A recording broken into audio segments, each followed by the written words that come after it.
The Senate will come to order. Chaplain Dr. Black will open the Senate with prayer.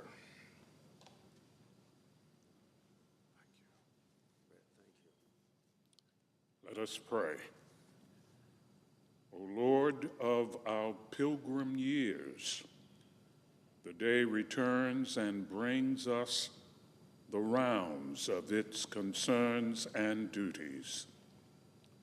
As our senators serve you and country, make them aware that their attitudes, words, and actions influence the structure of events and human relationships around our nation and world. Lord, inspire these representatives of freedom to master themselves that they may be the servants of others. In these times of strain, empower them to persevere through the slights and stings that are a part of the legislative process. Give them pure hearts and a passion to serve the American people with integrity and honor. Lord, today we commit to you all that we have and are to realize your best for this nation and world. We pray in your faithful name. Amen. Will you please join me in the pledge? I pledge allegiance to the flag of the United States of America and to the republic for which it stands, one nation under God, with liberty and justice for all.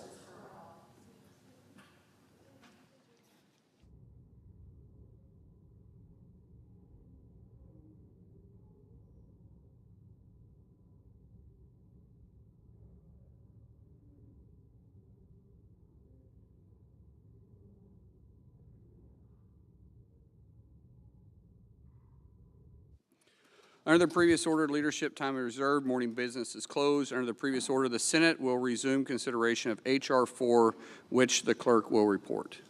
Calendar number 114, H.R. 4, an act to rescind certain budget authority and so forth. Mr. President. Senator from Iowa. Thank you.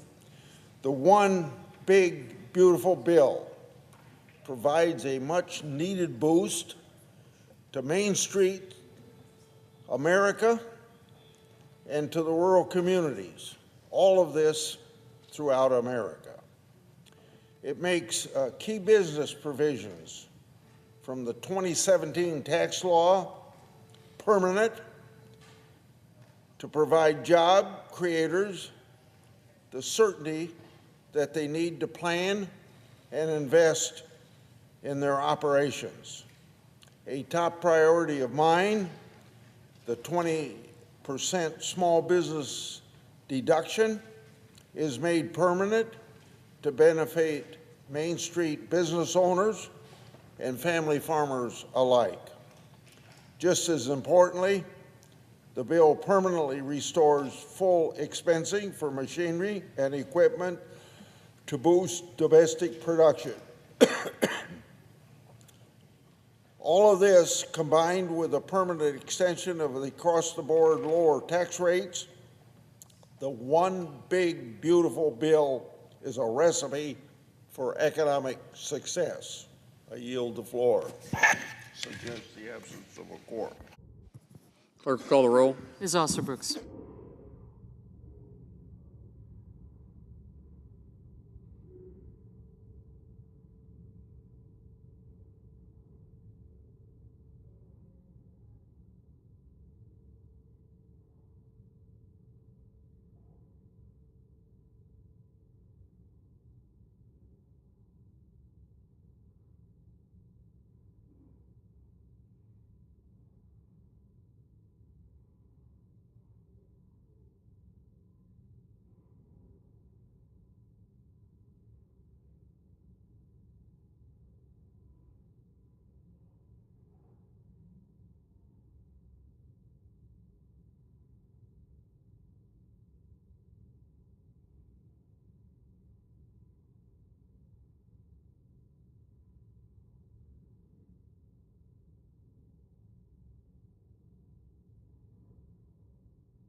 Republican Leader. Thank you, Mr. President. Mr. President, I ask unanimous consent the quorum call be suspended. Without objection. Mr. President, later today, the Senate will begin consideration of the Trump administration's rescissions package. Reining in waste, fraud, and abuse in the federal government is a priority shared by President Trump and by Senate Republicans. I appreciate all the work the administration has done in identifying wasteful spending. And now it's time for the Senate to do its part to cut some of that waste out of the budget. It's a small but important step toward fiscal sanity that we all should be able to agree is long overdue.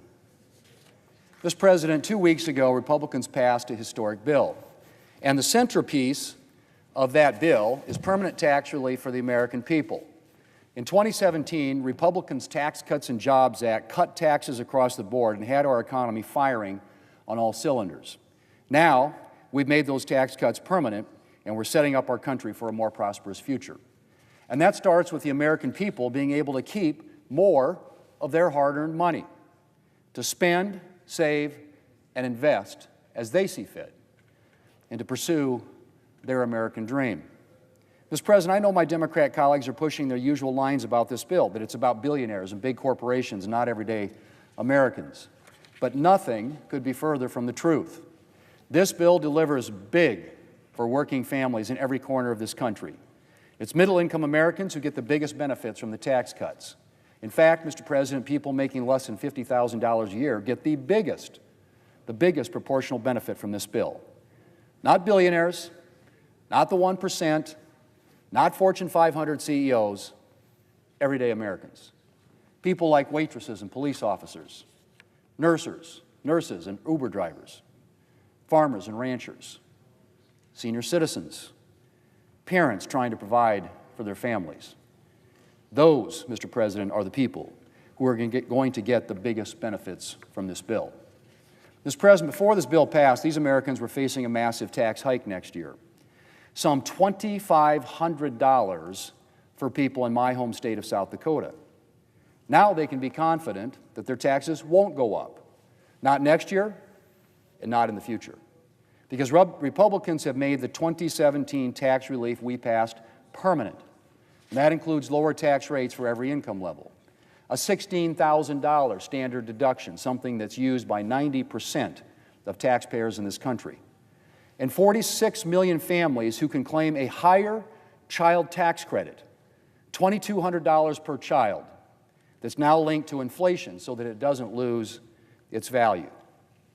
And we went further than just making the 2017 tax relief permanent. Seniors can now claim a new $6,000 bonus deduction. Americans can deduct the interest costs of a new car that's made in America. Parents can save for their children's futures with new investment accounts. Workers who earn overtime can deduct that overtime pay. Mr. President, that includes police officers, firefighters, nurses, and EMTs, people who put in extra hours away from their families to keep us safe and to save lives. Workers who earn tips can now deduct those tips. And that means bigger paychecks for a lot of hardworking people. One analysis suggests that Uber drivers alone will see their collective income rise by $1 billion because of the no tax on tips that we included in this bill. And other tipped Americans are looking forward to bigger paychecks. A waitress in Michigan said, and I quote, "I have 4 children, so that extra money would be pretty handy. It would either go toward them or to my house bills," end quote. Mr. President, America's farmers and ranchers are also breathing a sigh of relief with this bill. Amid some of the most challenging years for agriculture in recent memory, this bill bolsters the programs that farmers and ranchers depend upon. Things like crop insurance and commodity programs, conservation programs and disaster assistance, research and disease prevention. This bill addresses farmers and ranchers' challenges head-on. Then there's the tax component. Farmers and ranchers will benefit from the same lower tax rates that benefit working families and small businesses. They'll be able to take advantage of permanent full expensing for new equipment. And that means, Mr. President, that they can deduct the full cost of a new tractor or a combine or anything else the year they start using it. And they'll be able to take advantage of that provision whether they buy that new tractor next year, the year after that, or 10 years from now. Full expensing is now permanent feature and fixture of our tax code because of this bill. Our legislation also protects more family farms and ranches from the death tax. We raised the death tax threshold to $15 million, and it's linked to inflation. That means a lot more farmers and ranchers won't have to worry about the death tax eating up what they've spent their lifetime building. It means they won't have to worry about a flawed tax forcing their kids to sell all or a part of the family farm. And it means farmers and ranchers won't have to spend their time and money on complicated estate planning to keep their operation intact after they die. One Iowa farmer summed it up when he said it this way, and I quote, "One of my goals when I started farming was to be able to pass this farm on to the next generation. I'm doing that, and I feel very good about that," end quote. Well, Mr. President, we can all feel good about that. I know the last few years have been years of near constant financial stress for working families, for farmers and ranchers, for small business owners. So Republicans set out to deliver relief with this bill. And more than that, we set out to permanently transform our tax code so that it supports these hardworking Americans. A tax code, Mr. President, that supports bigger paychecks and lower tax bills. That enables the American people to save, invest, and spend more of their hard-earned money how they see fit, rather than sending it to Uncle Sam. Mr. President, that's the tax code that we're delivering. Mr. President, I yield the floor.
Democrat leader. Mr. President, today, Senate Republicans will press ahead with a terrible bill that guts local news, defunds rural radio stations, and makes America less safe on the world stage. And they're doing it all to continue funding tax breaks for billionaires. Today, Senate Republicans turn this chamber into a subservient rubber stamp for the executive at the behest of Donald Trump.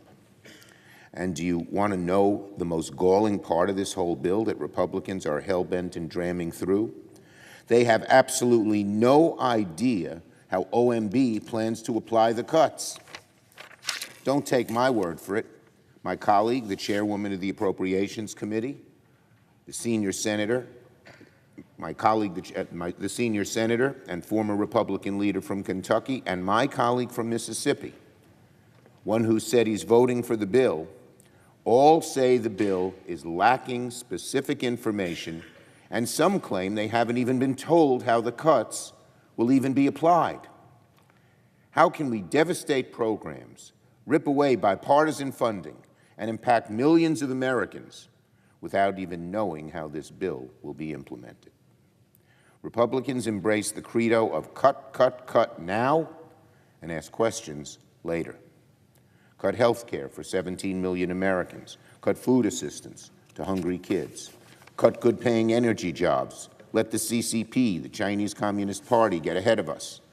Never mind the kids who will go hungry, or the families who will lose insurance, or the people who will get sick and die. It's all worth it, Republicans seem to think, so long as billionaires and special interests pay less in taxes. Senate Democrats, however, know that our job in this chamber is to govern, is to legislate, not simply eat dirt from the executive and ask for more, which is what, unfortunately, my colleagues from the other side of the aisle are doing. So today, we're going to have a debate on the floor. Democrats are going to show the American people exactly what Republicans are doing. We will highlight through amendments the devastating cuts to local television and radio stations across the country, as well as the damage these cuts will do to America's standing as world leader. We'll hold the Republicans accountable through amendments wherever they claim they want to improve this awful bill and make it abundantly clear they have not materially improved this proposal. We will do everything in our power to mitigate the damage ours are unilaterally doing to the American people. Now let's talk about the cuts to the CPB, the Corporation for Public Broadcasting. Millions and millions of Americans, over 10 million Americans, 13, live in regions of the country that will be affected by these cuts, including millions of rural Americans and Native tribes. And these cuts to local stations couldn't happen at a worse time, with floods and natural disasters front of mind. When a flood happens, when a tornado touches down, when a hurricane makes landfall, people need immediate, up-to-date alerts to stay safe. And sometimes, all too often, public broadcasting is the only way for people to hear what's going on. It's a matter of life and death. So why is Donald Trump so hell-bent on taking away funding from local stations that can literally save lives? And it's not just public broadcasting. Cuts to foreign aid will make Americans less safe. It'll empower our adversaries. The changes Republicans say they made to PEPFAR are not enough, and nobody's fooled by the small tweaks to this package. Let me be very clear. Donald Trump's hatred of foreign aid has nothing to do with making government more efficient, and it has nothing to do with eliminating waste. It's incompetence, simple incompetence and cruelty based on an extremist ideology. Here's one glaring example. A very troubling report yesterday from The Atlantic saying that nearly 500 metric tons of emergency food that has already been purchased by the federal government is set to expire today and will quite literally be incinerated instead of going to hungry kids. Again, this emergency food could save lives. It could prevent kids literally from starving to death in places like Afghanistan and in Pakistan. It's been sitting idly in a warehouse in Dubai for months. And because of the administration's incompetence, because of the reckless canceling of foreign aid at the start of this administration, these 500 tons of food will be turned into ash. This is just one very glaring, very troubling example of how our Republican colleagues are really full of it when they say they want to eliminate waste.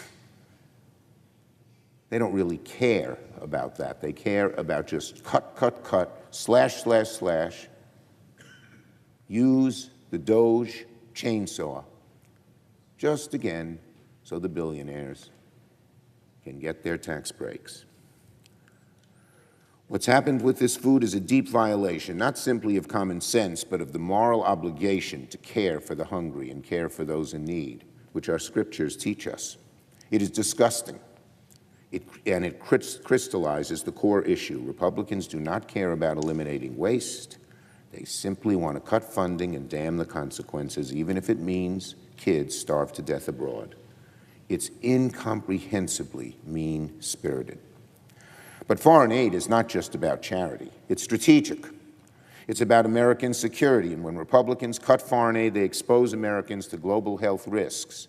They make it easier for terrorists to recruit people in susceptible parts of the world. They harm our farmers and researchers and our businesses. Cutting foreign aid makes it harder for U.S. companies to access new markets.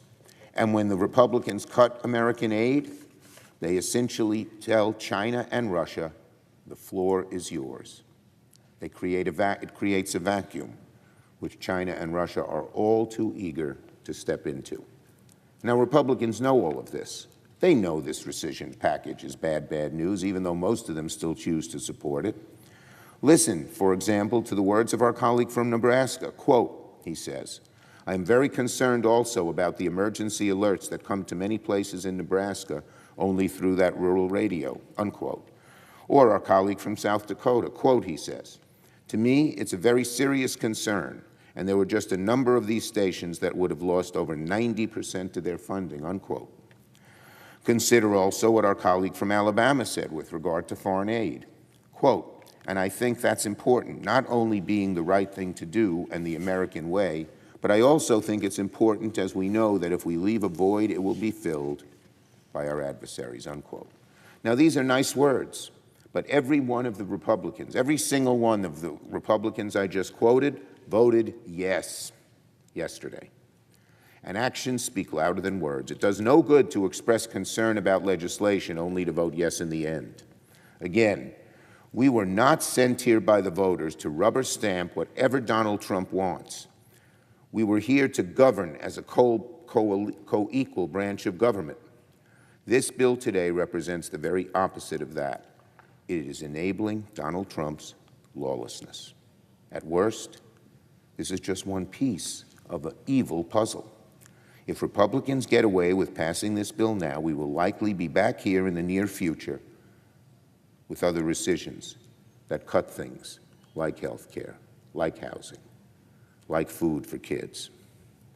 Donald Trump and Russell Vought have made very clear they want to keep pushing additional rescission packages with even more cuts. So it means that health care is at risk, education is at risk, housing is at risk, research dollars are at risk, money for veterans is at risk. Additional aid that keeps Americans safe will be in danger. Remember, Donald Trump and Republican leaders reportedly struck up a crooked bargain. If hard-right members of the House Freedom Caucus agreed to support the big ugly betrayal, Donald Trump would reward them with even deeper cuts to health care and other things the hard-right despises. Make no mistake, this is a short-circuiting of the appropriations process. What Republicans are doing through impoundment and rescissions compromises the legislature's ability to act as a co-equal branch of government, to reach bipartisan and reasonable appropriations deals that represent the best interests of this country, not merely the partisan wishes of a small band of extremists. So today, Republicans will push the Senate down a dangerous road. They will not only cede power to Donald Trump, but they will also tell the American people they won't fight to protect their hospitals, seniors, education, nutrition funding, public health, public safety, and so much more. Democrats will continue to fiercely oppose this package. We firmly believe in protecting public broadcasting. We firmly believe in the role of Congress in checking a reckless executive. We're going to fight every day to protect people's health care, their education, the care our veterans need, food assistance for seniors and other kids, making sure the needs of working, middle American families come first, not the billionaire class. I yield the floor.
Mr. President. Majority Whip. Thank you, Mr. President. Mr. President, I come to the floor today having read a most fascinating story this morning in Politico. It's about what the Democrats' strategy is today on the floor of the United States Senate, and it seems they're coming here today to defend their wasteful Washington spending. The title of the article is Democrats' Eye Changes to Climate Spending Clawbacks. Remember, this is the party who had a president, Joe Biden, who told the Environmental Protection Agency, the EPA, to prioritize climate over energy for the American people that was affordable, available, or reliable. That was Biden's priority. That's the Democrats' priority. Climate over energy available, affordable, or reliable. Cost them the election because they were the party of high prices and open borders. It doesn't seem like they've heard the message when I look at this, as they're trying to, on the floor of the Senate today, amend our rescissions package to go after efforts to save the American taxpayer dollars. The story is about how the Democrats are going to defend hundreds of millions of dollars that prop up the old, worn-out Green New Deal, and they want to prop it up in foreign countries. We're talking about pet projects, one called Net Zero Cities in Mexico, electric buses in Africa, even taxpayer-funded classes on environmental racism. That's what the Democrats are going to be protecting and trying to defend on the floor of the United States Senate. Look, just weeks ago, Democrats said tax cuts for working Americans were unaffordable. No, they don't want to cut taxes for Americans. That's why every Democrat in this chamber voted against the tax cuts that saved people who work and get money from tips, save them $1,300. Democrats voted, no, we don't want you to be able to keep your tips. We want you to pay taxes on it so we can spend money overseas on climate change. Democrats actually voted unanimously to raise taxes by $4 trillion on the American people. Thank goodness we were able to stop it, to block what the Democrats wanted to do to raise taxpayer dollars by $4 trillion. That would hurt every working family in America. They called what we Republicans did fiscal irresponsibility. Now, suddenly, money's no object. No, millions for the Green New Deal abroad. Not 1 cent on hardworking Americans at home. That, Mr. President, is the warped priority of the Democrats in this chamber. They're not just liberal. This is radical thinking. This is completely out of touch. Is it surprising then, Mr. President, when you see the Democrats' own pollsters say that their party is weak, it's woke, and it's out of touch? That's how American voters view the Democrat Party today. Only 1 in 3 middle-class working families, hard-working families in America even identify with that party anymore because they have gone so far to the left and so out of touch with the hard-working men and women of this nation. The bill that we're trying to do today in the Senate is simple: to end wasteful Washington spending, to save taxpayers billions of dollars, and to restore fiscal responsibility. This money that we're clawing back today represents the hard work of American people, farmers, ranchers, small business owners in Wyoming and across the country. Every dollar the federal government spends should honor their work, not waste their money. Taxpayer dollars should keep America safe. It should secure our borders. It should invest in our future. That's what we're doing here today. We should never be funding something called a vegan food in Africa, social media mentorship in Europe, Net Zero Cities in Mexico. These programs have been unaccountable, unnecessary, and truly out of touch with America's priorities. Americans voted for fiscal savings, not foreign slush funds. Today, the federal government is too big, it spends too much. The bill we're discussing today sends a clear message. The age of wasteful Washington spending has come to an end. Now, I've heard the Democrats fear-mongering about this bill. Let me set the record straight. Republicans are protecting emergency alert systems here at home. Democrats are protecting and promoting electric buses in Africa. In November, Americans rejected this wasteful Washington spending. This week, Republicans are delivering on that mandate. Thank you, Mr. President. I yield the floor.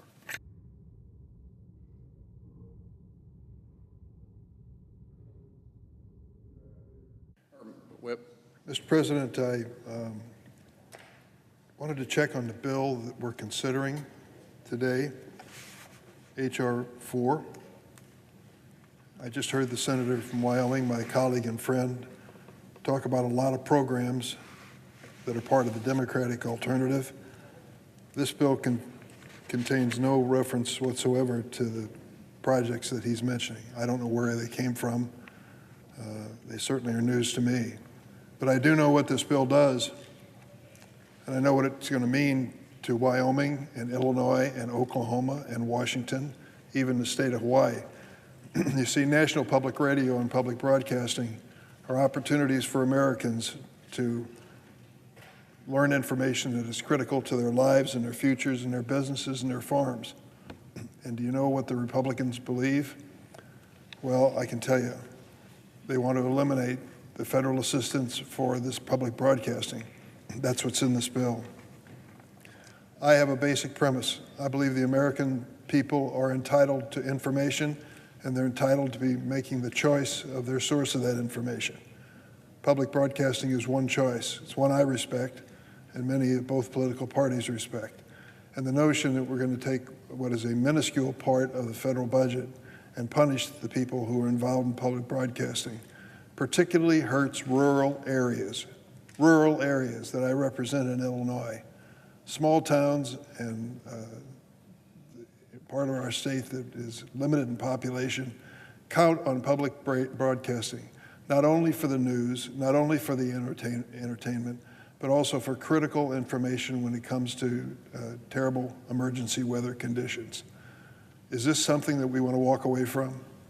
Just think, just a few days ago, this body was voting for a Republican proposal called the Big Beautiful Bill, which was a betrayal of rural areas as well. I know because the administrators of hospitals in downstate Illinois have come to meet with me personally in Washington and tell me what the elimination of Medicaid and the reduction of Medicaid coverage is going to mean. For many of these hospitals, more than half of the patients are covered by Medicaid. More than half of the services that are rendered by the hospitals are paid by Medicaid. A cutback in funding for that program is going to hurt individuals. 11 million individuals are going to lose their health insurance in the United States. Millions of others will see their health insurance become much more expensive, dramatically more expensive. Is that what the American people voted for in the last election? I think not. Overwhelmingly by a margin of 2-1, they reject this Republican strategy of cutting health care and cutting health insurance coverage in order to give tax breaks to the wealthiest people in America. For goodness sakes, $346,000 tax cut for Elon Musk. He won't even notice it. He's a multi-billionaire. And yet they're risking health insurance for working families in rural areas to give Elon Musk a tax break. Give me a break. The American people believe that's unnecessary. Do I believe working families deserve a tax cut? You bet. Vote for it in a minute. But when you're making over $400,000 a year, I think, frankly, you're in a situation where you shouldn't be asking for a tax break at this point. And that's my position. So that's one of the conditions that we face as we go into this bill. Eliminating government support for public broadcasting and national public radio is a setback in terms of information and choice for American families to decide where they want their source of information. But I do want to raise one other point that I think goes to the heart of our vote today on H.R. 4.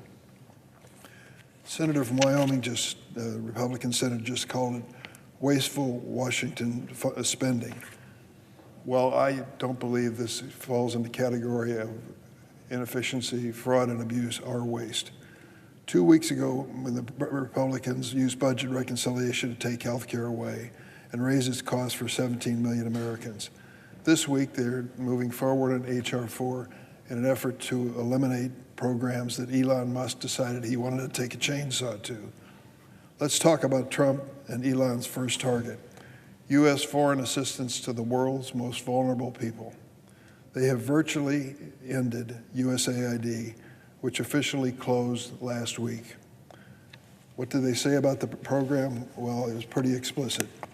Trump said these types of USAID programs are run by, quote, radical lunatics, close quote. The exact words of the President of the United States, radical lunatics. Elon Musk, great government authority, said, quote, a criminal organization that should die, USAID programs. Let's talk about these programs. You see, despite many lies spread about U.S. foreign aid, such programs cost about 1% of the federal budget, 1%. And billions of these aid dollars flow back into the American economy. These programs have enjoyed broad bipartisan support, and they help make America stronger and more influential on the global stage. Moreover, these kinds of deep cuts proposed in the current rescissions package threaten the long-term safety, stability, and leadership of our country, as well as growing markets for American goods.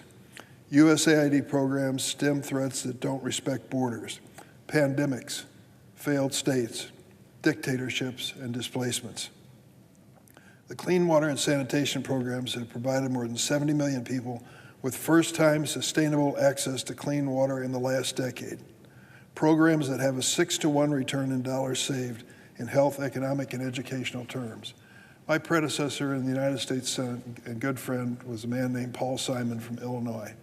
Paul was a publisher of newspapers, an author who published many books, and one of the last books he published before he passed away related to the availability of clean drinking water in the future of the 21st century.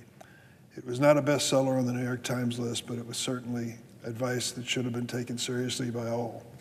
When I asked Paul Simon's family what kind of memorial he wanted for his service in the House and the Senate and public life, they said he doesn't want any statue anywhere. Do something good in his name. So I created the Paul Simon Water for the World Act. Paul Simon Water for the World Act provided a limited amount of money by federal standards to projects around developing nations that provided clean drinking water. I remember going to Port-au-Prince in Haiti, one of the most war-torn and devastated countries in the world. And I went to a local hospital in Port-au-Prince, and the woman who was the head of the hospital said that they had a terrible problem with a cholera epidemic, but it was under control. And I said, what did you do? She said, well, we ended up building a purification unit and a cistern with clean drinking water and provided it to people so that they wouldn't get sick from cholera. And I said, where is it? And she showed me, and it just looked like a sewer lid out in the back of the hospital. And I said, so where did you get the money to build it? She said, it was something called Paul Simon's Water for the World. I said, how much did it cost? She said, $20,000. That kind of small investment of $20,000 literally saved hundreds of lives in his name, and I was glad to do it. But it also spoke about the United States of America, that this country would take a small amount of money and make a dramatic difference in the lives of people around the world. I remember going to a village in India. It was a dusty little village, I can't remember the name of it, and there were kids eating lunch. What they called lunch, no American kid would even consider eating. It was a grain formula that had been gathered with water and made into looked like a dough ball. And these kids were eating this dough ball with a great amount of speed because they were so hungry. And I looked at the bag that was providing this grain for this basic lunch for these kids, and it said, this is a gift from the people of the United States of America. And I thought to myself, when they paused before they started eating to say a prayer of thanks, they thanked the United States for caring enough to feed them that day. Does that speak well of the United States? I think it does. It defines us and it defines our values. And that's what's at stake in this bill. That's what we're voting on today. Cut and eliminate programs just like that provide grain and foodstuffs around the world to the poorest people on earth. USAID programs stem threats that don't respect borders. The clean water and sanitation programs have provided more than 70 million people with first-time sustainable access to clean water in the last decade. Programs that have a 6-to-1 return in dollars saved. Now, Doctors Without Borders is an amazing organization. They have doctors in 70 different countries around the world. They provide medical care in conflict zones, natural disasters, and epidemics. and they already are seeing that vital U.S.-funded programs that provide vaccinations and basic health protection for those caught in war and nutrition are being slashed. The CEO of Doctors Without Borders, Avril Benoit, recently noted, and I quote, "It is shocking to see the United States abandon its leadership in advancing global health and humanitarian efforts." And then she went on to say, "U.S. assistance has been a lifeline for millions of people, and yanking this support will lead to more preventable deaths and untold suffering around the world." That's what we're voting for on the floor of the Senate today. This isn't just some administrative battle that doesn't have human consequences. This is a matter of life and death for some of the poorest people on earth. This is the reputation of the United States as to whether we care. This is why American defense officials have even told us for generations that they support these programs. As they say, it's far cheaper than military intervention and wildly effective. Trump's own first-term Secretary of Defense, Jim Mattis, said, "If we don't fund foreign aid, quote, then I need to buy more bullets," close quote. So let's be clear what we're asked to do today. Rip funding away from historically bipartisan programs that keep the most vulnerable populations and fragile nations from slipping into chaos. In addition to weakening our stand abroad, these proposed rescissions would hurt Americans here at home. I hope that my colleagues will pause and think for a moment of what the consequences will be. This publication was sent to me in my home in Springfield last week. It is from Doctors Without Borders. It goes through pages and pages of the programs that have been eliminated because of the Trump administration's decision that foreign aid is for suckers. This president believes it is. Some of the people voting today may believe it as well. I don't at all. When it comes to malnutrition in Somalia, Doctors Without Borders reports that our cutback in funding has meant that patients are traveling as far as 120 miles for care because closure of facilities nearby. The HIV program, I don't know what it will end up looking like, but originally it was proposed to eliminate the PEPFAR program. Now, I didn't have a long list of projects that I worked with President George W. Bush on, but PEPFAR was one of them. PEPFAR was a program that addressed the HIV/AIDS epidemic directly, and it saved lives. Some estimate saved 25 million lives. And I want to salute President George W. Bush and all those who supported on both sides of the aisle. You see, sensible foreign aid used to be a bipartisan undertaking, and President Bush proved that over and over again. I could go through the long list of projects around the world that Doctors Without Borders have noted are being cut back because of this decision.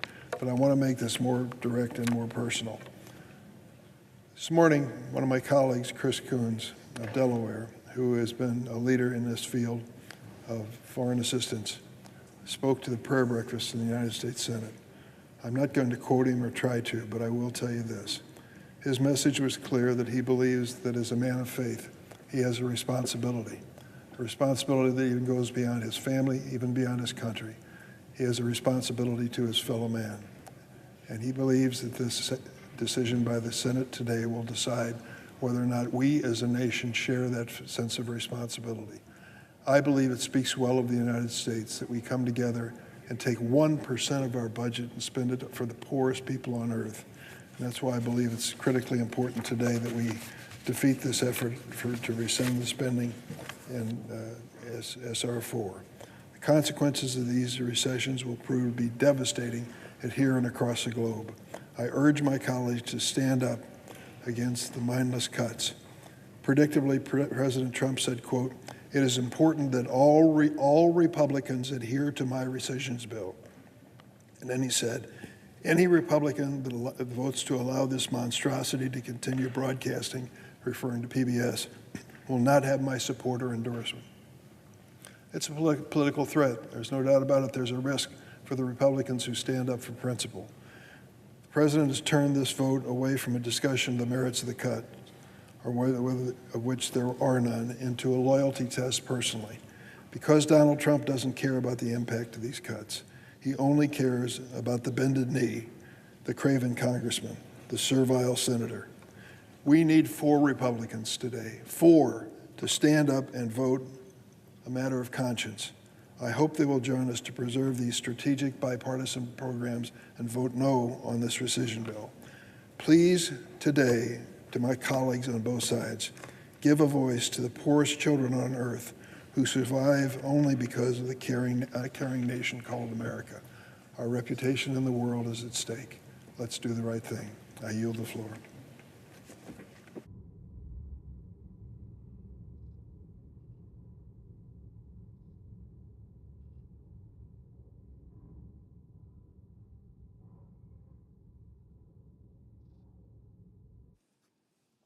Mr. President. Senator from Washington. Thank you, Mr. President. You know, 2 weeks ago, Republicans were jamming through the most expensive bill in the history of the country. And now they say they're worried about the debt. 2 weeks ago, Republicans said $4 trillion in tax cuts for the richest people in the world was nothing, literally. And now they are saying a truly tiny fraction of that for rural radio is just too much. So I have to ask, is this a joke? Are they really that bad at math? First, Republicans were saying trillions in tax cuts were free. Get real. And now they are pretending to be fiscal hawks by shutting down local news and letting epidemics go unchecked around the world. Well, here's another math lesson for my colleagues. Republicans could cut every dollar ever spent on the Corporation for Public Broadcasting since it was created, down to the last dime, and it still would not cover the cost of the bill Republicans just jammed through. Republicans could actually cut every dollar we have spent on foreign aid since World War II, and that would still fall short compared to the cost of the Republican tax cuts. Republicans could even cut the amount in the first rescissions bill every single day for a year, and it still would not equal their tax cuts to help their rich donors. So make no mistake, if Republicans choose to do Trump's bidding, if they push through this package to rip away funding for emergency alerts and global health programs, it is not because they take the debt seriously. And that will be just as true for the next package. Because let's be clear, if Republicans go along with this package, despite the fact they clearly have issues with it, and despite the fact Russ Vought has refused to answer the most basic questions, even from the Republican chair of the Appropriations Committee, about which programs he's going to cut, if all of that is not enough to give Republicans just some pause and they let Russ Vought steamroll them through this package, don't be surprised when he sends more cuts down the pike. Could be medical research and after-school programs, maybe heating assistance, workplace safety, road maintenance. Everything is going to be on the chopping block, and all of our time here in the Senate is going to be spent on those requests. And here's the kicker. No matter how many rescissions Russ Vought sends, no matter how many rescissions Republicans just roll over and let pass, they will never offset the trillions in tax cuts they just passed without blinking an eye. Because you could rescind the entire FY25 spending bill twice over, and it still would not cover the $4 trillion in tax cuts Republicans just showered on the richest people in this country. So however this vote goes, expect to hear more from me on this every time Republicans try to pretend that we do not have enough money for child care or medical research or other programs that our families rely on. Now, Mr. President, I've said a lot about how patently absurd it is for Republicans to pretend they are passing these cuts because they care about the debt. But I do not want to lose sight of the larger issues. It's not just that Republicans play acting about the debt is absurd. The bigger problem here is that these cuts would be devastating for our communities and for American interests around the globe. When it comes to local news, these cuts could force local stations that people know and trust off the air. This isn't just about a program or two taking a haircut. Trump wants to slash every penny of federal funding that supports over 1,500 local TV and radio stations. Those stations and those funds reach 98% of all Americans. And they are especially crucial for serving our rural areas and tribal communities.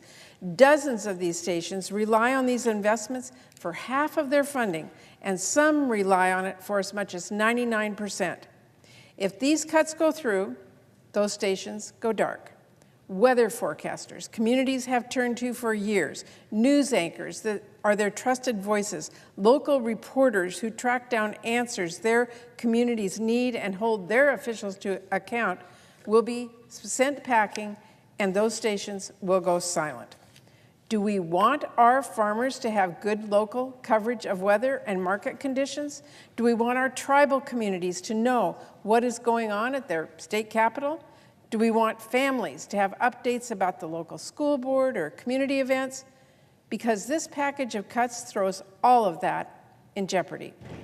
To say nothing of emergency alerts. These stations can be a lifeline when disaster strikes. They are a trusted source of information and sometimes the only source people have access to. When the devastating wildfires hit Southern California earlier this year, public radio broadcasts let millions of people know how to stay safe. When Hurricane Helene battered North Carolina, a local public radio station was the only source of information for many people. And in fact, many stations use their towers to actually deliver emergency alerts to people's cell phones when cell towers go down. This funding supports stations who play an integral role in many of our state's emergency planning. Do you think our communities should have less warning in an emergency? Do you want to leave folks back home with less information when they are in harm's way? Well, I guess you vote for this bill if that's how you feel. I want you to know I'm a hard no. And let's not pretend a secret deal from Trump and vote to reallocate $10 million is somehow a serious fix to this. It is a tiny drop in the bucket compared to the massive cuts being pushed through here. In fact, it's less than 1% of the overall funding that this package would rip away for public broadcasting and those alerts. And don't forget, these cuts will impact some of our kids' and parents' favorite educational shows. Sesame Street, Mr. Rogers' Neighborhood, Daniel Tiger. PBS Kids has a long track record of creating shows that are beloved, not just because they keep kids entertained, but because they are thoughtfully crafted to help them learn and grow, to stoke their curiosity, to teach them caring and empathy. Any parent will tell you that is a worthwhile investment. And any parent will also warn you, if you take away shows like this that gets kids engaged and gets them thinking, take that away, then there's an avalanche of brain rot television that's waiting to fill that void. Content that is crafted not to get kids thinking, but to keep them watching at all costs. We have to save Sesame Street. We have to tell Trump and vote Big Bird is not on the chopping block in this country. And we have to send this rescissions package to Oscar's place, AKA the trash can. And Mr. President, I want to talk as well about the devastating cuts that this package proposes to foreign assistance. I thought America's leadership was important to Republicans, but apparently they want a penny pinch when it comes to keeping our commitments across the world. Apparently they want to save money by letting families starve and kids die of preventable diseases, because that is what this package will do. And this isn't some thought exercise. We've already seen how the first round of reckless DOGE cuts are working out. There's already a growing death toll and a huge leadership void that our competitors are racing to fill, people who needed health care. But Elon Musk shut down the only clinic for miles. Kids contracting diseases like HIV and malaria because Trump totally upended our global health response. And let's not forget, they're going to destroy contraceptives we have already purchased rather than distribute them. And people are starving to death while food supplies from our American companies are sitting rotting in ports.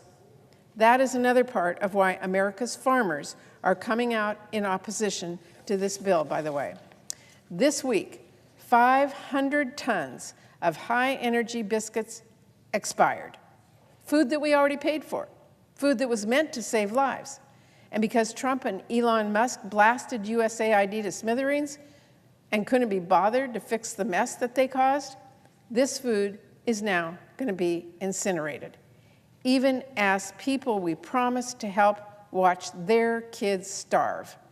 That is outrageous, and it is infuriating. Is that what Republicans think of as world leadership? Is it leadership to Republicans when Trump fires thousands of State Department workers who keep our nation safe and make our voice heard in the world?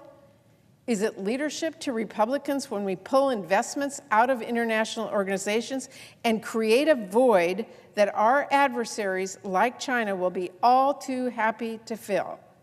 We already know the DOGE cuts were devastating. We know that. What I don't know is why on earth Republicans are getting ready today to double down and codify them by passing this bill. And no, because Trump said so is not a good answer, especially when it is clear that Russ Vought is the one steering this particular ship. I'm not even sure Trump knows what a rescission is, but I'm sure Republicans know better than to think these cuts will make our nation strong. I know that because we passed these investments in a bipartisan way, and because I have heard them speak out about how much they hate these cuts. You can go back and watch our hearing on this. Many of our colleagues across the aisle during that hearing voiced deep concerns with these cuts that they now intend to pass today, because we all know these investments benefit American businesses who help feed the world. They help stop outbreak. They stop diseases abroad before they threaten and spread and threaten us here at home. They help promote stability and avoid chaos and conflict that can put our interests and our service members in harm's way. They help us advance America's interests and keep our country safe and prosperous. That's the smart thing to do. It's the smart thing to do. And of course, it is also the right thing to do. So it's worth saying cutting these investments is just downright wrong. We should not be voting to let children starve or die from preventable diseases. We should not be voting to go back on our word to the world. Saving a couple pennies is not worth losing our credibility or causing millions of needless deaths across the globe. It is not even close. And Mr. President, I want to impress upon one final point, and that's this. It did not have to be this way, and it still does not have to be this way. In fact, if Republicans come to their senses and vote this down, we can still go a different route. We can do what we have always done and consider bipartisan rescissions as part of our annual appropriations process. That offer has always been on the table, and it still is. I've heard Republicans say they don't like this package. In fact, they're trying to dial it back the tiniest bit. I've also heard they don't want to spend the next several months processing these requests out here on the floor instead of focusing on our annual funding bills or any number of other pressing priorities. So don't vote for it. Work with us to write bills that make targeted rescissions on a bipartisan basis. You don't work for Donald Trump. You don't work for Russ Vought. You actually work for your constituents. You can put them first, and you can vote this package down. That has some real benefits compared to going down the path of this unprecedented partisan rescission. I'm serious, Mr. President. I want my Republican colleagues to think about this, and I mean really think about it. For one thing, if we do things the normal, bipartisan way, you get to assert your say as a senator about what is getting targeted. It's not just, this is what Russ Vought says, take it or leave it. You can actually be part of the discussion and speak out for what is important to you. For another thing, if we go the bipartisan route, you don't have to get jammed by this deadline. Instead of rushing through these cuts this week without fully getting to consider and debate them, instead of being told, no, you can't change this, we don't have time, we can all sit down, make thoughtful decisions, and maybe even worthwhile changes as we go. Here's an important point. if we do rescissions together through our appropriations bills, instead of just letting Trump and Russ vote jam them through whenever they want, my colleagues would actually know what in the world they're voting for. Because let's get one thing straight. Republicans don't actually know what programs are going to get cut if they pass this package. We don't know. It's one of the great outrages of this package. Russ Vought is just outright refusing to tell us what programs he's going to cut if this package passes. At our hearing with him, he refused to go into detail. He stonewalled us. We asked and we asked. The chair, the Republican chair, even asked him about this. But OMB would not tell us. The question is, what will you cut? The answer's been, pass it, we'll see. That is why the Republicans decided to protect just a handful of programs without actually reducing the funding that was associated with them, because they do not know the impact of this bill. So they preserve funding for Jordan and Egypt and a few university partnerships. What about our allies in the Indo-Pacific? What about the implementers of these programs in our states? None of us should accept not having those answers. And I'm sure my colleagues were told their priorities won't be impacted, but Director Vought cannot keep that promise given the scale of these cuts. The math does not add up. Even if you believe we should make cuts, you should be joining us to demand we actually know what is being cut. And if we do this the right way, the bipartisan way, we would know, because we would be writing the bill. We would. Now, doesn't that sound a lot better than just passing a Pandora's box and finding out later what got cut? Finally, I've said this before several times, but I want to warn my colleagues once again. If you keep going down this path, you're going to further undermine our bipartisan process. We have never before seen bipartisan investments slashed through a partisan rescission package. Do not start now.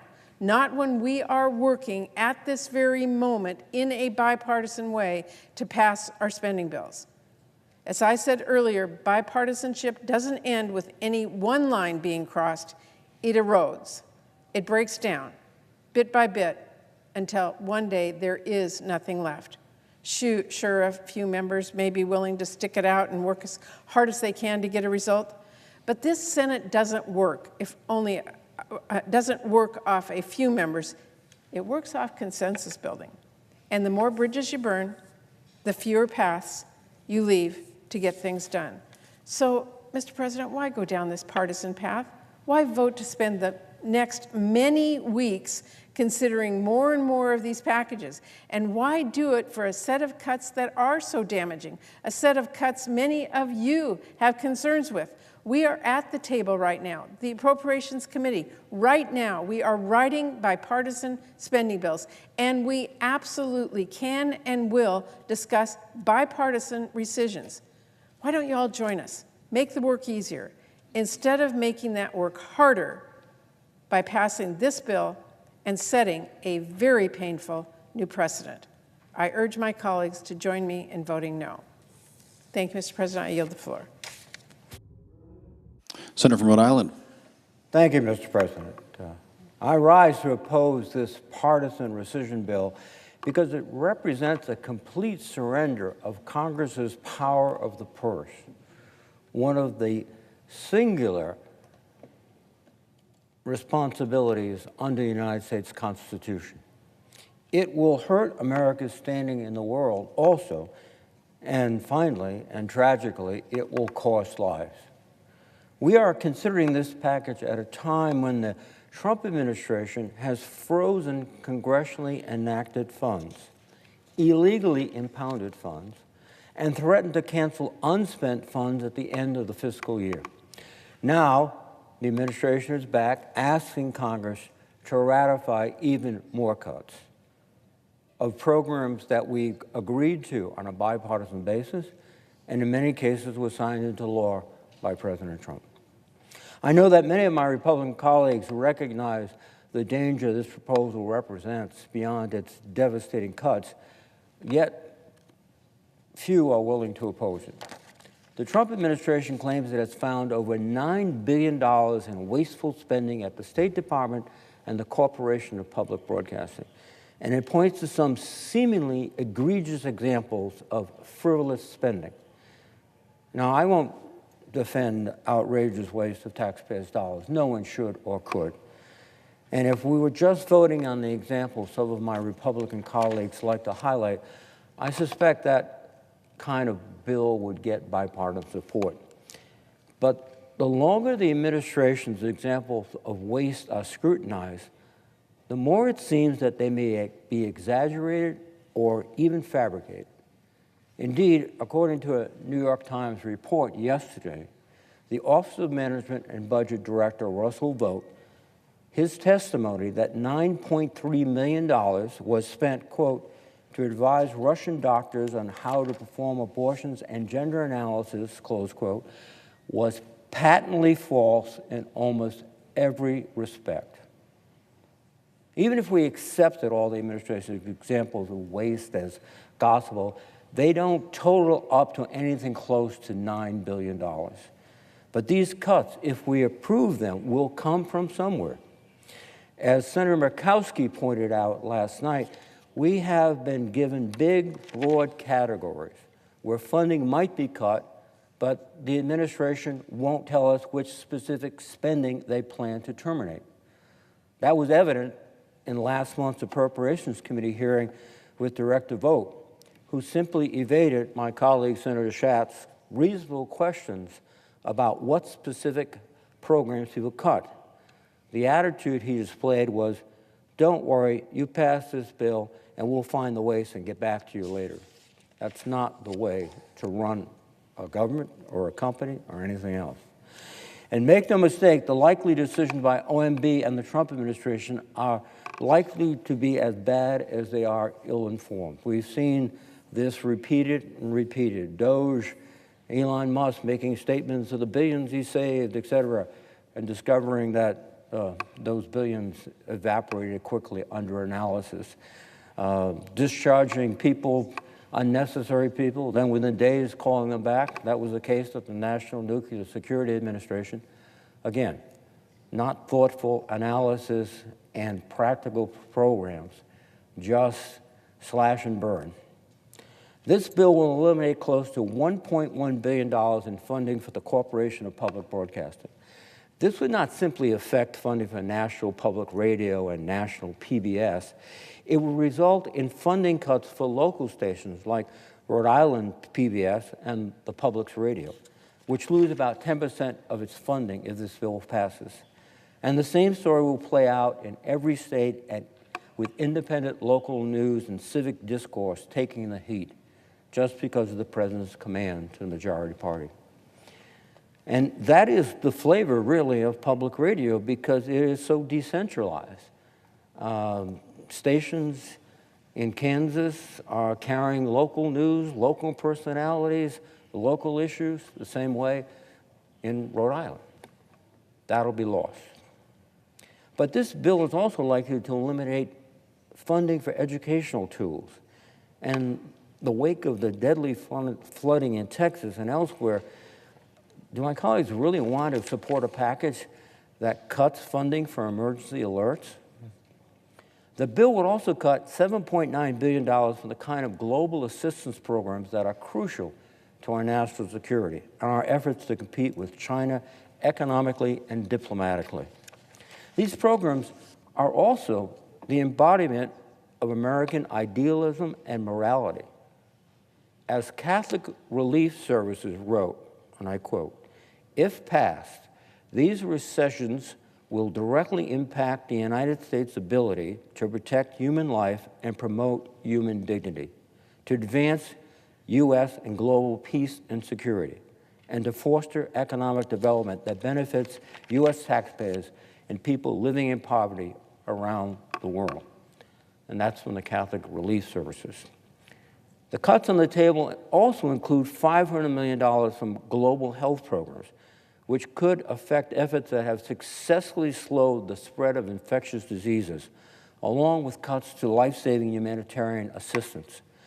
One proven program that could see drastic cuts under this rescissions package is the disbursement of ready-to-use therapeutic food, or RUTF.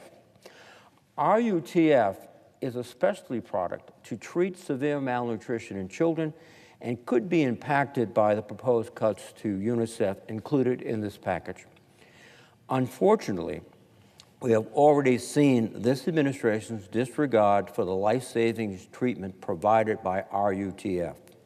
Edesia Nutrition, a key manufacturer of RUTF, is based in Rhode Island, and it has been forced to curtail production and delay shipments of life-saving therapeutic food, which has sat in warehouses unable to get to children who need it because of the Trump administration's needless slow walking.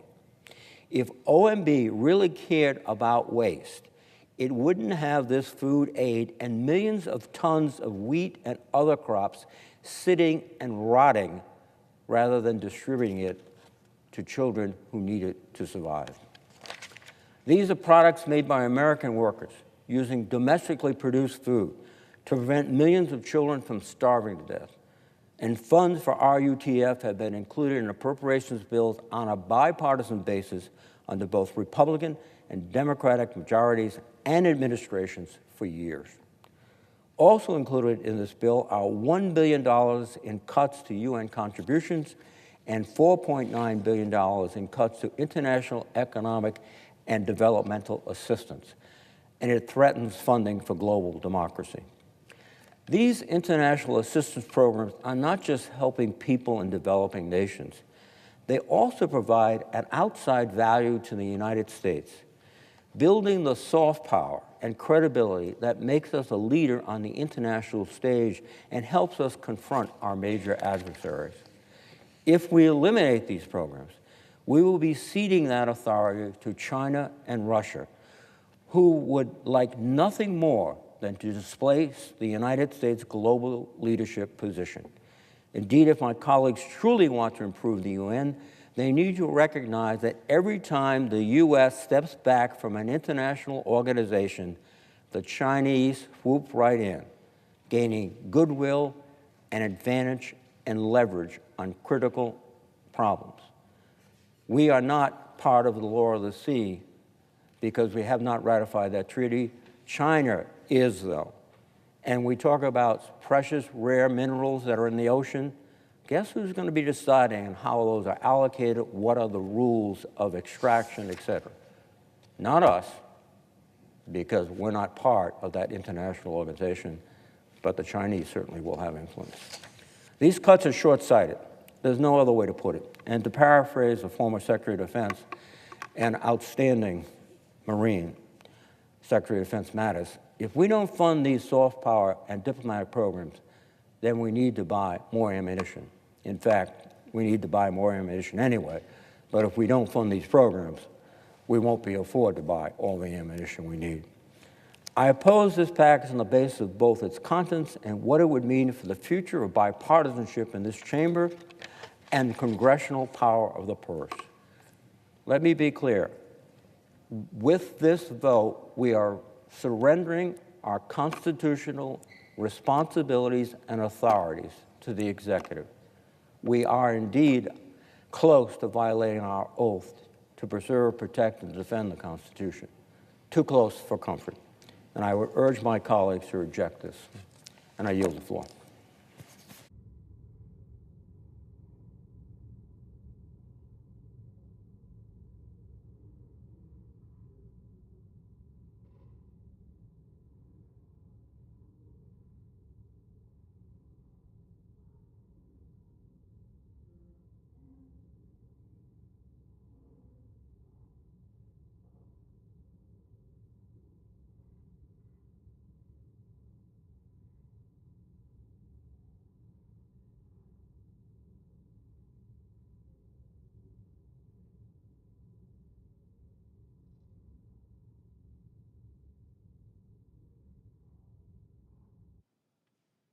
Mr. President. Senator from Minnesota. Mr. President, I rise today in strong opposition to the President's request that Congress take away money for public broadcasting and for our own security in foreign assistance that had already been passed and signed into law on a bipartisan basis with a Republican-led House, a Democratic-led Senate at the time, and worked out all the details. Yes, compromises, not a dirty word, made. And now look what's happening. And this clawback doesn't just eliminate funding for, say, NPR, PBS.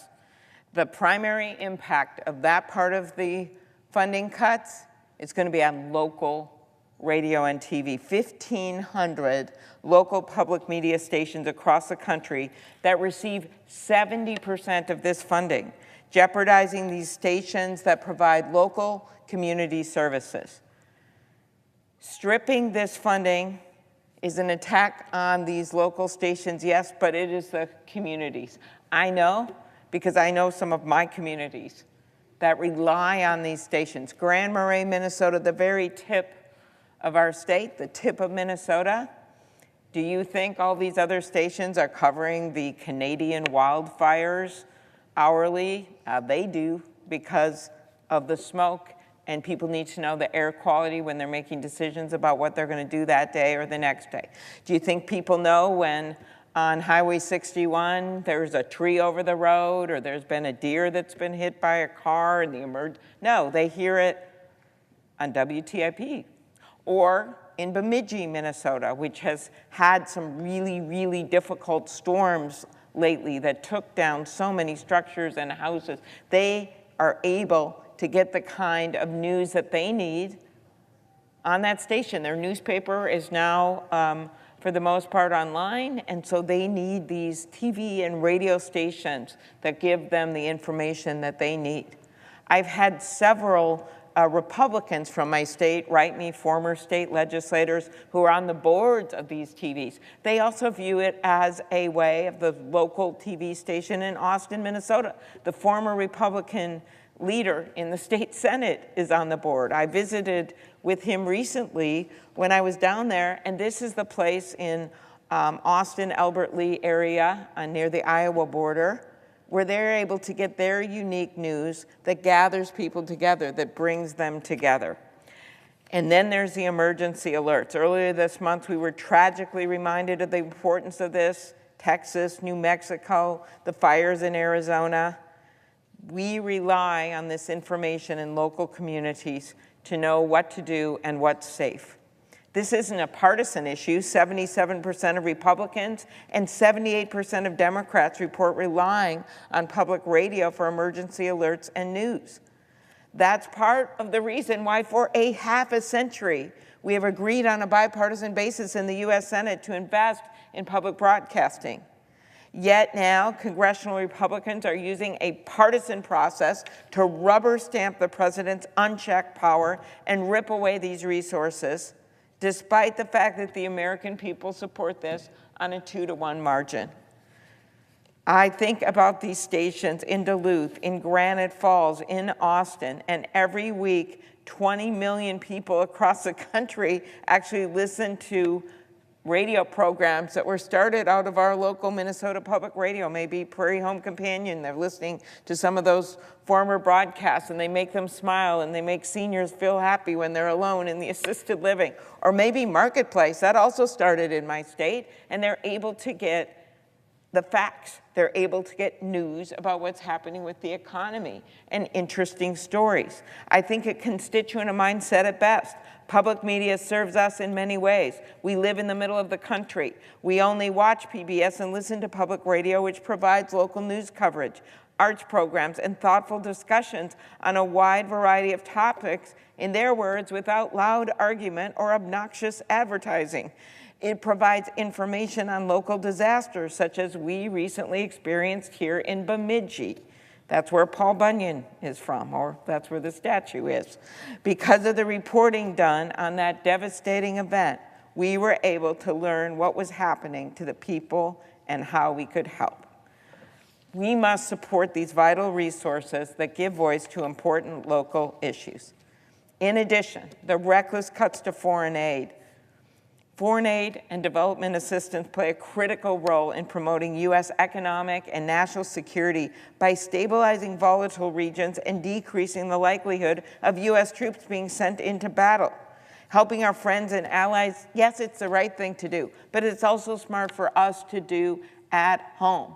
I have, with Republican members of our congressional delegation in Minnesota, stood up together at press conferences to make sure we keep sending foreign aid, this is in the last 5 years, to Somalia, because we know the threat if we just close our eyes to what our terrorist forces trying to go up in leadership and take over regions of these countries, we know what happens.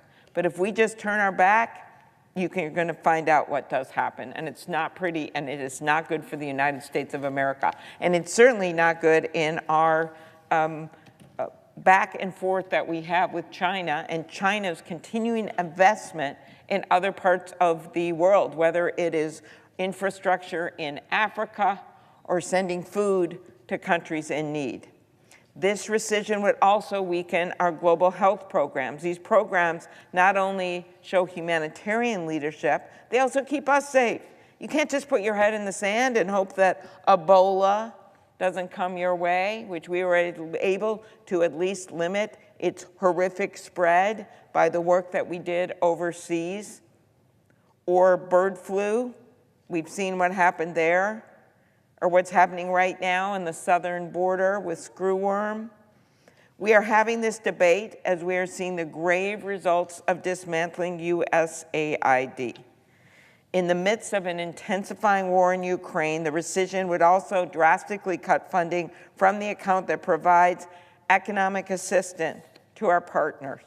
You think about the president's work in the Mideast, and the potential for extending the Abraham Accords and the potential for a peace deal there, well, that is not going to be helped if we cut off the foreign aid to some of our only allies that are in the region, countries like Jordan.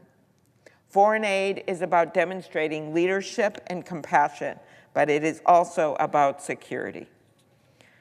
To conclude, as a daughter of a newspaperman, I know how important public media and the free press are to strengthening our democracy.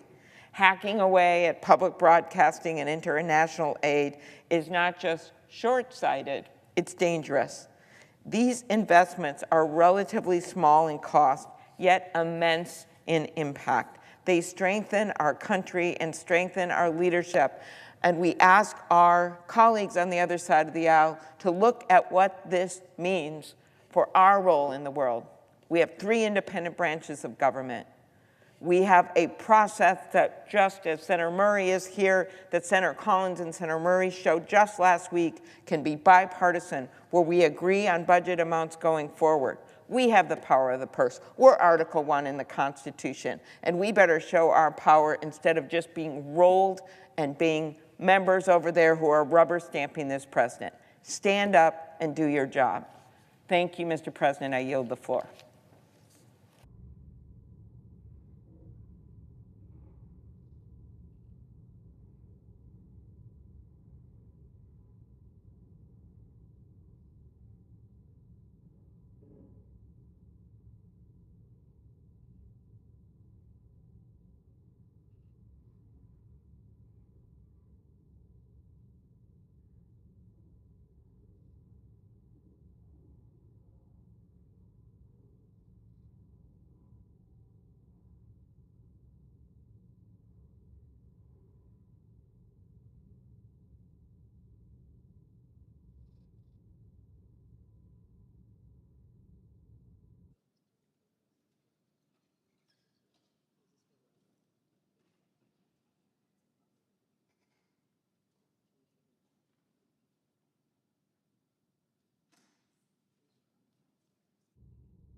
Senator from Hawaii.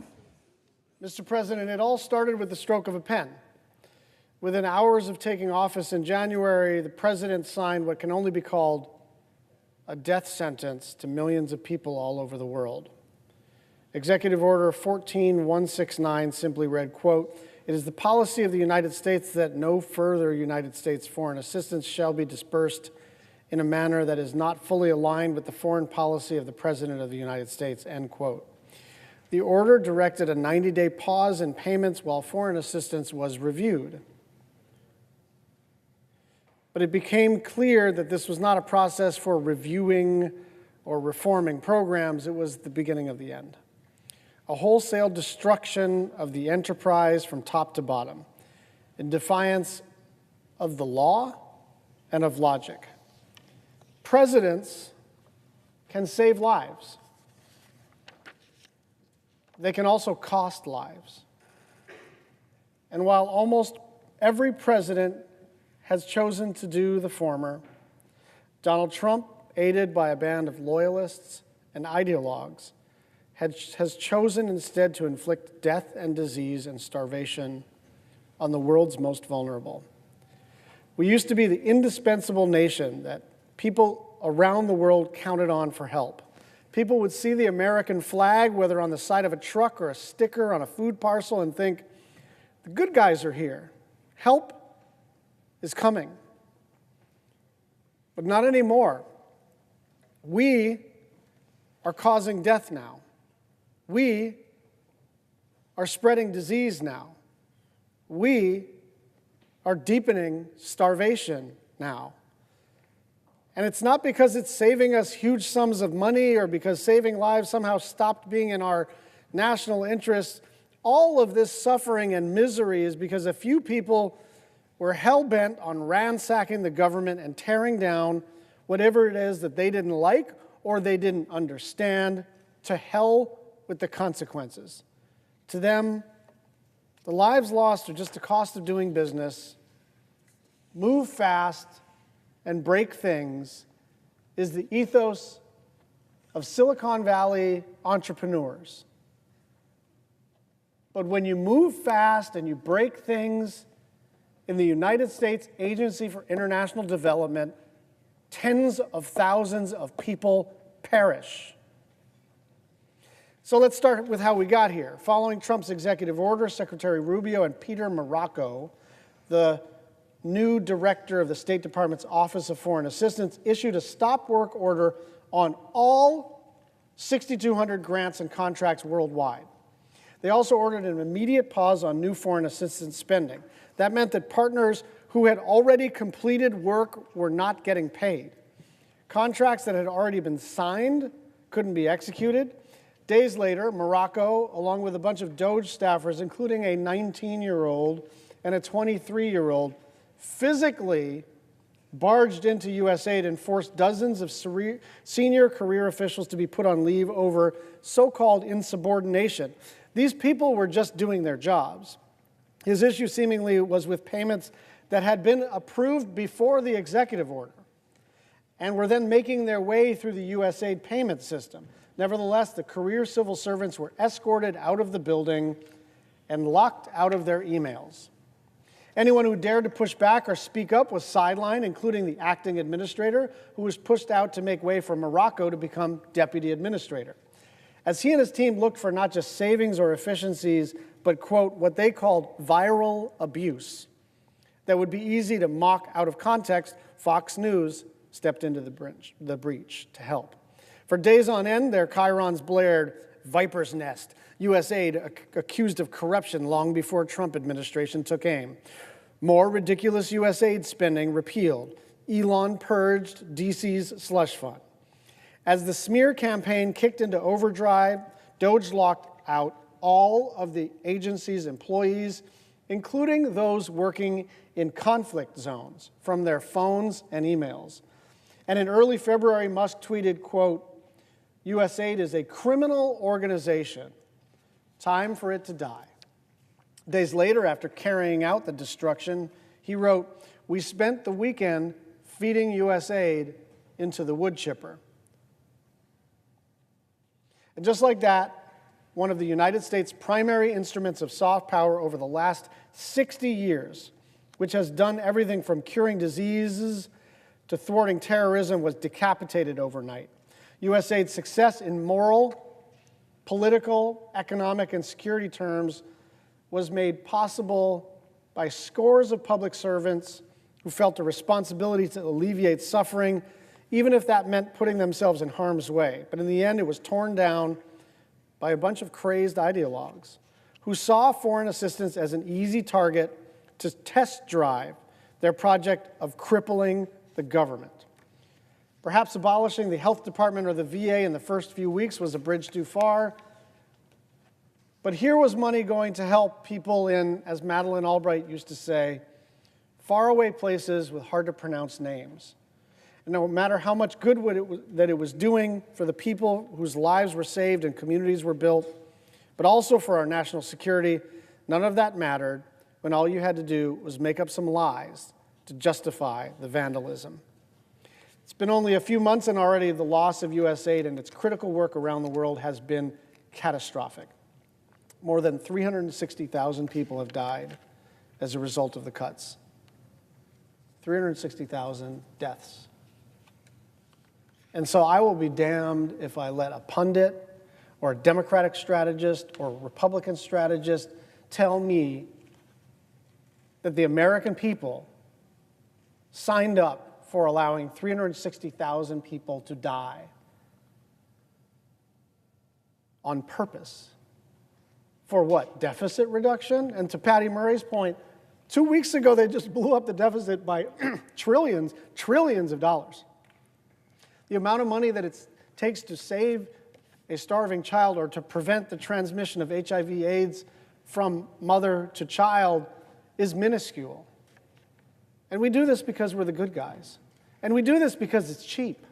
And we do this because when we need something from a friend in a foreign land, they think of us well because we're always on the scene to be helpful. These are not hypothetical or distant outcomes. We are no longer arguing about what might happen in the future. We are talking about what is happening across the planet right now. People are dying right now, not in spite of us, but because of us. We are causing death. We have gone from being the good guys, flaws, mistakes, and all, to being a conduit for death and sickness and hunger. A 10-year-old boy named Peter in South Sudan had contracted HIV from his mother at birth. His parents died while he was young, but medication through PEPFAR kept him alive. That was until February, when, without access to medication, Peter fell severely sick and later died. The health outreach worker who had cared for him said simply, if USAID would be here, Peter would not have died. A pregnant woman in a Liberian village hemorrhaged and began to bleed heavily while in labor.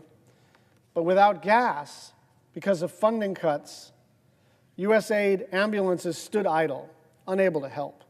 And despite her neighbor's best efforts to carry her 10 miles on foot through the jungle to the nearest hospital, she died mid-journey along with her unborn son.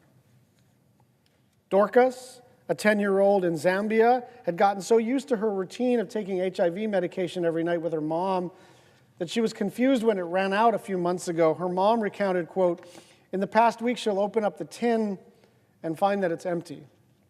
She'll run down to the clinic and go check if she can collect her medication, and she'll come back and say, oh, you're right, the clinic is closed. They're not there anymore. In Sudan, which has been ravaged by war and gripped by famine, a mother watched 2 of her children under the age of 3 wither from malnutrition and die after a soup kitchen that had been supported by USAID closed overnight. Days before he died, the older of the 2 children had asked for porridge. Quote, I told him, we don't have any wheat to make that, his mother recalled, adding that the soup kitchen's daily meal, which the family had shared, was a godsend. A mother in Nigeria worried about how she would keep her infant alive, having just lost the other twin to malnutrition in the wake of funding cuts. A peanut paste, a supplement that had been paid for by the American Foreign Assistance, had been used to treat her newborns for malnutrition. She wondered about how she'd feed her child, and she said, I don't want to bury another child. There are thousands and thousands of gut-wrenching stories just like this from every corner of the planet, with newborns and children and families and communities, and this is only what's happened in the last few months. Just imagine what's going to happen if we codify these cuts. We are not going to prevent every death. We know that. We're not going to be able to feed every child. We understand that. We cannot feasibly help every community that needs help. We accept that. But this is something different altogether. This is knowingly and willingly and needlessly inflicting horrific suffering on millions and millions of the most vulnerable people alive anywhere on the planet. And for what? To save money? The idea that any of this is about finding savings while at the same time Republicans are exploding the national debt by $4 trillion to cut taxes for billionaires just doesn't pass the smell test. And to top it all off, the administration is about to incinerate, is about to light on fire, is about to incinerate 500 metric tons of food aid because they let it expire while sitting in a warehouse for months. They are lighting food on fire.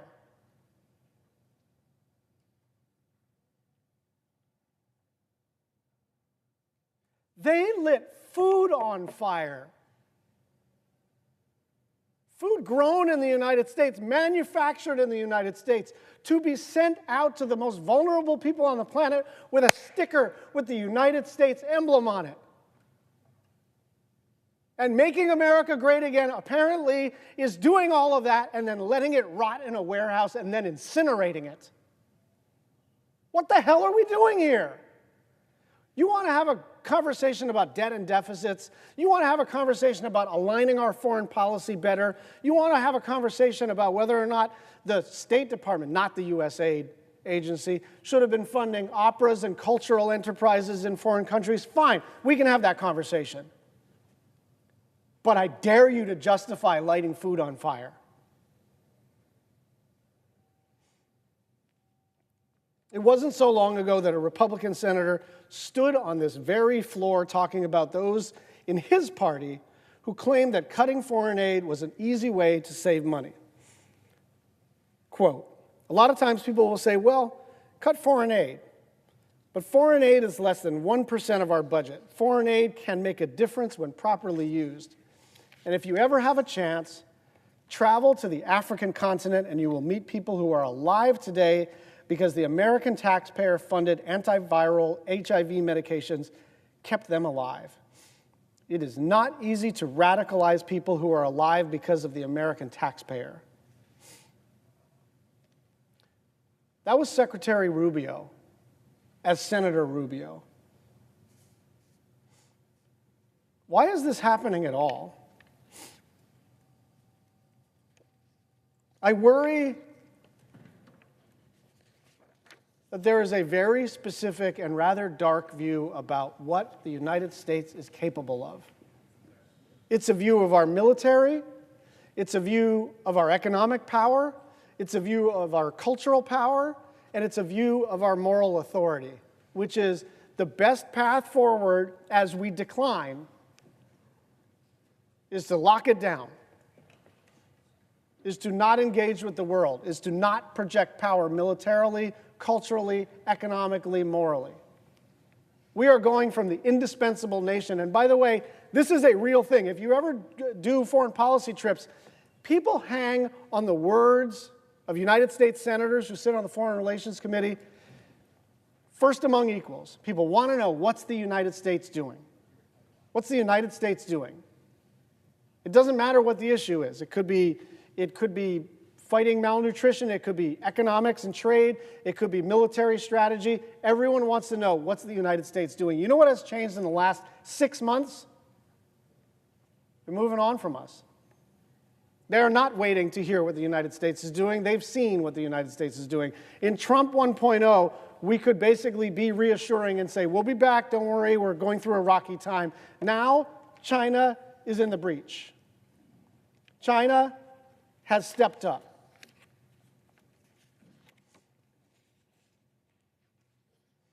It's not just that America's retreat is bad for us. It is really good for China. It is great for Russia. It's great if you're Hungary. The Kremlin was nearly instantaneous with its praise, calling the dismantling of the foreign aid enterprise a smart move. Autocrats in Hungary and El Salvador also celebrated U.S. aid's demise. Now, there's a basic principle in political campaigns, which is if you are doing something that your opponent loves, you may want to reconsider whether it's a good strategy. The moment we did this, all the bad guys were like, very smart, good job, we're very happy for you, excellent. China has seized this opportunity with a little more specificity because they have the opportunity to step into this role. They are working on child nutrition and landmine clearing in Cambodia, health and education in Nepal, disaster response in Myanmar, climate resilience in Mongolia. And it doesn't take a great deal of imagination to understand what this will look like in a few years' time. China will become the partner of choice for countries big and small all around the world. It will have increased its funding to global bodies like the World Health Organization, enabling it to win leadership posts and rewriting the rules in its favor. And we will have facilitated that process.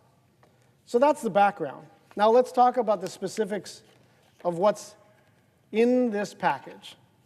And this point, I want to make really clear, and I made this point in the Appropriations Committee. There were a bunch of controversial programs that precipitated this effort to cut U.S. aid. 2 points to be made. One, the total dollar amount of all the controversial programs was like in the $100 to $200 million range. That's number one. Number two is all of those programs were discontinued. This is a budget that was enacted in March. This is Trump's budget. This is Trump's State Department. This is Trump's U.S. Agency for International Development. And so there is not a single thing that was on that Foxchiron that Marco Rubio is continuing to do. So this rescissions package doesn't have any of that stuff. And by the way, some of my Republican colleagues who understandably weren't super engrossed in the details, I had to send them a line by line of what these rescissions do, and they're sitting there going, where's the opera in Ecuador? Where's the cultural exchange program or the parade in South Africa? Where's all the goofy sounding stuff? And the answer is, a lot of that stuff was made up in the first place, but even if you stipulate to the idea that there was inappropriate spending, it's literally not in this package. What's in this package is stuff that I wouldn't say every, 90 out of 100 of us have asked for. And what do I mean by that? I mean, as the ranking member of the State and Foreign Ops Subcommittee, basically as a chair or ranking member of any of the subcommittees, you get a bunch of letters from your colleagues saying, this program's important to me, could you please take care of it in the coming appropriation cycle? And so now these letters are private, and I will protect the confidentiality of these interactions, but suffice it to say, a lot of the people voting for the rescissions are also privately asking for me to fund the thing that they are defunding. So this is all about the momentum that came from Doge and Trump and some tweets and some animus, real animus, to the foreign aid enterprise. So let's go through what's in it. $4.15 billion for economic support and development assistance. Our economic and development assistance is not charity. It is for countering the influence of the People's Republic of China or promoting regional stability. This work is in our economic and security interests. If this administration disagrees with some of the projects pursued by the previous administration, the good news is they have pretty broad authority to reprogram the money. Like if we're doing a program, I don't want to name a country because it'll have foreign policy implications. If we're doing a program in a country and this administration says, you know, that's not as important, they don't have to rescind the money. They can reprogram it to China or Russia or Ukraine or whatever it is. They have that flexibility. What they are saying, deal, right? Because if we want to be in an international forum, even arguing for our interests, even arguing against other countries or being frustrated with the body with which we're interacting, we have two choices. We can either participate, or if we don't pay our dues, we relegate ourselves to something called observer status, which basically means we're on the outside looking in. In order to get in the room, you got to pay your dues to the relevant organization. And that is what we're doing here. We're rescinding all the funds to all of the payments to all these international organizations. Why? Not because it's in our foreign policy interests. It's actually not. But because a bunch of ideologues don't actually understand how foreign policy works. And that's the thing here. You can have a different view under whatever it is to have an America first foreign policy. But this isn't that. This is just vandalism, right? I'm not having a disagreement with Jim Risch about how hawkish to be or how much to prioritize global health versus something else. We're just literally cutting off our nose to spite our face because what they want is vandalism to the enterprise. The tools of foreign policy are being shredded. So this isn't about policy unless you think the policy is, I wish my State Department were weaker. I wish the tools in our toolkit were more limited. I wish our ability to prevent war and keep nations stable were less well-funded. I wish that the only tool in our toolkit was military might. And it is not a small thing that many former secretaries of defense have said something along the lines of, if you defund foreign aid, I'm going to need more ammunition. Because this is the cheapest way to prevent war. $500 million from global health programs. Now, the new Republican proposal protects some of those programs funded by this account, but it leaves out pandemic prevention, family planning, and work on a wide range of issues. $1.3 billion for migration and refugee assistance and international disaster assistance. This funding supports our efforts to help refugees and other displaced people in conflict zones around the world. You know, most of us at some point, out of the 100 of us, do some sort of CODEL, some sort of foreign travel. And this is the kind of stuff we visit. And this is the stuff on a bipartisan basis that we all nod approvingly about. It's great that we're doing this. It's great that we're providing this kind of assistance. And $1.3 billion for refugee assistance is being cut. And I'll tell you why. It's because it's got the word refugee in it. I mean, that's how they figured out what they wanted to cut, right? They ran word searches. Like, they're pretending it's some sophisticated AI. Maybe it was, maybe it wasn't. But all they were doing was looking for words like gender, looking for words like climate, looking for words like equity, looking for words like refugee. And if the program was named in such a way that it mentioned, it just used those words, it was out. Just totally preposterous. Our contributions to and participation in organizations like UNICEF is being cut. I mean, good luck explaining why you cut UNICEF.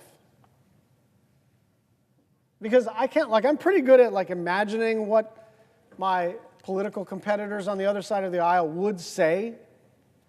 But why did you cut UNICEF? Are you trying to pretend that some number of hundreds of millions of dollars to prevent starvation among children is going to do the trick in terms of getting debt and deficits under control? Nobody actually believes that. Why are you cutting UNICEF? If this is about tightening our belts, why would you cut UNICEF? $460 million for the assistance for Europe, Eurasia, and Central Asia. This account funds a whole bunch of bipartisan foreign policy priorities, including energy security in Ukraine, that will be cut completely if this rescission is enacted. If there were programs under the previous administration that the current administration disagrees with, good news.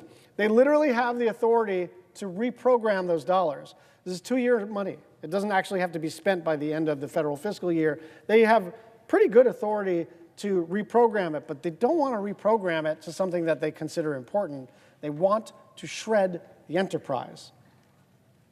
$125 million for the U.S. Agency for International Development operating expenses. Now, this administration is illegally dismantling USAID and functionally merging it under the State Department. Here's the problem with this $125 million. And yes, it's admin expenses, and everybody, I've been in the nonprofit sector and I've been in the grant giving side, and nobody loves the idea of paying for administrative expenses, but I know for a fact the State Department didn't want this in the rescissions package, because now that they have merged USAID under the State Department, they literally don't have the money, and they've got to absorb a $125 million hit. $100 million for the transition initiatives and the complex crisis fund. This is flexible funding in contingency accounts that didn't expire, and the administration can program it in any way they want. $83 million for the democracy fund. $83 million. Promoting democratic values is directly in our interest, and supporting resistance to dictators. Resistance to dictators. We're cutting resistance to dictators. Good for us. Make America great again. Ronald Reagan will be proud. The party of cold warriors, the party that vanquished the Soviet Union, the party that claims a hawkish mantle is now saying, you know what? This thing, which is probably 0.00 whatever of the entire federal spend, and an even tinier amount of the debt and deficit of the United States, let's defund that, because it's none of our business if dictators maintain power. It's a real change in policy here. $27 million for the Inter-American Foundation. This provides small, cost-effective grants and technical support for locally led development projects. Strengthening stability and self-reliance in partner countries is in our interest. And this is another one that I get a lot of letters from these guys saying, please fund it.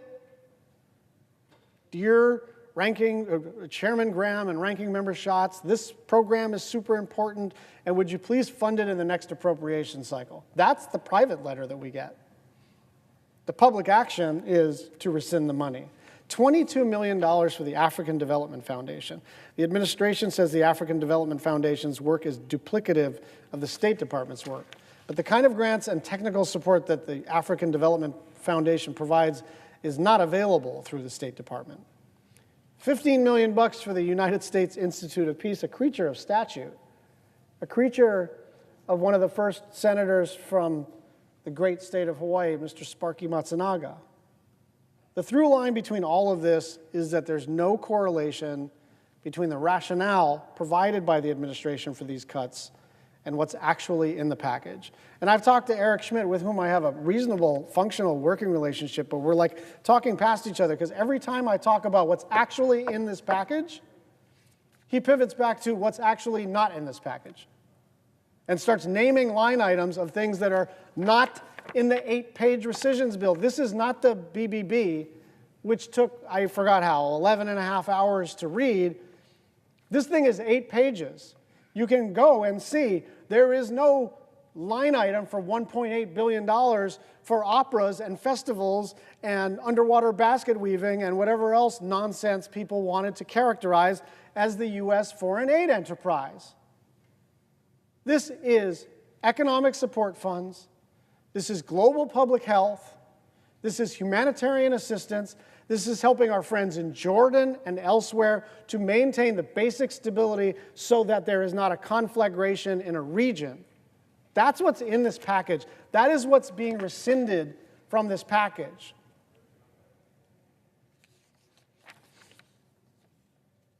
I understand that there is some obligation as a party member to oblige the requests of this party's president. I get it.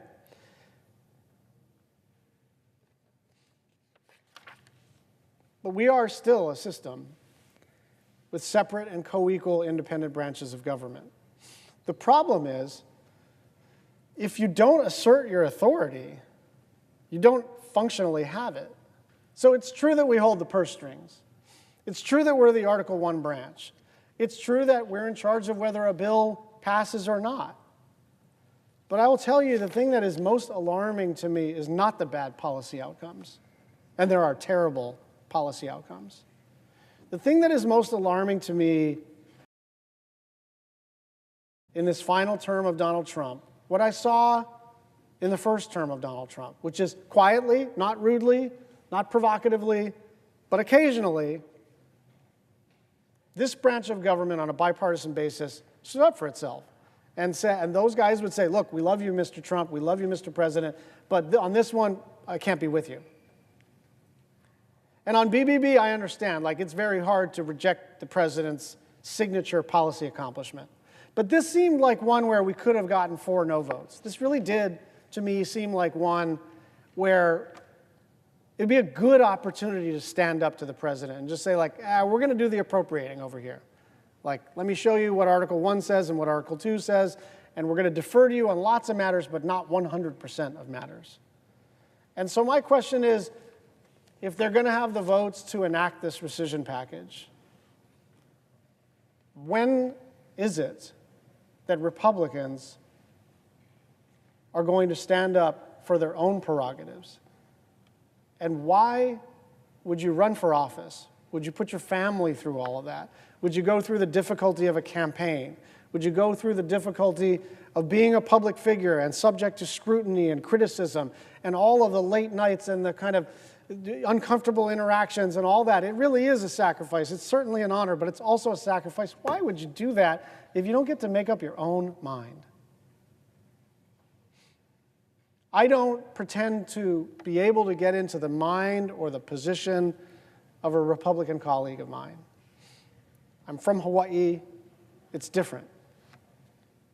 But I do think that there's a point at which it's just not worth it to give this guy every single thing that he wants. And it would be important, and it will age well, and your family will be happy, and your staff will be secretly happy, at least some of them, if at some point you establish that there are some limits to the executive branch's power. I yield the floor.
Senator from North Carolina.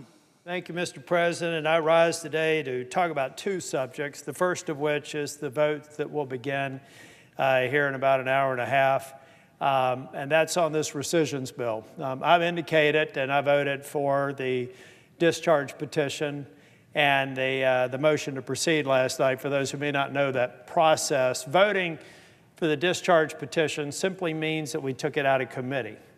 Voting for the motion to proceed simply means that we're now on the bill and we'll be considering amendments over the course of the next several hours to determine if we have member support to change the bill, to improve it from different people's perspectives. And I intend to vote for final passage at this time. I'm also looking at other amendments that maybe will make the bill better. But I also have to speak to the unique nature of this rescissions package so that we make sure that we get this right and we lay the groundwork for future rescissions. The only time that we've had a successful rescissions package in modern history was 1992. And that rescission, and by the way, for those who don't know what rescission is, it just simply means this funding will be cut. You will not be allowed to spend money in the administration. Well, in 1992, the successful rescissions package actually had significant cuts, but in every case, it had very detailed list of specific programs that were going to be cut. So then as members, when they proceeded in 1992, candidly, I wasn't even paying attention to politics back in 1992 at this level. But when they were proceeding with the rescissions package, they could look at a specific line item and come to the floor like we're going to do this afternoon and say, I don't like that line item. I'm going to see if I have enough support among my colleagues to take that one out. I'll end up voting for the rescission, but I want that out because I disagree that we should be cutting the funding.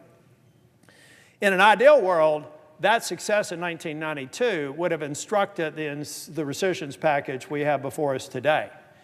But the reality is we don't have those details.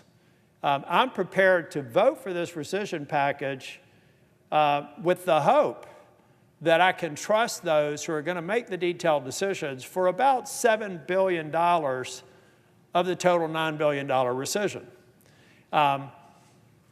About $2 billion of it is associated with National Public Radio, the Corporation for Public Broadcasting. People have asked me, why wouldn't I try to vote on an amendment to cut that out? Because I believe that those organizations have drifted over time, that we probably at some point should provide funding to them, but I'm not going to fight that part of the rescission. It's at least we know exactly what it is. So members have to decide whether or not they're okay with it.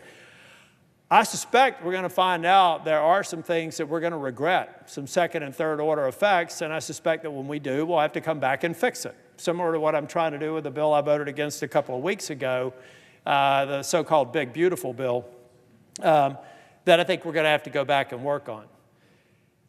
But the remainder of the rescissions package really is at the top level. We have no earthly idea what specific cuts will occur. But I'm willing to give OMB and the President the benefit of the doubt that there are going to be responsible cuts. There's two kinds of areas that I'm going to be focused on in particular. There's an area that could lay the groundwork for the administration to cut roughly $200 million from a Ukraine support program. It's not the military support program. I appreciate what the President's doing in terms of finally getting to a point to where we're going to sustain support for Ukraine. This happens to be a program that some believe, if it's cut, could harm some of the non-military aid that we're providing Ukraine. I share that belief. Now, I've been told as late as yesterday that will not be one of the cuts. And so I'm willing to move forward and vote on this bill on the assumption that that comes to pass. However, if we find out that some of these programs that we've communicated should be out of bounds, that advisors to the President decide that they're going to cut anyway, then there will be a reckoning for that. It won't be in this bill, but this is only a small bill. This is a $9 billion rescissions package, folks.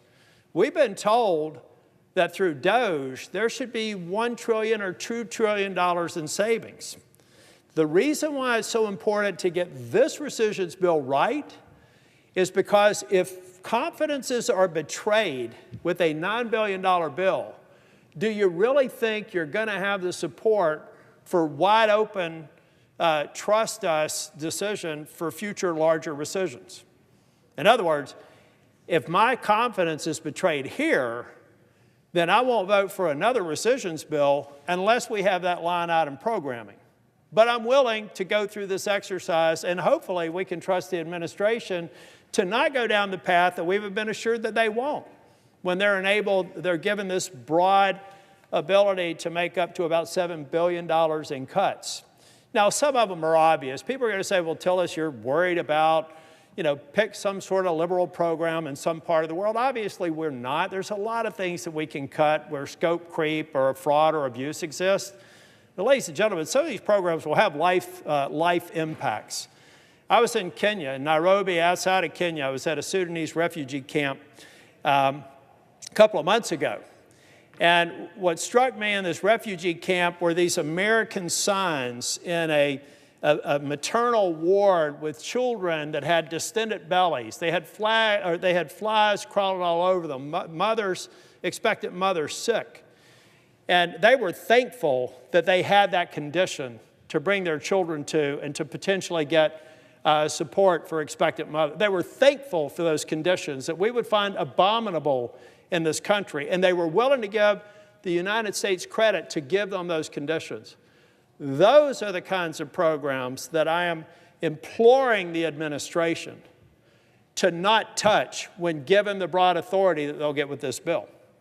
Because if they do, it could be the end to billions of dollars that we could potentially rescind if we don't do one of two things in this bill. Number one, get this authority and cut programs like I just described in Kenya or Ukraine. Or get this authority and betray a confidence with our colleagues on the other side of the aisle in a spending decision that was used to fund the government. We've got this year-end appropriation that we have to work on, September 30. We got to fund the government. Now, how likely is it that Democrats are going to come with us? The only way we can fund the government is to get at least 7 Democrats to vote with us at the end of September 30, or we could go into a shutdown. If I'm a Democrat and you're trying to get me to vote and get to a 60-vote threshold to fund the government, and you've just betrayed a prior agreement and a prior appropriation, what are the likelihood that they're going to do that?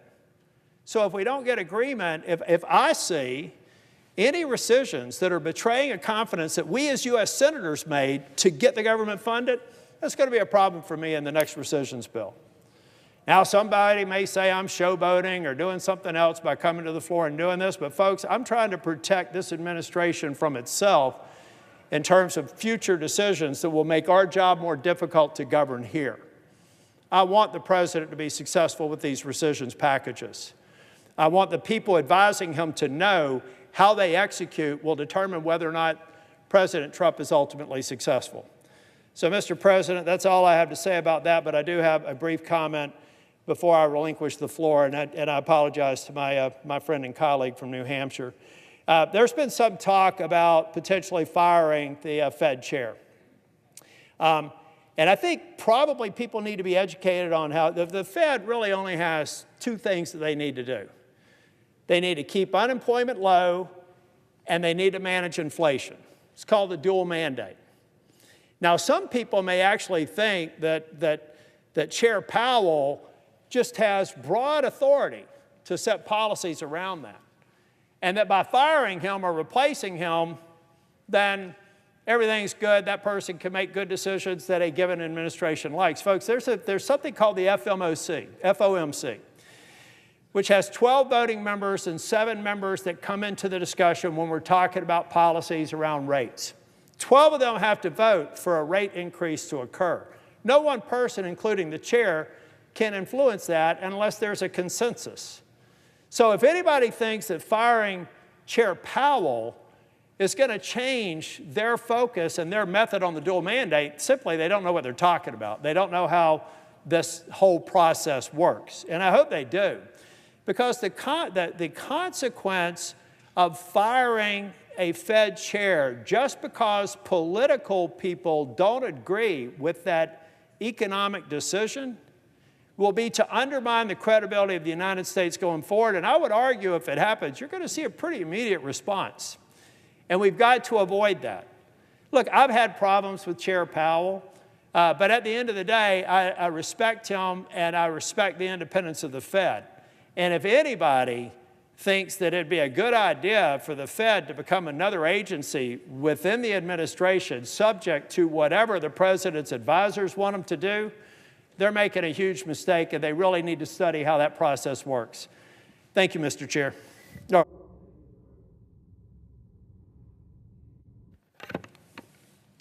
Mr. President. Senator from New Hampshire.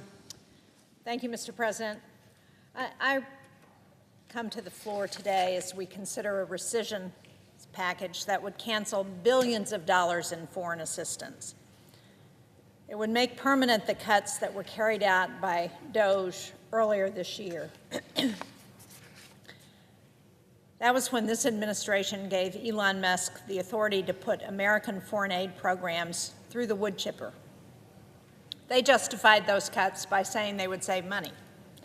But here we are, 6 months later. Not only have they passed a reconciliation bill that increases the national debt by more than $3 trillion, that shifts the financial burden to state and local governments. In New Hampshire, there is going to be a massive cost shift because of the passage of that bill. And for all the talk about saving money, I don't think DOGE has saved a dime. Earlier this spring, CBS News reported that the federal government has spent $200 billion more in its first 100 days this year than it did last year. And according to the Partnership for Public Service, DOGE's cuts could cost American taxpayers as much as $135 billion this year alone. And this rescissions package is no better. And the substitute that we've seen so far is a gimmick. It claims to preserve funding for global health programs like HIV, malaria, and tuberculosis, for agricultural research, for the Countering PRC Influence Fund, but it doesn't actually restore those funds. So a vote for the substitute is a vote to cut critical foreign assistance programs. And one thing is clear. While American diplomacy and foreign aid amount to less than 1% of our federal budget, the return on that investment delivers real dividends to American consumers and American businesses. As you can see, U.S. development assistance supports more than 100,000 U.S. jobs. This week, the Senate Foreign Relations Committee minority released a report that highlights what cutting these programs does. This is the report, Mr. President. I think you've seen it in the committee. It's called "The Price of Retreat: America Cedes Global Leadership to China."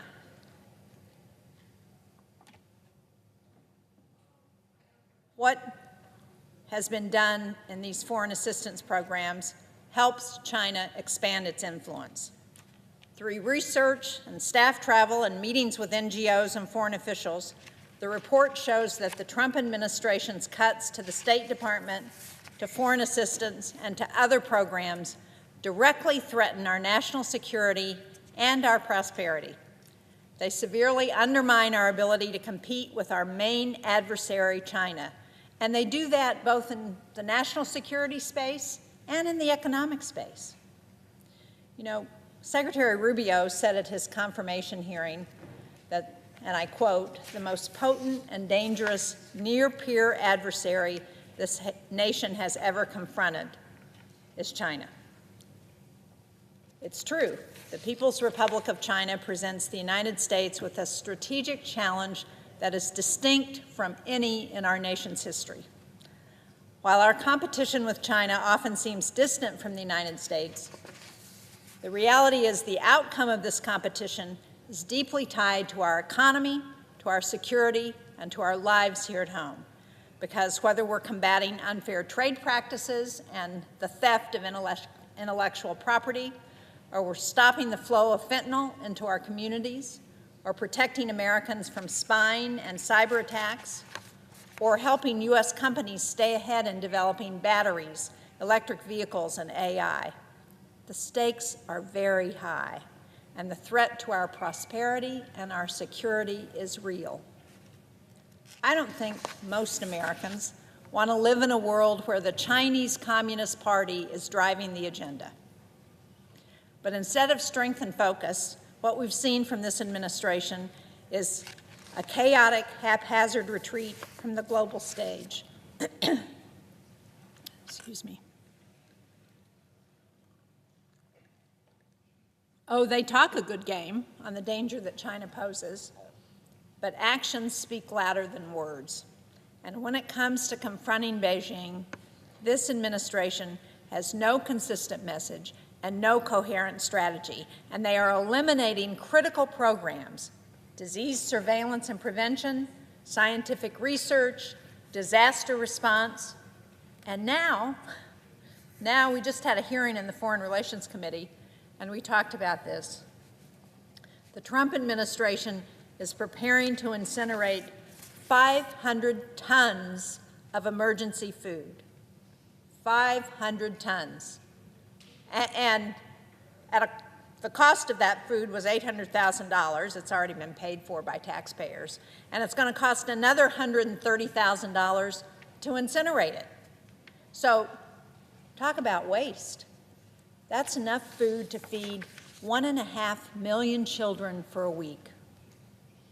But thanks to chaotic and inept decisions, cutting funding, firing staff, gutting key programs, American taxpayers are going to foot the bill for this. And children are going to go hungry. These erratic, self-defeating policies are in stark contrast to what we're seeing from the Chinese Communist Party, which has been, sadly, very clear and deliberate in its strategy.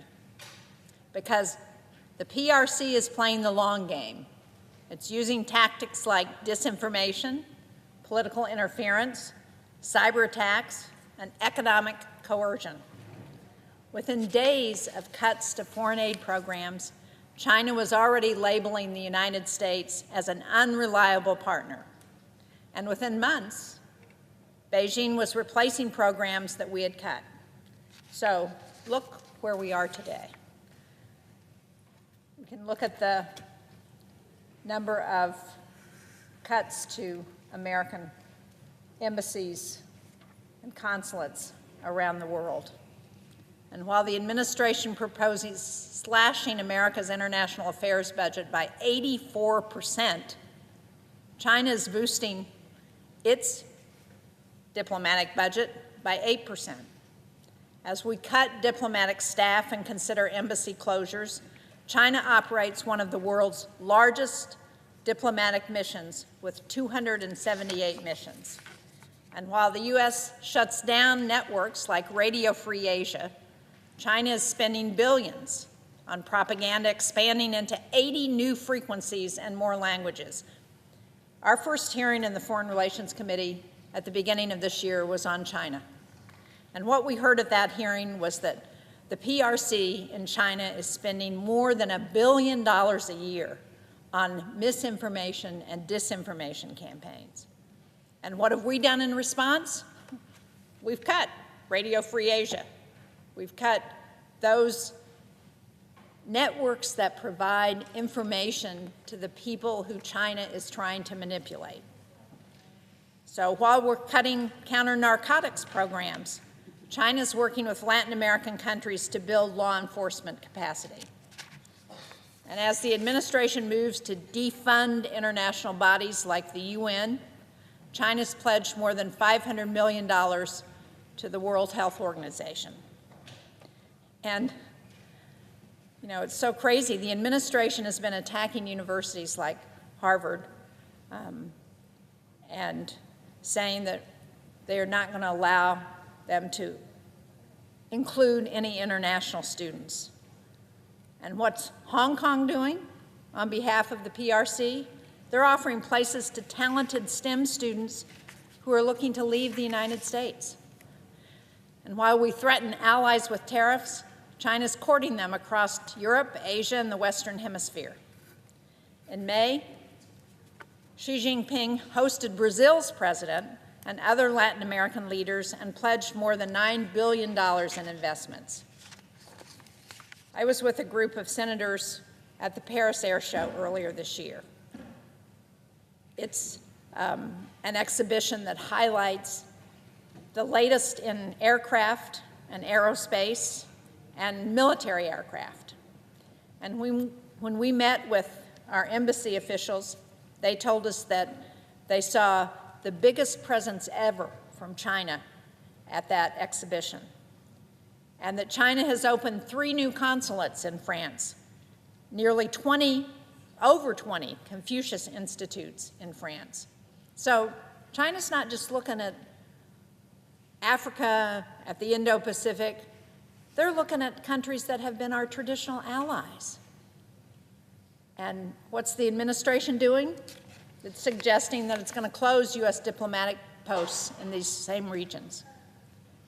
China is eating our lunch when it comes to diplomacy, when it comes to the investments that we need to make around the world. And yet, here we are today, we're considering a rescissions package that's going to further benefit the Chinese Communist Party. Leaders across the political spectrum, Democrats and Republicans alike, have agreed since I got to the United States Senate, and I thought the administration agreed with us, that the biggest threat to America's security, both economic and national security, is China, the People's Republic of China. We need to come together. We need to make sure that America doesn't retreat from the global stage. And the good news is that despite the cuts, despite the administration policies, there is still broad bipartisan agreement that American leadership on the global stage is essential, and that China's expanding global footprint makes us less safe and less prosperous. So to my colleagues here in Congress who are considering this rescissions package that will codify these cuts, remember this: it's not too late. We can move to reverse the damage that's been done in the first 6 months. We can preserve America's ability to lead, to compete, and to shape the future on America's terms, not on the terms of the Chinese Communist Party. Thank you, Mr. President. I yield the floor.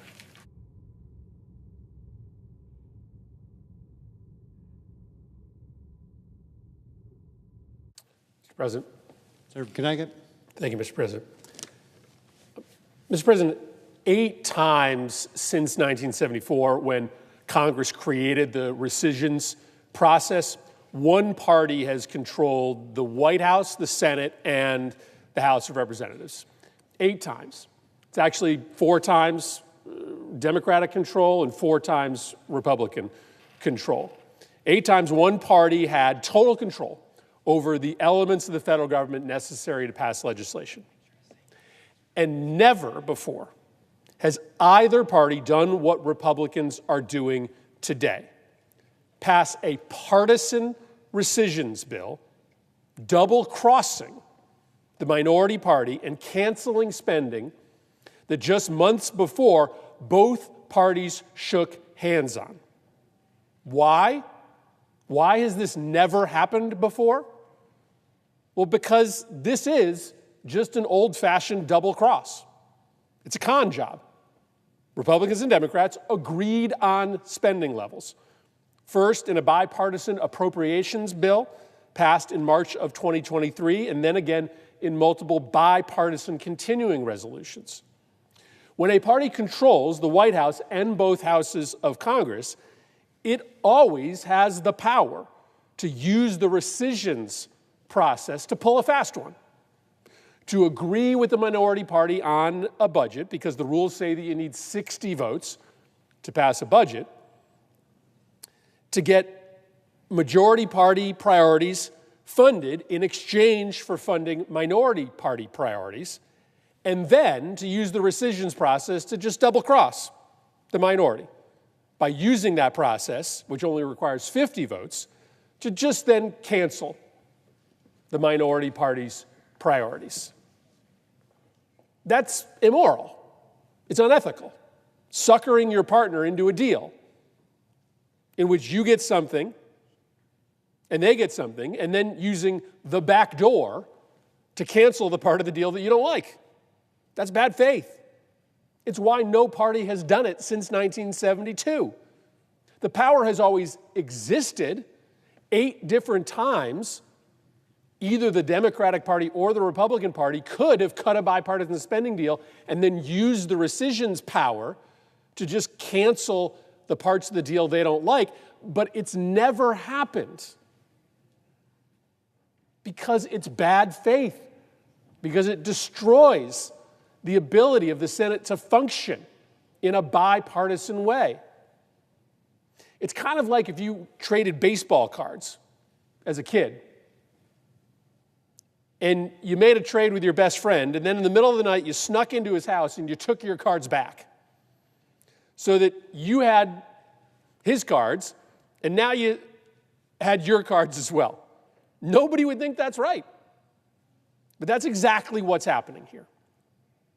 It will become hard, maybe even impossible, and Senator Tillis laid this out very well, to write a bipartisan budget ever again, because the minority party now knows that they can get double-crossed. And believe me, if Republicans do this now, Democrats are going to do it when they're in charge. This will become the norm.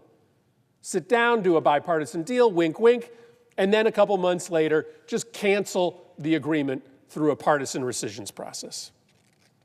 And of course, this is now the third time in 7 short months that the new Republican majority has made substantial, meaningful changes to Senate rules and norms. Senate Republicans created a brand new rule that massively expands their ability to invalidate actions of the previous Democratic administration. Just a couple weeks ago, Republicans walked away from decades of precedent on how Senate bills are scored, and they used new magic math to create a score that hid the actual cost of their budget bill. And now this double cross. But, Mr. President, this isn't just about breaking the Senate. That's actually probably the least serious consequence of what is happening here. The most serious consequence is what is happening to American power around the world, as Donald Trump and Republicans, in part through this rescissions bill, destroy every single non-military tool that we use around the world to protect our interests. When I was like 8 or 9 years old, I collected G.I. Joe figures, and one Christmas, I remember being so excited because Santa Claus brought me the huge G.I. Joe aircraft carrier. It was awesome. I was obsessed with the military, like a lot of boys that age, the planes, the tanks, the ships. That's what I thought American power was, the U.S. military, period, stop. And of course, that's an 8-year-old view of the world. The world, as it turns out, is a lot more complicated. You need a lot more than just planes and tanks and ships to protect your interests. You need a powerful military. But adults, in particular adults who have any experience in national security, know that the octopus of global power has a lot of arms. Military might, but also information might, economic might, diplomatic might, energy might, humanitarian might. This revisions bill cancels billions of dollars in investments in non-military foreign policy tools. And it is part of a broader effort by the Trump administration to destroy almost every tool that protects American interests other than our military. Over the last 10 years, the defense budget has grown from about $502 billion to $825 billion. That's an extraordinary 10-year increase of about $323 billion. Over that same period of time, the State Department budget has grown from $54 billion to $56 billion, a $2 billion increase. Now, if you layer in emergency funds, that increase is more like $30 billion, but you are still talking about an increase for the military over the past 10 years that is 10 times the size of the increase for non-military tools. And this military myopia, it makes me remember my 8-year-old self because it is so childish. It's so immature. it is so divorced from reality. Donald Trump's national security strategy, fund the military and destroy every other way that we confront Russia, China, Iran, non-state actors, it could have been constructed by an 8-year-old. It's that unsophisticated, and it really amounts to surrender. Because as we stop projecting non-military power around the world, China and Russia, but especially China, they just celebrate and step into the void. Secretary Rubio announced on March 10th that 83% of USAID programs would be terminated. Meanwhile, China just announced an 8.4% increase in its own diplomatic budget for 2025, committing $500 million additional dollars to the World Health Organization over the next 5 years. An organization that the United States no longer belongs to. As a result of our cuts standing next to China's investments in diplomatic power, China will surpass the United States this year for the first time as the largest bilateral assistance partner for 40 countries. China is now the power at the World Health Organization. They call the shots about the standards of global health and pandemic relief. China is now the preferred economic development partner for many nations. China is now the dominant force in standard-setting boards for global commerce. This is a choice the Trump administration is making to make China, and to a certain extent Russia in certain forums, the dominant power when it comes to economic statecraft, information statecraft, energy statecraft. Let me give you a specific example. Today, information is power. If you control information flows, man, you control politics, you control economics, you control culture. China spends about $7 billion a year to promote their communist narrative, to undermine U.S. leadership around the world and foster a China-friendly media environment globally. Russia, it's really hard to know how much Russia spends because they're not publicly reporting much of it, but they certainly spend at least $1.5 billion, but probably double that. And in many countries, Russia and China just control the information space. Russian-backed candidates win elections in countries on their periphery simply because of Russian information programs. Asian countries box the United States and U.S. companies out of economic competition because of Chinese information programs. And so, faced with China and Russia spending somewhere in the neighborhood of $10 billion, when the United States today is spending only a fraction of that amount of money, it would stand to reason that this would be a moment where we should come together, Republicans and Democrats, and dramatically increase our information warfare investments. But of course, we're doing exactly the opposite. Trump is in the middle of a purposeful, relentless campaign to destroy America's global information power. The Trump administration just shut down the Global Engagement Center. That is the capacity at the State Department to try to counter Russian and Chinese propaganda around the world. Gone, just gone. Global Engagement Center, bipartisan commitment, set up years ago by myself and Rob Portman, supported by Marco Rubio when he was a senator, now just doesn't exist any longer. The administration is dismantling the U.S. Agency for Global Media. That's the umbrella arm that oversees our information programs around the world. They laid off 92% of its staff. Voice of America, the Middle East Broadcasting Networks, Radio Free Europe, Radio Free Asia, they are on track to disappear. The arm of the VOA that combats Iranian anti-American information, gone. 54 different radio frequencies operated by Radio Free Asia to counter Chinese anti-American propaganda, gone. At the same time, China is opening up 80 new radio frequencies in multiple languages, including in those regions where America is disappearing.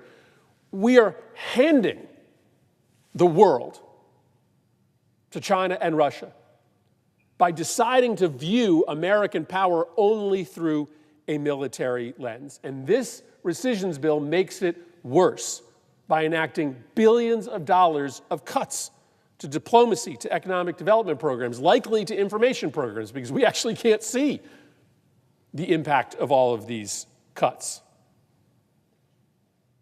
It's all surrender. China is throwing a blowout party as we disappear our non-military power from the world. Trump terminated tens of millions of dollars in projects to upgrade Africa's power grid. What did China do? They announced $50 billion of new financing for Africa. Africa, a place where the critical minerals exist to power AI and future defense systems. Africa, the part of the world whose economy is going to explode with opportunity, now opportunity that will go to Chinese companies, not American companies, as we withdraw our relationships with that continent as China steps into the breach. This revisions bill, standing next to Trump's destruction of all of our non-military foreign policy tools, it's surrender to our enemies. This bill is a double cross. It is.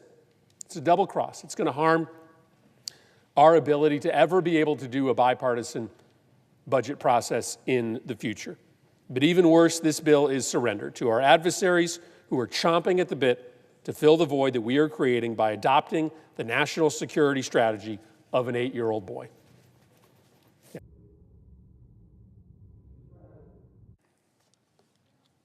Senator from Maryland.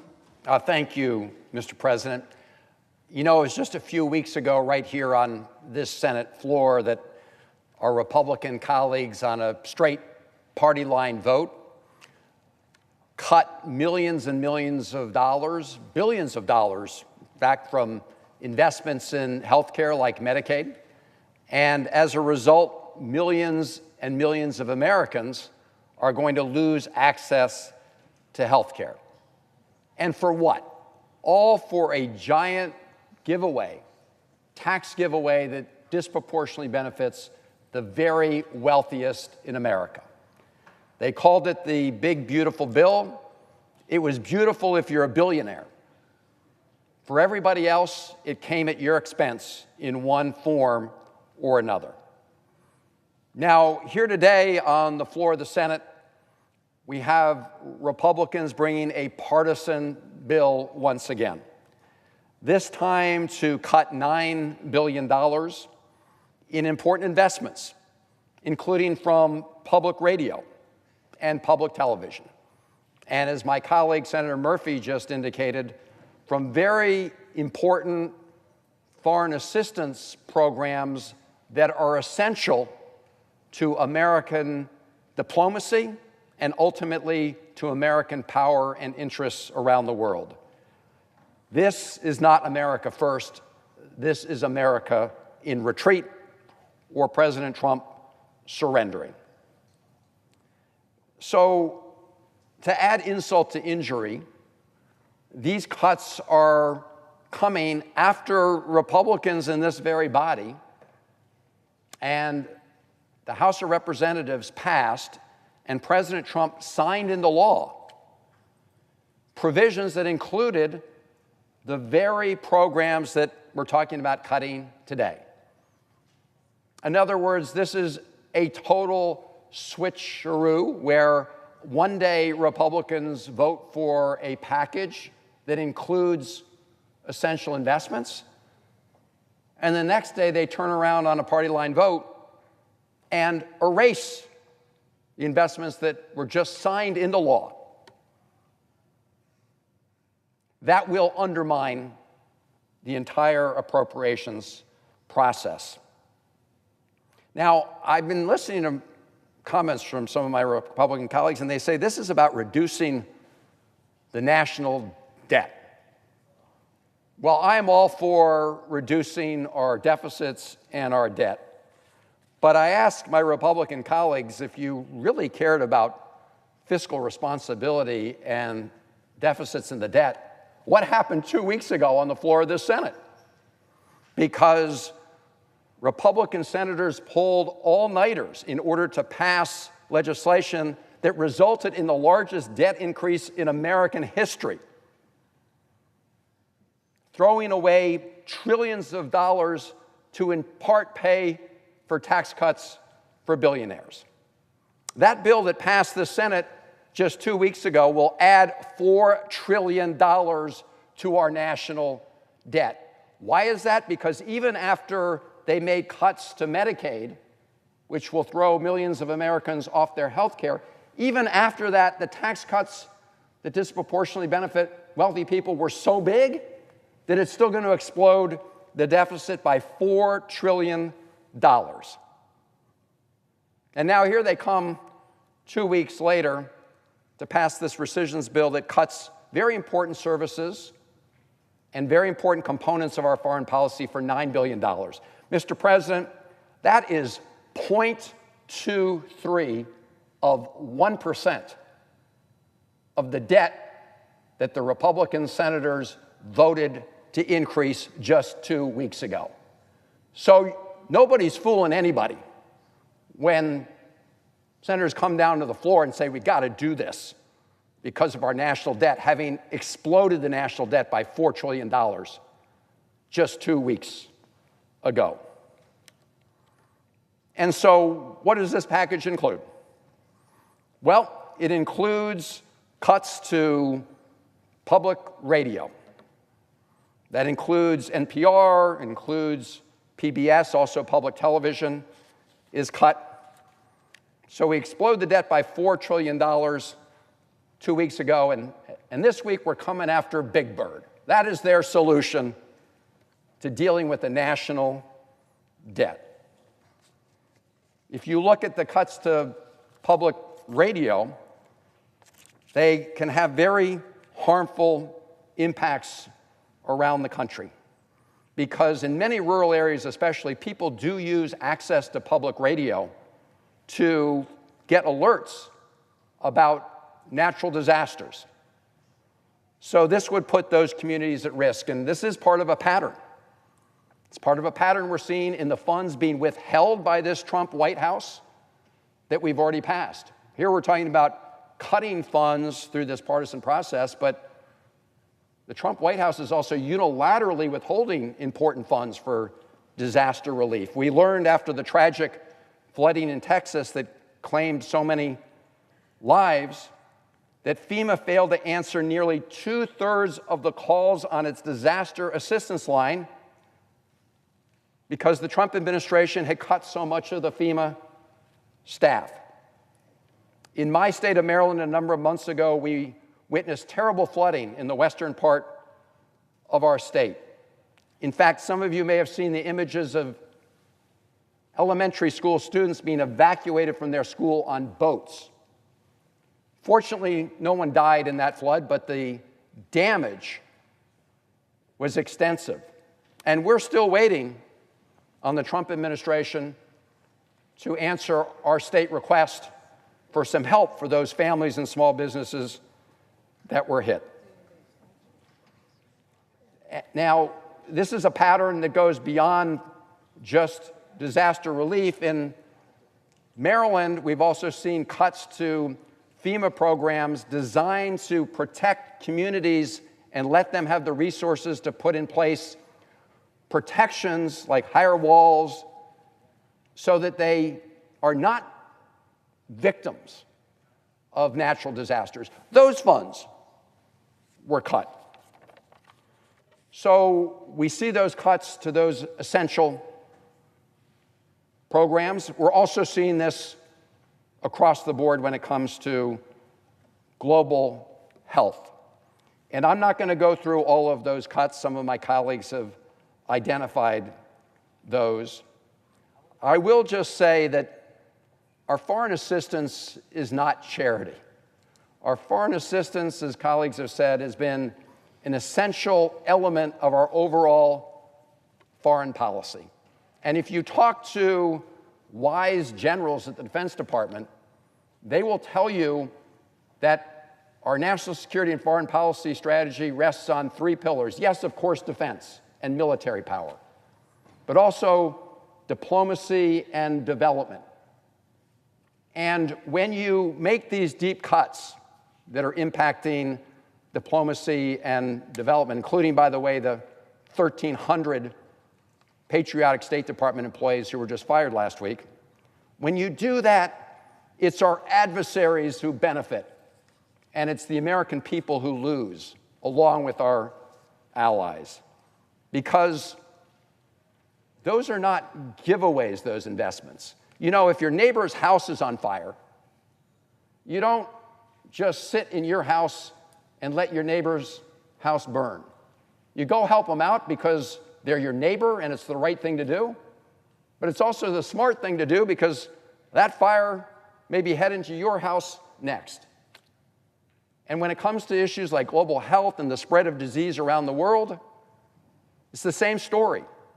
We save millions of lives, including millions of kids' lives, when we help, but we also prevent those diseases from jumping over the oceans and coming to hurt people right here in the United States of America.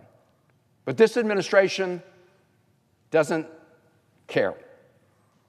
If you look at a Lancet study, they've estimated that the cuts that the Trump administration is made in the area of global health and other important investments will cost 14 million lives by the year 2030, including 4.5 million children who will die.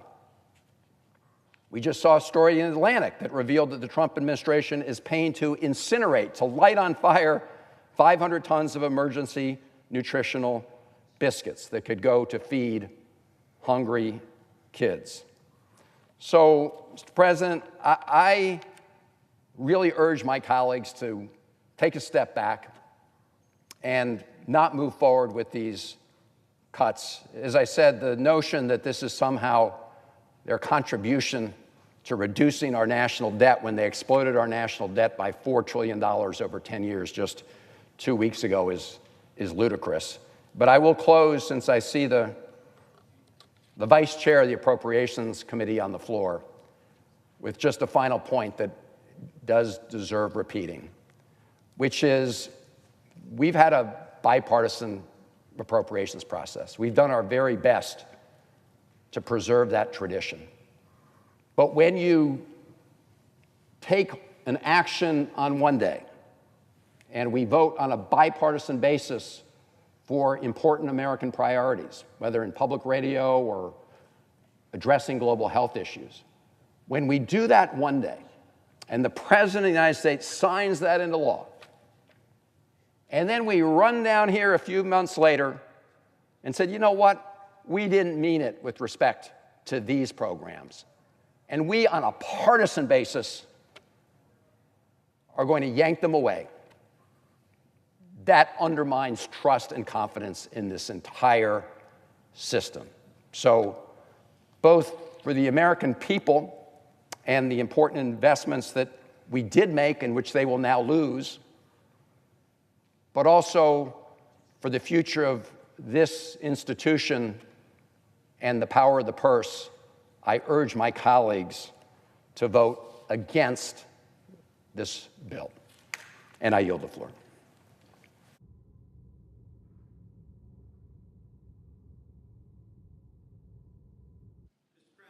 Senator from Delaware. Mr. President, I ask unanimous consent the following senators be permitted to speak prior to votes. Myself for up to 10 minutes, Senator Cantwell for up to 10 minutes, Senator Murray for 5 minutes, and Senator Schumer for 5 minutes. Without objection. Jesus wept. Jesus wept. Most of us who grew up in Bible-believing households know this is the shortest verse in all of Scripture, and in some ways, the most powerful. One that haunts me. Jesus wept in John the 11th chapter, 35th verse, because he had come too late, seemingly, to save the life of Lazarus. He wept because someone he knew and loved had died, and it had caused such harm and loss to his family. Today, we are doing something on this floor of this Senate. My Republican colleagues are doing something on the floor of this Senate that I believe would make Jesus weep. In Luke, there's a moment in the 10th chapter where a lawyer, and it's always a lawyer, comes to test Jesus. And trying to justify himself, presses Jesus with questions. What must I do to gain eternal life? And Jesus says, what does the scripture teach?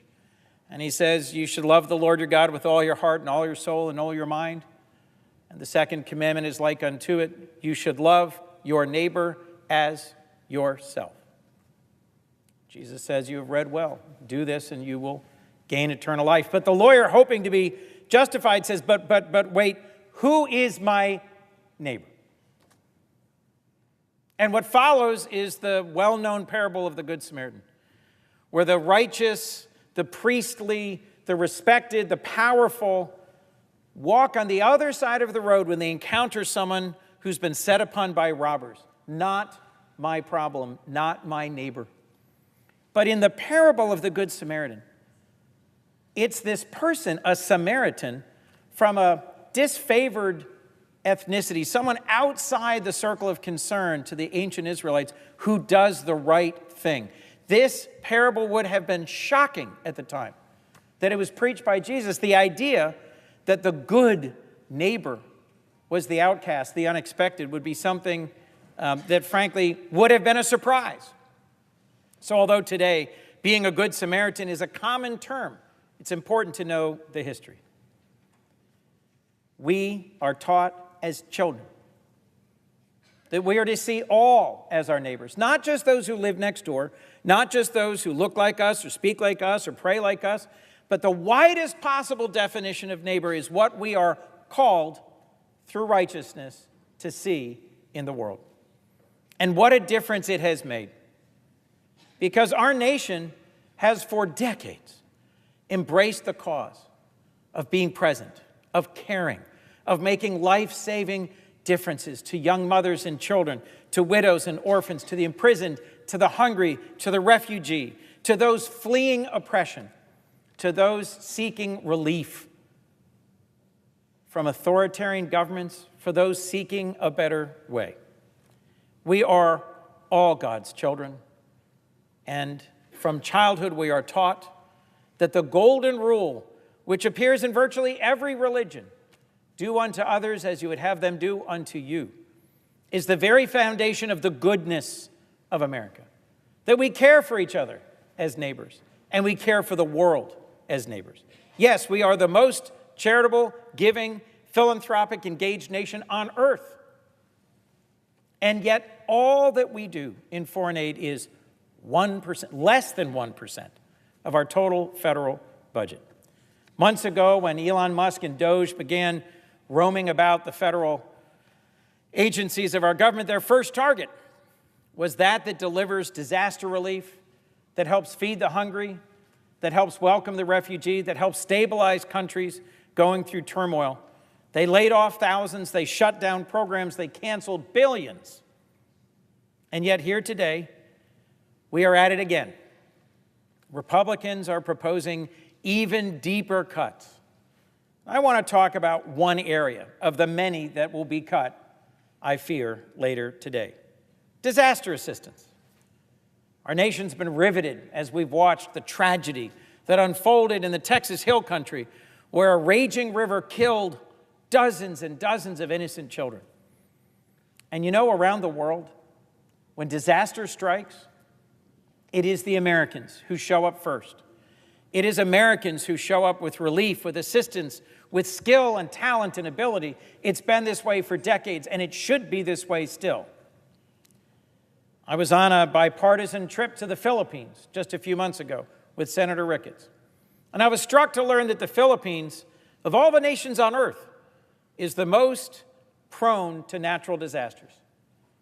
They value our partnership, our alliance. We've been security partners for decades. There's many Filipino Americans. There's a close and deep relationship. But in meeting with their national leaders, their elected leaders, their senators and their ministers of their cabinet, they said, you know, it makes an incredible difference here in the Philippines. Every time there's a typhoon, there's an earthquake, there's a volcano, it's the Americans who come. It's the Americans who deliver the aid, who help us help ourselves with training and equipment and support. And you know, and the excess of DOGE's deep cuts, they fired and laid off most of our experts who are capable of delivering world-class disaster relief. We saw the consequences with an earthquake in Myanmar just 3 months ago, where the few remaining folks who did this work were laid off as they were deployed. And instead, the response was led by the Chinese. We are driving nations into the open arms of our adversaries. We have long been known as a nation that sought to be respected, admired, believed in, embraced, not for the example of our power, but by the power of our example. That when there were dread pandemics killing millions, America showed up. One of the positives of this day is that my Republican colleagues have recoiled from fully shutting down PEPFAR, and that is a positive. One of the best things we've ever done as a nation is to save 27 million lives across the world that otherwise would have been lost to HIV/AIDS. But I'll tell you, when Ebola raged across Africa in 2014, I was the one member of Congress who went to Liberia at the request of the president, a Nobel Peace Prize winner, a brave and proud leader of a nation struggling, facing massive losses of life. Projections at the early stages of the Ebola pandemic were that a fifth to a quarter of their population would die in a matter of weeks. And who came to help? The Americans. Catholic Relief Services, Save the Children, CARE, the U.S. military, our public health service. I'll never forget meeting a young Liberian named Alvin. He dropped out of college to become a physician's assistant to help when the outbreak began, and he, in caring for patients himself, contracted Ebola, a near certain death sentence. Yet Alvin was evacuated by Americans to the Ebola treatment center set up and funded and equipped by Americans, and his life was saved by Americans. Whether it was the president of the nation, Ellen Johnson Sirleaf, or Alvin, the folks I met on that trip to Liberia thanked and praised the American people for our decency, our kindness, our seeing them as our neighbor in their moment of deepest struggle, risk, and loss. And yet today,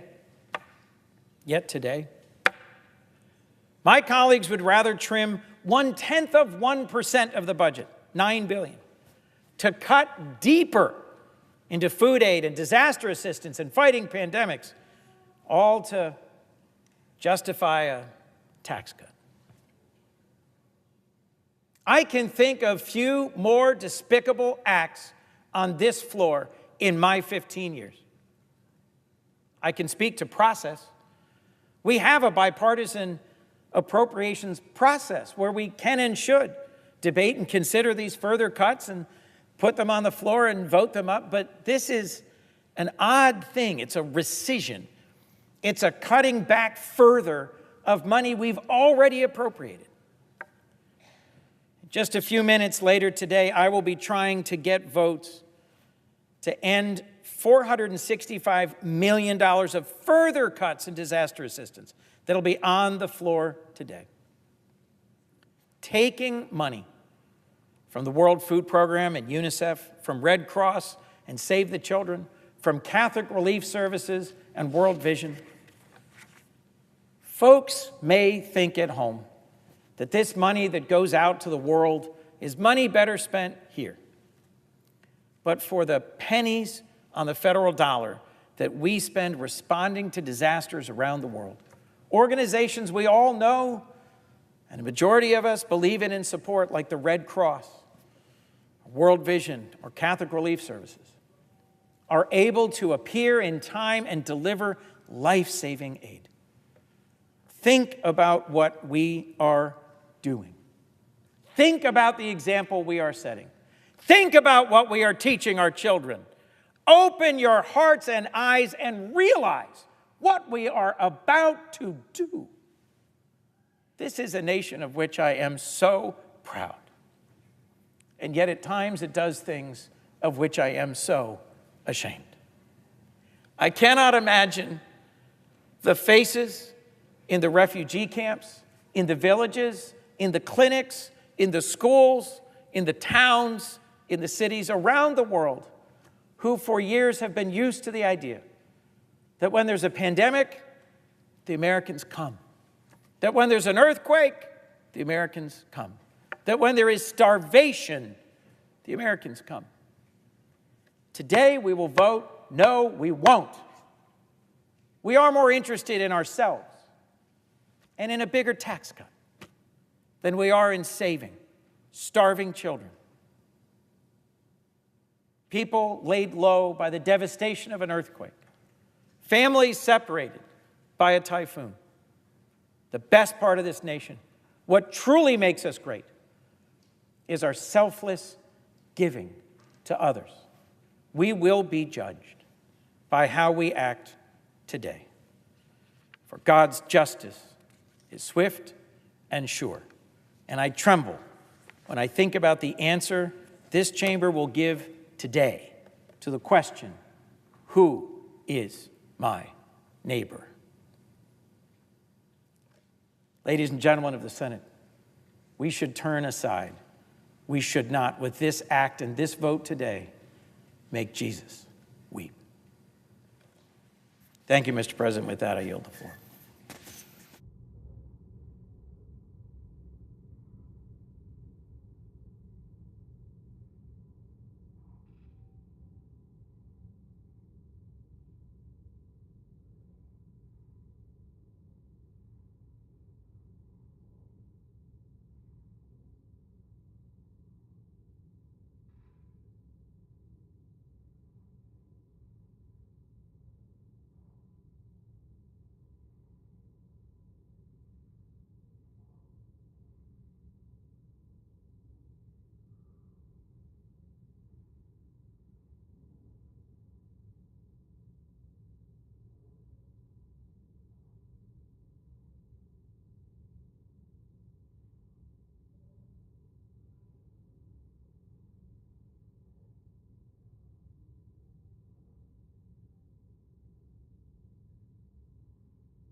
Mr. President.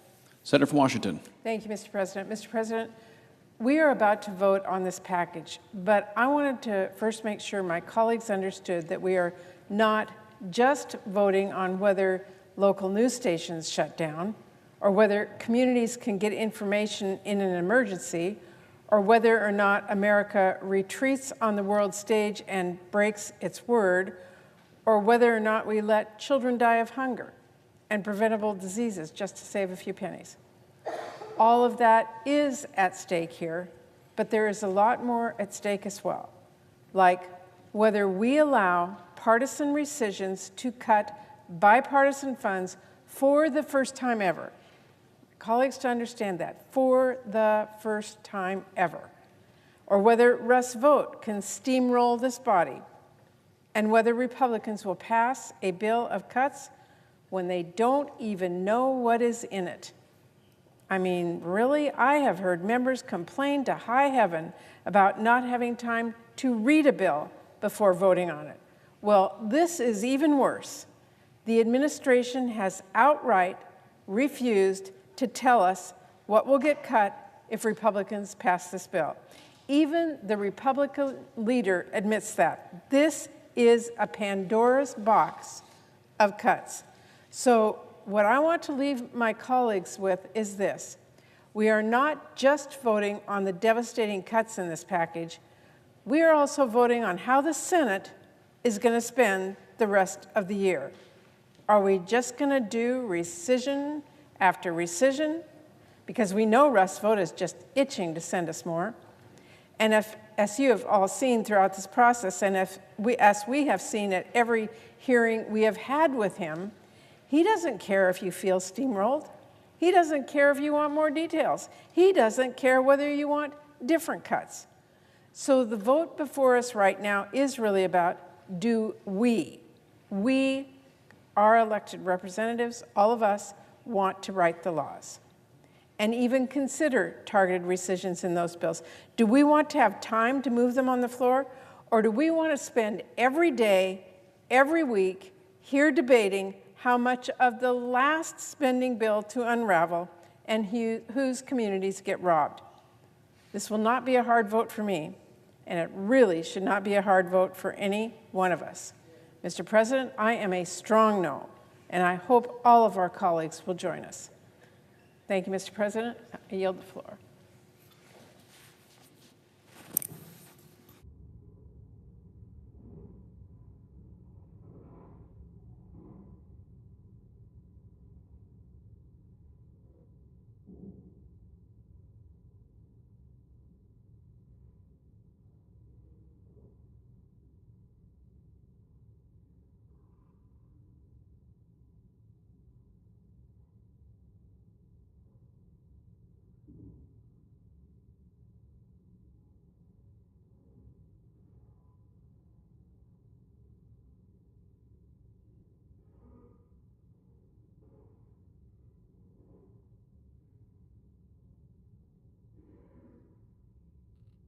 President. Democratic leader. Mr. President, in a few moments, we will begin voting on amendments to the Republican rescissions package. Let's start with the devastating consequences of passing this bill as written. The bill will starve local news and radio stations, so essential, particularly in rural areas, for people hearing about weather events. We learned the tragedy of untimely notification in Texas recently. It was very terrible. Could happen again with these kinds of cuts. The bill will harm America's farmers and researchers and businesses, make the world an easier place, unfortunately, for terrorist recruitment, and reward Communist China and Vladimir Putin. All so Republicans can keep paying for billionaire tax breaks. And the most galling part, Republicans are rushing forward without a clue how these unhinged cuts will be implemented. That's not just me expressing an opinion. That's what Republicans themselves admit. That's what the chair of the Appropriation Committee admits. That's what the majority leader admitted today, that Republicans don't even know how OMB and DOJ are going to rearrange these cuts, and yet they're voting for it. Republicans are putting a blindfold over their own eyes and leading rural Americans off a cliff just to make Donald Trump and his billionaire friends happy. Well, Democrats are not here to merely rubber stamp whatever Donald Trump does like the Republicans are doing. Today, my Senate Democratic colleagues and I will make clear the damage this package will have on Americans and on our national security. For one, we'll expose the terrible things Republicans have stuffed in this bill. They want to starve local news stations, defund local radio stations, cripple disaster alerts, abandon native tribes, isolate rural Americans, and erode America's leadership on the world stage. These amendments will show how the Republican bill makes America weaker while making our adversaries stronger.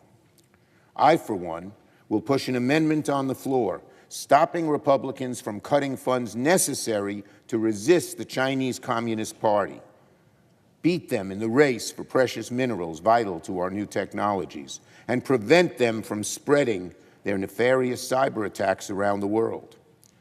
My amendment will also stop Republicans from cutting vital funds to our partners in the Indo-Pacific, who are the first line of defense against aggression from Communist China.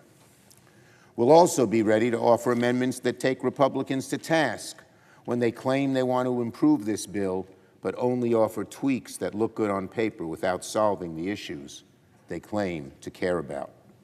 For example, Republicans say they want to protect rural communities, so we have amendments that will actually stand up to rural communities instead of making cosmetic tweaks at the margin that Republicans might try to push. Republicans say they stand with local TV and radio stations and want to protect those communities from cuts, so we have amendments that will actually halt these awful cuts and keep the places whole. Not some commitment of one state to one state and one senator from OMB, but actually preventing these cuts from cutting across America. Republicans say they want to stand up to the Chinese Communist Party, to get tough on Putin, to protect funding from global disease and preventing the spread of terrorism. So we have amendments that will ensure these vital programs are not cut. If Republicans oppose these common sense amendments, they are simply not serious about protecting local communities and the foreign aid they profess to care about.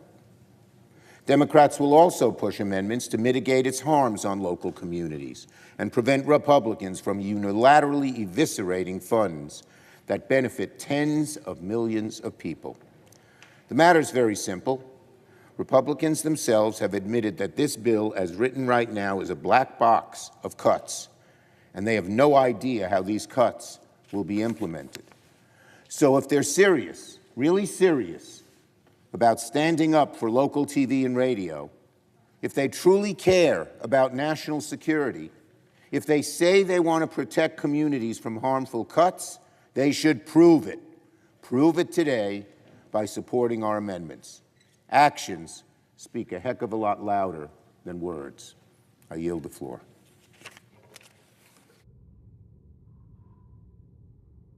The absence of a quorum. Clerk will call the roll. Ms. Alsobrooks.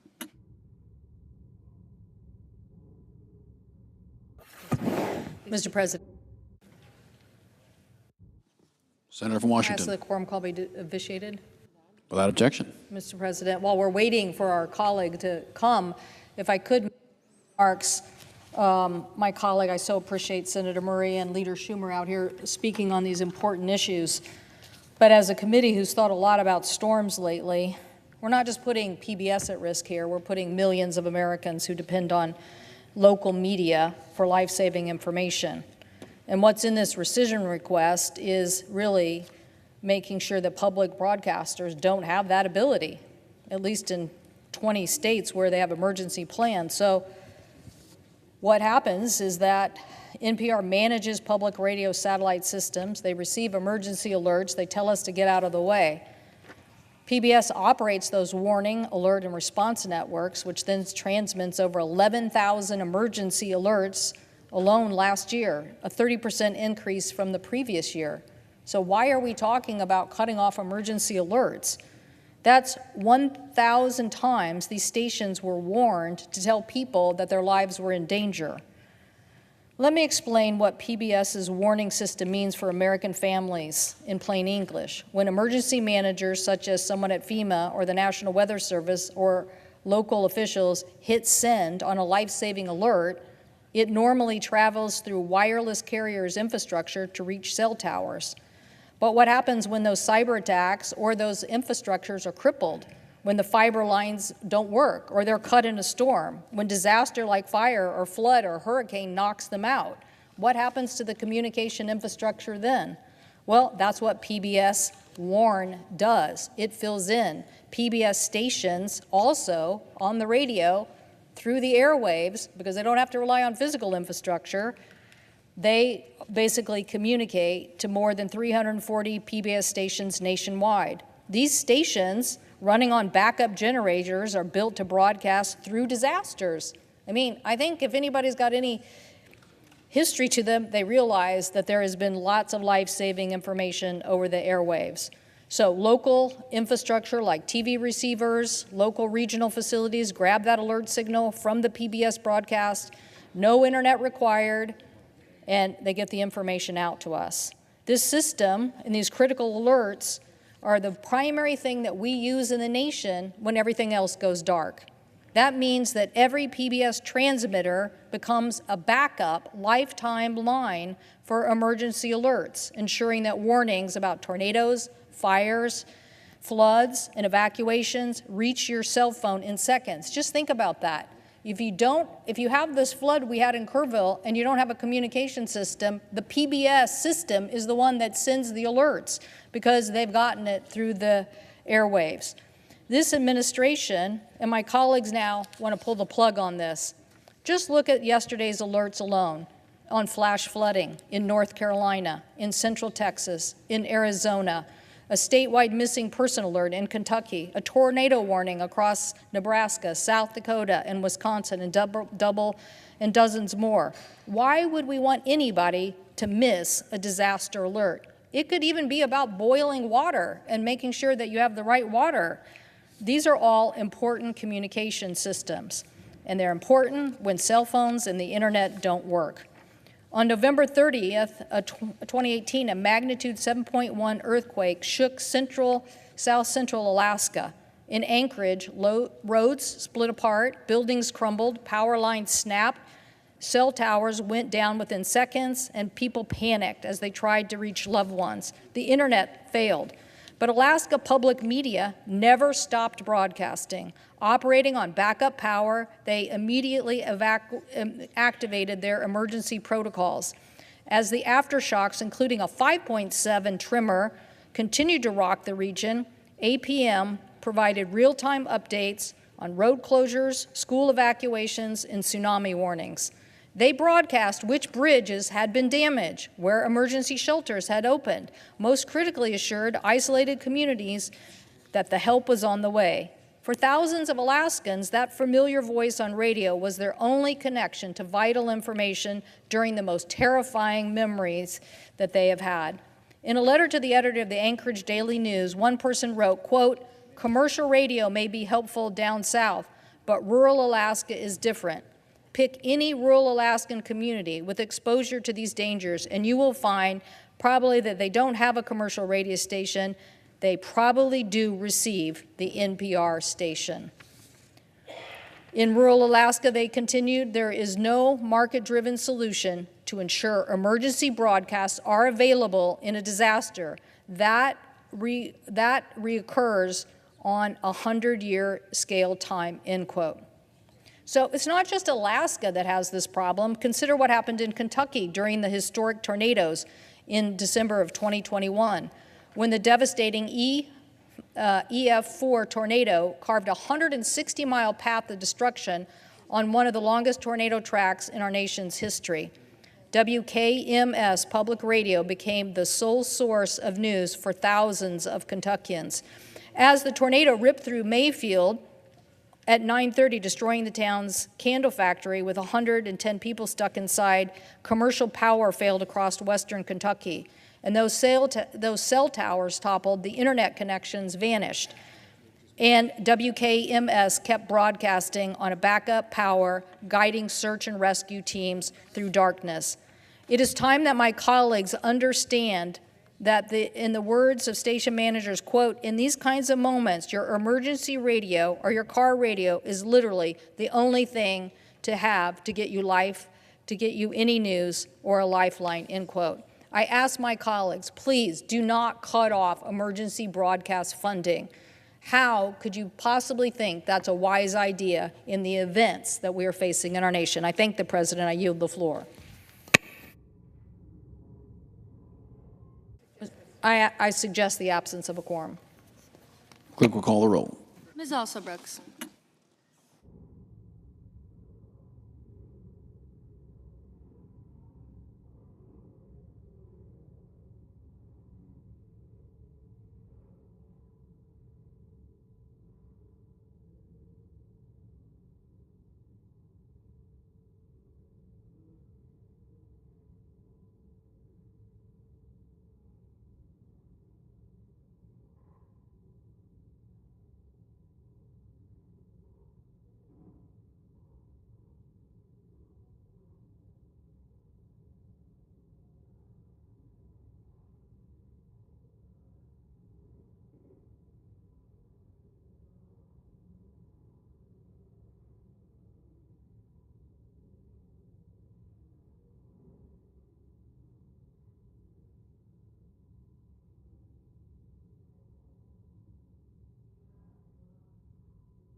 Senator from Missouri. Are we in a quorum call, Mr. President?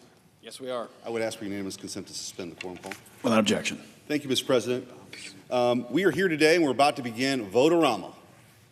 Vote-a-rama. We seem to do this quite a bit these days, but we're here today to do it on a very, very important bill, the rescissions package from President Trump. I spoke yesterday, and I won't go on for as long as I did yesterday about what this is all about. What this bill is about is to test the will of this chamber if we can actually move forward on what the American people sent us here to do, which is to find waste, to find fraud, and find abuse, and also to realign the taxpayer dollars that go out the door with actual American interests. So we're going to have a lot of conversations about the foreign aid spending. And it's been certainly highlighted, as it should be, some of the ridiculousness and craziness. And my friend from Hawaii has talked about, well, that's not going to happen anymore. Well, good, we don't need the money for it. But let's make sure it never happens again by sending a message that this chamber can actually see what happened and course correct. $18 million to gender diversity in the Mexican street lighting industry. $2.4 million to make international disaster aid more considerate of sexual orientation and gender identity.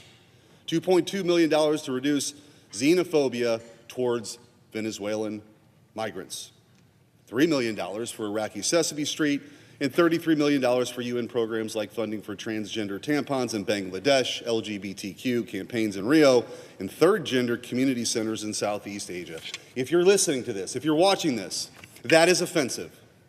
And that's just a short laundry list of the ways in which these bureaucrats have betrayed the trust of the American people. So what is today about? It is our effort to try to restore not only just some fiscal sanity to this place that everybody has talked about, even across the aisle, hopefully, maybe, I don't know, but not just that, but the political will to take that vote to go do it. Many, many legislators in many, many senates over the generations have talked about doing this. In fact, President Ronald Reagan talked about getting rid of federal money for the Corporation for Public Broadcasting in the early 1980s. It didn't happen. But guess what? Today, we can actually go do that. We don't have to sit by anymore and send it and continue to send the hard-earned tax dollars that are sent here by the guys that swing the hammer and the gals who drive the trucks back in Missouri, who should be mortified that they're spending money for the head of NPR to call the president a bigot, a racist, to look over the vast continent of our country and where I come from, flyover country, and look down on them and actually use our money for programming to tell them that every single hour of every single day. Enough is enough. So that's the charge here today, Mr. President. Let the vote-a-rama begin.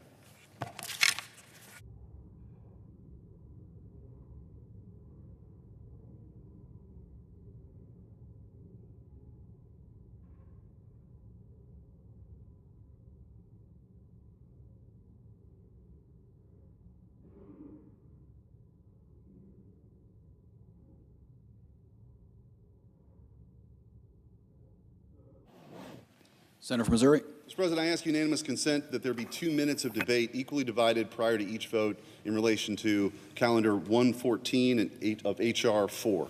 Without objection. Thank you, Mr. President.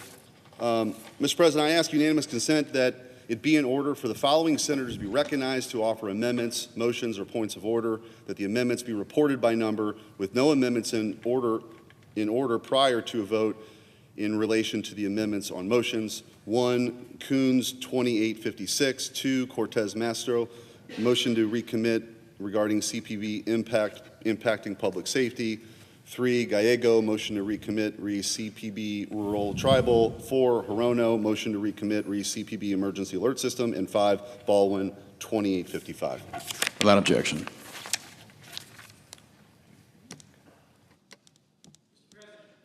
Senator from Delaware. Mr. President, I call up my amendment number 2856 and ask it be reported by number.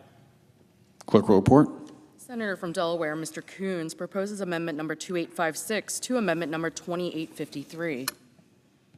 Mr. President, it was Ronald Reagan who said America is great because America is good. My amendment would restore $496 million of international disaster relief funding by removing it from this rescission package. This money doesn't just save lives in countries around the world when they suffer from earthquakes and tornadoes, hurricanes, and natural disasters. It strengthens our standing, brings us closer to our allies, and helps us compete with China. 2 months ago, I visited the Philippines on a bipartisan CODEL and was struck to learn it is the most natural disaster-prone country on earth. Today, they're giving us access to 9 new military sites. They are one of our strongest treaty partners in the region. And why? When I asked their leaders, they said because America helps respond to disasters.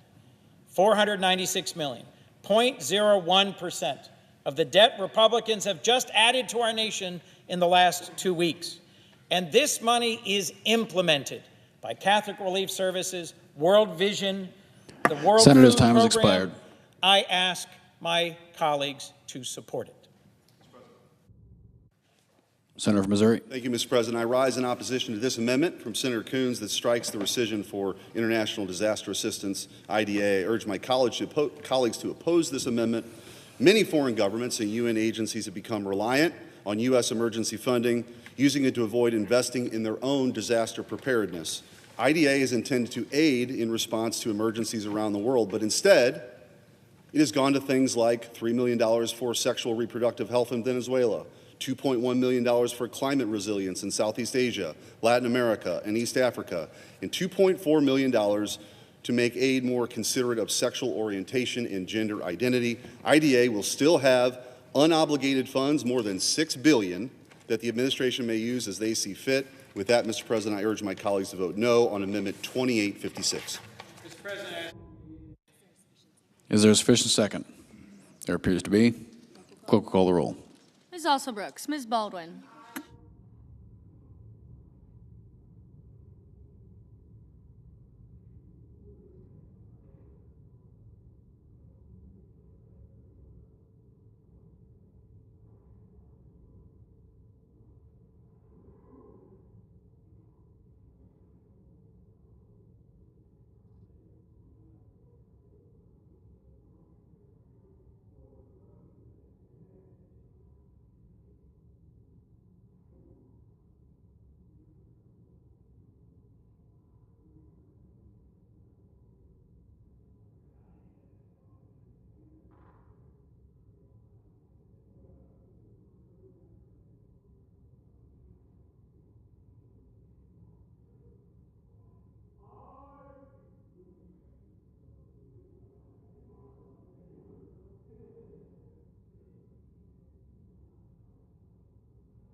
Mr. Banks. Mr. Barrasso. Mr. Bennett.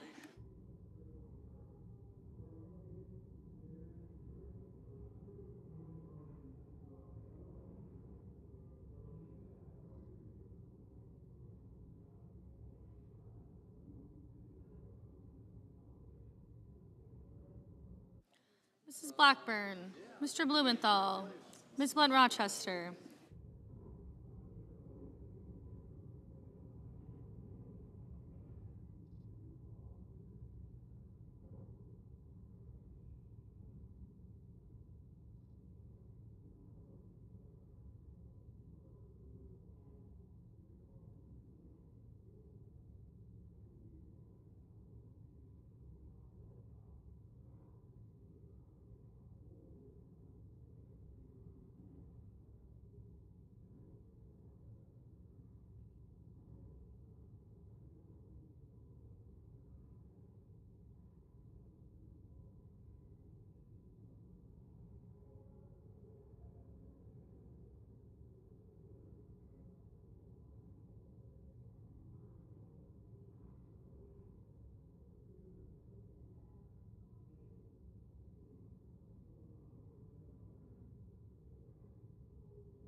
Mr. Booker, Mr. Bozeman, Mrs. Britt, Mr. Budd, Ms. Cantwell,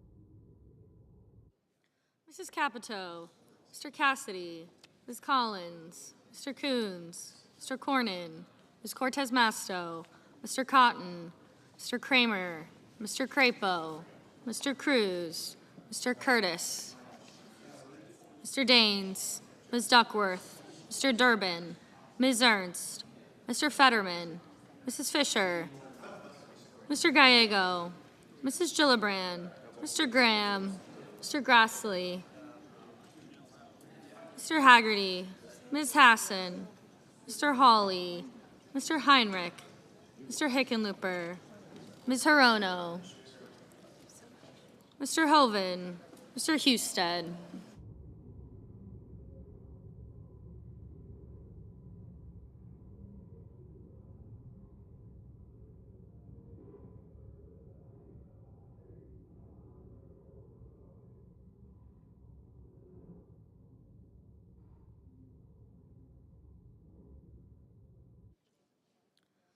Mrs. Hyde-Smith, Mr. Johnson, Mr. Justice, Mr. Kane, Mr. Kelly, Mr. Kennedy, Mr. Kim, Mr. King, Ms. Klobuchar, Mr. Langford, Mr. Lee, Mr. Lujan, Ms. Lemus, Mr. Markey, Mr. Marshall, Mr. McConnell, Mr. McCormick, Mr. Merkley, Mrs. Moody, Mr. Moran.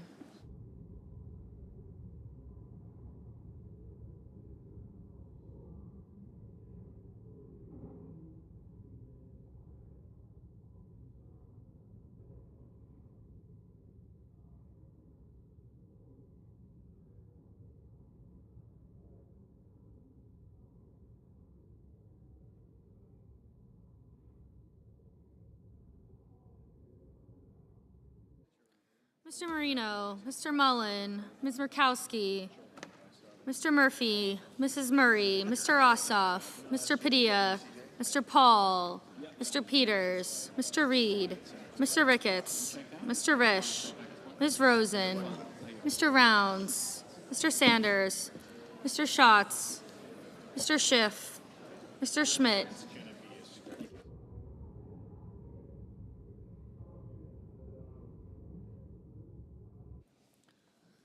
Mr. Schumer, Mr. Scott of Florida, Mr. Scott of South Carolina.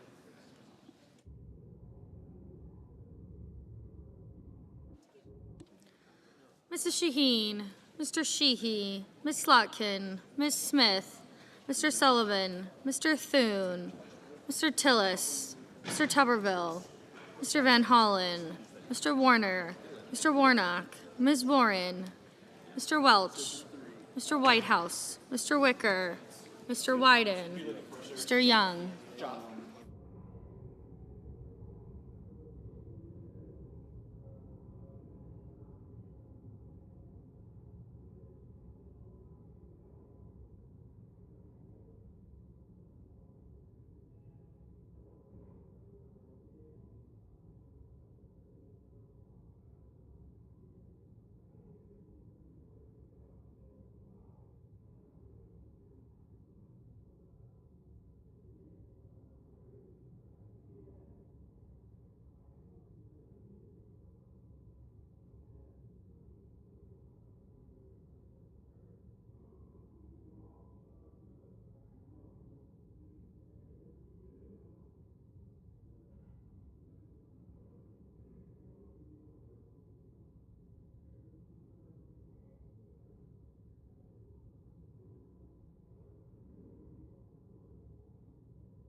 Senators voting in the affirmative: Baldwin, Blunt Rochester, Booker, Cantwell, Coons, Cortez Masto, Heinrich, Kane, Kelly, Lujan, Murray, Padilla, Schatz, and Slotkin. Senators voting in the negative: Banks, Barrasso, Blackburn, Bozeman, Budd, Cornyn, Cotton, Crapo, Curtis, Daines, Grassley, Hoven, Husted, Hyde-Smith, Kennedy, Marshall, Moody, Marino, Ricketts, Risch, Rounds, Schmidt, Scott of Florida, Sheehy, Sullivan, Thune, Tillis, Tuberville, Wicker, and Young.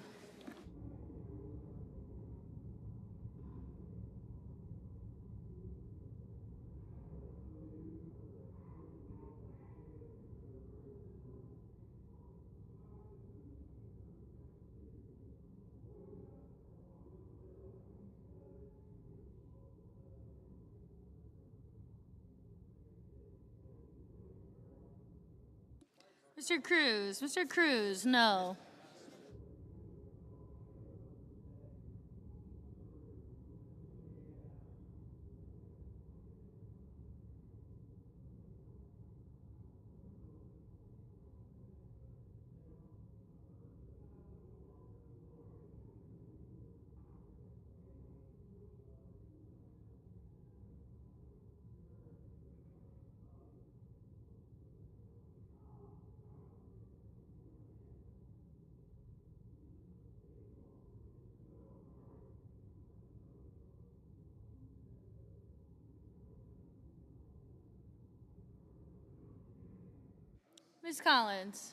Ms. Collins, aye. Ms. Hassan, aye.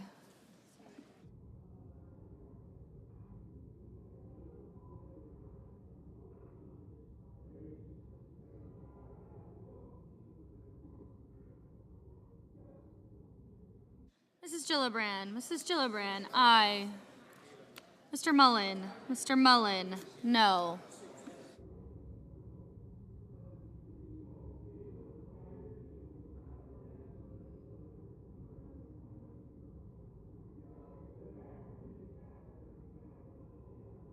Mr. Haggerty, no.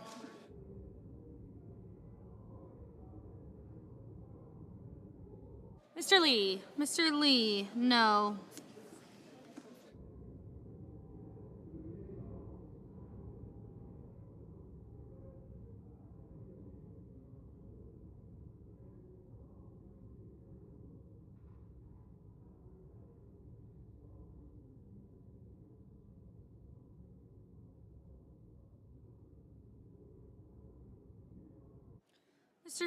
Mr. Schiff, aye.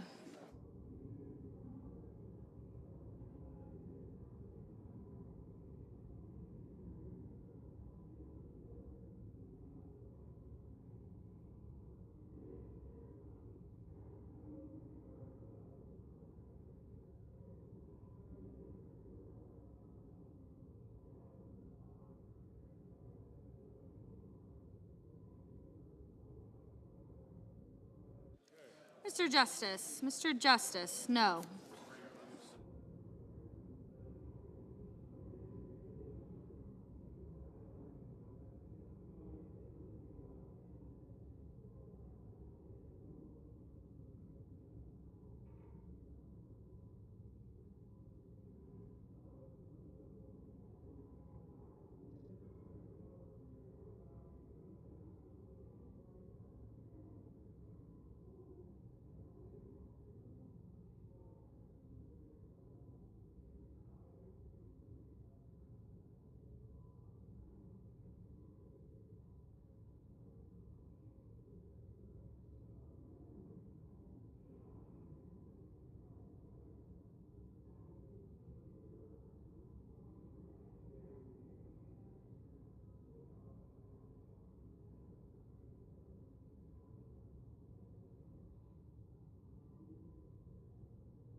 Mr. Merkley. Mr. Merkley, aye.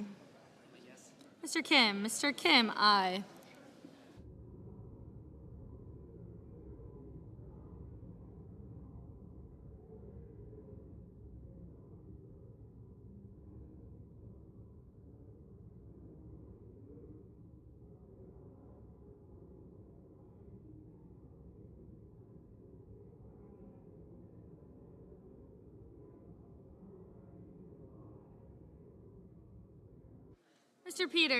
Mr. Peters, aye. Mr. Murphy, aye.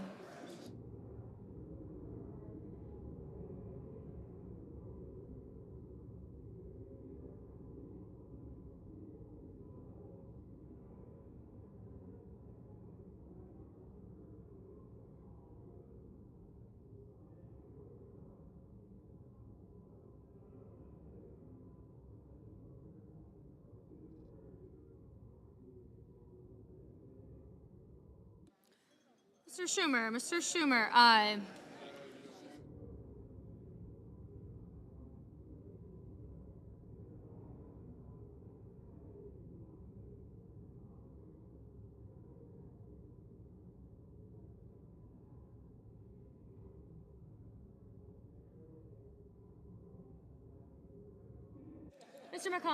Mr. McConnell, aye.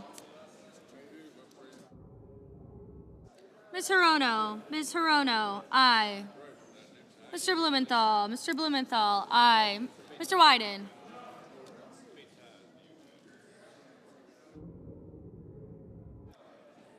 Mr. Whitehouse, aye. Mr. Wyden, aye.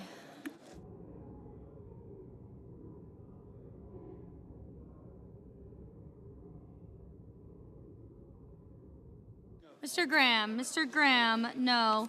Mr. Cassidy, no. Mrs. Fisher, no. Mrs. Britt, no. Mrs. Capito, no.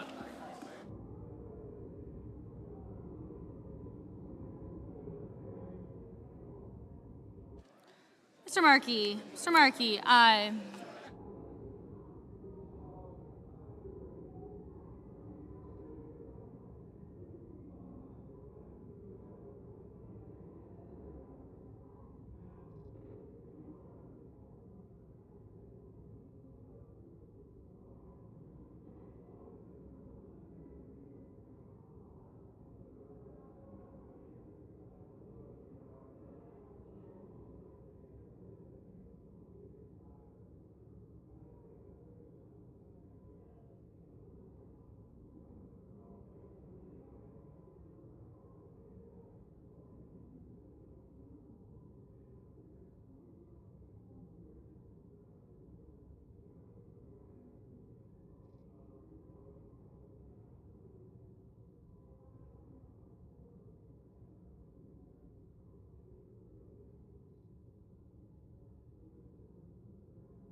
Mr. Langford, no. Ms. Rosen, aye. Mr. Van Hollen, aye.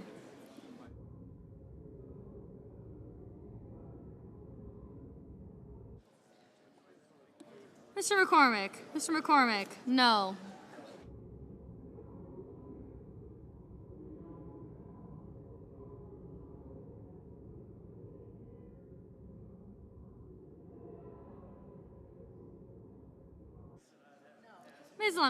Ms. Lummis, no.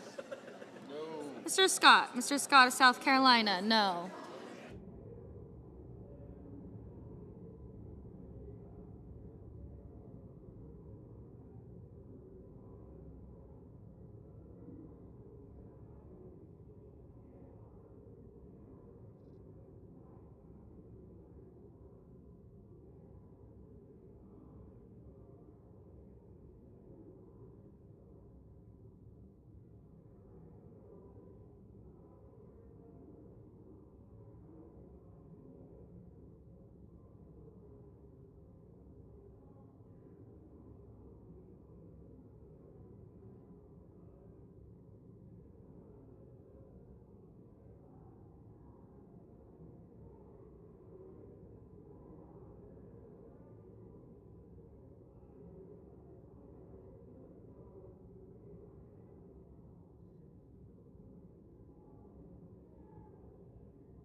Mr. Kramer. Mr. Kramer, no.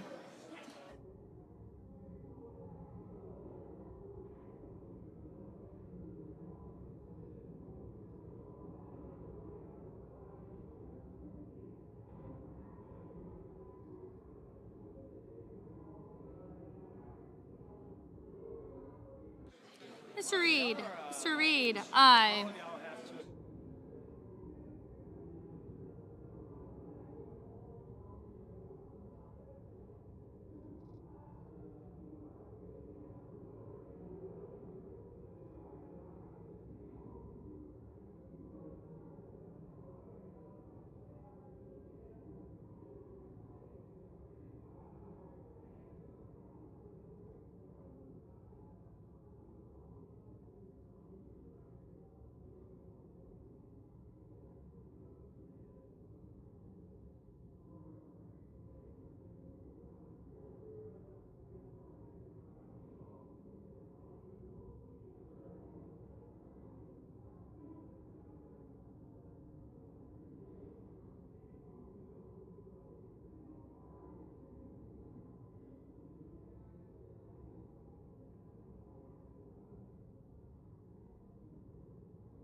Mr. Johnson. Mr. Johnson, no.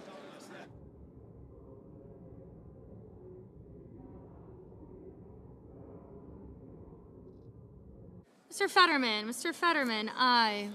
Mr. Durbin. Mr. Durbin, aye.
Mr. Sanders. Mr. Sanders, aye. Mr. Moran.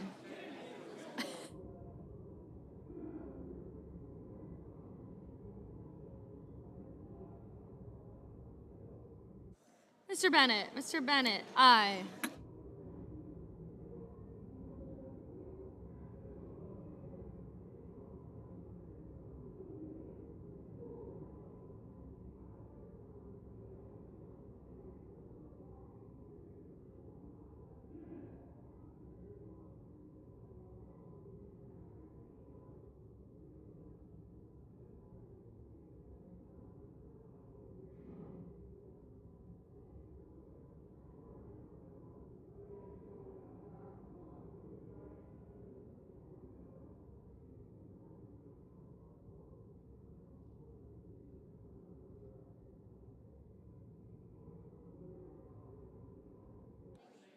Mr. King. Mr. King, aye. Mr. Moran. Mr. Moran, no.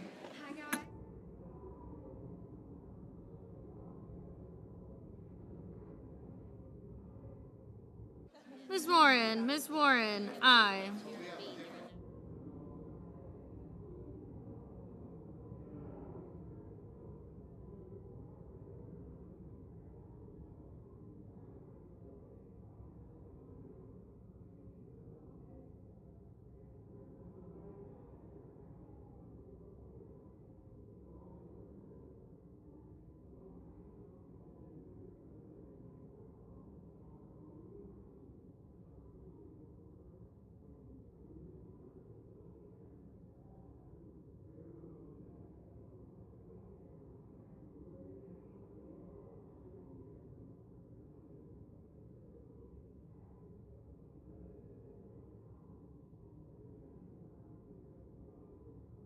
Mr. Warnock. Mr. Warnock, aye. Ms. Klobuchar. Ms. Klobuchar, aye.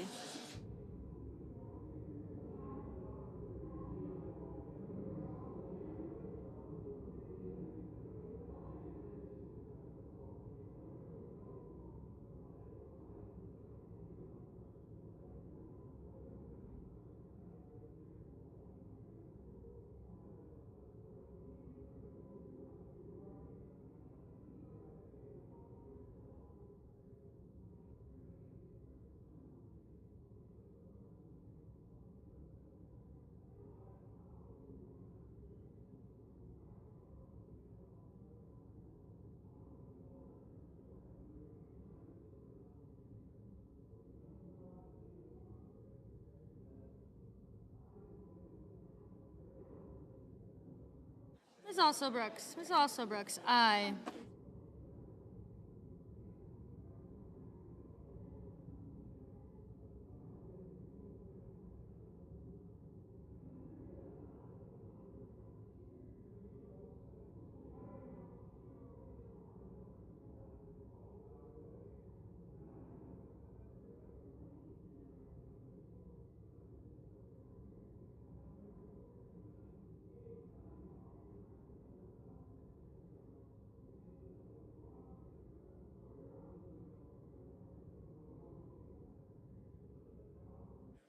Mr. Ossoff. Mr. Ossoff, aye.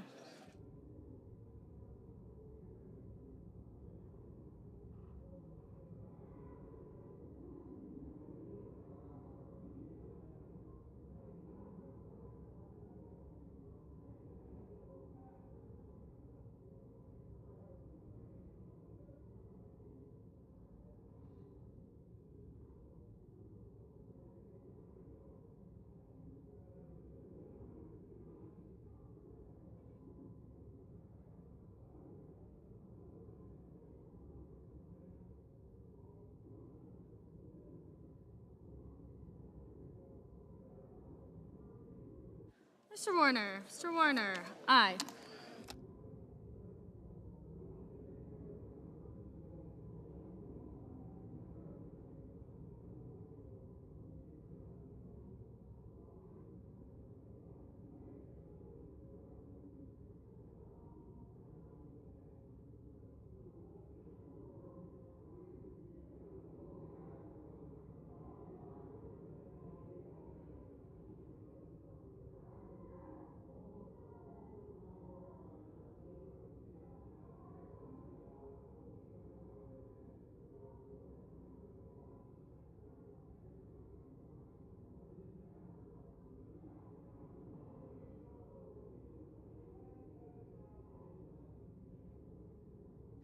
Mr. Hickenlooper. Mr. Hickenlooper, aye.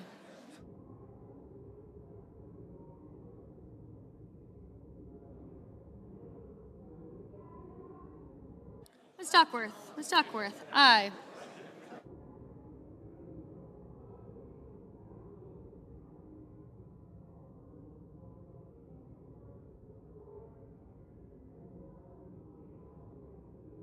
Mr. Welch. Mr. Welch, aye. Mr. Paul. Mr. Paul, no. Mr. Hawley. Mr. Hawley, no.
Ms. Murkowski. Ms. Murkowski, aye.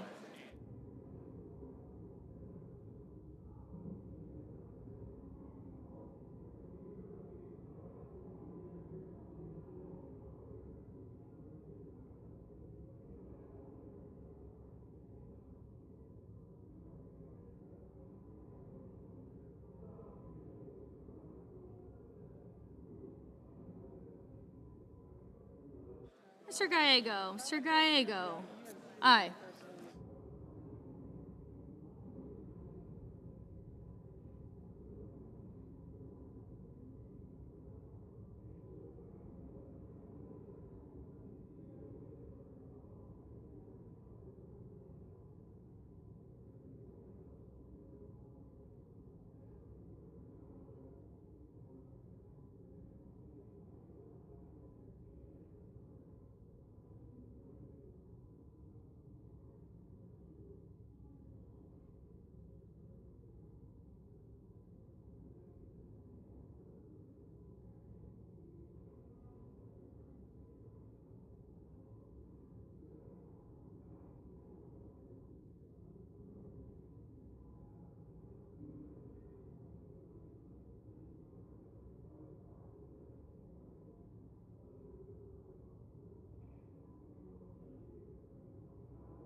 Mrs. Shaheen. Mrs. Shaheen, aye.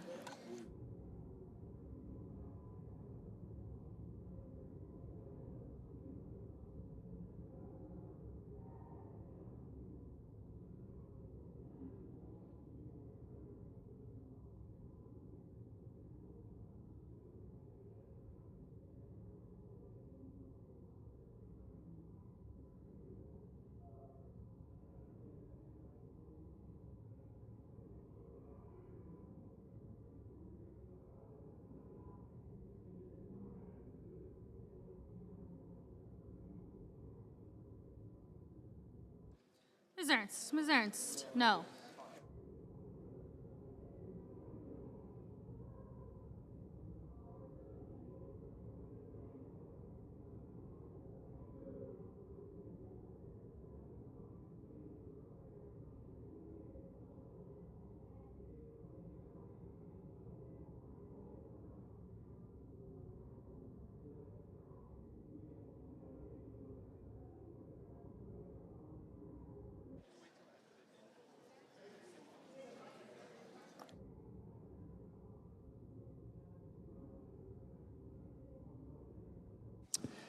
On this vote, the yeas are 49, the nays are 50. The amendment is not agreed to.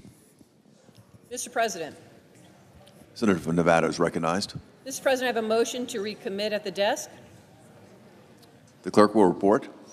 The senator from Nevada, Ms. Cortez Masto, moves to recommit. Mr. President, I ask that further reading be dispensed with. Without objection. Mr. President, I'm introducing a motion to recommit stating that the Corporation for Public Broadcasting rescission cannot advance if it impacts public safety. For years, public broadcasting has been essential to keeping Americans informed during severe weather and environment threats and broader public safety situations. Let me give you an example from my home state. As the Davis wildfire raged in northern Nevada last summer, the local CBS affiliate lost their transmitter in the fire. But thanks to public broadcasting services, CBS was able to air their local newscasts and keep Nevadans informed about evacuations, the path of the fire, and safety measures.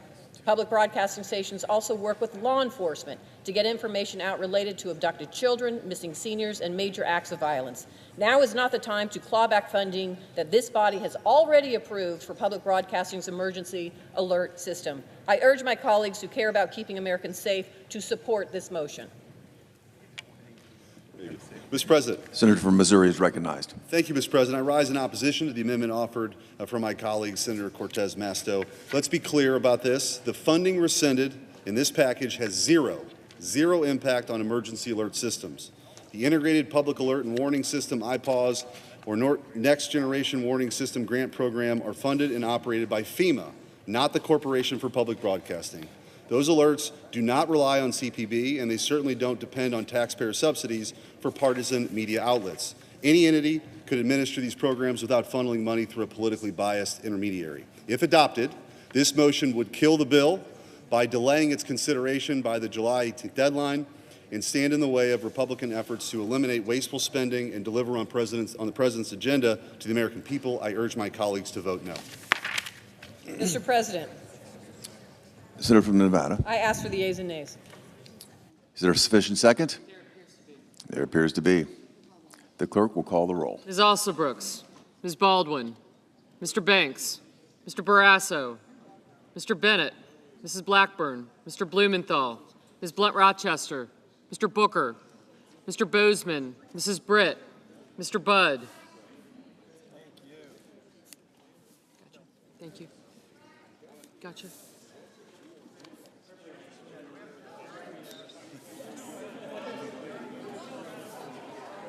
Katie Britt went no, by the way. Oh, thank God. Yes. That would have been okay. Yeah. Thank you. You guys got no, right? I got it. She changed it. Yeah. King, Duckworth. I got it. Thank you.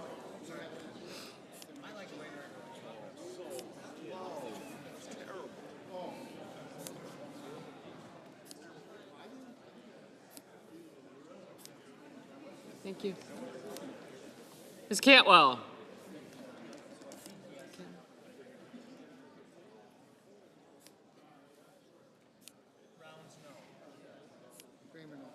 Thank you.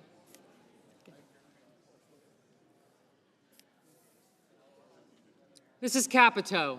Mr. Cassidy. Thank you.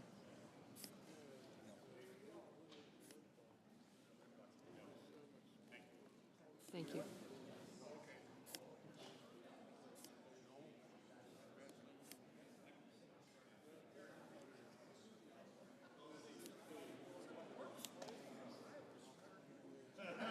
Ms. Collins, Mr. Coons, Mr. Cornyn, Ms. Cortez Masto,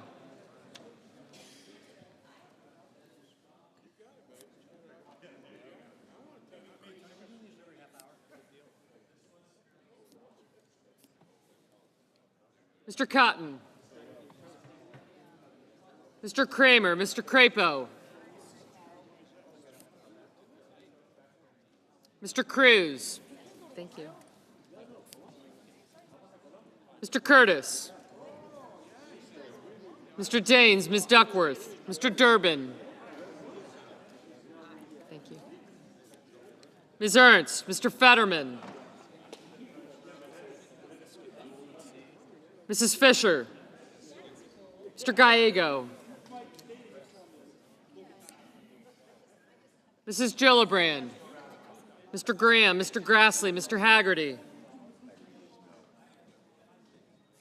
Ms. Hassan, Mr. Hawley, Mr. Heinrich, Mr. Hickenlooper, Ms. Hirono, Mr. Hoven, Mr. Husted, Mrs. Hyde-Smith, Mr. Johnson, Mr. Justice, Mr. Kane, Mr. Kelly, Mr. Kennedy, Mr. Kim, Mr. King, Ms. Klobuchar, Mr. Langford,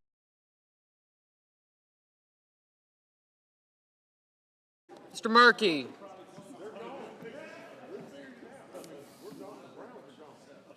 Mr. Marshall,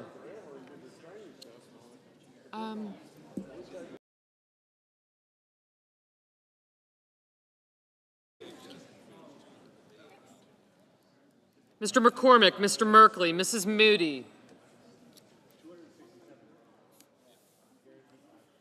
Mr. Moran, Mr. Marino, Mr. Mullen, Ms. Murkowski,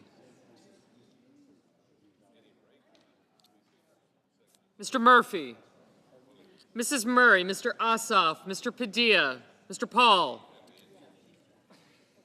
Mr. Peters, Mr. Reed, Mr. Ricketts, Mr. Risch,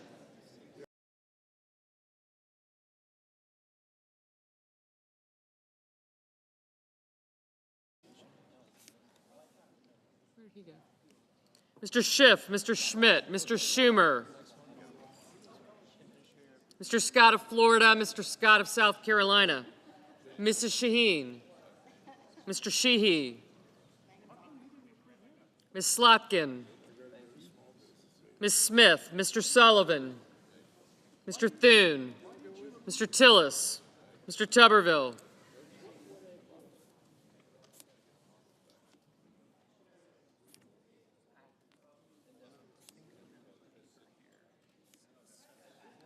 Mr. Van Hollen, Mr. Warner,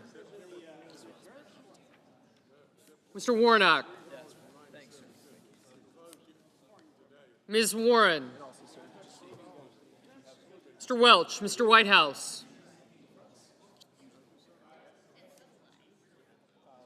Mr. Wicker, Mr. Wyden, Mr. Young,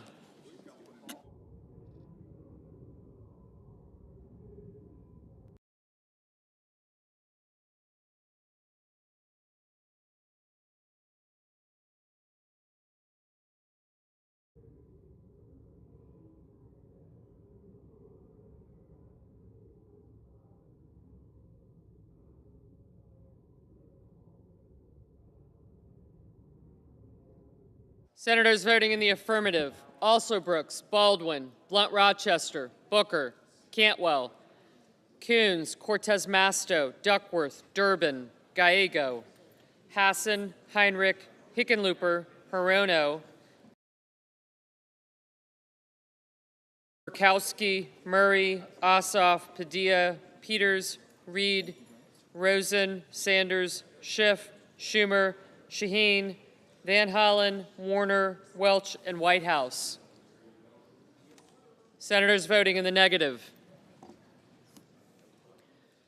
Bozeman, Britt, Budd, Capito, Cassidy, Kramer, Curtis, Daines, Ernst, Fisher, Graham, Grassley, Haggerty, Hoven, Husted, Hyde-Smith, Johnson, Justice, Lankford, Marshall, McConnell, McCormick, Marino, Mullen, Paul, Ricketts, Risch, Rounds, Schmidt, Scott of South Carolina, Tillis, and Tuberville. Mr. Warnock, aye.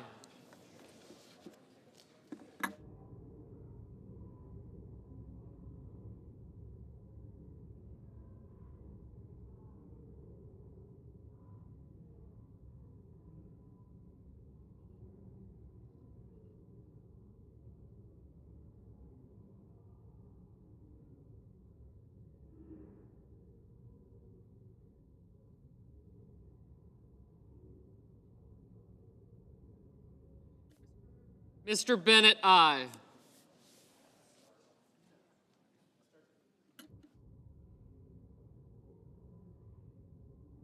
Mr. Banks, no. Mr. Kennedy, no.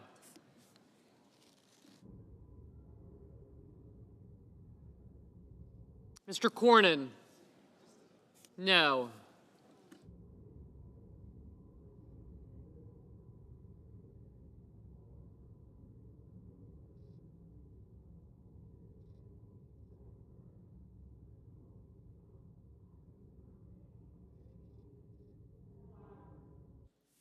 Mrs. Blackburn, no.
Mr. Fetterman, aye. Ms. Collins, aye.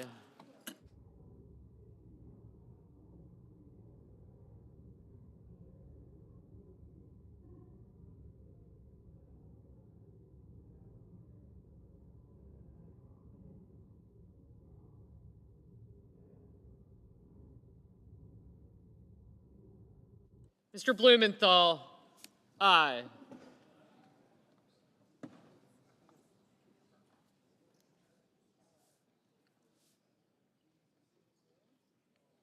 Mr. Merkley, aye.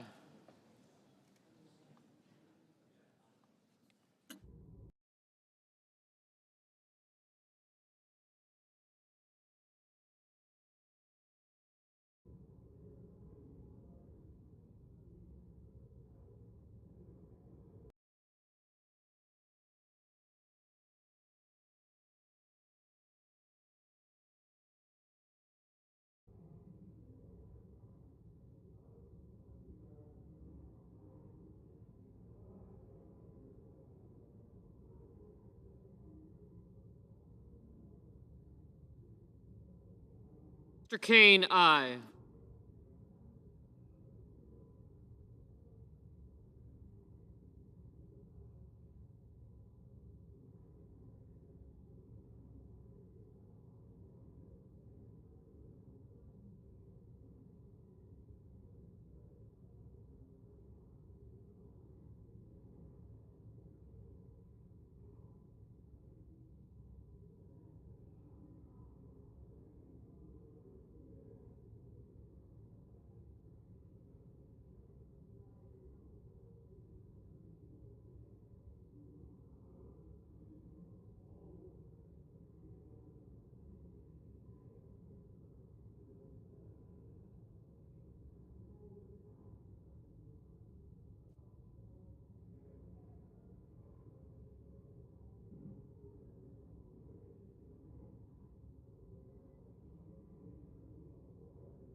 Mr. Sheehy, no.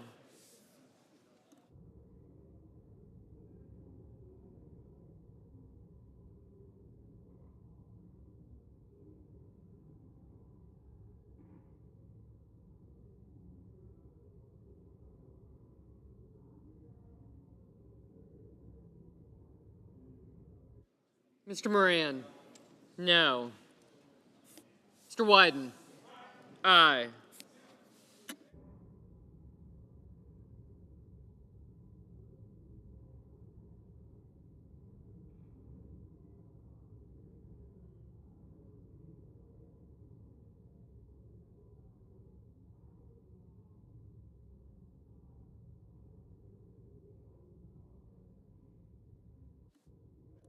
Mr. Murphy, aye.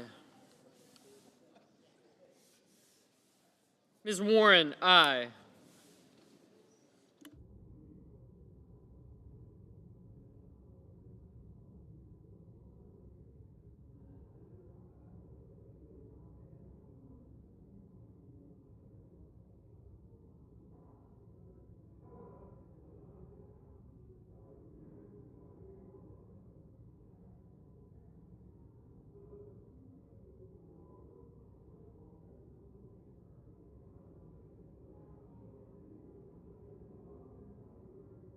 Perfect. Mr. Lujan, aye.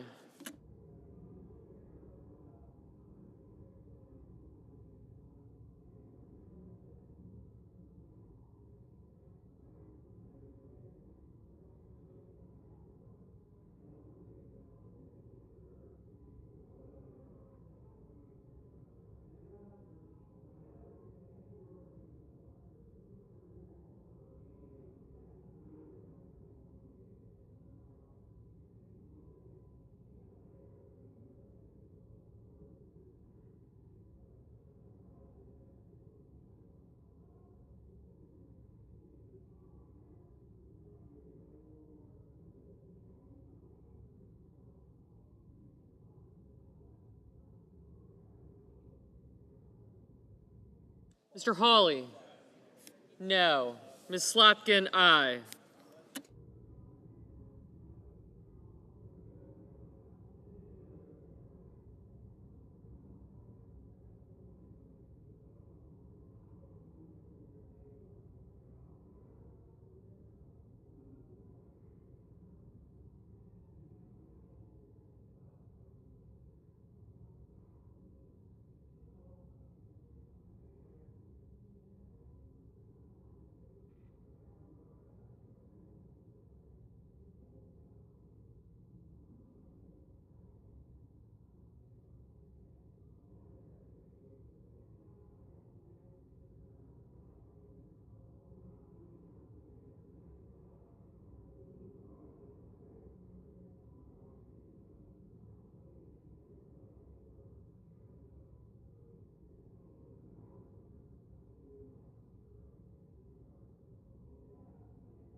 Mr. Schatz, aye.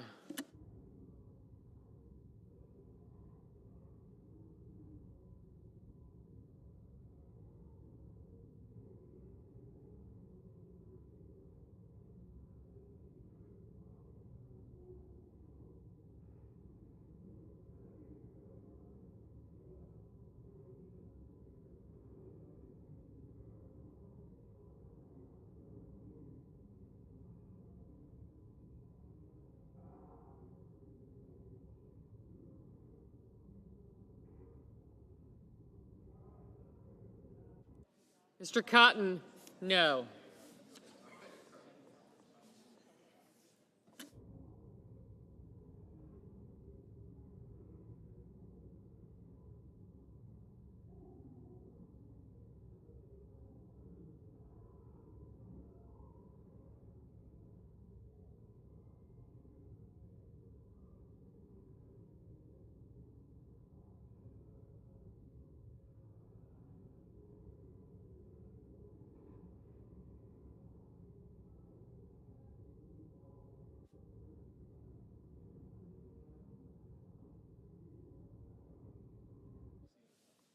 Mrs. Moody, no. Mr. Kelly, aye.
Mr. Wicker, no.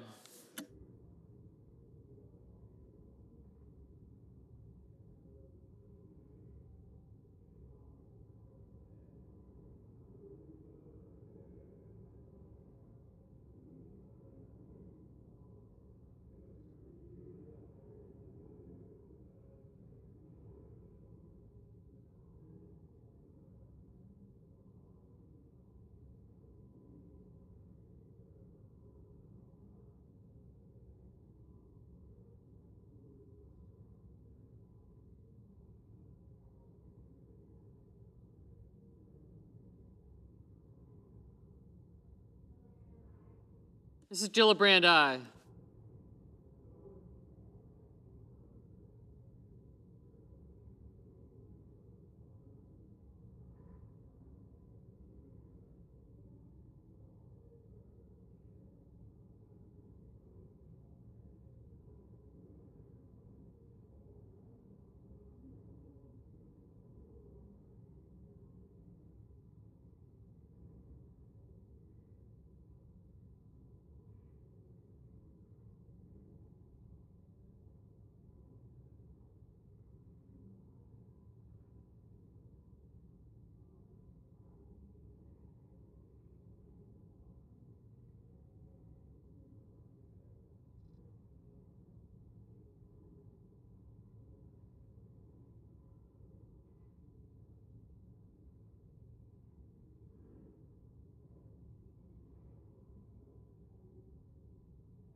Mr. Young, no.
Mr. Sullivan, no.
Mr. Scott of Florida, no.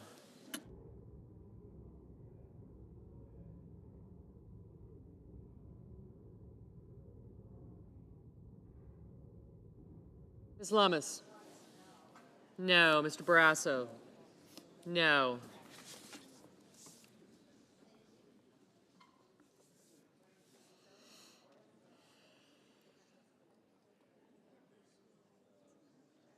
Mr. Crapo? No. Mr. Lee? No.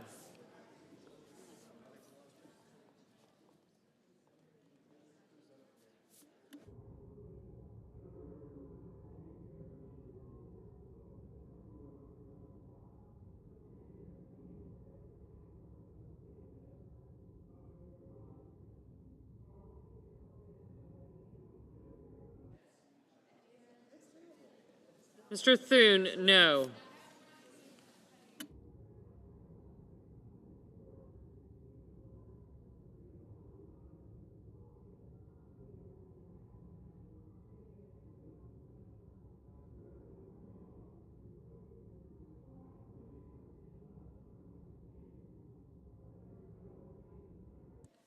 Mr. Cruz, no.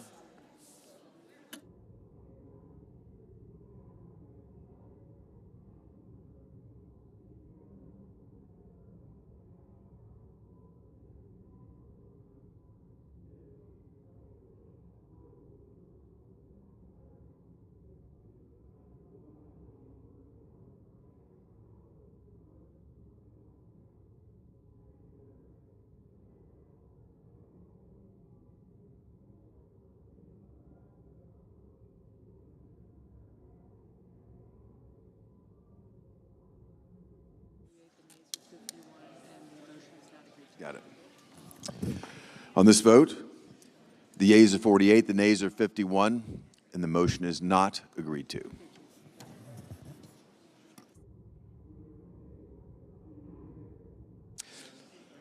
Senator from Arizona is recognized. I have a motion to recommit at the desk. Clerk will report. The senator from Arizona, Mr. Gallego, moves to recommit the bill H.R. 4 to the Committee on I Appropriations. ask that further reading be dispensed with. Without objection. Mr. President, cutting funding to the Corporation for Public Broadcasting would devastate local public media, especially in rural and tribal areas where CBP funds make up the majority of their budgets. In Arizona, stations like White River and Tuba City rely on CBP for about 3/4 of their funding.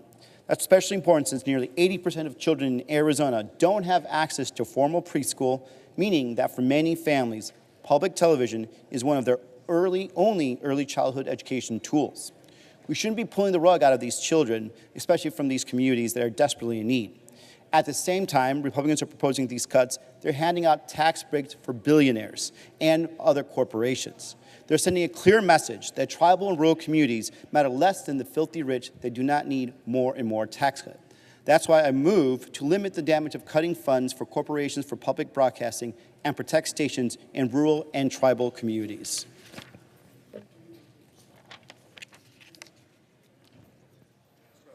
The senator from Missouri is recognized. Thank you, Mr. President. I rise in strong opposition to the amendment offered by Senator Gallego. The overwhelming majority of CPB's funding flows to NPR and PBS, entities that have drifted far from their original mission and now serve as megaphones for partisan left-wing activism. American taxpayers should not be forced to subsidize programming that glorifies radical gender ideology in schools or pushes to defund the police. Local stations are not without resources. They already receive revenue from individual donations, membership drives, corporate sponsorships, and private grants. On top of that, many states already invest in public broadcasting. It's entirely reasonable and frankly long overdue to expect they to shoulder more of the burden here. This amendment is not about protecting rural radio stations or television stations. It's about protecting a political agenda with taxpayer dollars. If adopted, this motion would kill the bill by delaying its consideration by the July 18th deadline and stand in the way of Republican efforts to eliminate wasteful spending and deliver on the President's agenda to the American people. I urge my colleagues to vote no. Is it nays? Is there a sufficient second? There appears to be. The Clerk will call the roll. Ms. Alsop-Brooks, Ms. Baldwin,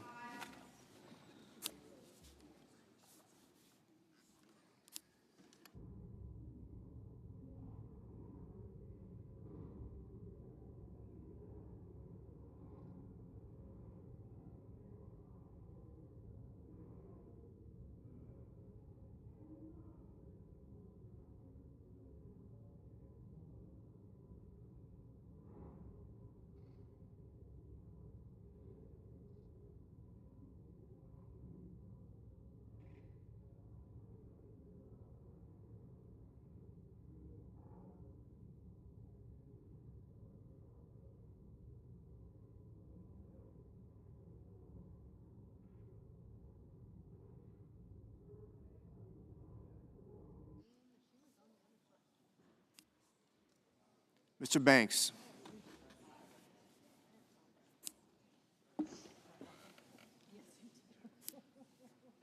Mr. Barrasso,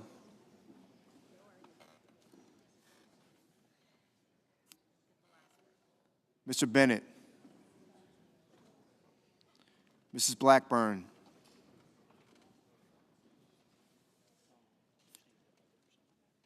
Mr. Blumenthal, Ms. Blunt-Rochester, Mr. Booker, Mr. Bozeman,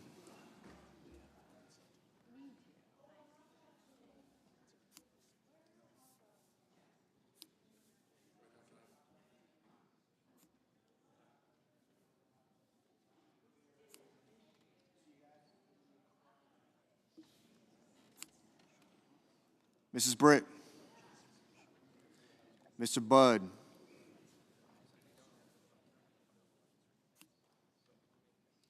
Ms. Cantwell,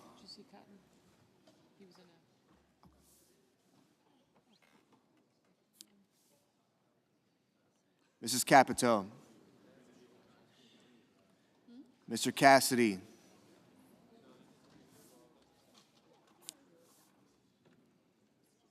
Ms. Collins,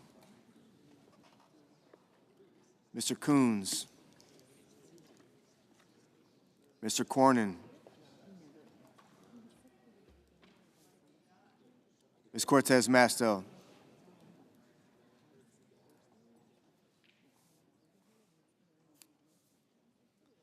Mr. Cotton, Mr. Kramer, Mr. Crapo, Mr. Cruz,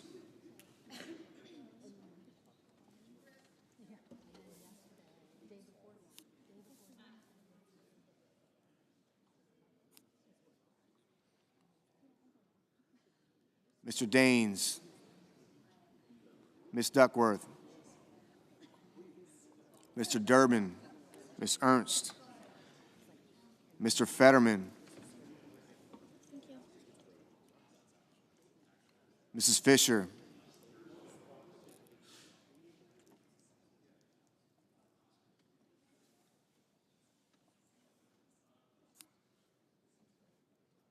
Mr. Gallego, Mrs. Gillibrand, Mr. Graham,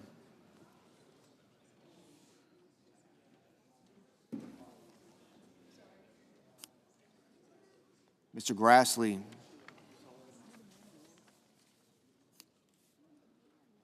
Mr. Haggerty,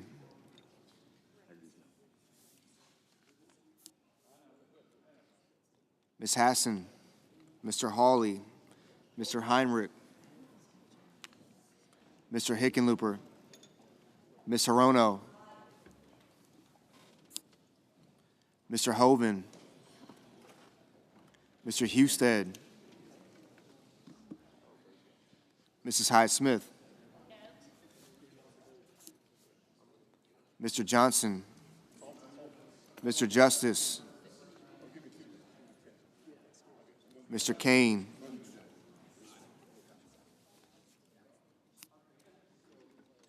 Mr. Kelly, Mr. Kennedy, Mr. Kim, Mr. King,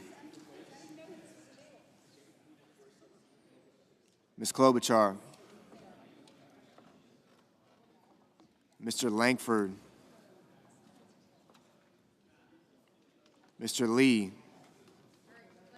Mr. Lujan, Ms. Lummis, Mr. Markey, Mr. Marshall, Mr. McConnell,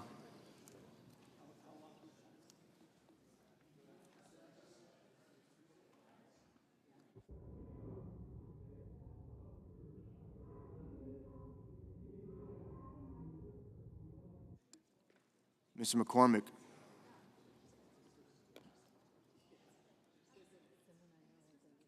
Mr. Merkley, Mrs. Moody, Mr. Moran, Mr. Moreno,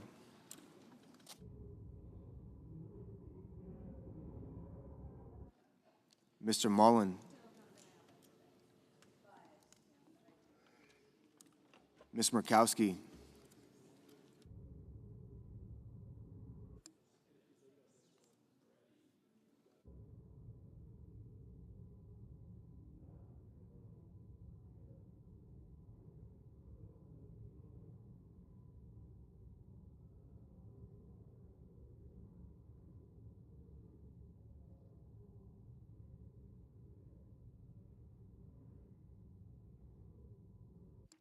Mr. Ossoff, Mr. Padilla, Mr. Paul,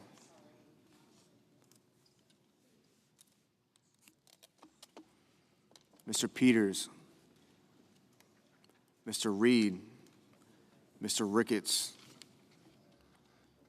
Mr. Risch, Ms. Rosen, Mr. Rounds, Mr. Sanders, Mr. Schatz, Mr. Schiff, Mr. Schmidt,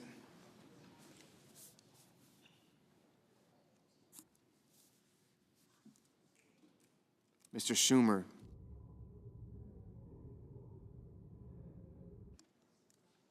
Mr. Scott of Florida, Mr. Scott of South Carolina, Mrs. Shaheen, Mr. Sheehy, Ms. Slotkin, Ms. Smith, Mr. Sullivan, Mr. Thune,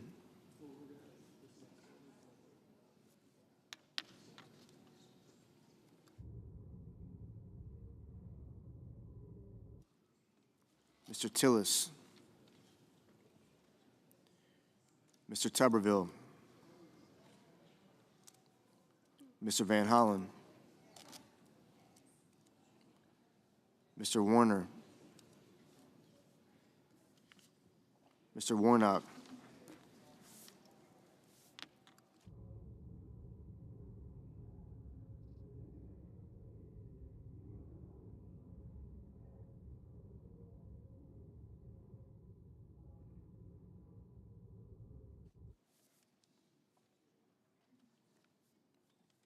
Ms. Warren, Mr. Welch, Mr. Whitehouse, Mr. Wicker, Mr. Wyden, Mr. Young.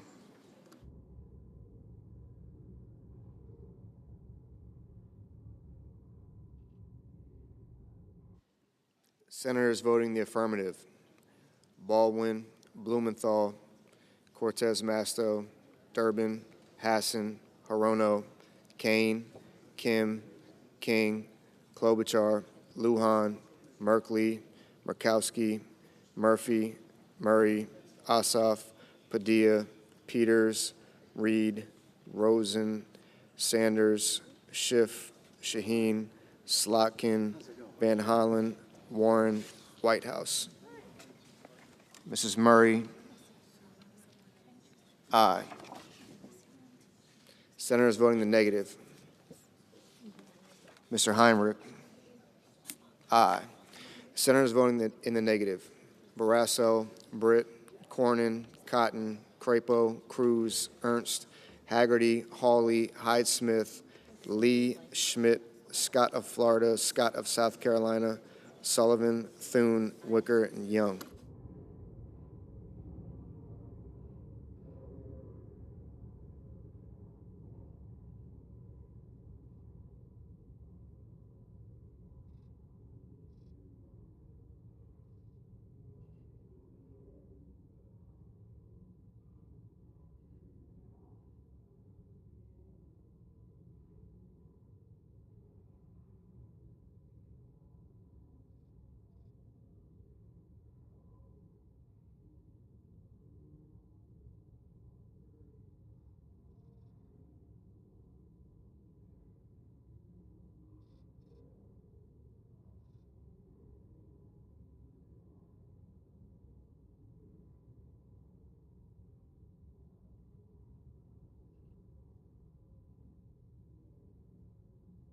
Ms. Blunt Rochester.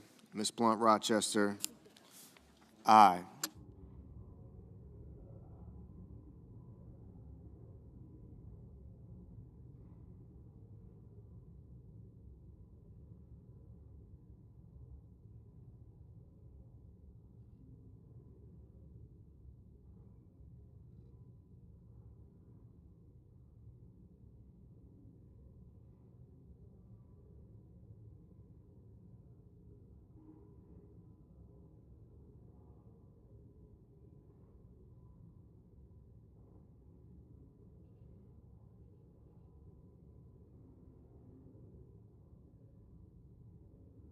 Mr. Mullen. Mr. Mullen. No.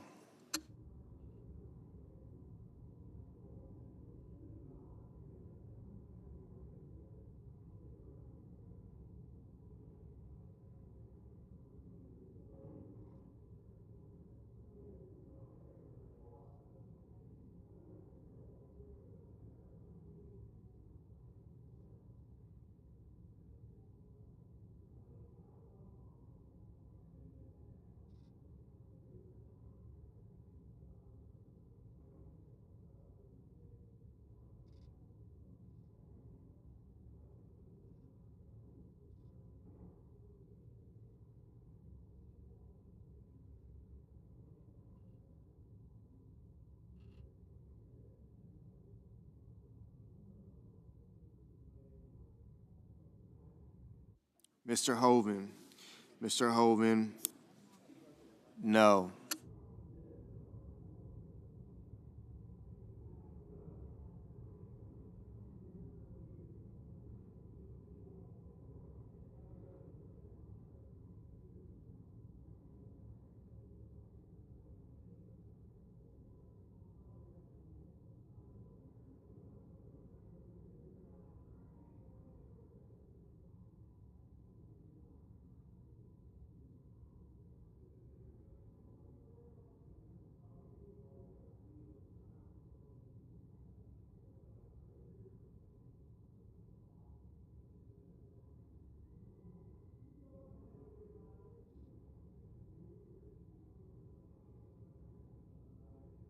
Mr. Markey.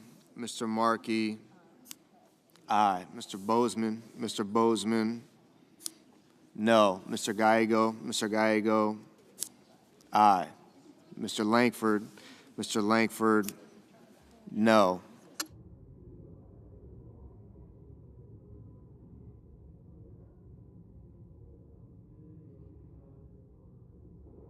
Mr. McConnell.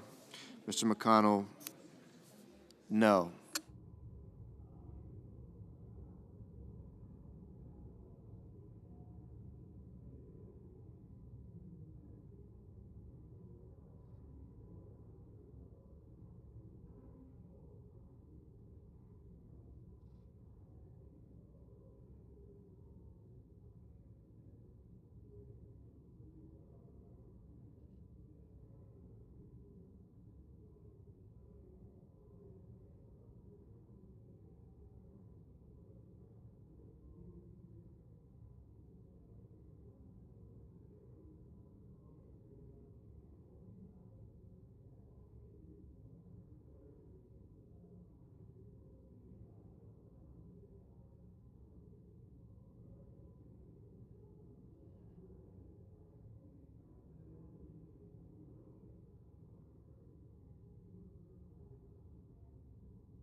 Mr. Sheehy.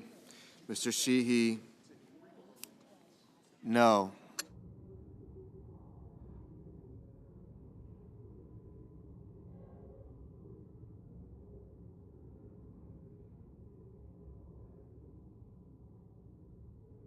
Ms. Duckworth.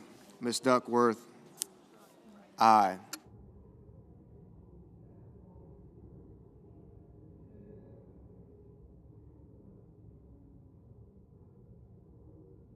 Mr. Booker. Mr. Booker, aye.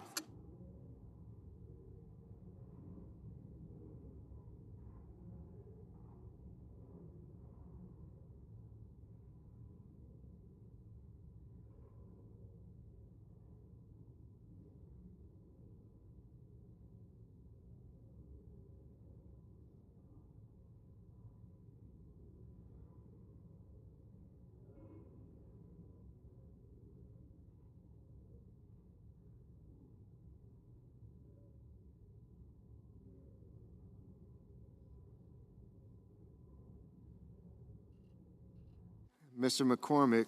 Mr. McCormick, no.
Mr. Husted. Mr. Husted, no.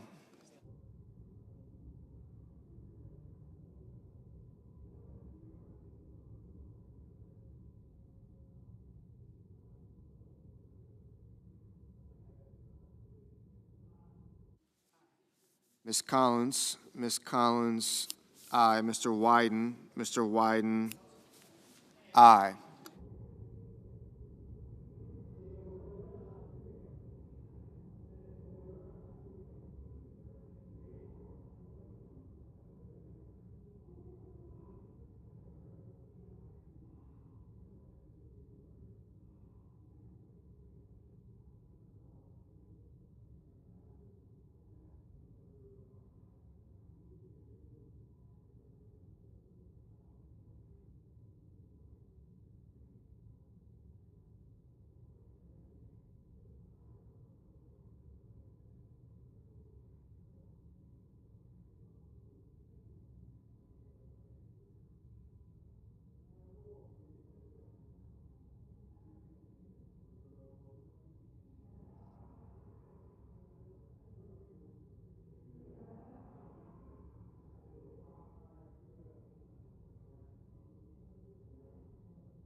Mr. Ricketts. Mr. Ricketts, no.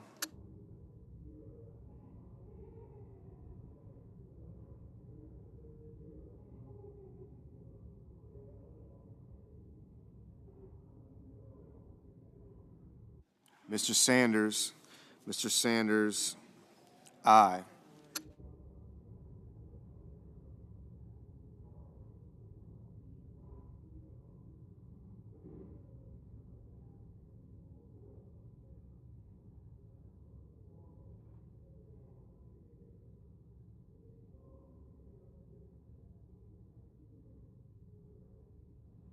Mr. Bennett. Mr. Bennett. Aye.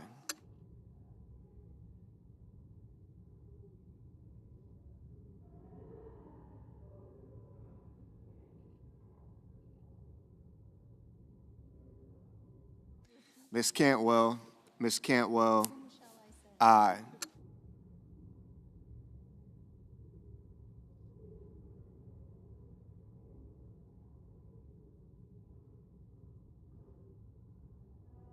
Mrs. Blackburn. Mrs. Blackburn. No.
Mr. Moran. Mr. Moran. No.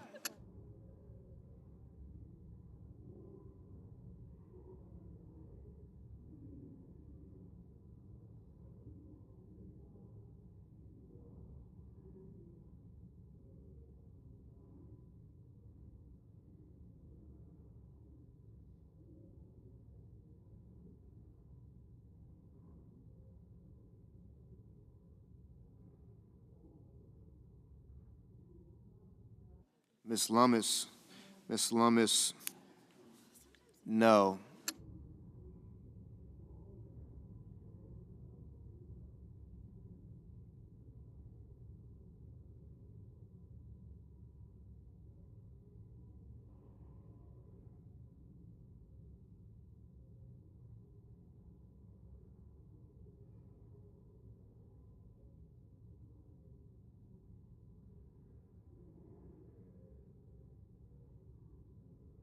Ms. Also Brooks. Ms. Also Brooks. Aye.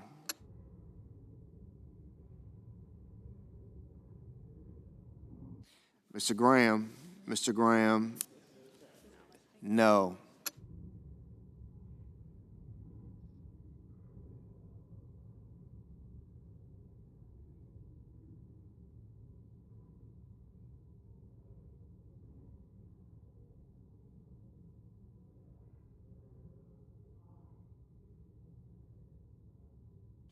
Mr. Schatz. Mr. Schatz. Aye.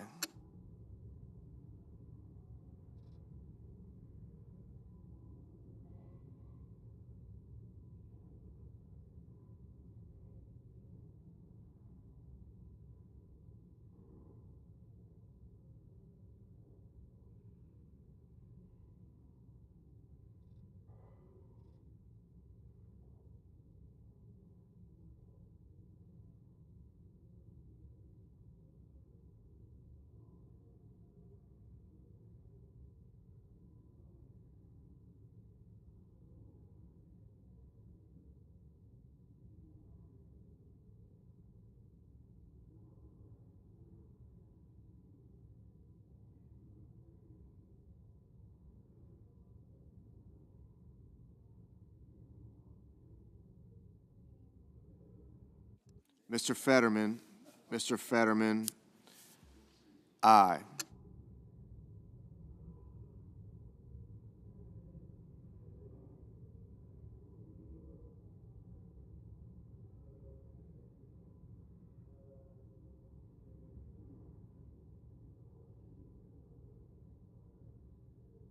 Mr. Welch. Mr. Welch. Aye.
Mr. Tuberville.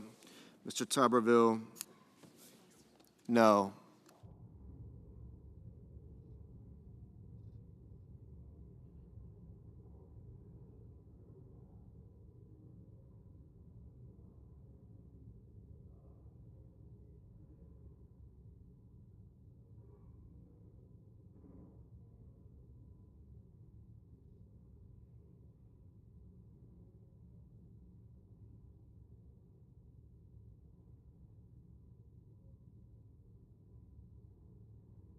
Mr. Curtis.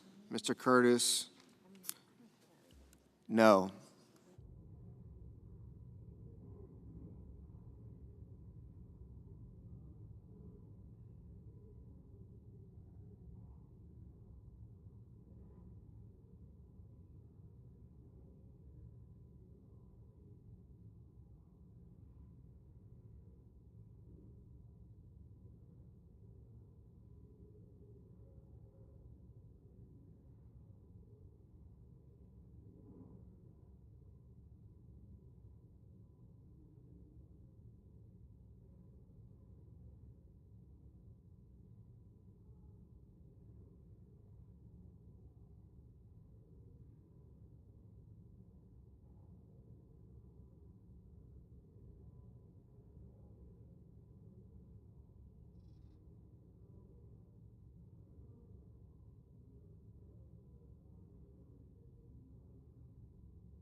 Mr. Hickenlooper.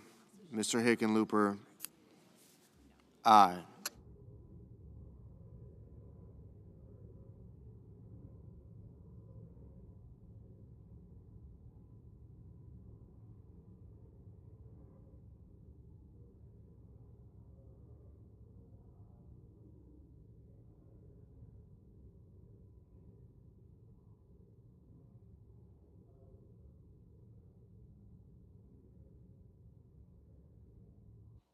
Mr. Warner.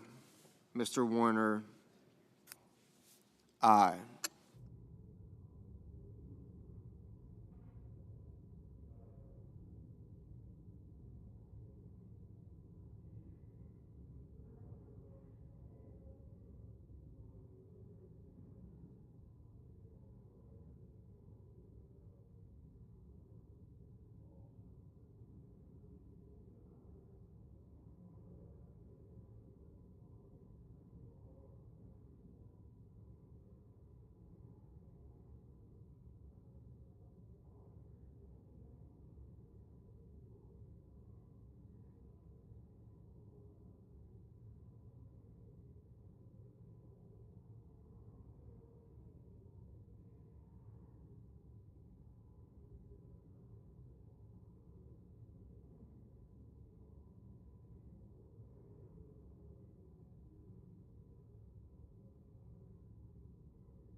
Mrs. Fisher, Mrs. Fisher, no.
Mrs. Gillibrand, Mrs. Gillibrand, aye.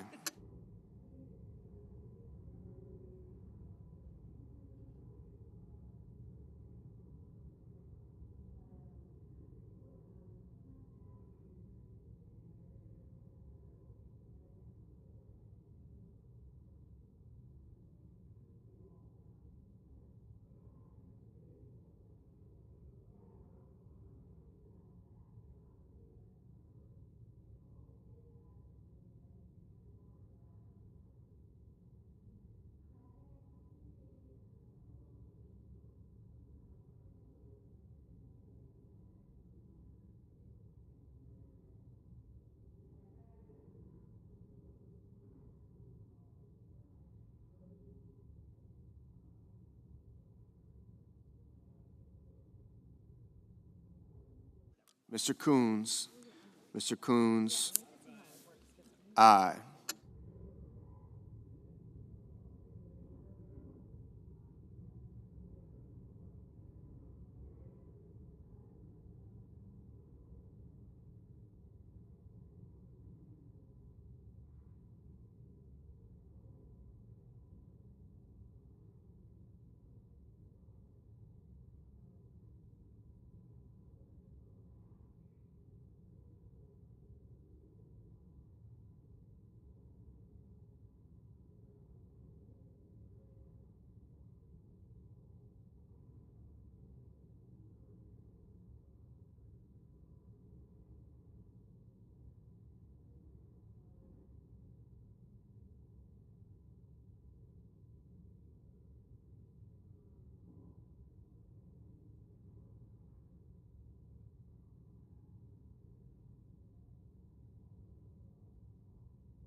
Mr. Justice, Mr. Justice, no.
Mr. Schumer.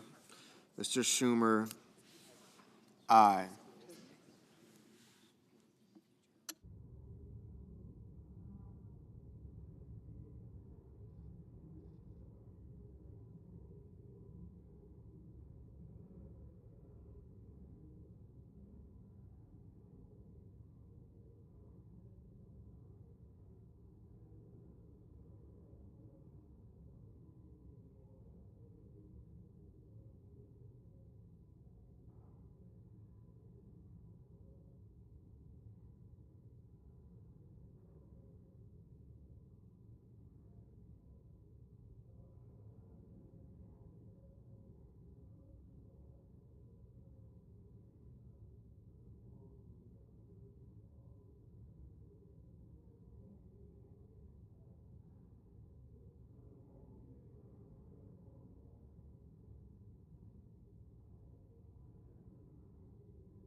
Mr. Moreno. Mr. Moreno, no.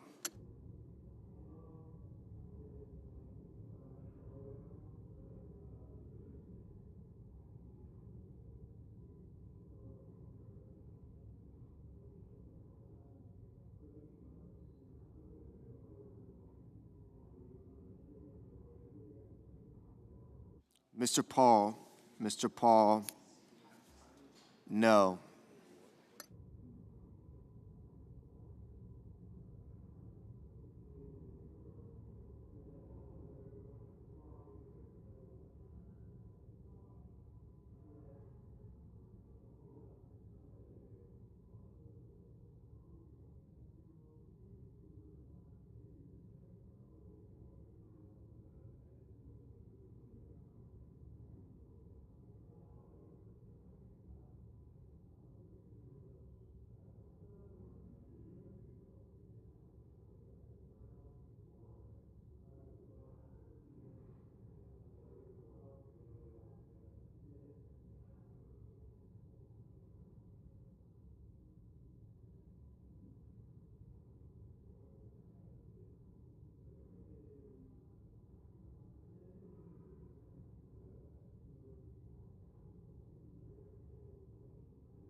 Mr. Rounds. Mr. Rounds. No.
Mr. Kelly. Mr. Kelly. Aye.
Mr. Warnock. Mr. Warnock. Aye. Mr. Daines. Mr. Daines. No.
Mr. Grassley.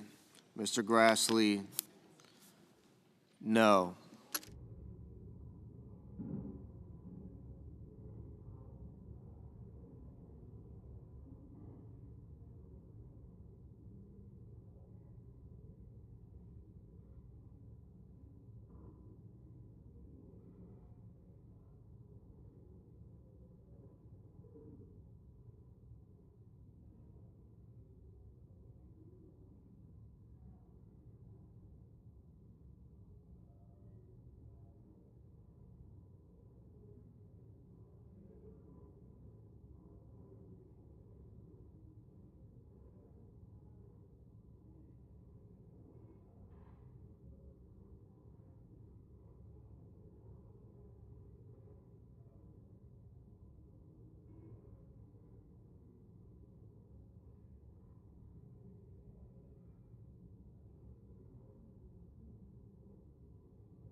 Mr. Budd. Mr. Budd, no.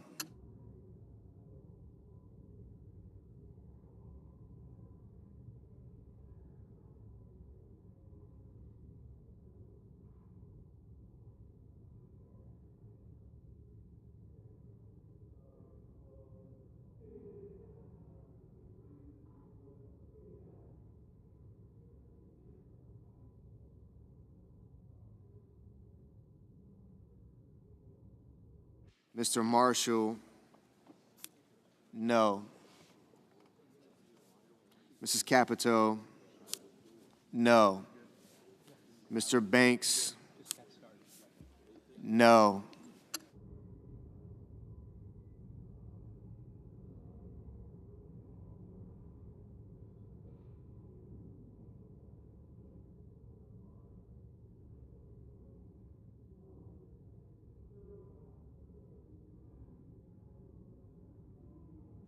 Mrs. Moody, no.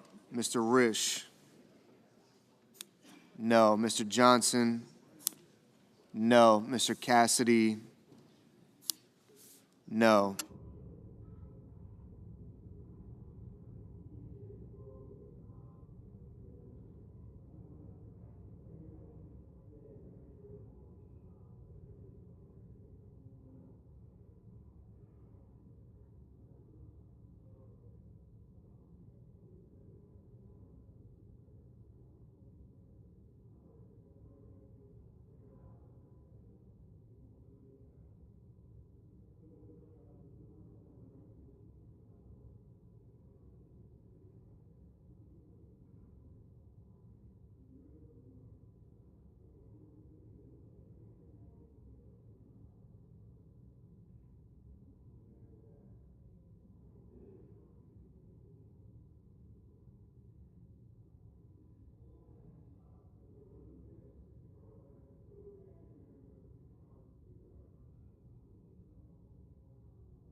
Mr.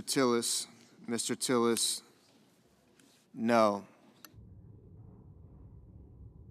Mr. Kennedy, no. Mr. Kramer, no.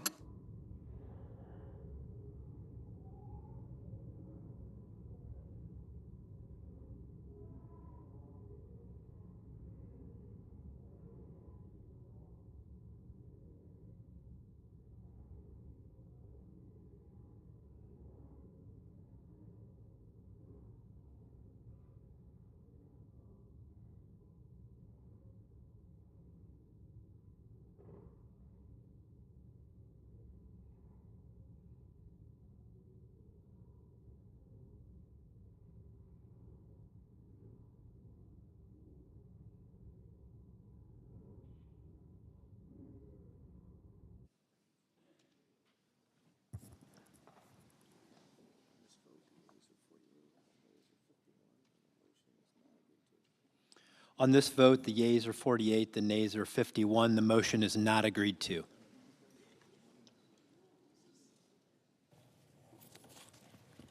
Mr. President. To recognize the senator from Hawaii. Mr. President, I have a motion to recommit at the desk. The clerk will report. The senator from Hawaii, Ms. Hirono, moves to recommit the Bill H.R. 4 to the Committee on Appropriations of the Senate. Mr. President, I ask that further reading be dispensed with. Without objection. Mr. President, public broadcasters are essential to rural communities, often serving as the only emergency alert system when disasters or emergencies occur. These alerts can mean the difference between life or death. Public broadcasters around the country, especially those in rural communities, rely on significant funding from the Corporation for Public Broadcasting, which is why Congress has consistently provided CPB funding on a bipartisan basis. By cutting funding for public broadcasting, this bill will jeopardize public broadcasters and the life-saving service they provide. My motion to recommit will ensure that no public broadcasting station that participates in the emergency alert system will lose funding as a result of this bill. As natural disasters increase in frequency across our country, this motion will help protect our communities and ensure they can get timely, life-saving information when disaster strikes. I urge my colleagues to vote yes on this motion. Mr. President. To recognize the senator from Missouri. Thank you, Mr. President. I rise in opposition to the amendment offered by the senator from Hawaii, Senator Hirono, saying that defunding CPB will somehow prevent Americans from receiving emergency alerts is demonstrably not only fear-mongering, but not true. Emergency alerts, the kind you see on your cell phone and that air on TV and radio stations, are sent out via a system funded and operated by FEMA, called the Integrated Public Alert and Warning System, or IPAWS. If we rescind CBB's annual funding, IPAWS will continue to operate as usual, sending emergency alerts to cell phones, public broadcasters, and commercial broadcasters alike. Simply put, we don't need to subsidize left-wing propaganda in order to keep Americans safe.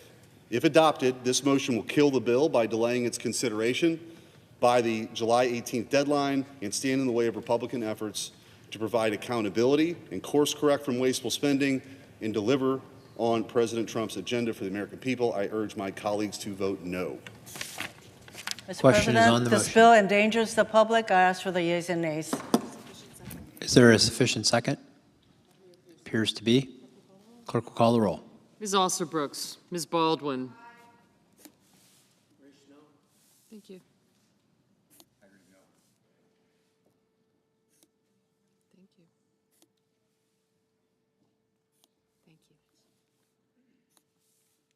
Mr. Banks, Mr. Barrasso, Mr. Bennett, Mrs. Blackburn,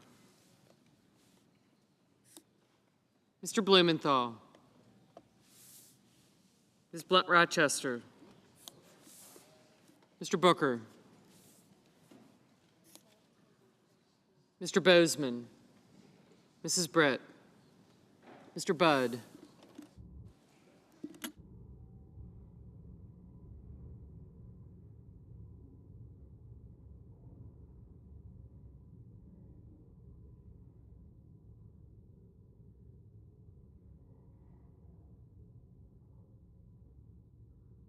Ms. Cantwell, Mrs. Capito, Mr. Cassidy, Ms. Collins, Mr. Coons, Mr. Cornyn, Ms. Cortez Masto,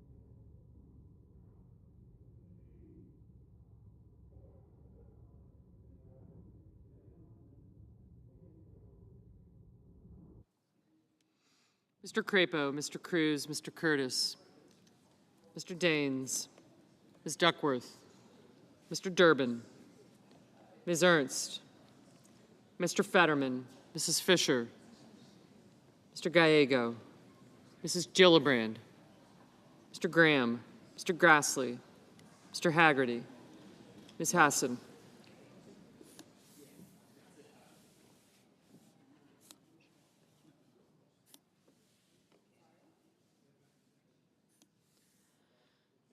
Ms. Hassan, Mr. Hawley, Mr. Heinrich, Mr. Hickenlooper, Ms. Hirono, Mr. Hoven, Mr. Husted,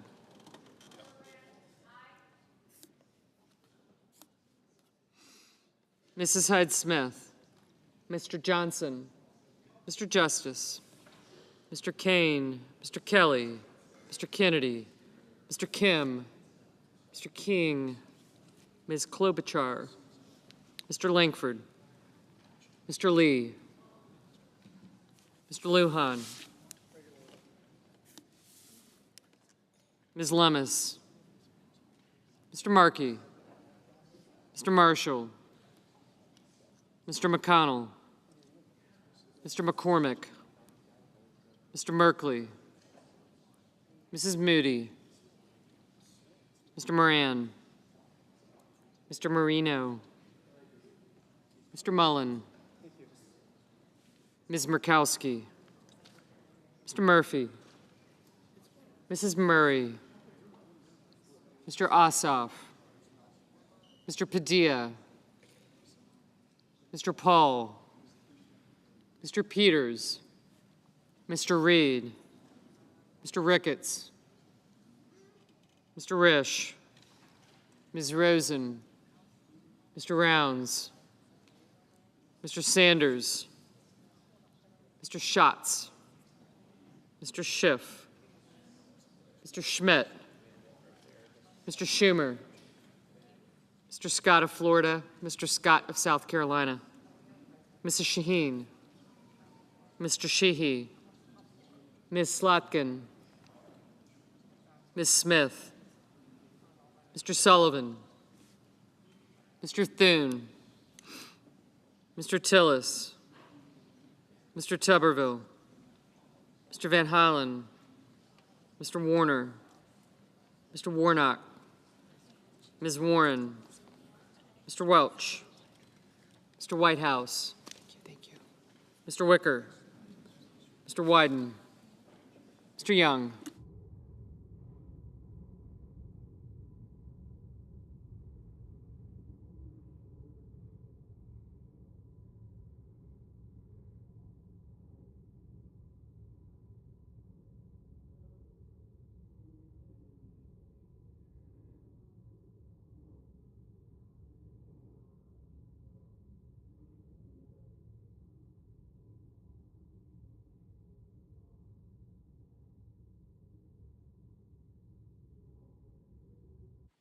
Senators voting in the affirmative: Baldwin, Gillibrand, Heinrich, Hirono, Kane, Kelly, Lujan, Rosen, Schatz, and Schiff.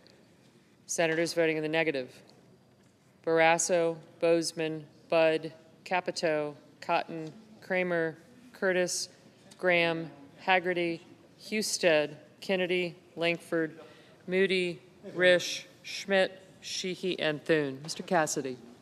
No.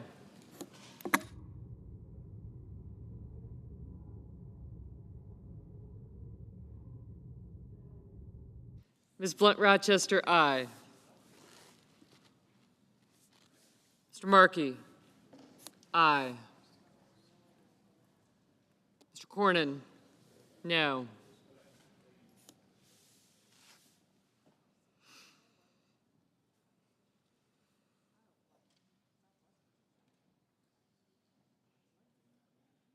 Mr. Reed? Aye. Mr. Young? No.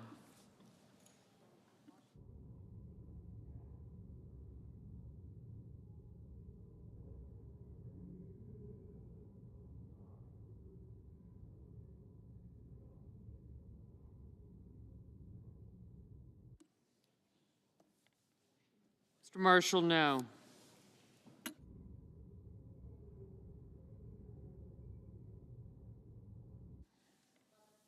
Ms. Lummis? No. Ms. Hassan? Aye.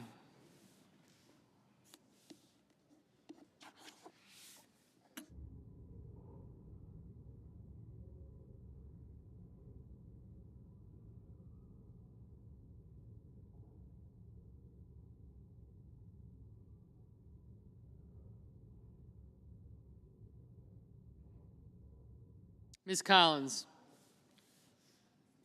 Aye.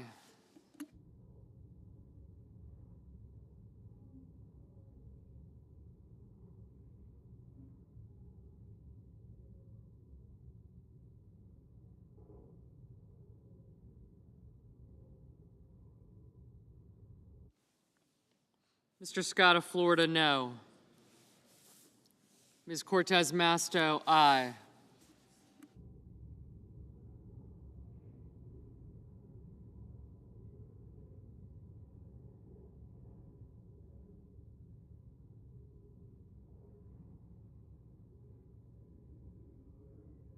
Mr. Sanders? Aye.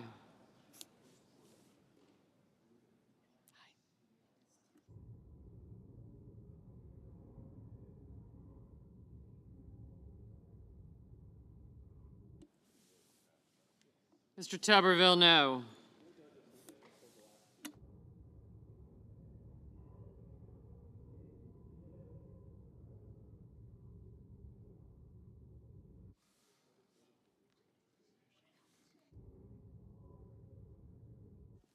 Mr. Marino? No.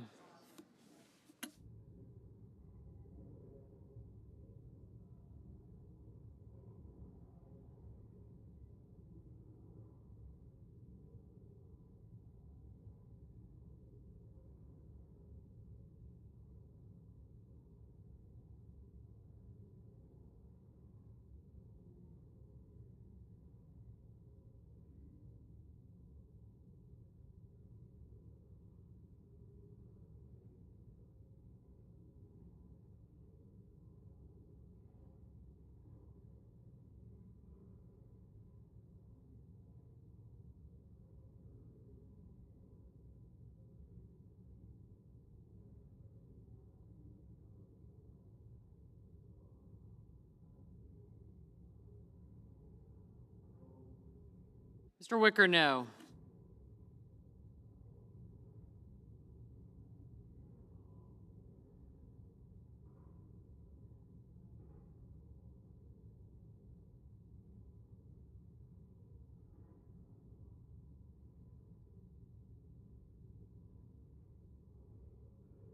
Mr. Lee? No.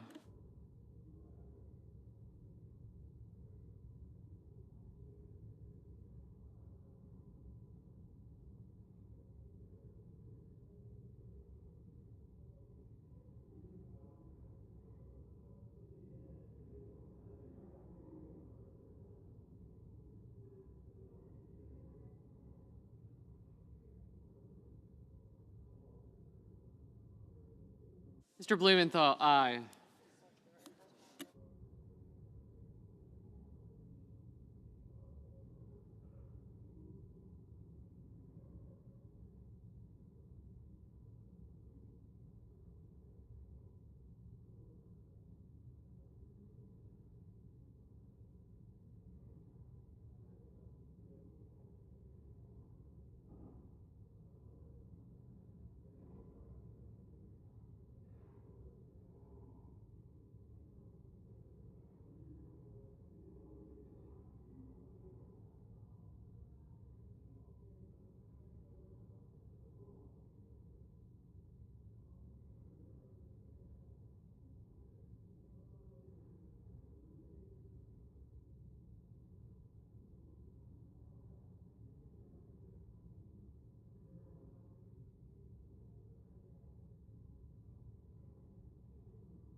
Mr. Ricketts, no. Mr. Wyden, aye.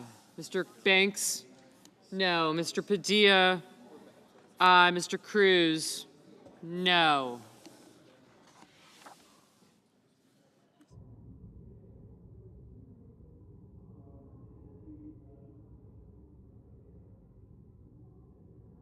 Mr. Crapo, no.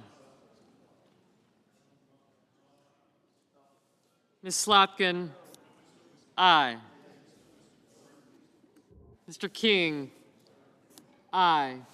Mrs. Blackburn, no.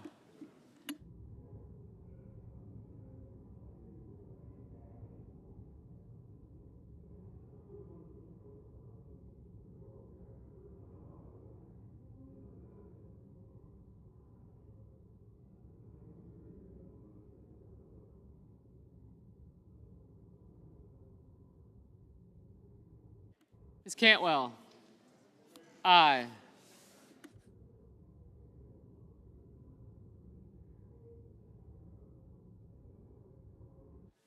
Mrs. Shaheen, aye.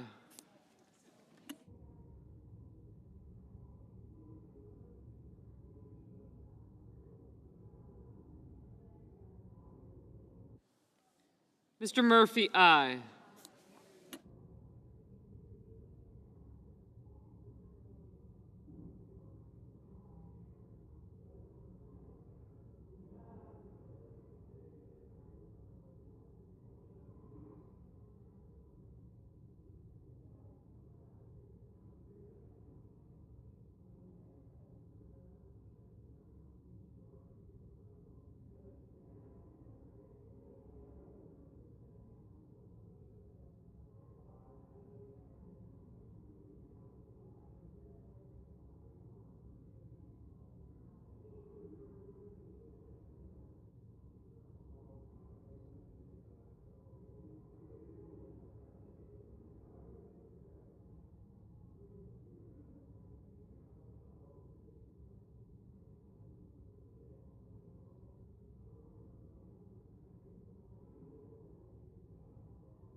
Mr. Daines, no. Mr. Whitehouse, aye.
Mr. Durbin, aye.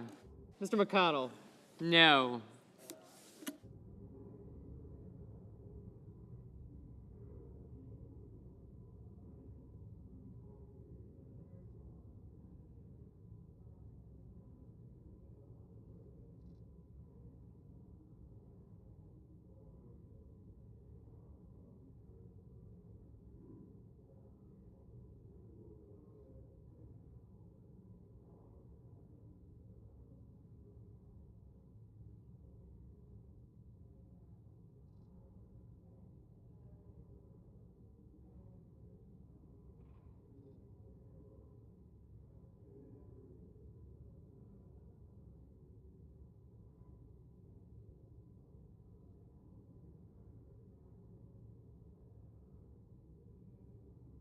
Mr. Mullen, no.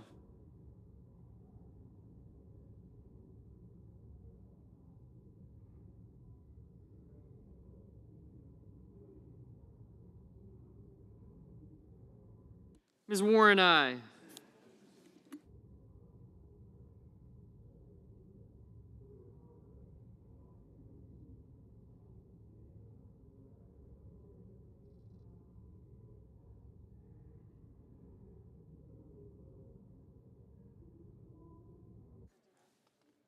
Mr. Warnock, aye.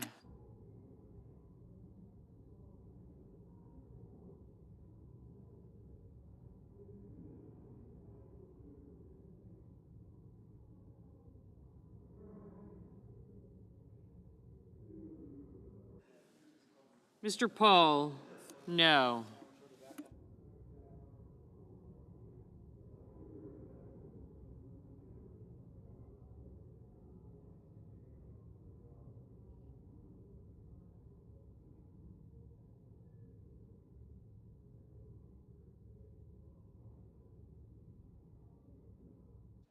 Thank you.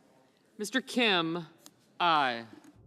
Mrs. Murray, aye. Mr. Gallego, aye.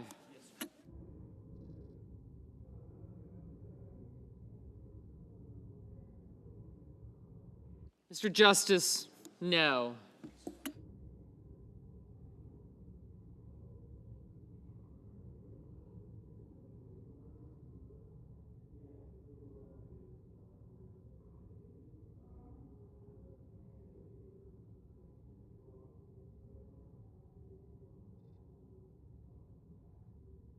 Ms. Duckworth, aye.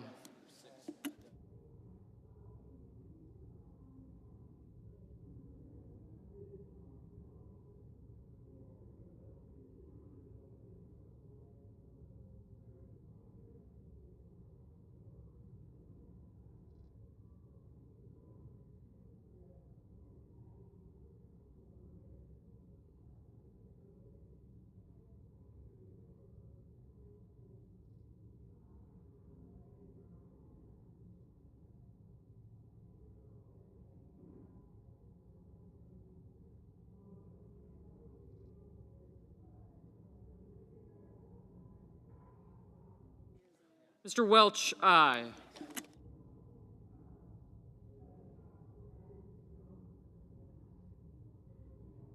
Ms. Ernst, no.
Mr. Johnson, no.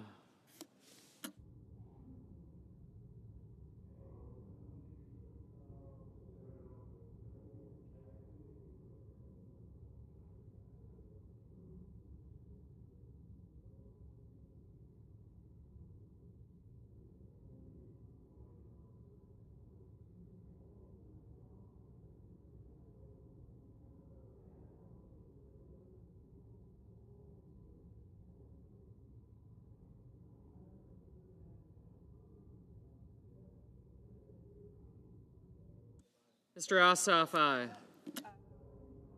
Ms. Alster-Brooks, aye. Mr. Peters, aye.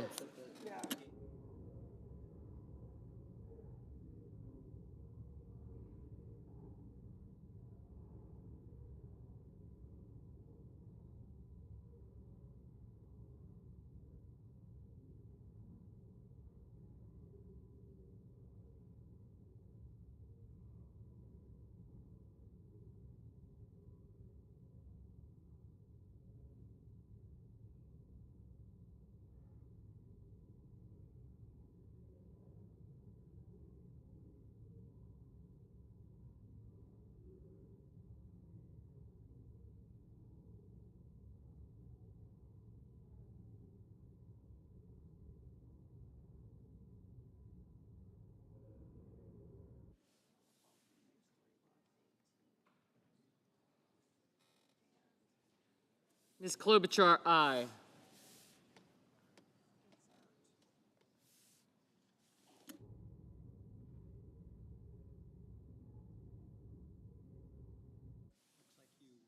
Mr. Tillis, no.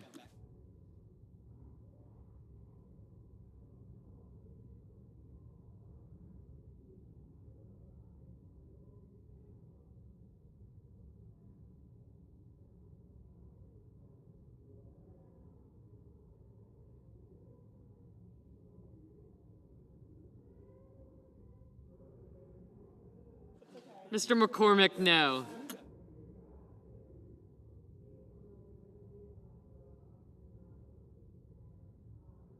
Mr. Merkley, aye.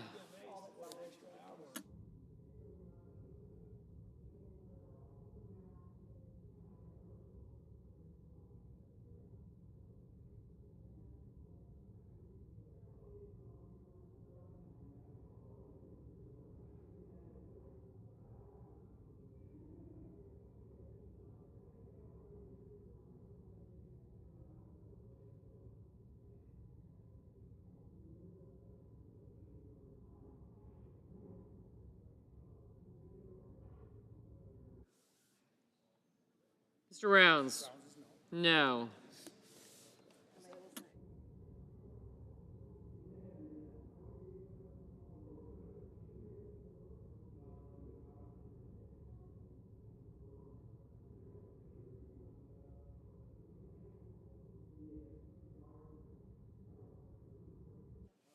Mrs. Fisher, no.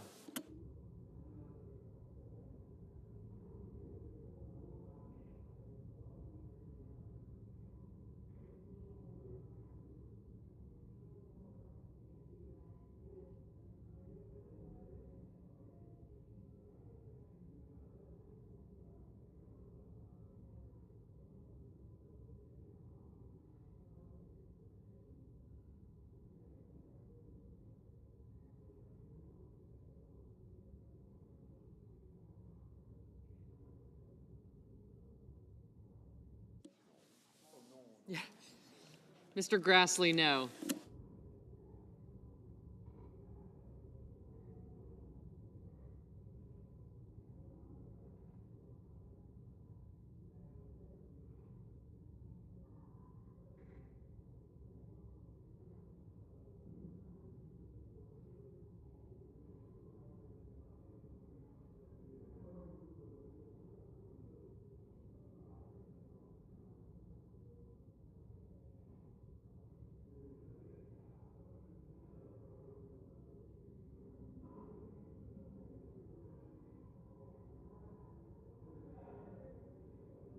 Mr. Fetterman, aye.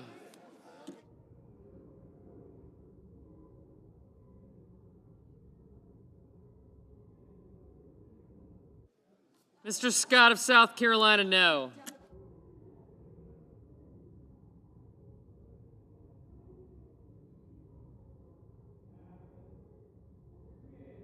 Mr. Coons, aye. Mrs. Britt.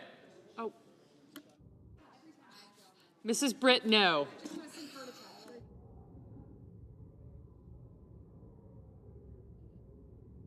Mr. Hickenlooper, aye.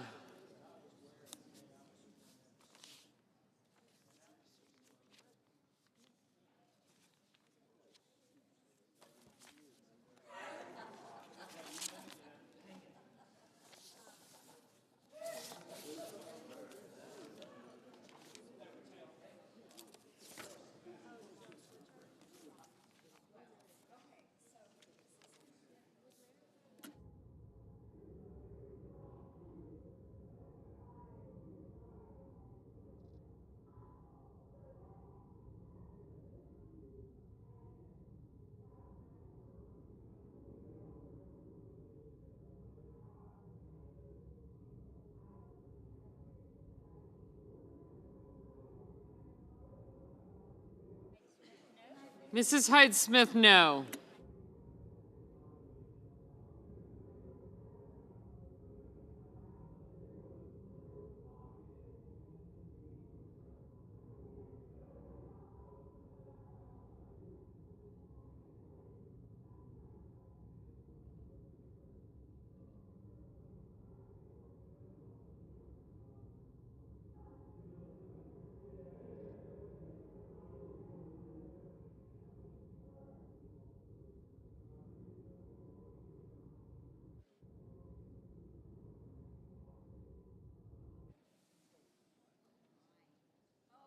Mr. Warner, aye.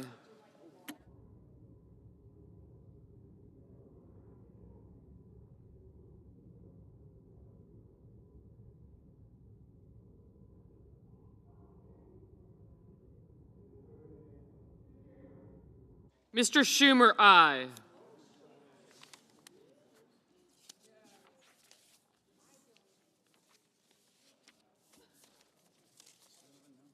Mr. Sullivan, no. Mr. Bennett, aye.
Mr. Van Hollen, aye.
I have you.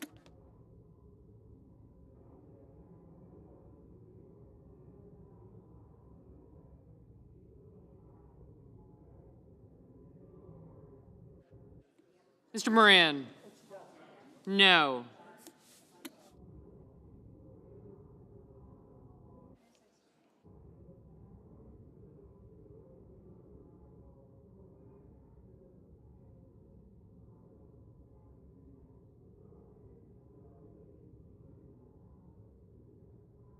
Ms. Murkowski, aye.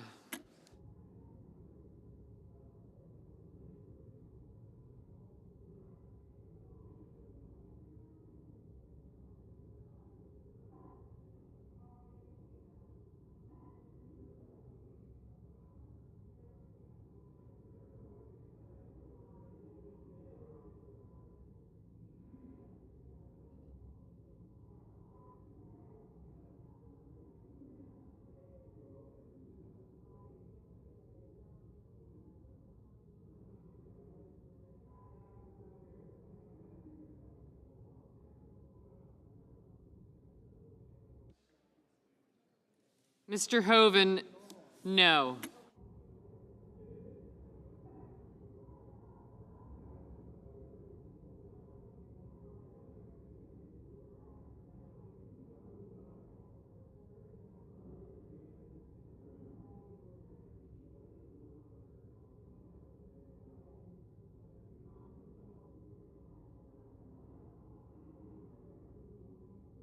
Mr. Booker, aye.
Mr. Hawley?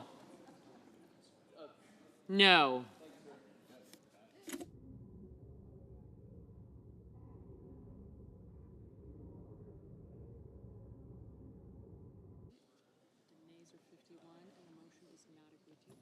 On this vote, the yeas are 48, the nays are 51, and the motion is not agreed to. Chair recognizes the senator from Missouri. Thank you, Mr. President. I ask unanimous consent that it be in order for the following senators to be recognized to offer amendments, motions, or points of order, that the amendments be reported by number, with no amendments in order prior to a vote in relation to the amendments or motions. Number 1, Warner, motion to recommit regarding Economic Support Fund. 2, Schumer, motion to recommit regarding countering China. 3, Schiff, amendment number 2862. Number 4, Markey, motion to recommit regarding children's educational programs. And number 5, Rosen, amendment 2878. Without objection. Chair recognizes the senator from Wisconsin. I call up the Baldwin-Murkowski-Cantwell amendment number 2855 and ask that it be reported by number. Clerk will report. The senator from Wisconsin, Ms. Baldwin, for herself, Ms. Murkowski, and others, proposes an amendment number 2855. Mr. President, our amendment would strike the rescission for public broadcasting. Eliminating this funding would be devastating for local public radio and television stations. It would reduce or eliminate access to educational programming, local news, and life-saving alerts during emergencies and natural disasters. It would disproportionately harm our rural and tribal communities. If my colleagues have concerns about this funding, I commit to working with you on those concerns as part of the appropriation process. That's where we should have these debates. But these issues were not even raised as a part of our appropriation process during the past 2 years. So to take this extraordinary step and say that these issues are now so grave and so urgent that we have to address them like this, what are we doing here? If we don't adopt this amendment, local television and radio stations will shut down, and it will be rural stations that will be the first to close. I urge my colleagues to vote for our bipartisan amendment and to work with me on these issues as part of the appropriations process where they should be dealt with. President. Chair recognizes the senator from Texas. Mr. President, public broadcasting has long been overtaken by partisan activists, plain and simple. This isn't just an abstract critique. NPR and PBS have revealed their left-wing bias time and time again. When blowing the whistle on NPR, Uri Berliner, a former senior editor, himself a left-wing Democrat, wrote that, quote, NPR has always had a liberal bent. An open-minded spirit no longer exists within NPR. We don't have an audience that reflects America. Exhibit A, after the New York Post broke the Hunter Biden laptop story, NPR ran political cover for the Democrats, refusing to cover the story. Quote, we don't want to waste listeners' and readers' time on stories that are just pure distractions. Mind you, the story was true. That's why they didn't want to cover it. As for PBS, its coverage of last year's DNC was only 12% negative. The RNC, a staggering 72% negative. If you want to watch left-wing propaganda, turn on MSNBC. But the taxpayers should not be forced to subsidize it. I urge a no vote on this amendment. Questions on the amendment? Is there a sufficient second? There appears to be. Clerk will call the roll. Ms. Alsobrooks, Ms. Baldwin.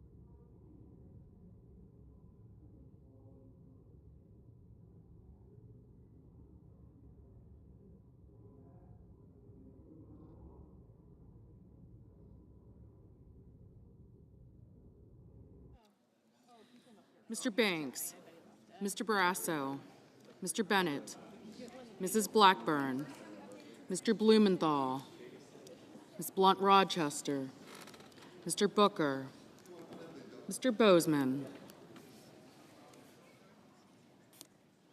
Mrs. Britt, Mr. Budd,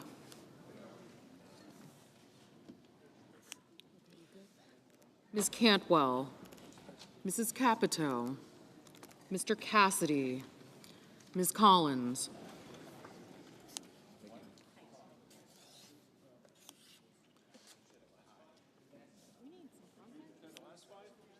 Mr. Coons, Mr. Cornyn, Ms. Cortez Masto, Mr. Cotton, Mr. Kramer, Mr. Crapo, Mr. Cruz, Mr. Curtis, Mr. Daines, Ms. Duckworth, Mr. Durbin,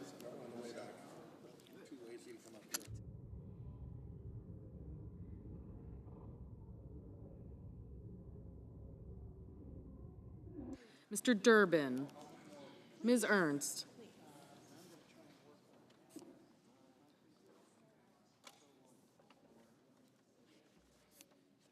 Mr. Fetterman, Mrs. Fisher, Mr. Gallego, Mrs. Gillibrand, Mr. Graham, Mr. Grassley, Mr. Haggerty, Ms. Hassan, Mr. Hawley,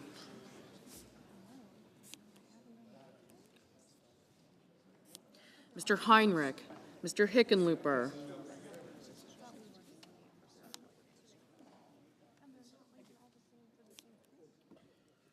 Ms. Hirono, Mr. Hoven, Mr. Husted, Mrs. Hyde-Smith, Mr. Johnson, Mr. Justice, Mr. Kane, Mr. Kelly, Mr. Kennedy, Mr. Kim, Mr. King, Ms. Klobuchar, Mr. Langford, Mr. Lee,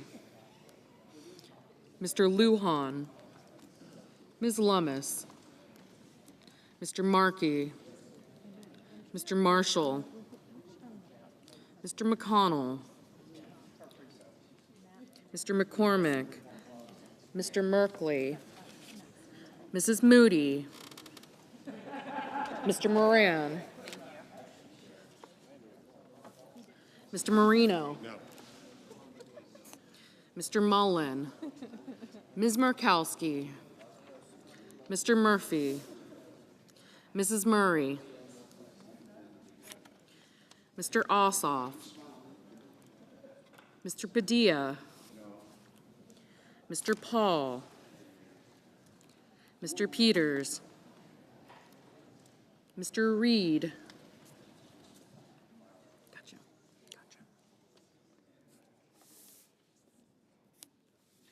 Mr. Ricketts,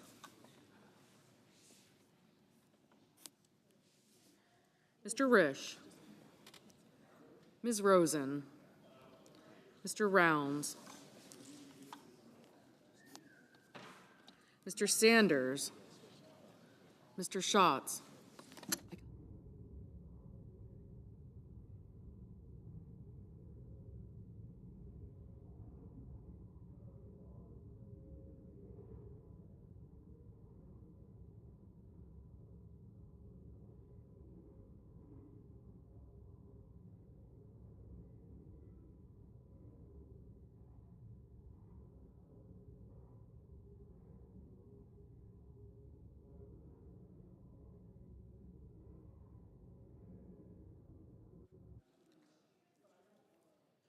Ms. Rosen, Mr. Rounds, Mr. Sanders, Mr. Schatz, Mr. Schiff, Mr. Schmidt, Mr. Schumer, Mr. Scott of Florida, Mr. Scott of South Carolina, Mrs. Shaheen, Mr. Sheehy, Ms. Slotkin, Ms. Smith, Mr. Sullivan, Mr. Thune, Mr. Tillis, Mr. Tuberville, Mr. Van Hollen, Mr. Warner, Mr. Warnock, Ms. Warren, Mr. Welch, Mr. Whitehouse, Mr. Wicker, Mr. Wyden, Mr. Young.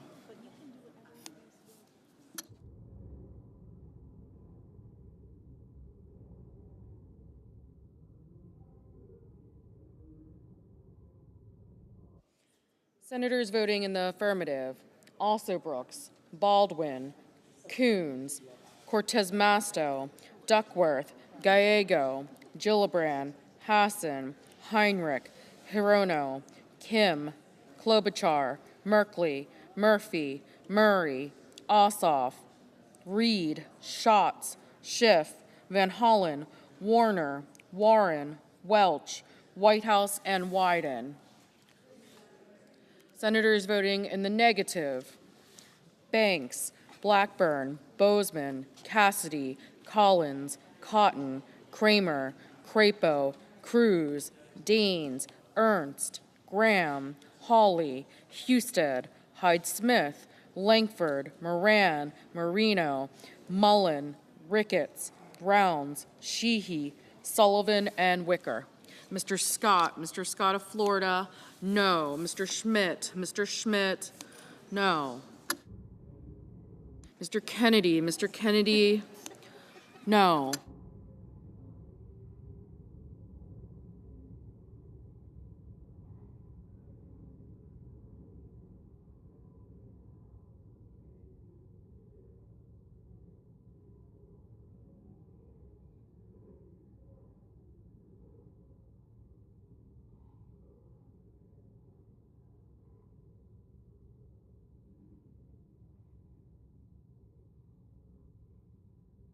Mr. Peters, aye.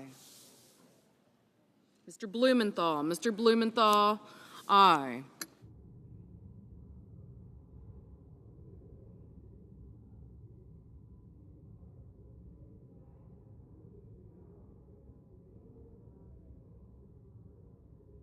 Mr.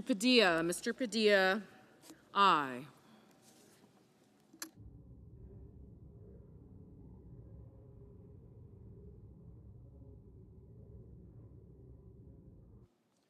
Mrs. Capito, no.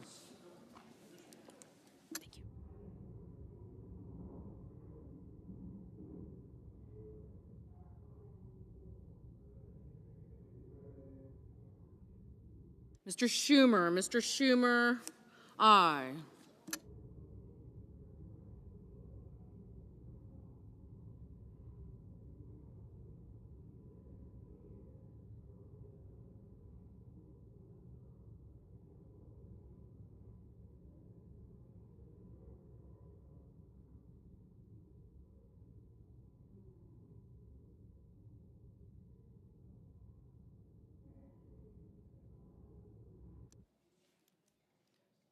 Mr. Hoven, no.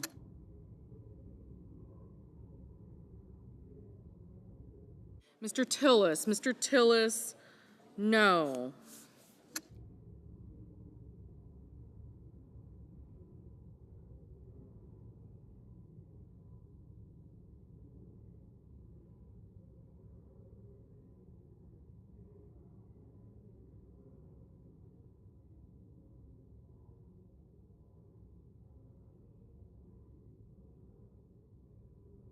Mr. Markey, aye.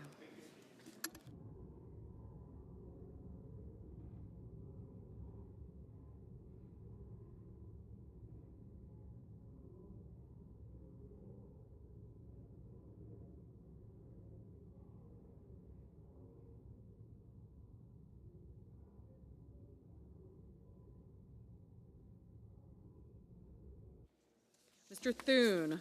Mr. Thune, no.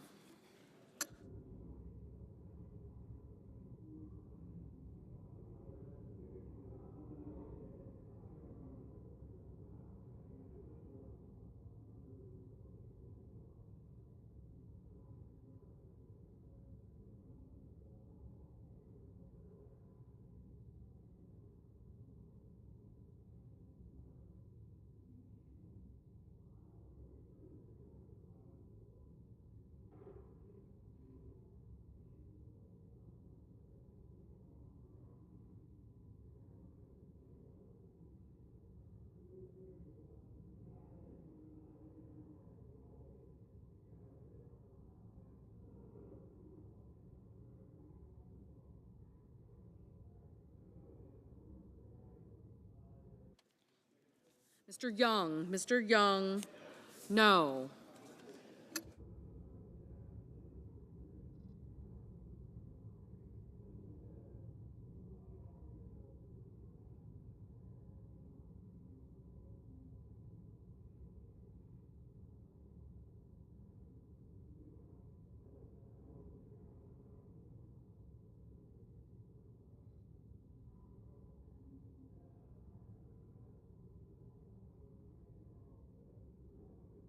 Mr. Cornyn, no.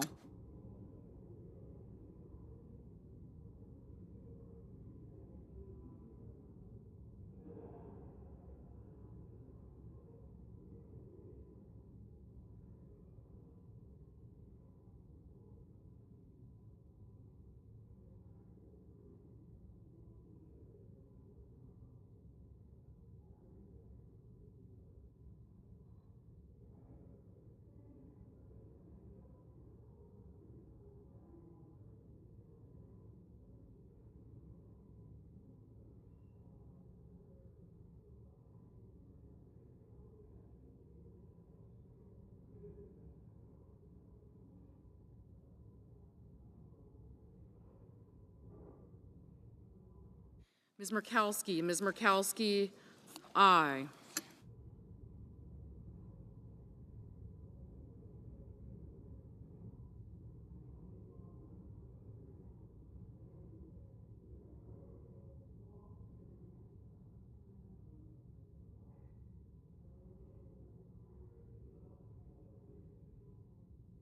Mr. Sanders, aye.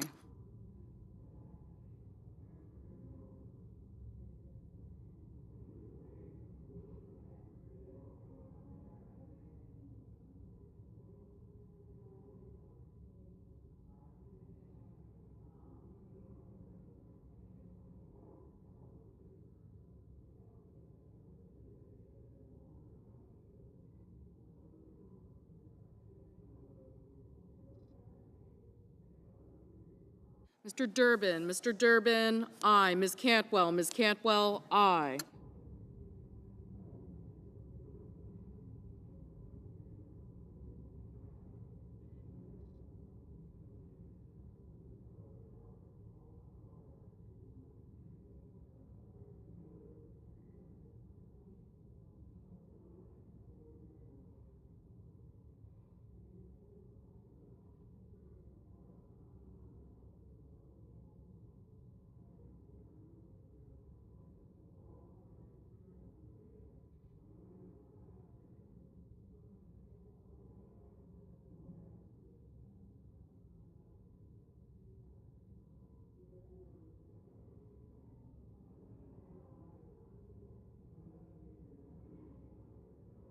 Mr. Lee, no.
Mr.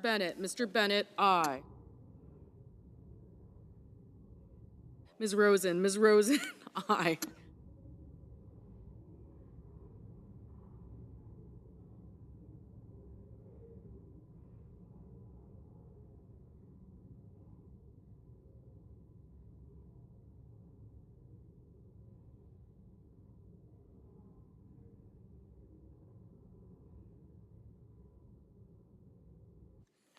Mr. Kane, aye.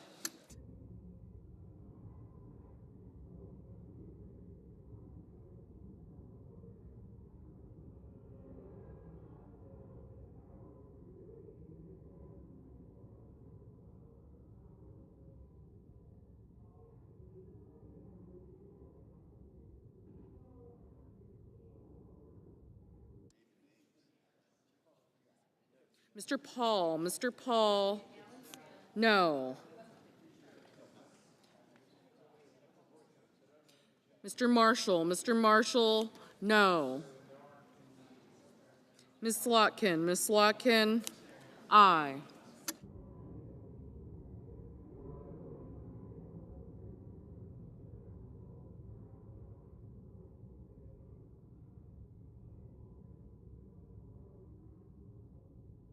Mr. King, aye.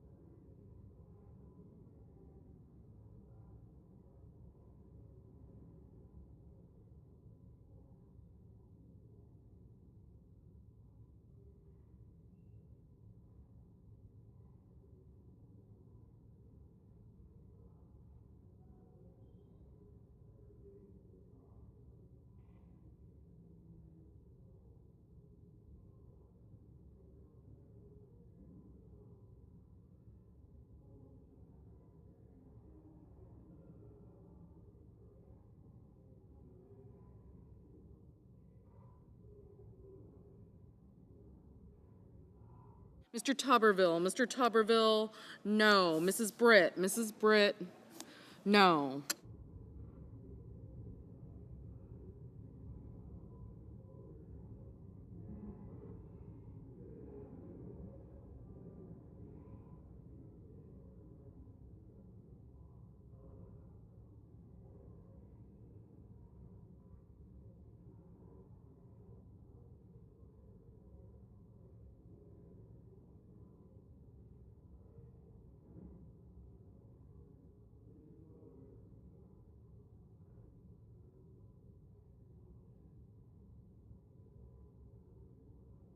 Mr. Curtis, no.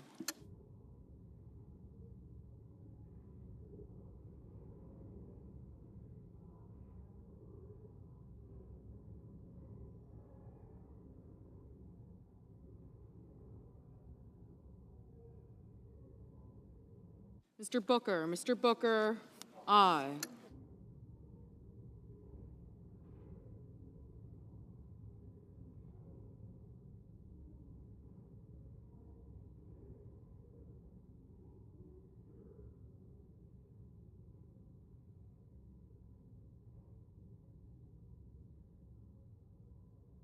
Ms. Blunt Rochester, aye.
Mrs.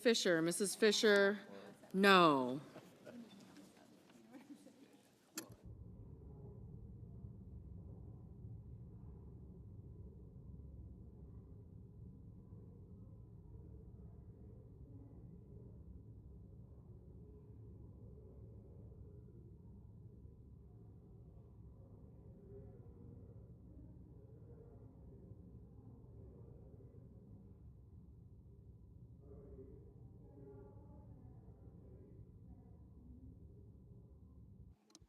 Mr. Risch, no.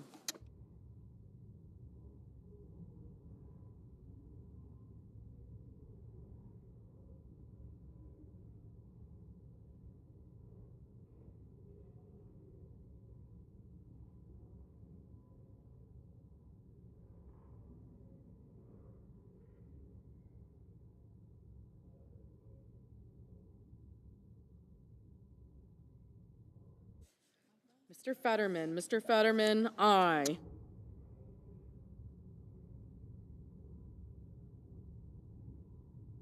Mr. Lujan, aye.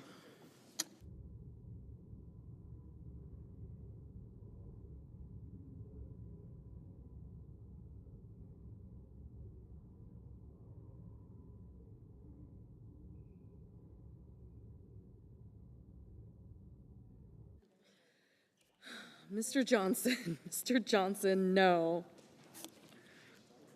Mr. Hickenlooper, aye.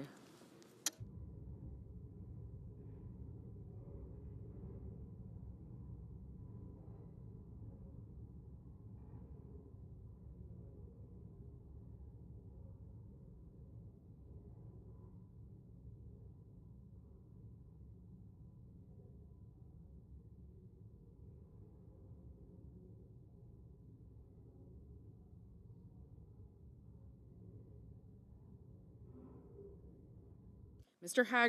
Haggerty, no.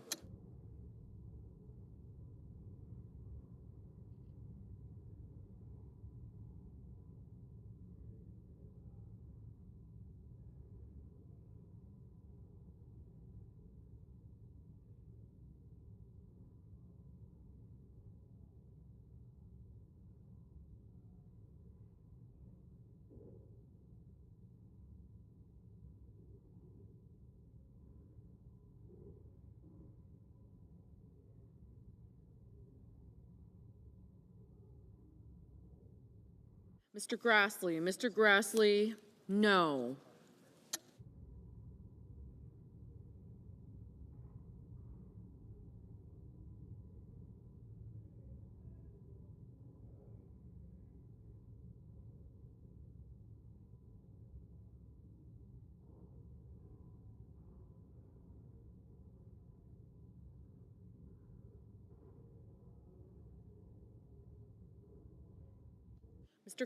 Mr. Kelly, aye.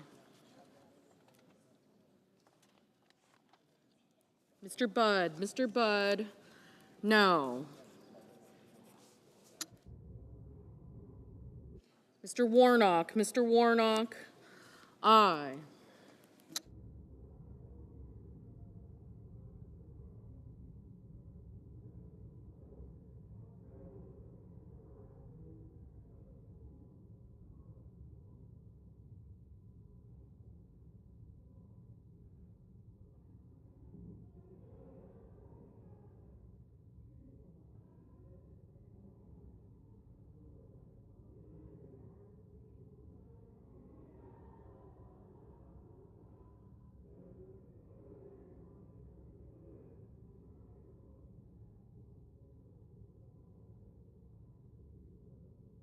Mr. Barrasso, no. Mr. Scott, South Carolina, no. Mrs. Shaheen, aye.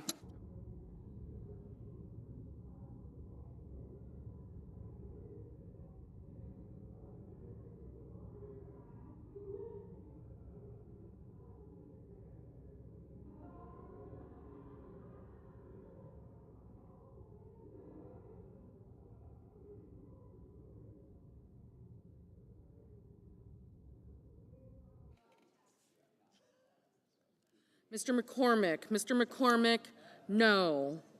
Mr. McConnell, Mr. McConnell, no.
Ms. Lummis, no.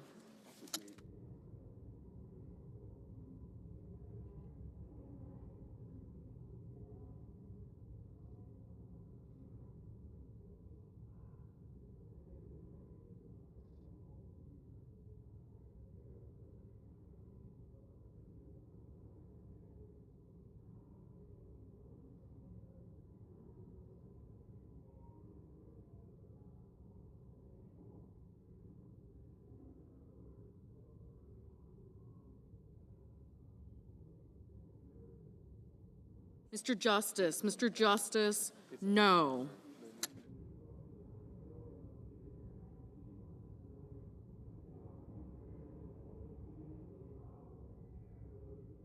Mrs. Moody, no.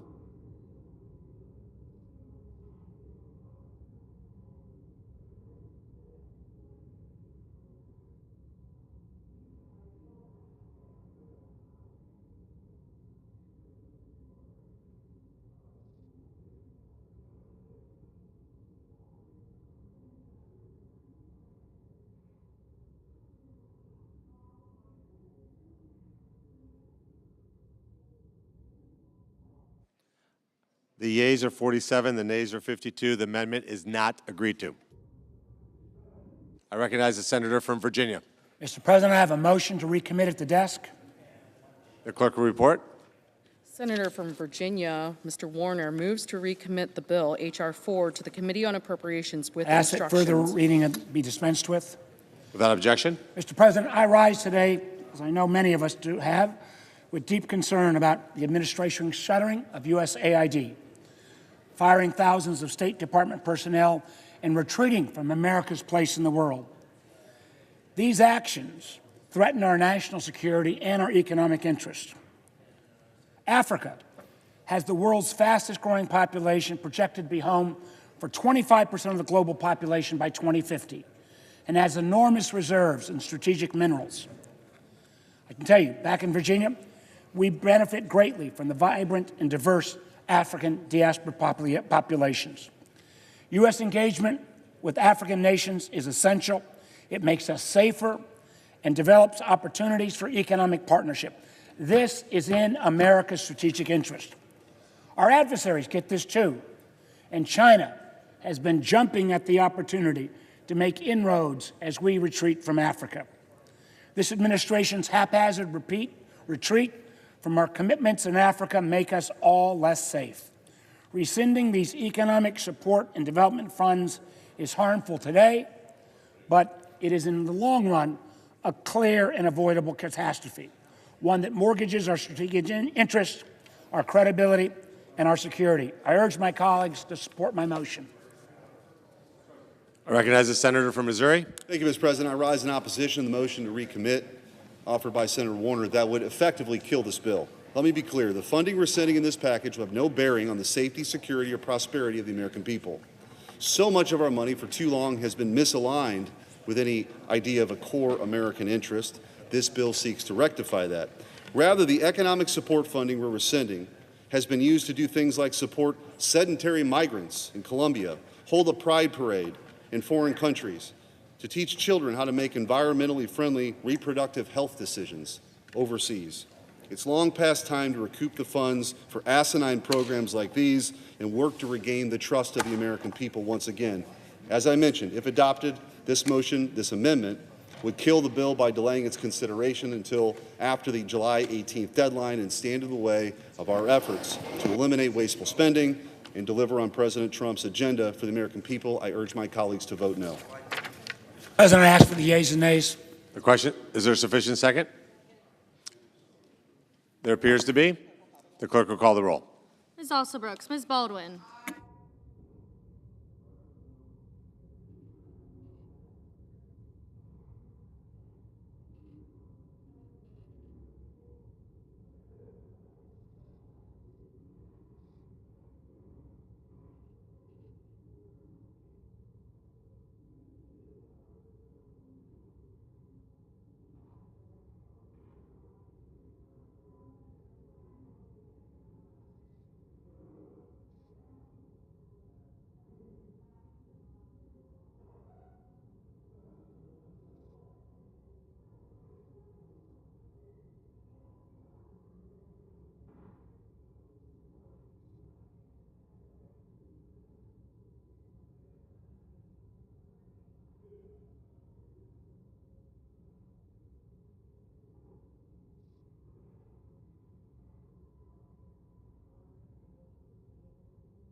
Mr. Banks, Mr. Barrasso, Mr. Bennett, Mrs. Blackburn, Mr. Blumenthal, Ms. Blunt-Rochester, Mr. Booker,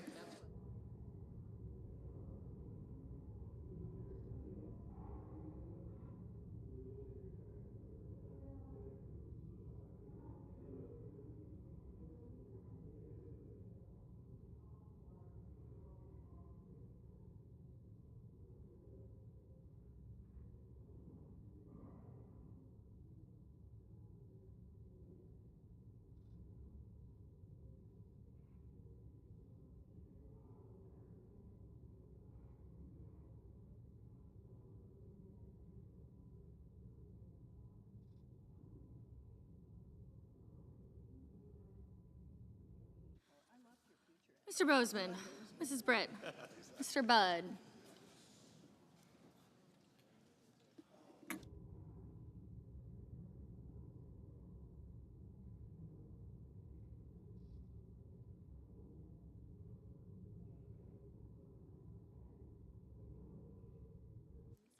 Ms. Cantwell, Mrs. Capito,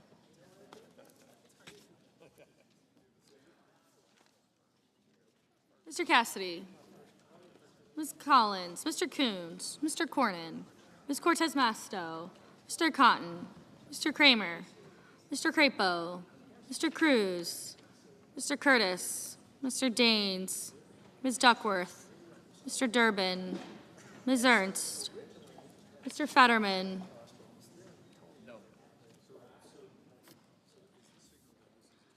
Mrs. Fisher, Mr. Gallego, Mrs. Gillibrand, Mr. Graham, Mr. Grassley,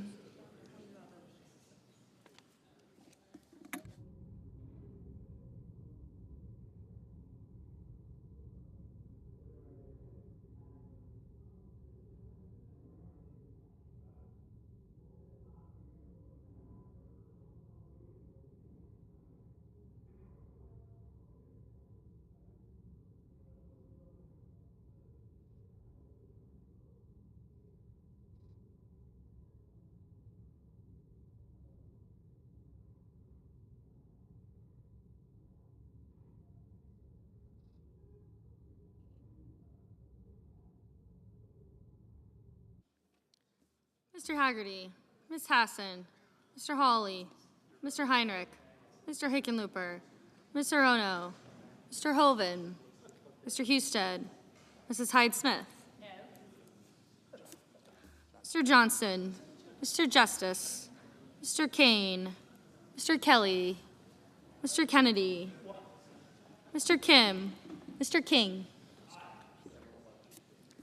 Ms. Klobuchar, Mr. Langford, Mr. Lee, Mr. Lujan, Ms. Lemus, Mr. Markey, Mr. Marshall, Mr. McConnell, Mr. McCormick, Mr. Merkley, Mrs. Moody, Mr. Moran, Mr. Marino, Mr. Mullen, Ms. Murkowski, Mr. Murphy, Mrs. Murray,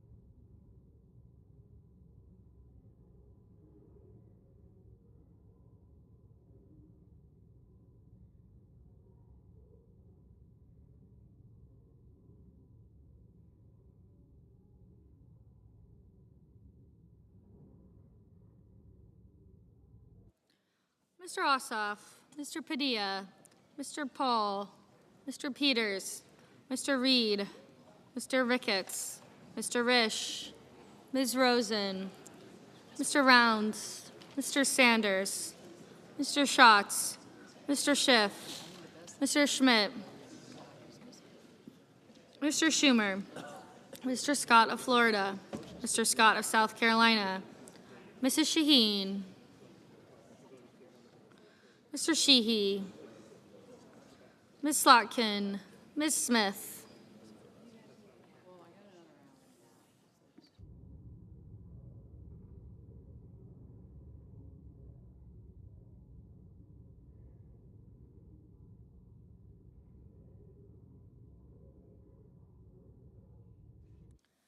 Mr. Sullivan, Mr. Thune, Mr. Tillis, Mr. Tuberville, Mr. Van Hollen, Mr. Warner, Mr. Warnock, Ms. Warren, Mr. Welch, Mr. Whitehouse, Mr. Wicker, Mr. Wyden, Mr. Young.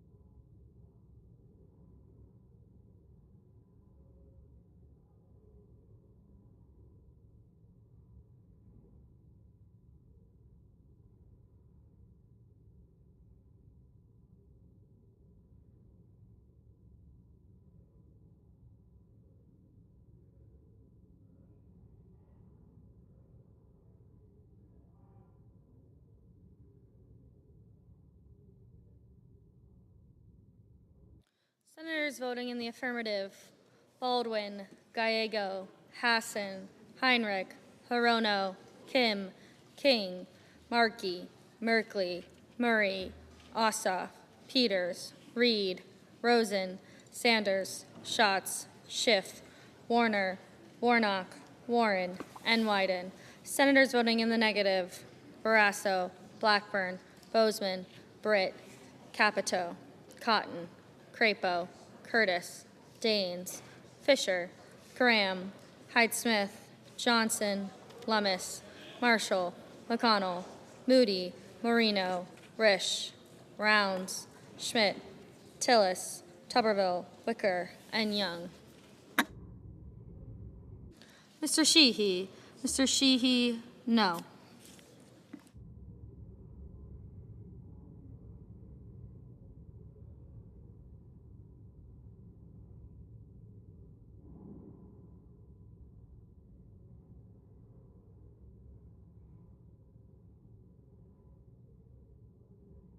Mr. Fetterman, aye.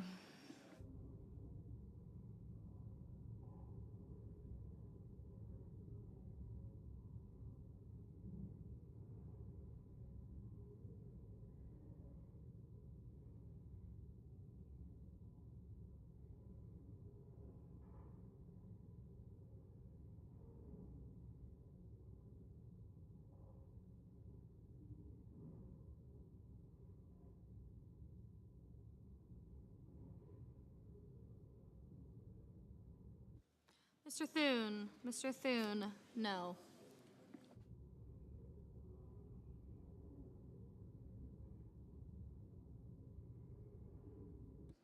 Ms. Klobuchar, aye.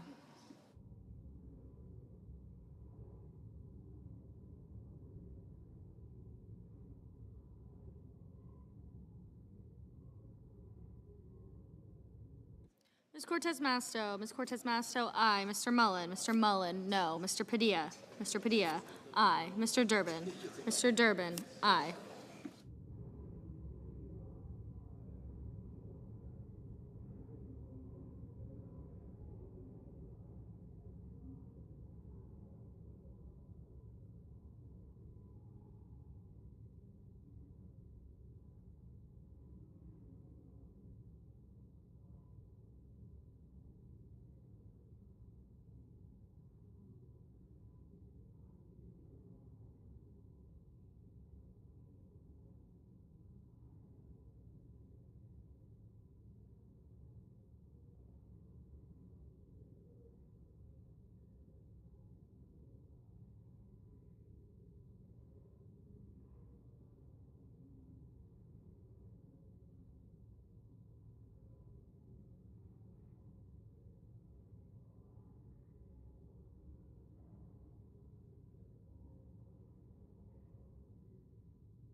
Mr. Grassley, no.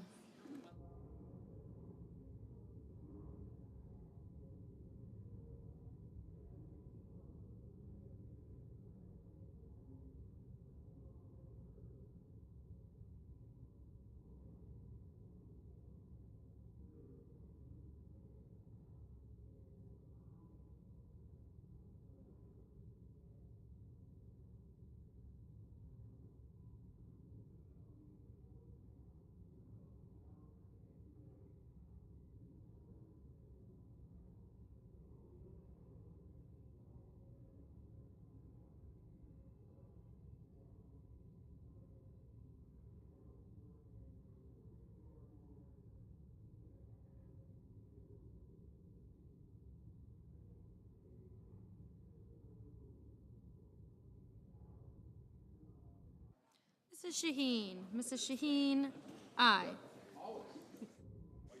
Mr. Kane, aye. Mr. Moran, no.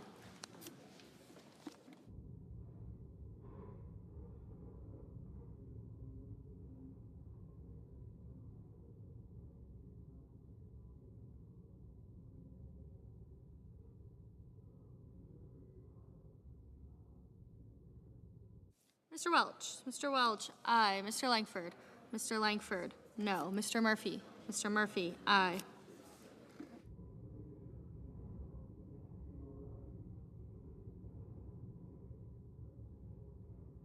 Mr. Banks, no.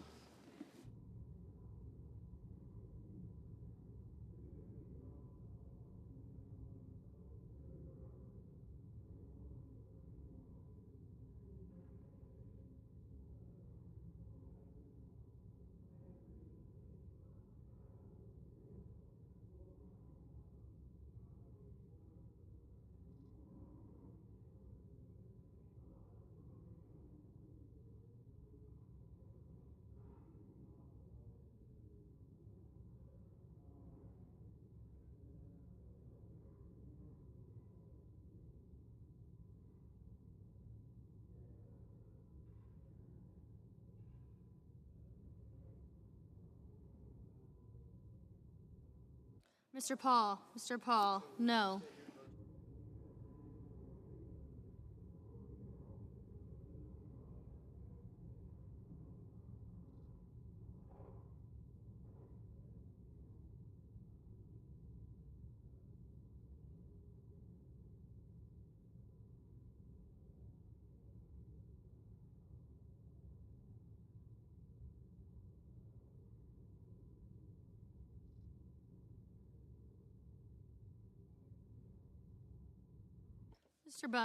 Mr. Budd, no.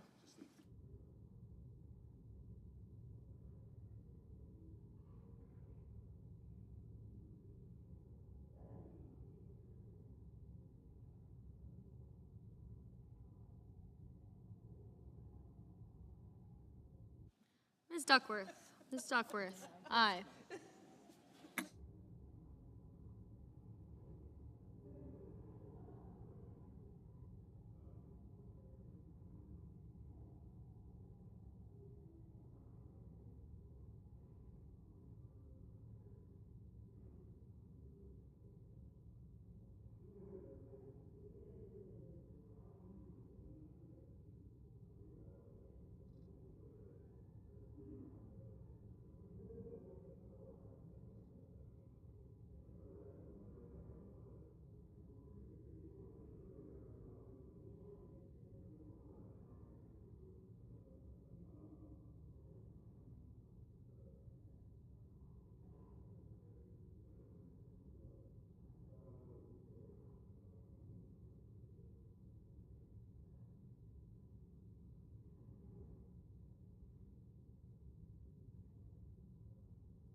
Ms. Ernst, no.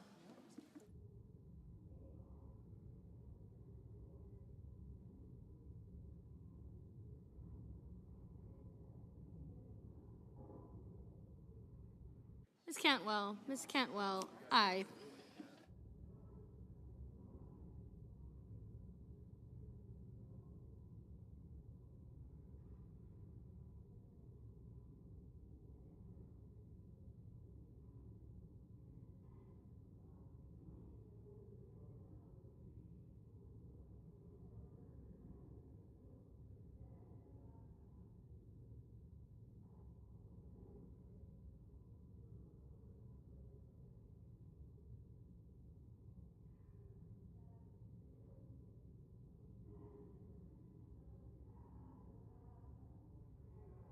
Mr. Lee, no.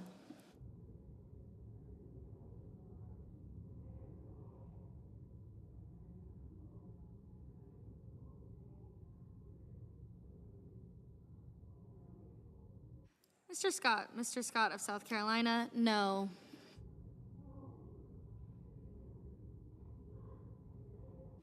Ms. Murkowski, aye.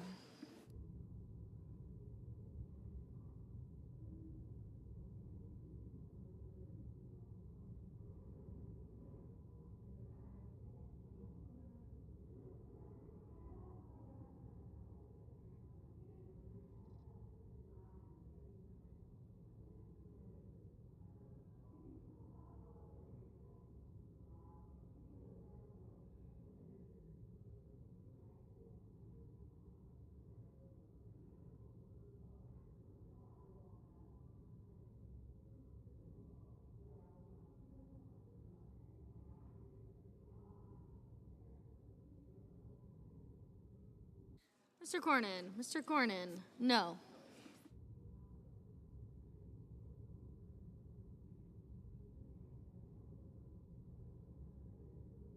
Mr. Lujan. Mr. Lujan, aye.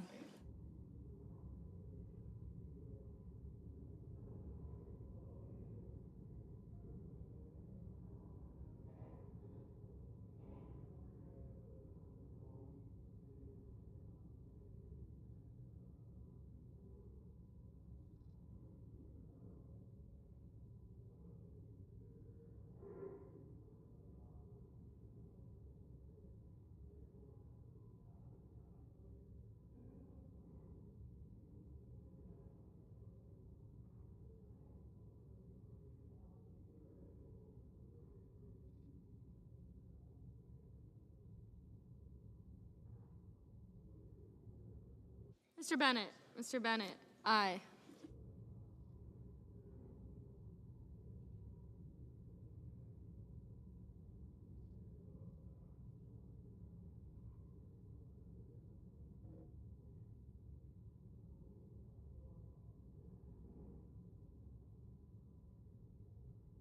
No.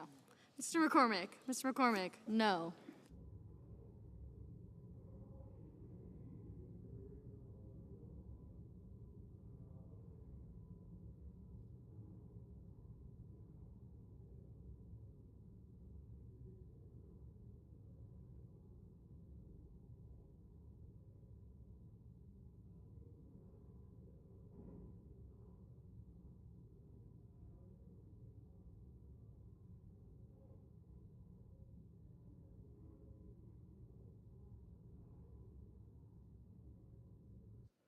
Mr. Cruz. Mr. Cruz, no.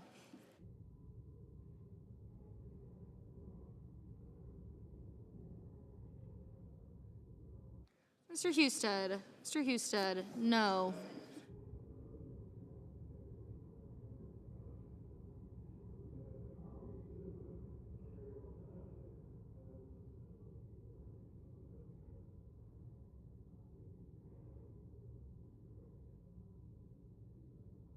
Mr. Booker. Mr. Booker, aye.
Mr. Scott. Mr. Scott of Florida, no. Mr. Haggerty. Mr. Haggerty, no.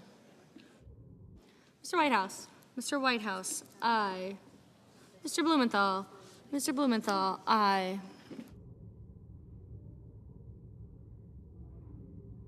Mr. Justice. Mr. Justice, no.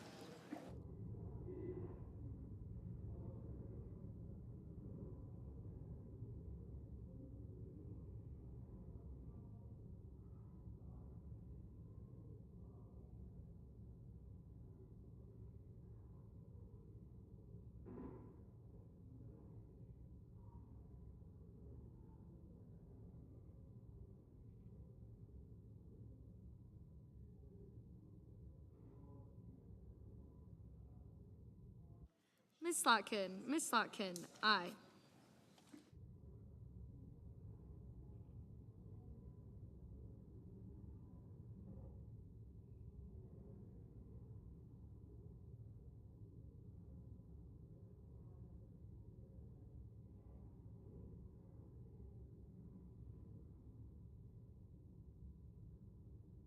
Mr. Kramer. Mr. Kramer, no.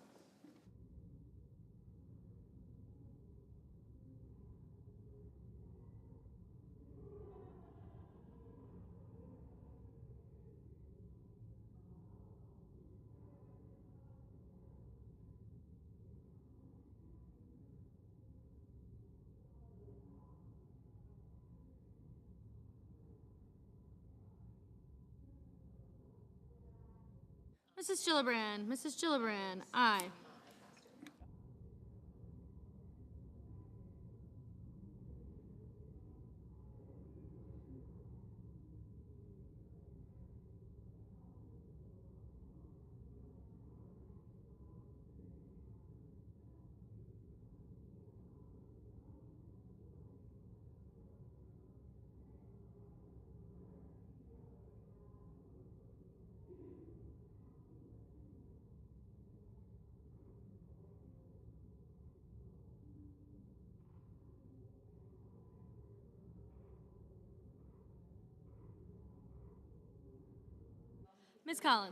Ms. Collins, aye.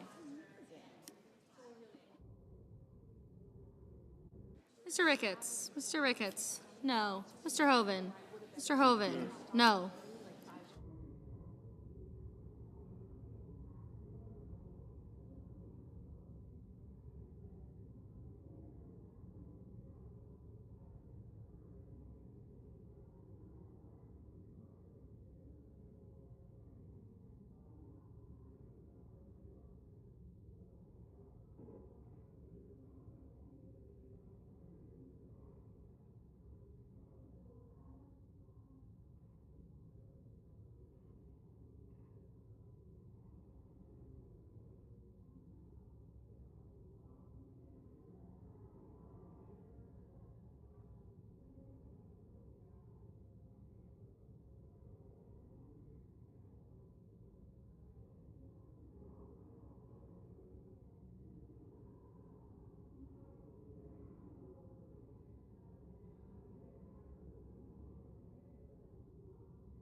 Mr. Cassidy, no.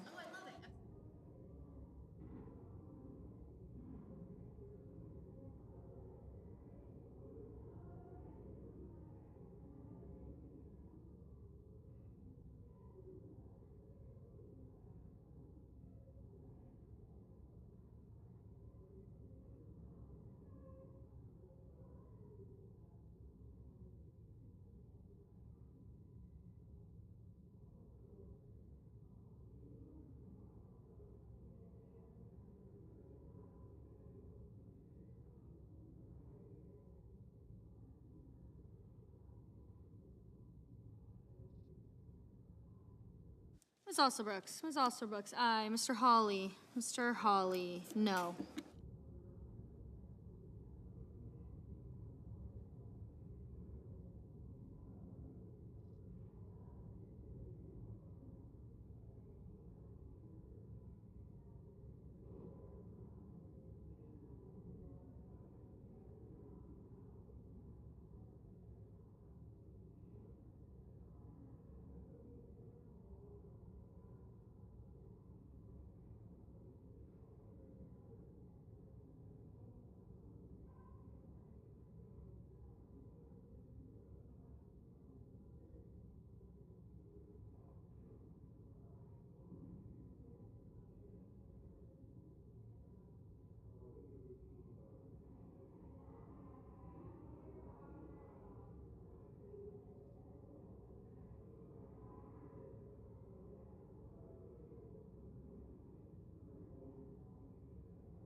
Ms. Blunt Rochester, aye.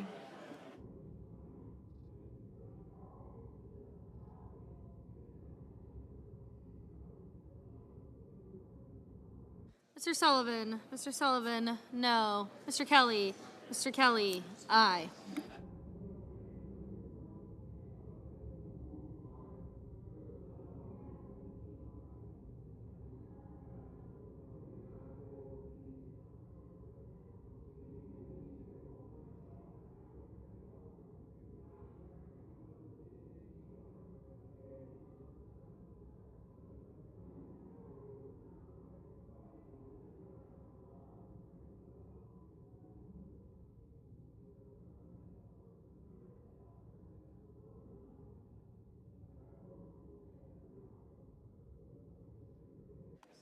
Mr. Schumer.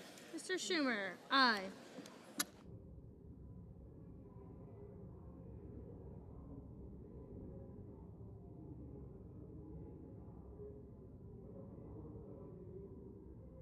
Mr. Coons. Mr. Coons, aye.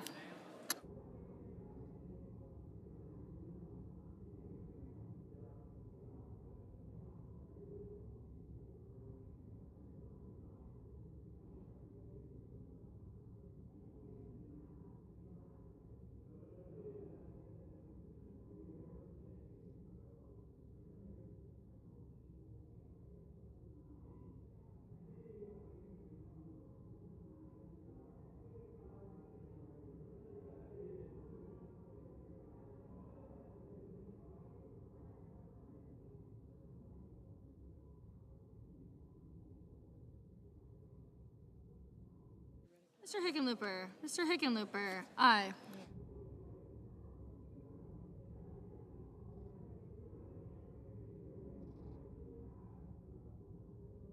Mr. Van Hollen. Mr. Van Hollen, aye.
Mr. Kennedy. Mr. Kennedy, no.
The yeas are 48, the nays 51. The motion's not agreed to.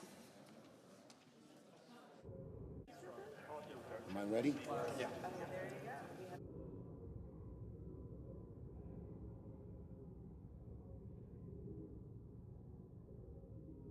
Mr. President, The Democratic leader. I have a motion to recommit at the desk. The clerk will report. The Senator from New York, Mr. Schumer, moves to recommit the bill H.R. 4 to the Committee on Appropriations with instructions.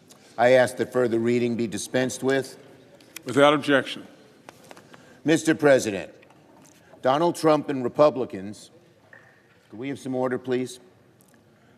Donald Trump and Republicans always like to talk a big game when it comes to adversaries like the Chinese government. But the bill they're pushing, which slashes vital foreign aid, would be a gift to President Xi and to Vladimir Putin.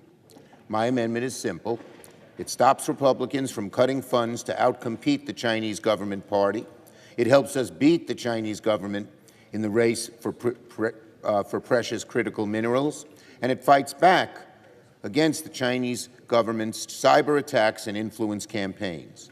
It It will also stop Republicans from defunding our partners in the Indo-Pacific, often the first line of defense against Chinese government encroachment. You cannot support this rescission package and be serious about wanting to outcompete the Chinese government at every opportunity.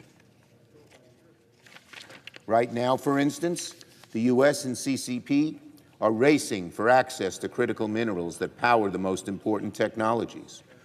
U.S. development programs are critical for accessing these materials, but Senate Republicans want to axe these vital funds and thereby hand the keys over to Beijing. I say to my colleagues, let's not hand over American leadership Senator's time to the has Chinese expired. Communist Party just to pay for more tax breaks for billionaires. Vote yes on my amendment. Mr. President. The senator from Missouri. Thank you, Mr. President. I rise in opposition to the amendment offered by Senator Schumer. We've heard that refrain before, the big, beautiful bill, the tired refrain about tax breaks for billionaires. The Democrats don't have anything left, and they're resorting to these sorts of amendments, which, by the way, are already covered in the substitute. Let's be clear. The funding rescinded in this package has no bearing on the safety, security, and prosperity of the American people and will only make us more focused on the threat of communist China. No more ridiculous spending. Let's get focused on our chief adversary, which is China. In fact, the substitute, as I mentioned, already protects foreign aid fund for countering China's malign influence by protecting the Countering PRC Influence Fund. Contrary to my colleagues' assertions, I suspect that communist China loves to see America squander its resources on shoving radical left-wing social programs on societies around the globe. If adopted, this motion would kill the bill by delaying consideration until after July 18th and stand in the way of our efforts to return accountability and have this chamber actually speak as it should that we're going to reduce wasteful spending once and for all and deliver on President Trump's important agenda for the American people. I urge my colleagues to vote no. Is there a sufficient second? There appears to be. The clerk will call the roll. Ms. Alsobrooks. No. Ms. Baldwin. Mr. Banks. Mr. Barrasso. Mr. Hawley. No. Thank you. Gotcha. Yep. Thank you.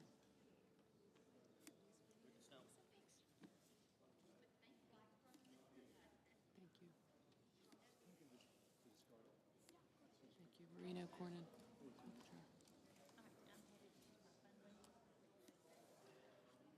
Mr. Kelly. Mr. Kelly.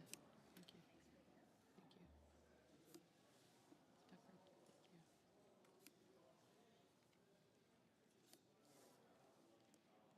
Thank you. Mr. Bennett.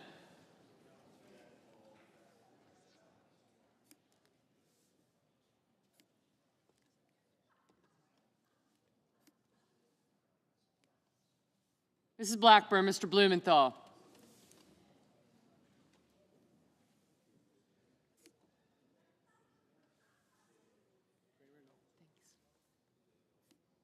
Ms. Blunt Rochester. Mr. Booker. Mr. Bozeman. Mrs. Britt. Mr. Budd. Ms. Cantwell. Mrs. Capito. Mr. Cassidy, Ms. Collins. Mr. Coons. Mr. Cornyn. Ms. Cortez Masto. Mr. Cotton, Mr. Kramer. Mr. Crapo. Mr. Cruz. Mr. Curtis. Mr. Daines. Thank you. Ms. Duckworth, Mr. Durbin. Ms. Ernst. Mr. Fetterman. Mrs. Fisher. Mr. Gallego.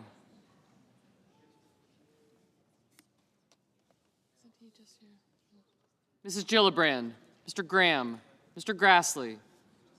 Mr. Haggerty. Ms. Hassan. Mr. Hawley. Mr. Heinrich. Mr. Hickenlooper. Ms. Hirono.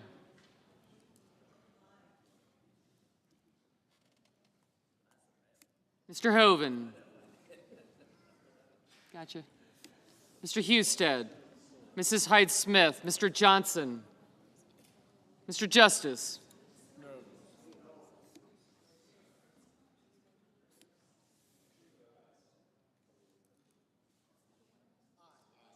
Thank you.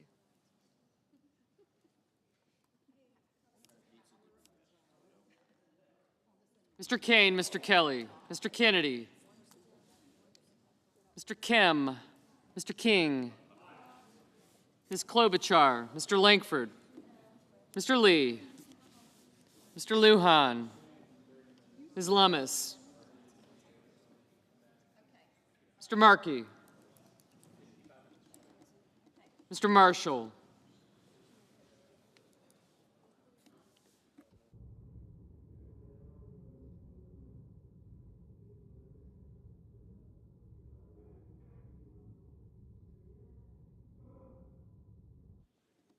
Mr. Marshall, Mr. McConnell, Mr. McCormick. Yeah, got it. Thank you.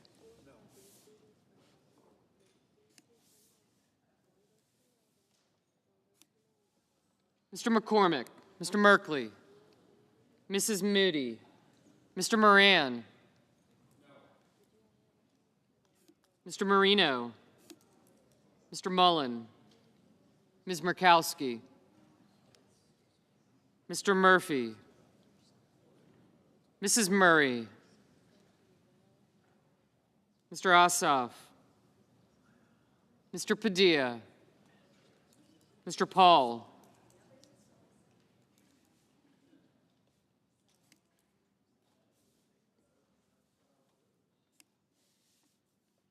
Mr. Peters,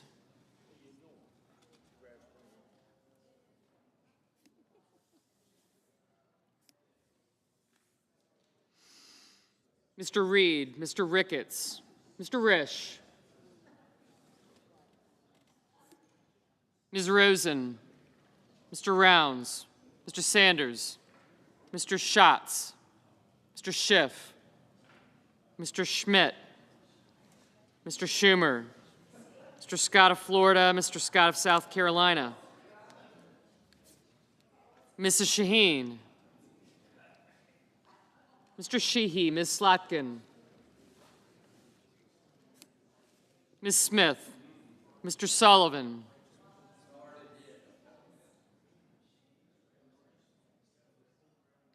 Mr. Thune, Mr. Tillis, Mr. Tuberville, Mr. Van Hollen, Mr. Warner, Mr. Warnock, Ms. Warren, Mr. Welch, Mr. Whitehouse, Mr. Wicker, Mr. Wyden, Mr. Young. Senators voting in the affirmative: also Brooks, Blunt Rochester, Cantwell, Coons, Duckworth, Durbin, Gillibrand, Hickenlooper, Hirono, Kelly, King, Klobuchar, Markey, Padilla, Reed, Rosen, Schatz, Schumer, Slotkin, Van Hollen, and Warner.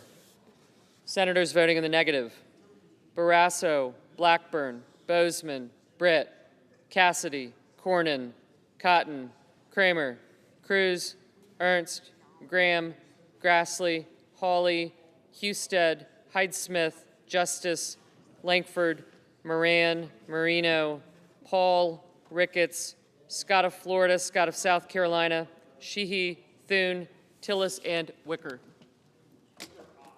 Mr. Booker, aye.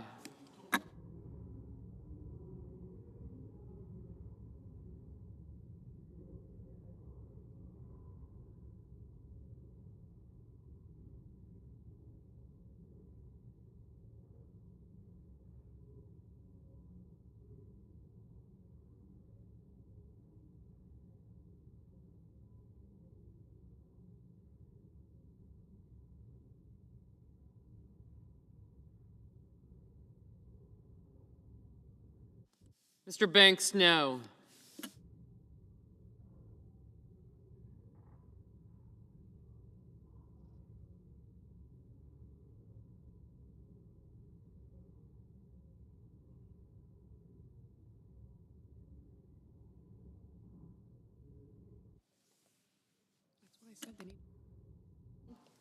Ms. Hassan, aye.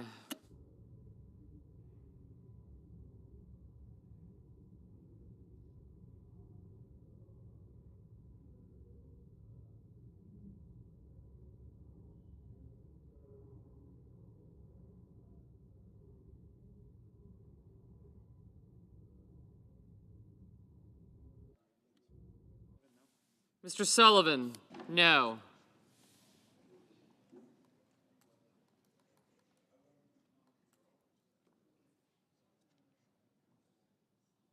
Mr. Warnock, aye. Mr. Merkley, aye.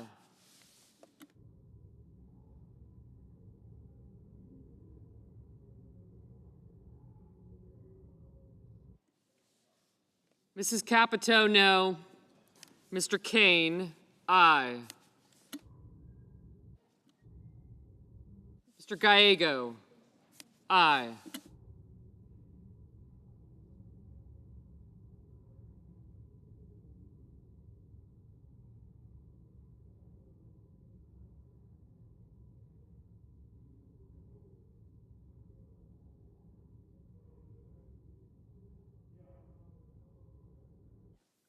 Mr. Tuberville, no.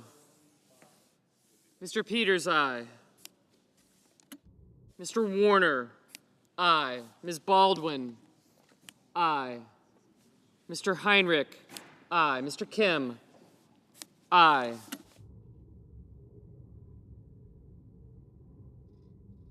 Mrs. Murray, aye. Mrs. Shaheen, aye.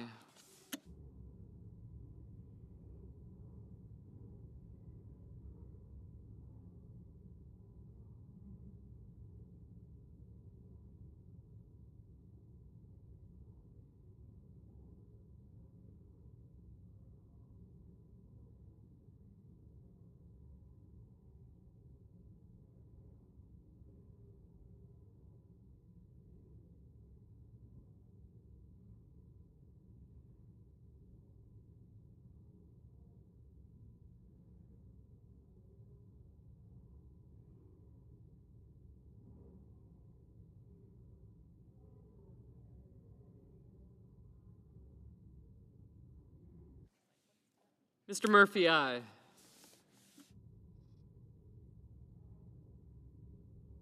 Mr. Blumenthal, aye.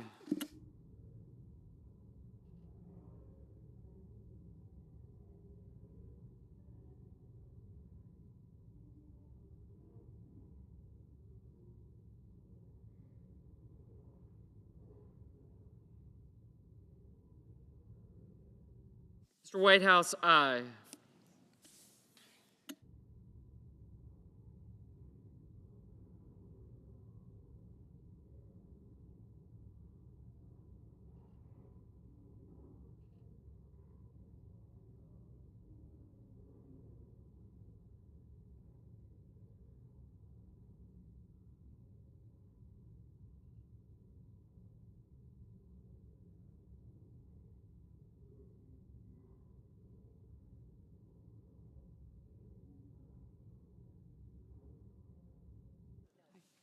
Mrs. Fisher, no.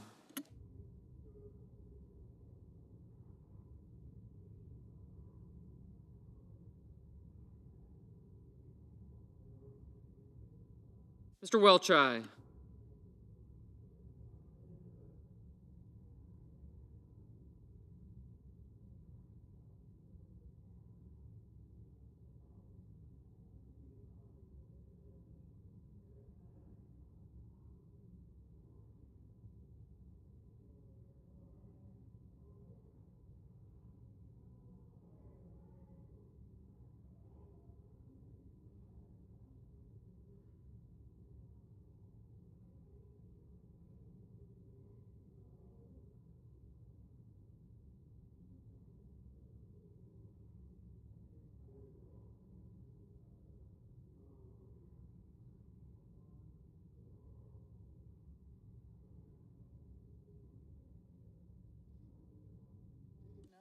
Ms. Lummis, no.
Mr. Crapo, no.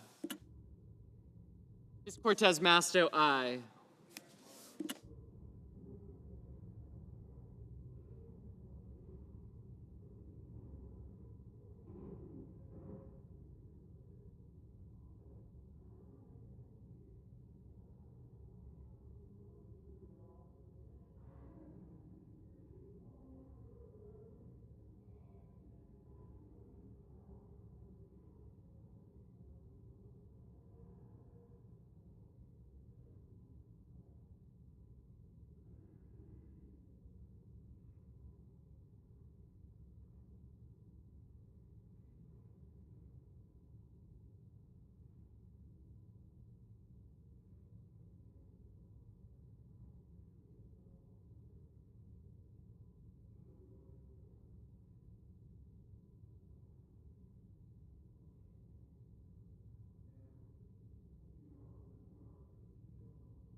Mr. Mullen, no.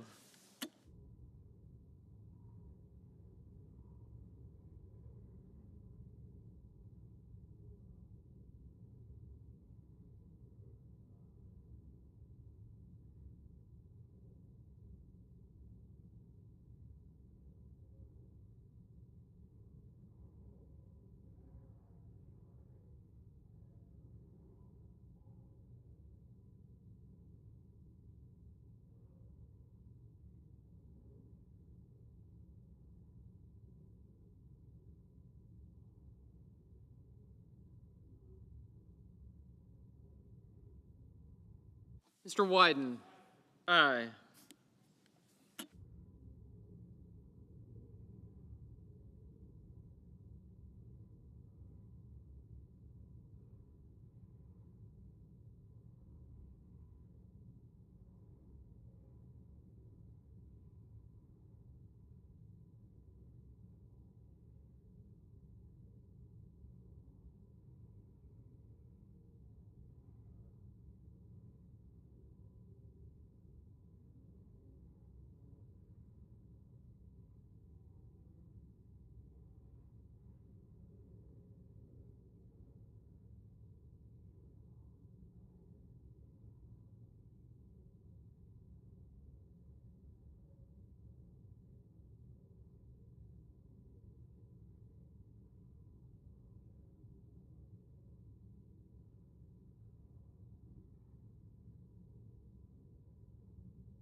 Mr. Marshall, no.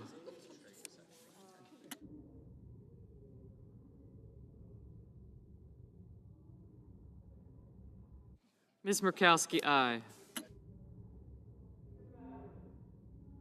Mr. Fetterman, aye.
Mr. Lee, no.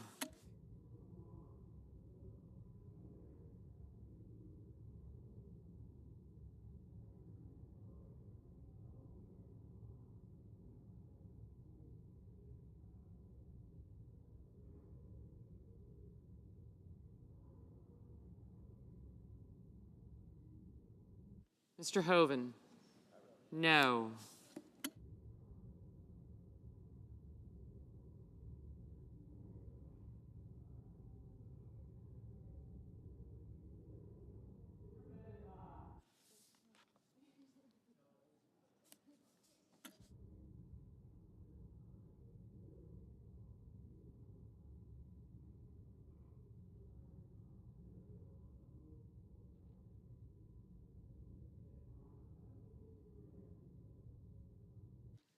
Mr. Lujan, aye.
Mr. McCormick, no.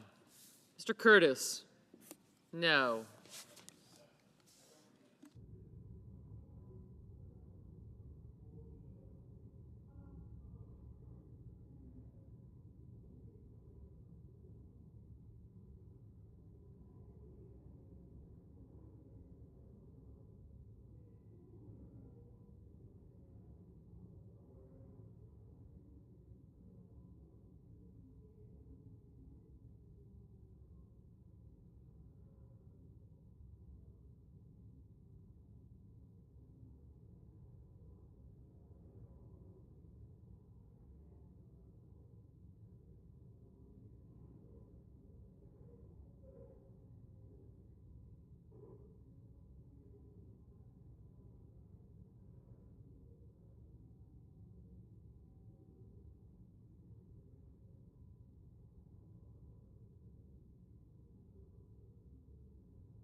Mr. McConnell, no.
Mr. Schiff, aye.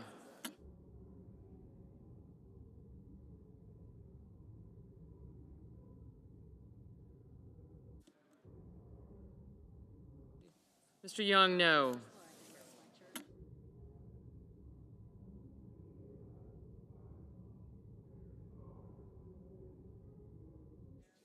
Mr. Johnson, no. Mr. Schmidt, no.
Mr. Rounds, no.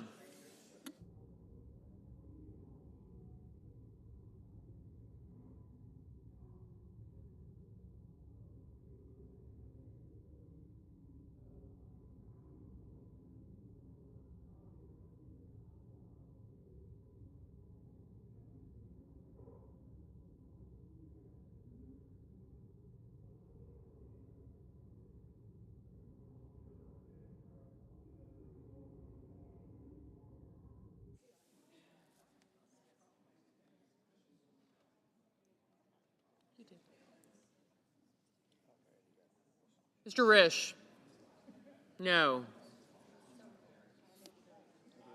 Mr. Ossoff, aye.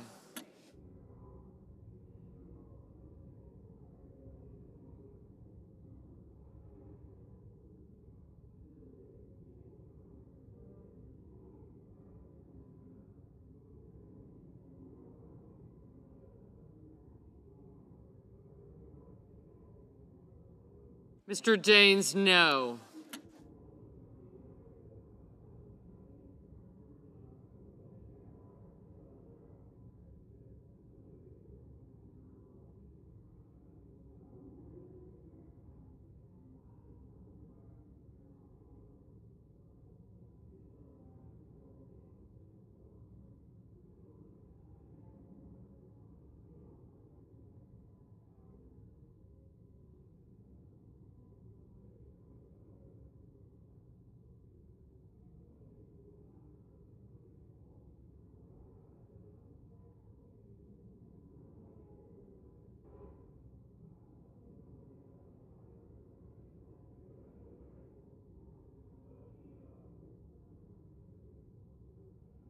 Mr. Haggerty, no.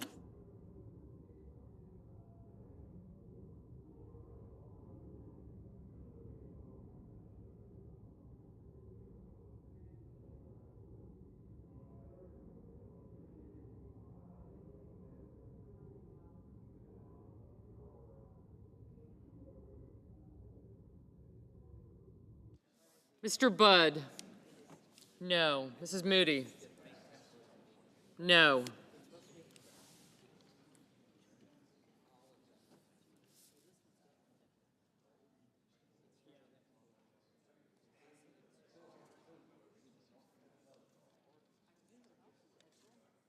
Mr. Sanders, aye. Ms. Collins, no.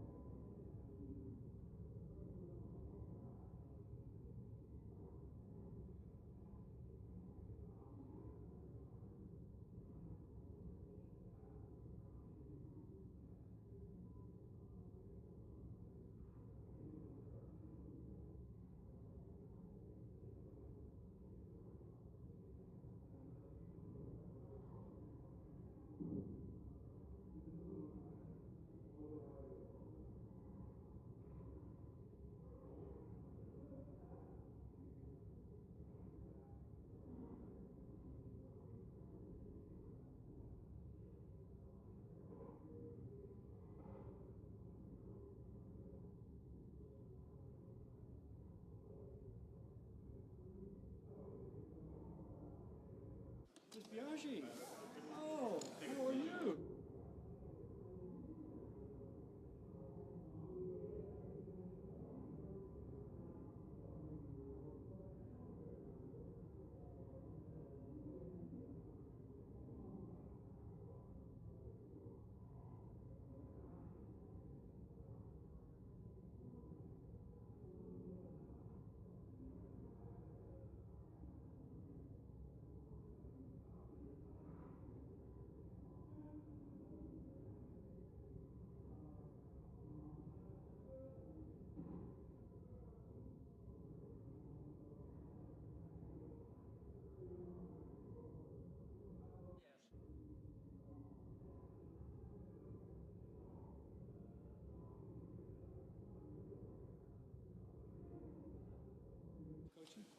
Mr. Kennedy, no.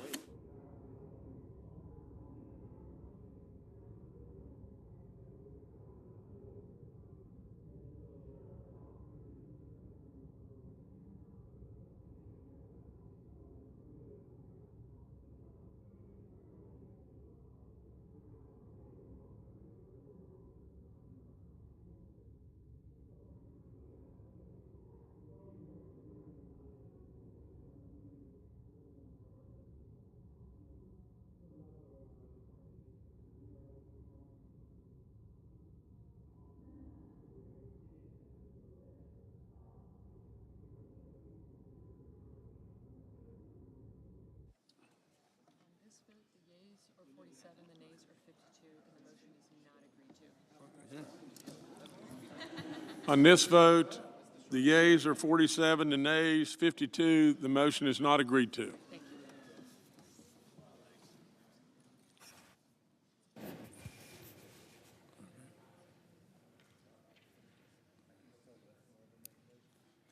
Mr. President, I call up Amendment 2862 and ask that it be reported by number. The clerk will report. The senator from California, Mr. Schiff, for himself and others, proposes an amendment number 2862 to amendment number 2853. Mr. President, my Republican colleagues have offered a substitute amendment that claims to prohibit cuts for programs dealing with HIV, tuberculosis, malaria, as well as nutrition and maternal health support. But the total amount of money they are rescinding is unchanged, putting all of those efforts at risk. If this sounds familiar, it's a lot like a reconciliation process that demands $1 trillion in cuts, but says that Medicaid should not be touched. And we know what happened there. Medicaid was cut massively. Several Republicans have pointed out that we don't know how the administration is going to implement this bill. That's a major problem. So let's make this as simple as possible. The Senate doesn't want to cut funding for AIDS, tuberculosis, malaria, and other diseases. Then let's remove those rescissions. My amendment would reduce the amount of cuts to global health programs in order to ensure that funding for HIV, tuberculosis, malaria, and maternal health and nutrition programs remain, not just in theory, but in real dollars and cents. I urge a yes vote.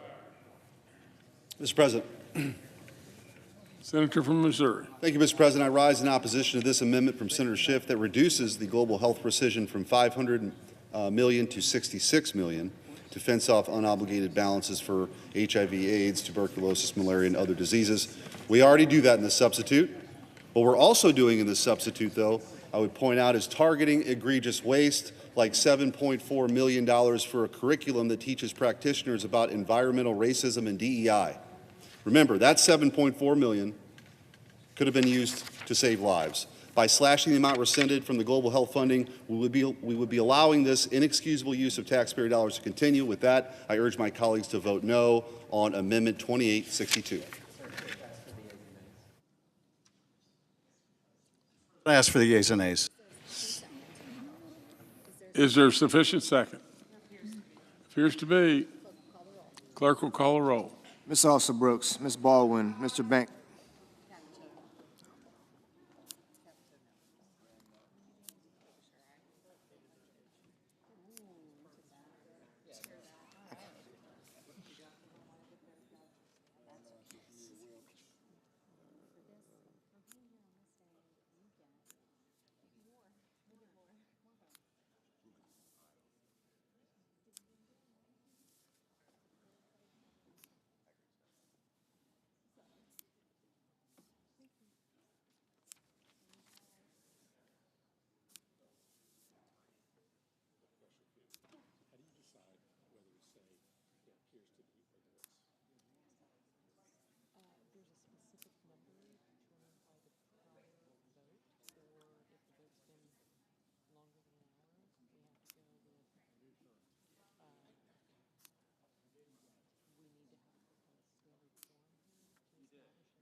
Mr. Blumenthal.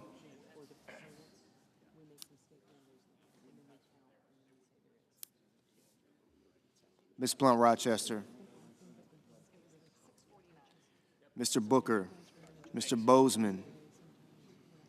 Mrs. Britt.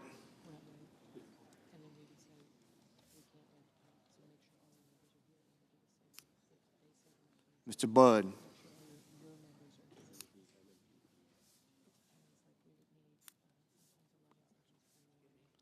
Got you, sir. Yep. Ms. Cantwell. Mrs. Capito. Mr. Cassidy. Ms. Collins.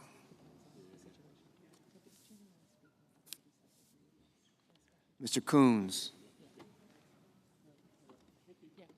Mr. Cornyn. Hopefully I don't need a calculator.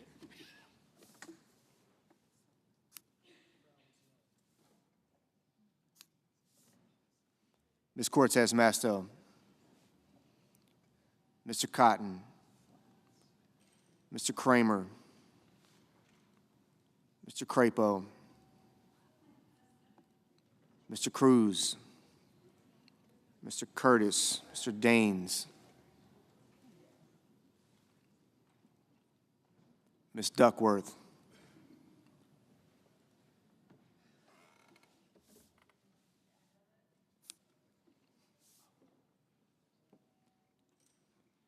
Mr. Durbin, Ms. Ernst,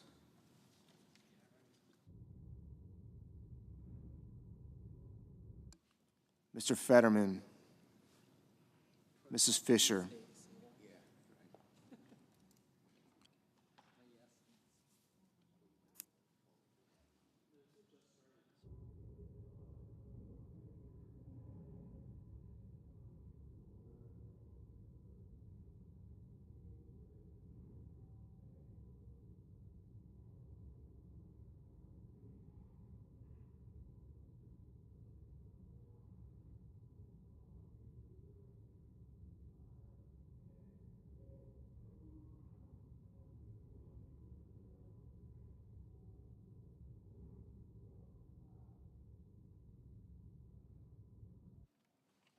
Mrs. Gillibrand, Mr. Graham, Mr. Grassley, Mr. Haggerty, Ms. Hassan, Mr. Hawley, Mr. Heinrich,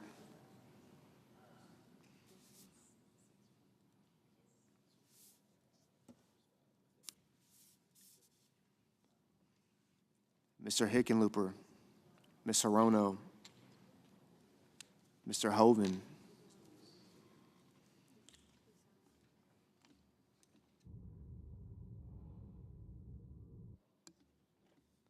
Mr. Husted, Mrs. Hyde-Smith, Mr. Johnson, Mr. Justice, Mr. Kane,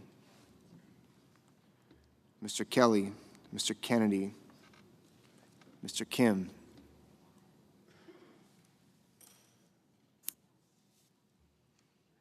Mr. King, Ms. Klobuchar, Mr. Langford, Mr. Lee, Mr. Lujan, Ms. Lummis, Mr. Markey, Mr. Marshall,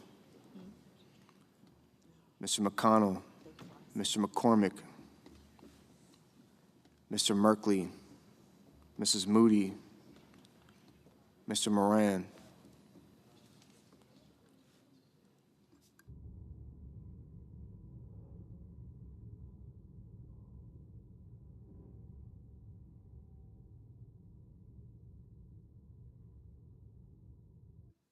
Mr. Moreno, Mr. Mullen,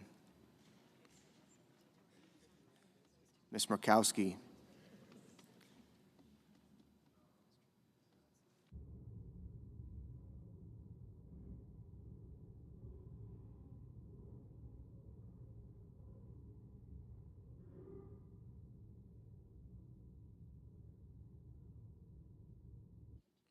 Mr. Murphy,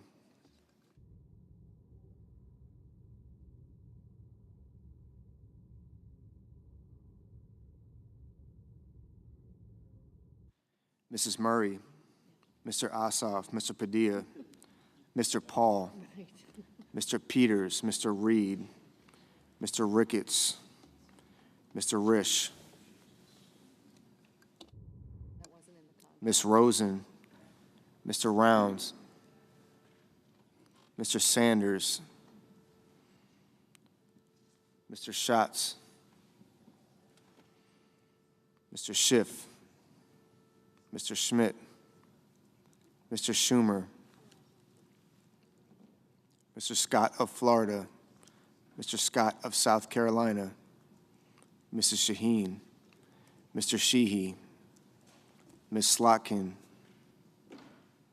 Ms. Smith, Mr. Sullivan, Mr. Thune, Mr. Tillis,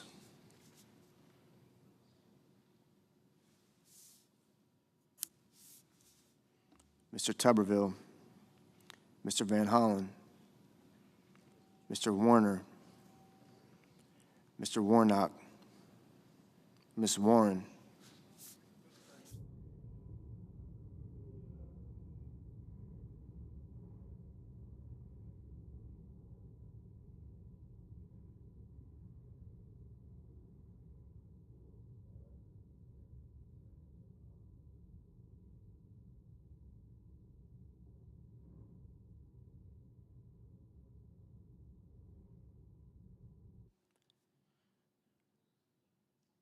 Mr. Warnock, Ms. Warren, Mr. Welch, Mr. Whitehouse, Mr. Wicker, Mr. Wyden, Mr. Young.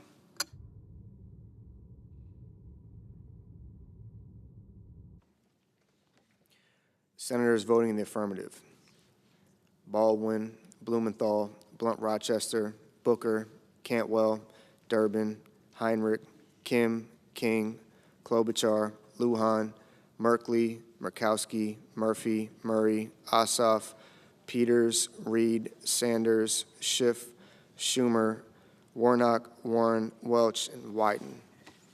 Senators voting the negative: Budd, Capito, Cassidy, Collins, Curtis, Ernst, Graham, Grassley, Haggerty, Husted, Hyde-Smith, Johnson, Justice, Moody, Moreno, Mullen, Risch, Rounds, Schmidt, Sheehy, and Tillis. Mr. Bozeman, no. Mr. Kennedy, no. Mr. Crapo, no.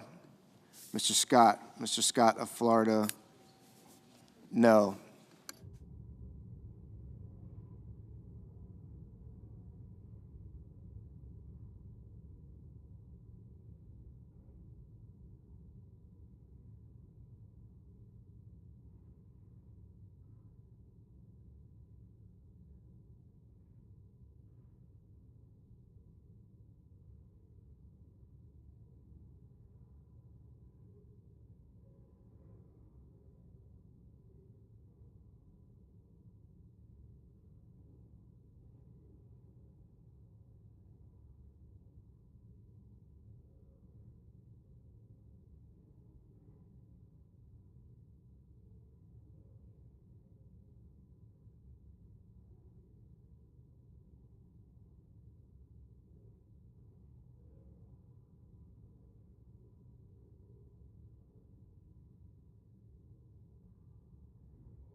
Mr. Barrasso, no. Mr. Scott of South Carolina, no.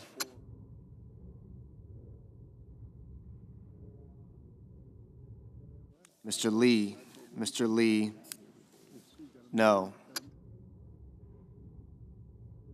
Mr. Gallego, aye.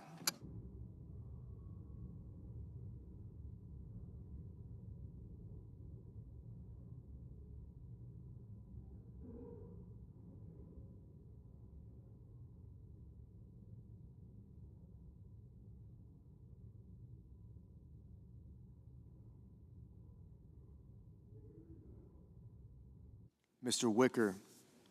Wicker, no.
Mr. Cornyn. Mr. Cornyn. No.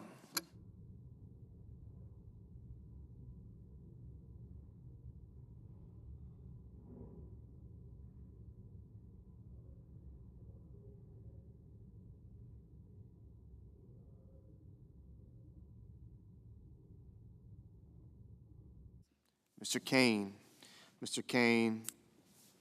Aye.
Mr.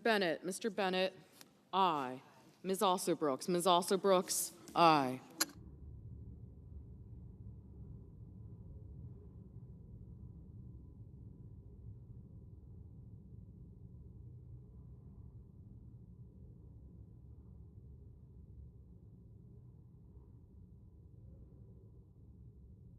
Mr. Fetterman, aye.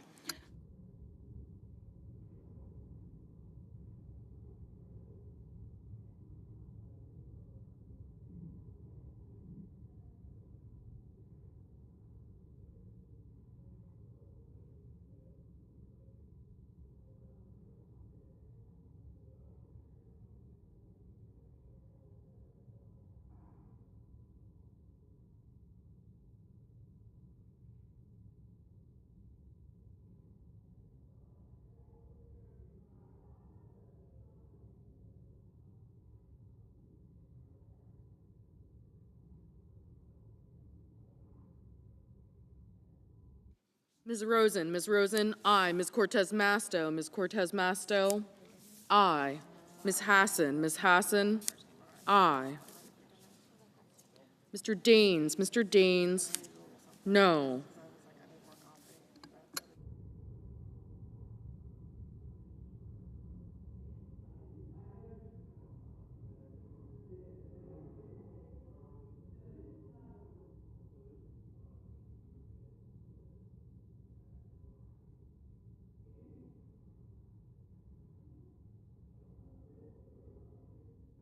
Mr.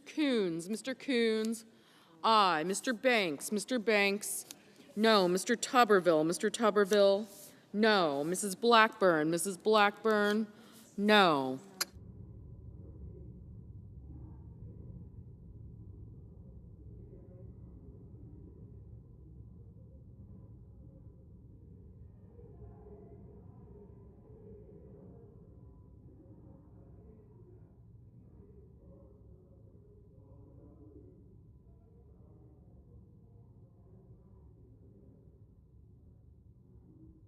Ms. Slotkin, aye.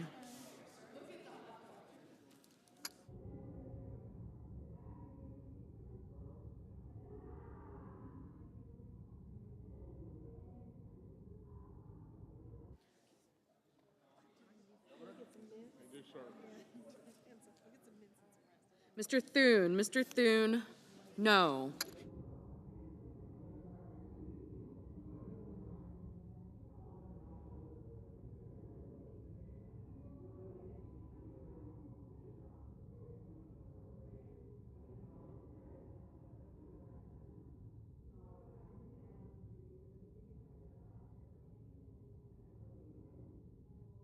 Mr. Langford. Mr. Langford, no.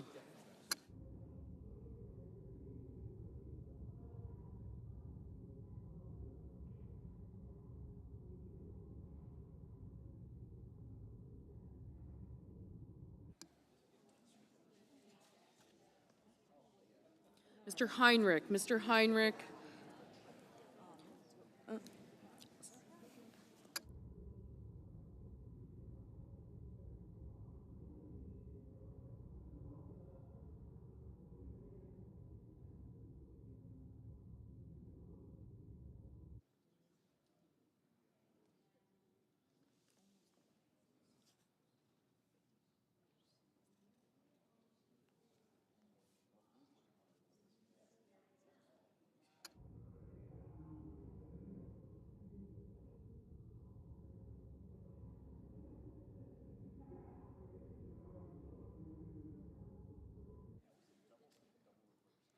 Mrs. Shaheen. Mrs. Shaheen, aye.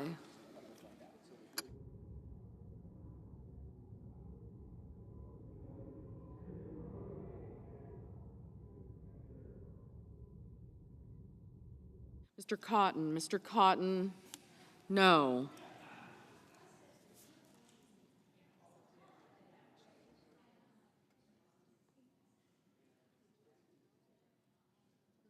Mr. Young. Mr. Young, no.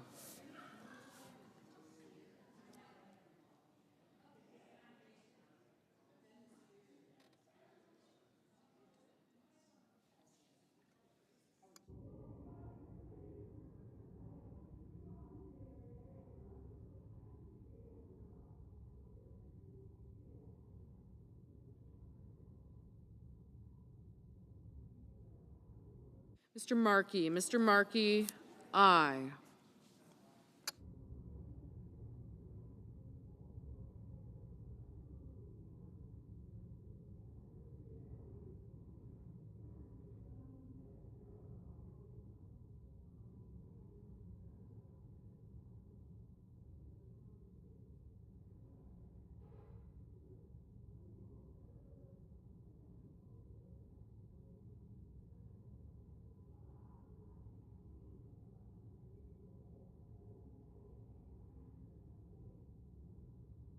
Ms. Duckworth. Ms. Duckworth, aye.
Ms. Hirono, aye.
Mr. Padilla, aye. Mr. Schatz, aye.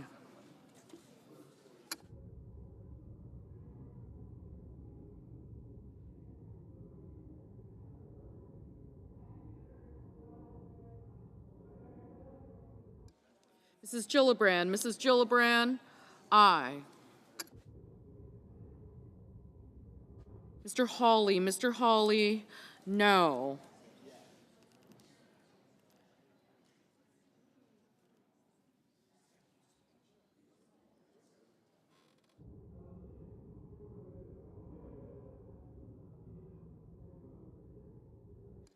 Mr. Hickenlooper, aye. Mr. Kelly, aye. Mr. Van Hollen, aye.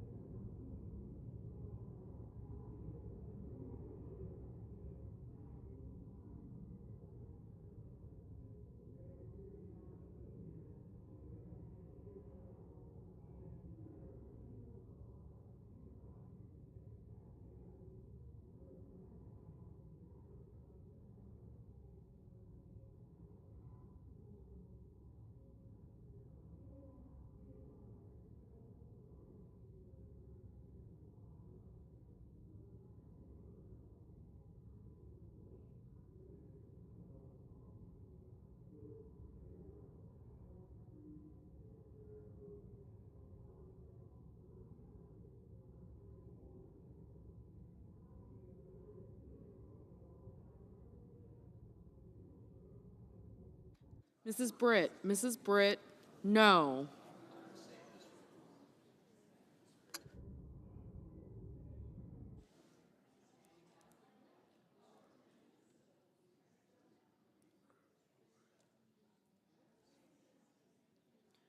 Mr. Hoven, no.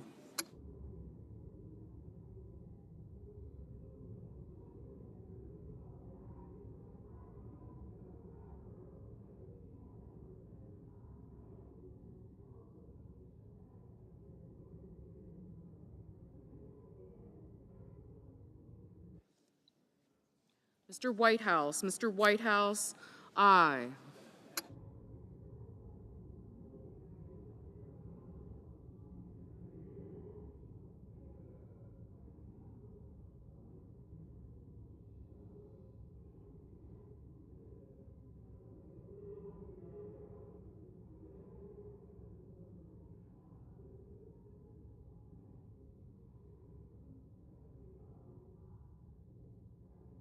Mr. McConnell, no.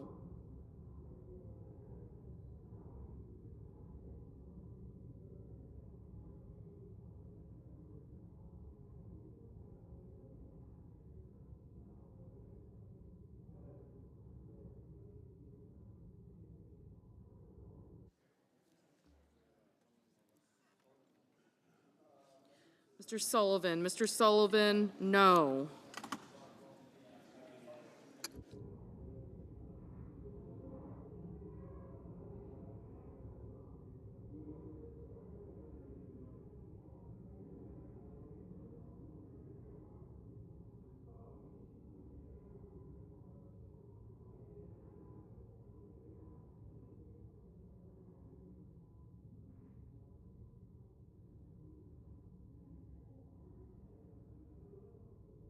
Mr.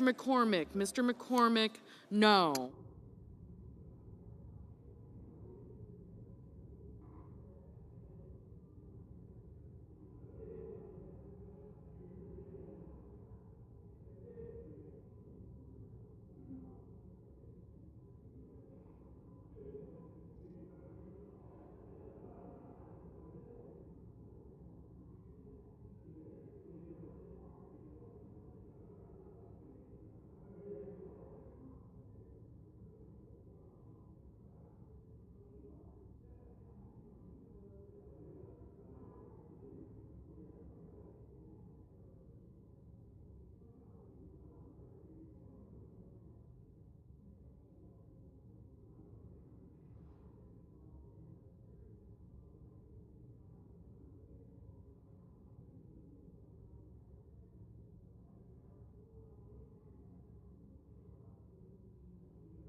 Mr. Ricketts, no. Mr. Moran, no.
Mr. Marshall, no.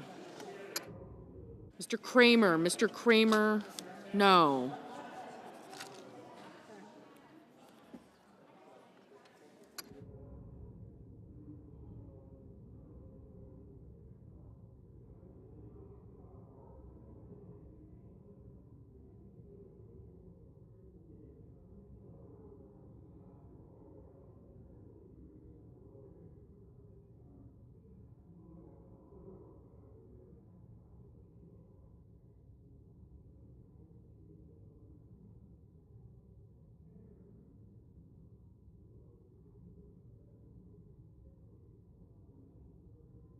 Mr. Cruz, no.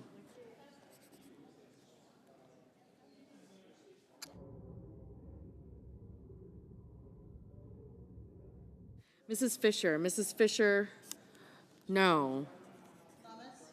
Ms. Lummis, no.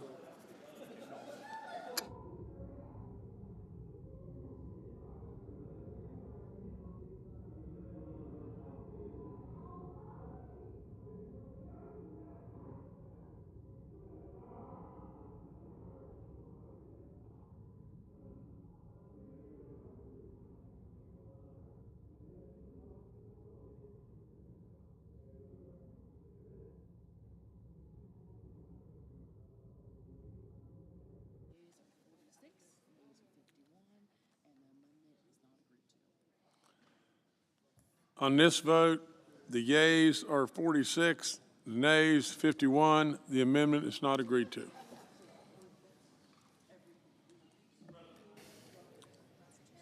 The senator from Massachusetts. Thank you, Mr. President. I have a motion to recommit at the desk. The clerk will report. The senator from Massachusetts, Mr. Markey, moves to recommit the bill H.R. Mr. President, 4 I ask that further reading be dispensed with. I'm sorry? Without objection. Mr. President, could we have order, Mr. President? Order, please, order. Mr. President, my motion would ensure that this Republican bill will not cut access to children's educational programming through public television stations. From 7 a.m. to 5 p.m. every single day, the public television system is the children's television network for free in our country. Hour after hour, public television delivers free, entertaining, educational programming for all children, all ages, black, white, Latino, Asian, for free, regardless of race, regardless of income. And it's Arthur, Molly of Denali, The Wild Kratts, Lila in the Loop, Daniel Tiger's Neighborhood, on all day long. And this Republican bill will cause stations that deliver this essential children's programming to go dark.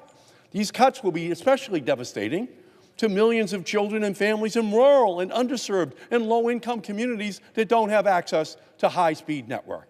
Defunding the Corporation for Public Broadcasting is a betrayal of all those kids.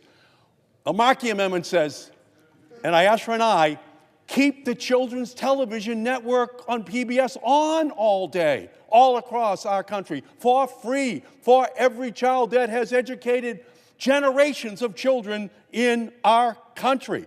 Keep the children's television network on the air. Vote aye for the Markey Amendment. Senator from Missouri. Thank you, Mr. President. I stand in opposition to the amendment from Senator Markey, saying that defunding the CPB will somehow prevent Americans from receiving children's educational programming is patently false. American taxpayers should not be forced to subsidize programming that glorifies radical gender ideology in schools or encourages children to defund the police. As just one example, PBS programming has been used to help fund a children's learning segment promoting the book, The Hips on the Drag Queen Go Swish, Swish, Swish.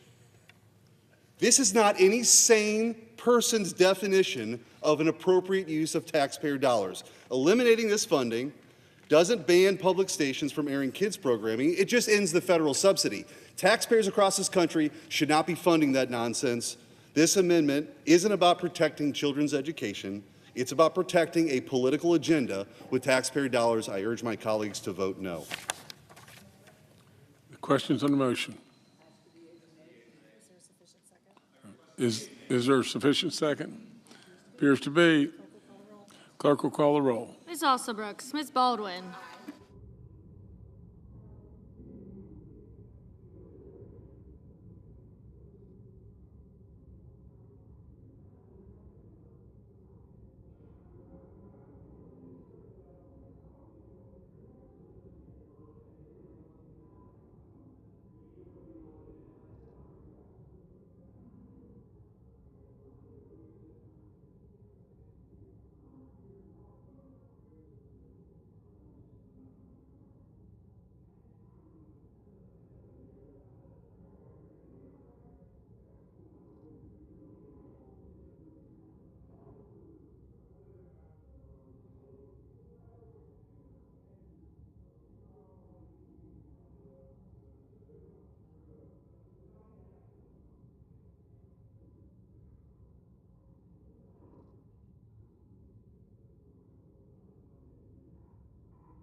Mr. Banks, Mr. Barrasso, Mr. Bennett, Mrs. Blackburn, Mr. Blumenthal, Ms. Blunt Rochester, Mr. Booker, Mr. Bozeman, Mrs. Britt, Mr. Budd, Ms. Cantwell, Mrs. Capito, Mr. Cassidy, Ms. Collins, Mr. Coons, Mr. Cornyn, Ms. Cortez Masto, Mr. Cotton, Mr. Kramer, Mr. Crapo, Mr. Cruz, Mr. Curtis, Mr. Daines, Ms. Duckworth, Mr. Durbin, Ms. Ernst, Mr. Fetterman,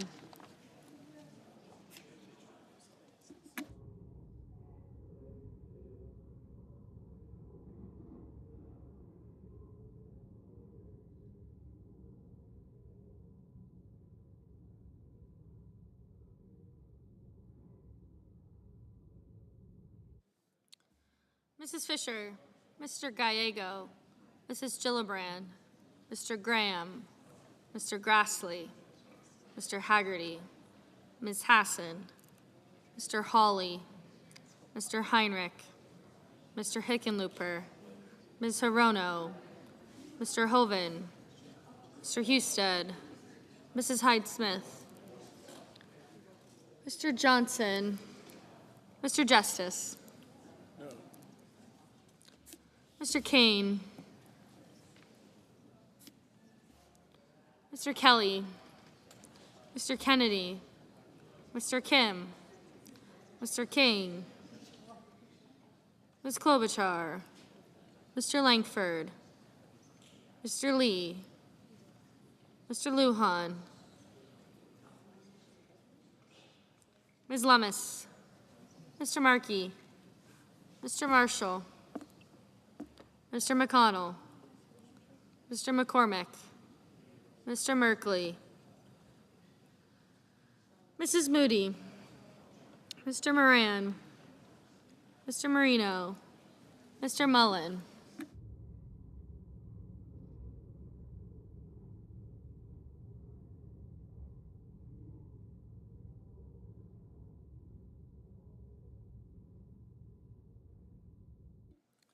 Ms. Murkowski, Mr. Murphy, Mrs. Murray, Mr. Ossoff, Mr. Padilla.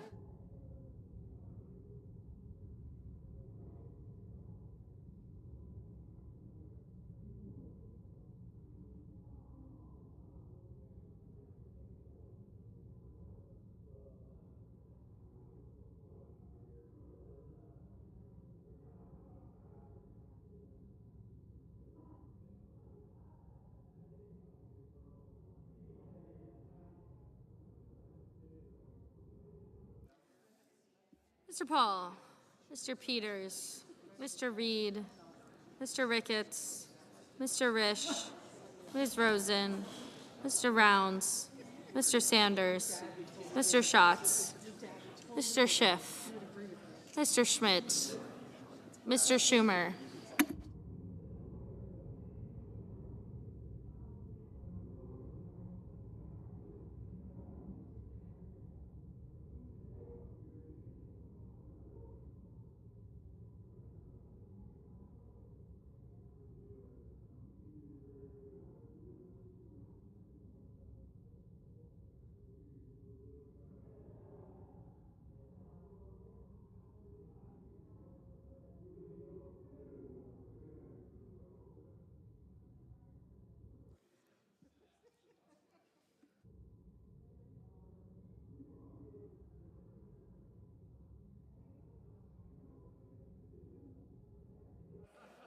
Mr. Scott of Florida, Mr. Scott of South Carolina, Mrs. Shaheen, Mr. Sheehy, Ms. Slotkin, Ms. Smith, Mr. Sullivan, Mr. Thune, Mr. Tillis, Mr. Tuberville, Mr. Van Hollen, Mr. Warner, Mr. Warnock, Ms. Warren, Mr. Welch, Mr. Whitehouse, Mr. Wicker, Mr. Wyden, Mr. Young.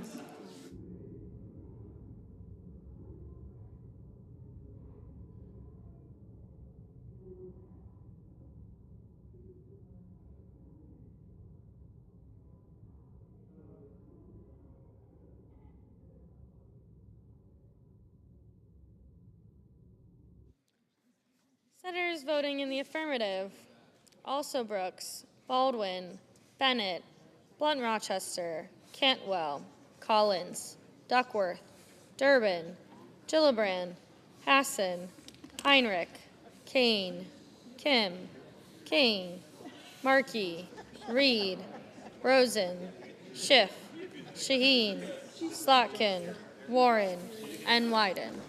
Senators voting in the negative: Blackburn, Bozeman, Cotton, Kramer, Crapo, Cruz, Daines, Ernst, Fisher, Hoven, Hyde-Smith, Justice, Kennedy, Moran, Marino, Ricketts, Rounds, Schmidt, Sheehy, Sullivan, Tillis, Wicker, and Young.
Mr. Merkley. Mr. Merkley, aye.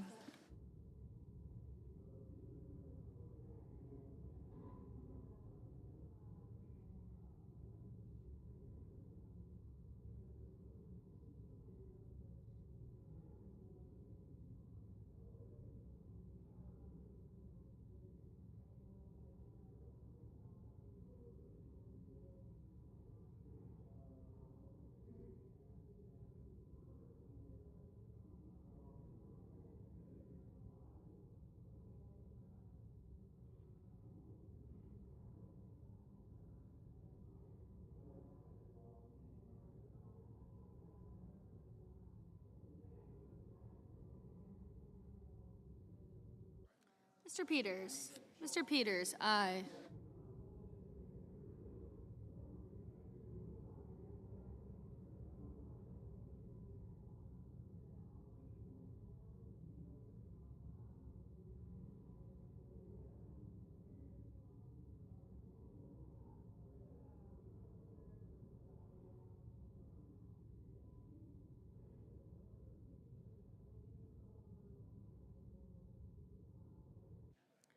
Mr. Murphy.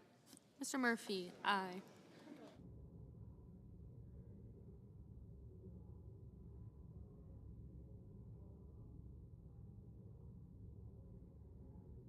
Mr. Blumenthal. Mr. Blumenthal, aye.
Mr. Husted. Mr. Husted, no.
Mr. Mullen.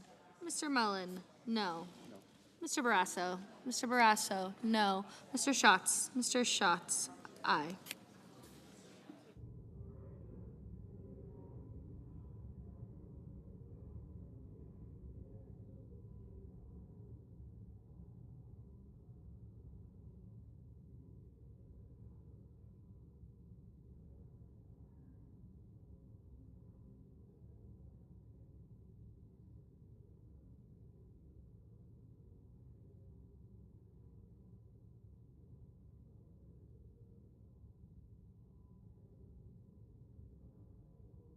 Mr. Cassidy. Mr. Cassidy, no. Can't get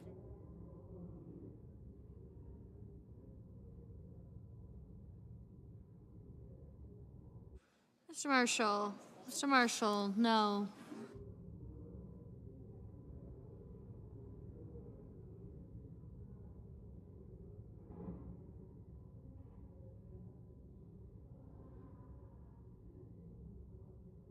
Mr. Cornyn. Mr. Cornyn, no.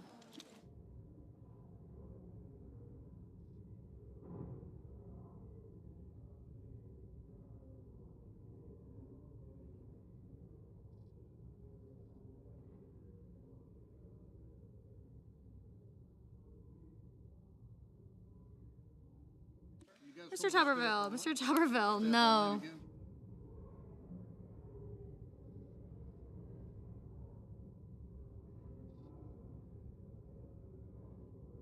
Mr. Grassley. Mr. Grassley, no.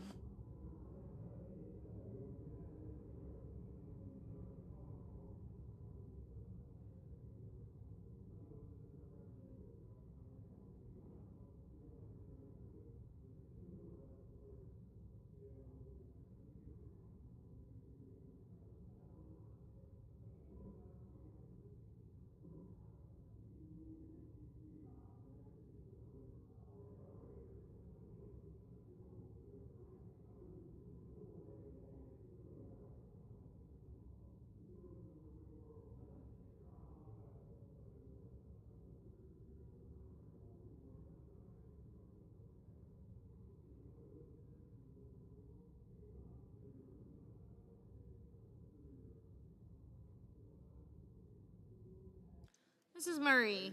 Mrs. Murray, aye.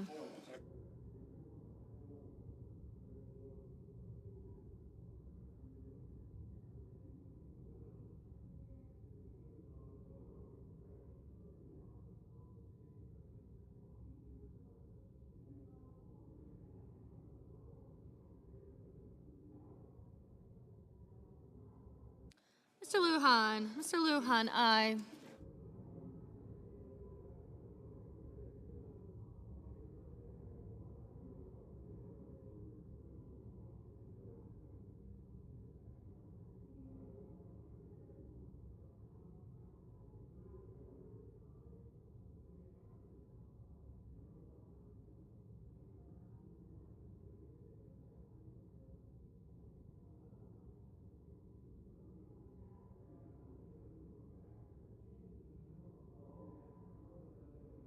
Mr. McConnell.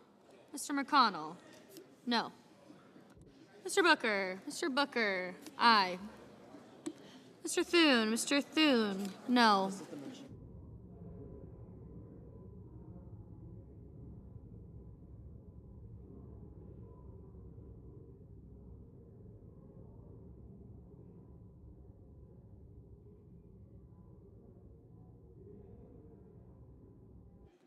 Mr. Van Hollen. Mr. Van Hollen, aye.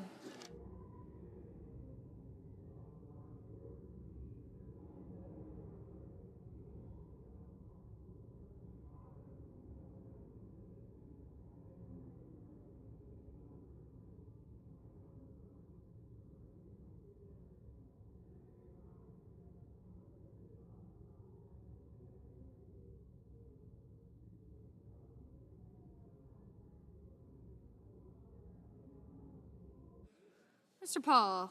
Mr. Paul, no.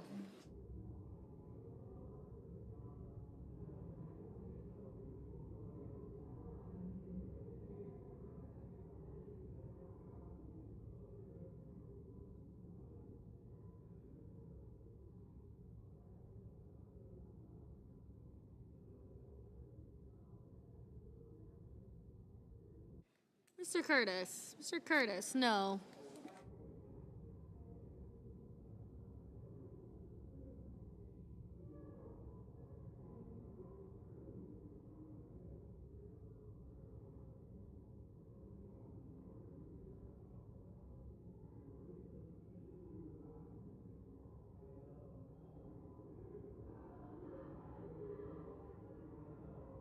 Mr. Banks. Mr. Banks, no. Ms. Lummis. Ms. Lummis, no. Mr. Scott. Mr. Scott of South Carolina, no. Mr. Sanders. Mr. Sanders, aye.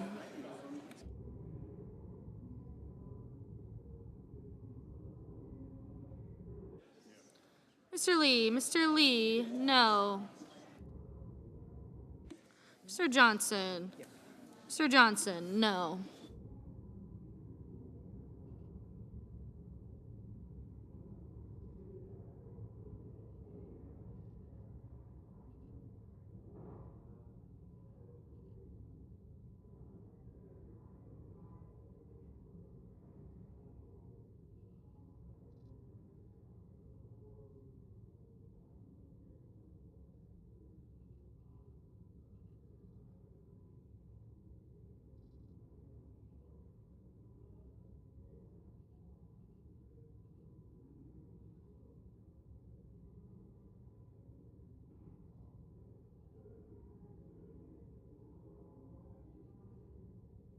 Ms. Murkowski. Ms. Murkowski, aye.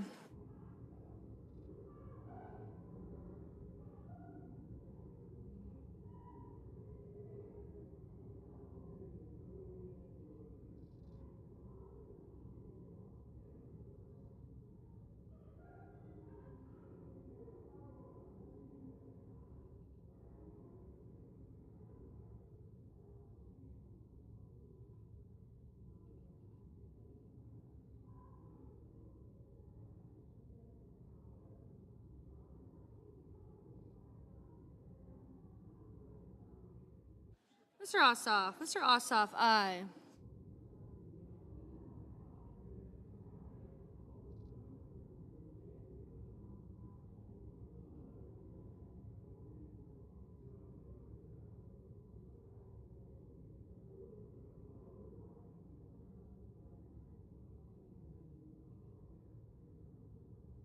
Mr. Coons. Mr. Coons, aye.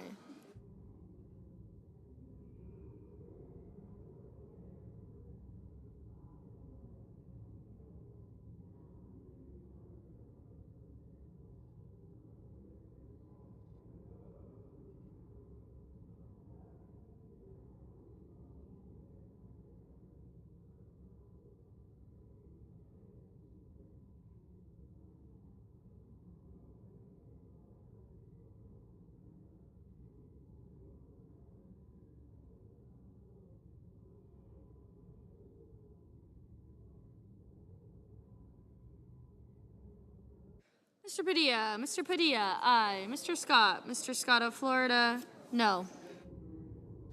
Mr. Fetterman. Mr. Fetterman, aye.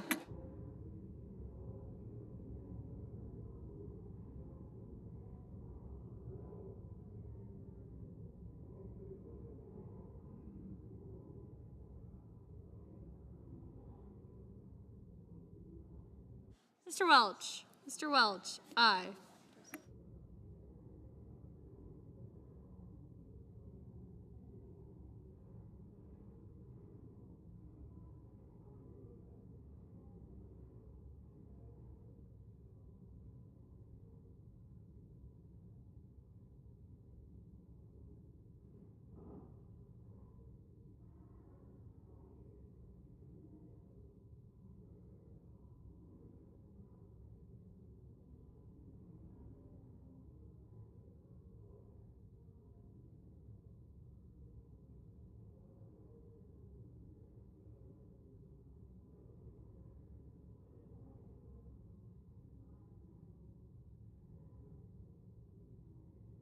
Ms. Hirono. Ms. Hirono, aye.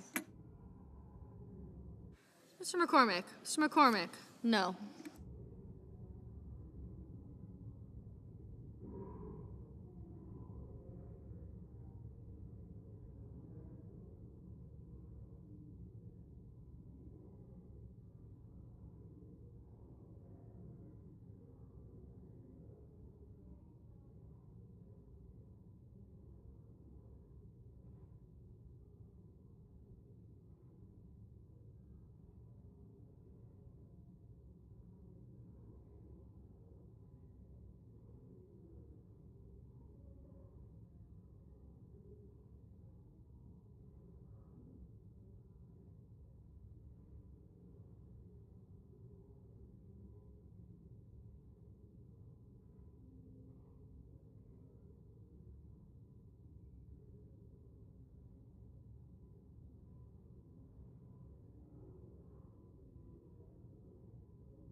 Mr. Hawley, no. Mr. Hickenlooper, aye.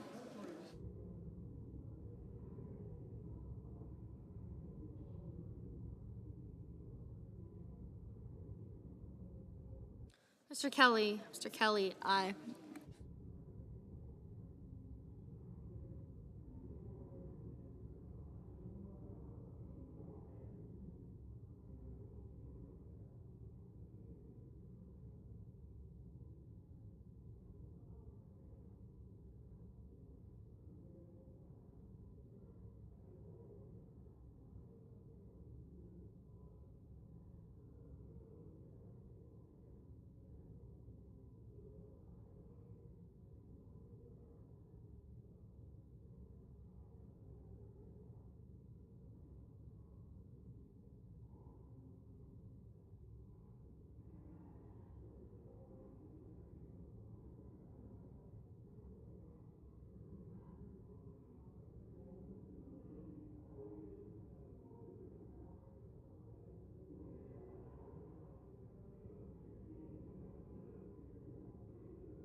Mr. Gallego, aye. Mr. Risch, no.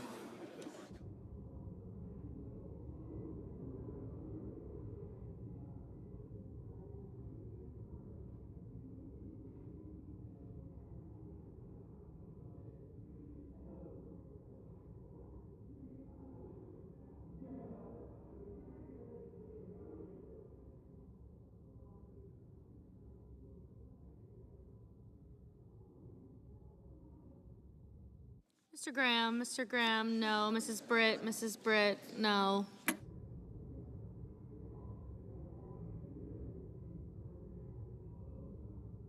Ms. Cortez Masto, aye.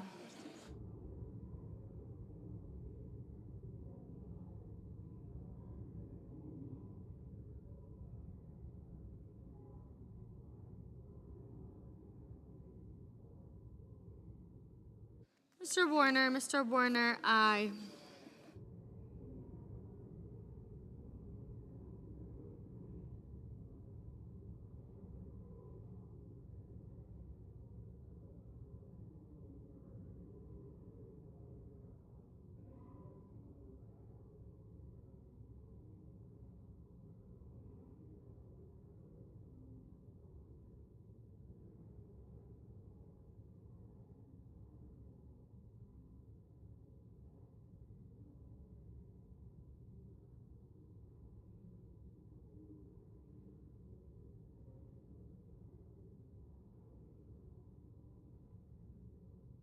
Mr. Schumer, aye.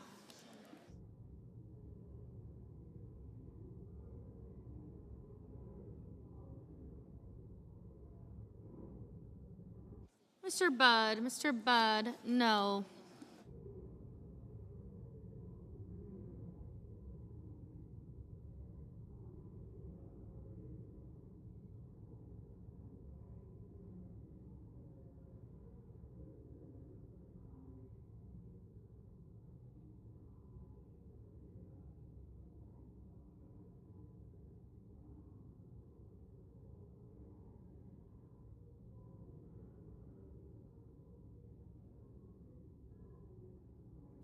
Mrs. Moody, no.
Mr. Langford, no.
Mr. Whitehouse, aye.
Mr. Haggerty, no.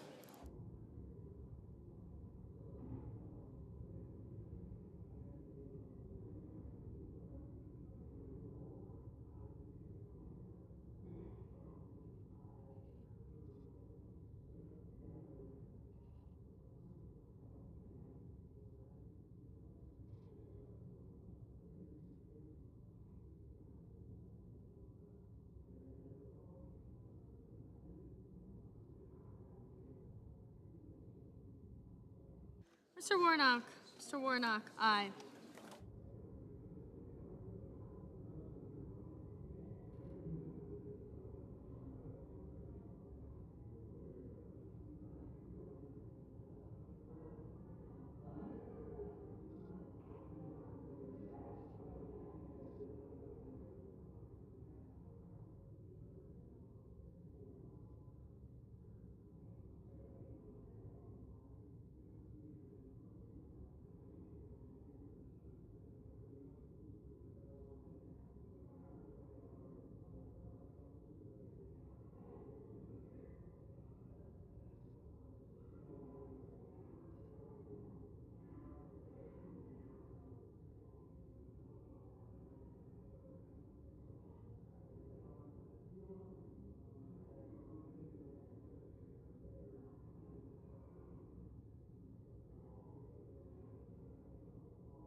On this vote, the yeas are 47, the nays are 50, and the motion is not agreed to.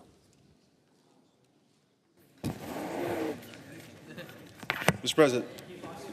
Chair recognizes the senator from Missouri. Thank you, Mr. President. I ask for unanimous consent that it be in order for the following senators to be recognized to offer amendments, motions, or points of order, that the amendments be reported by number, with no amendments in order prior to a vote in relation to the amendments or motions. Number one, Senator Kane, motion to recommit regarding faith-based organizations. Number two, Senator Booker, amendment number 2887. Without objection. Okay.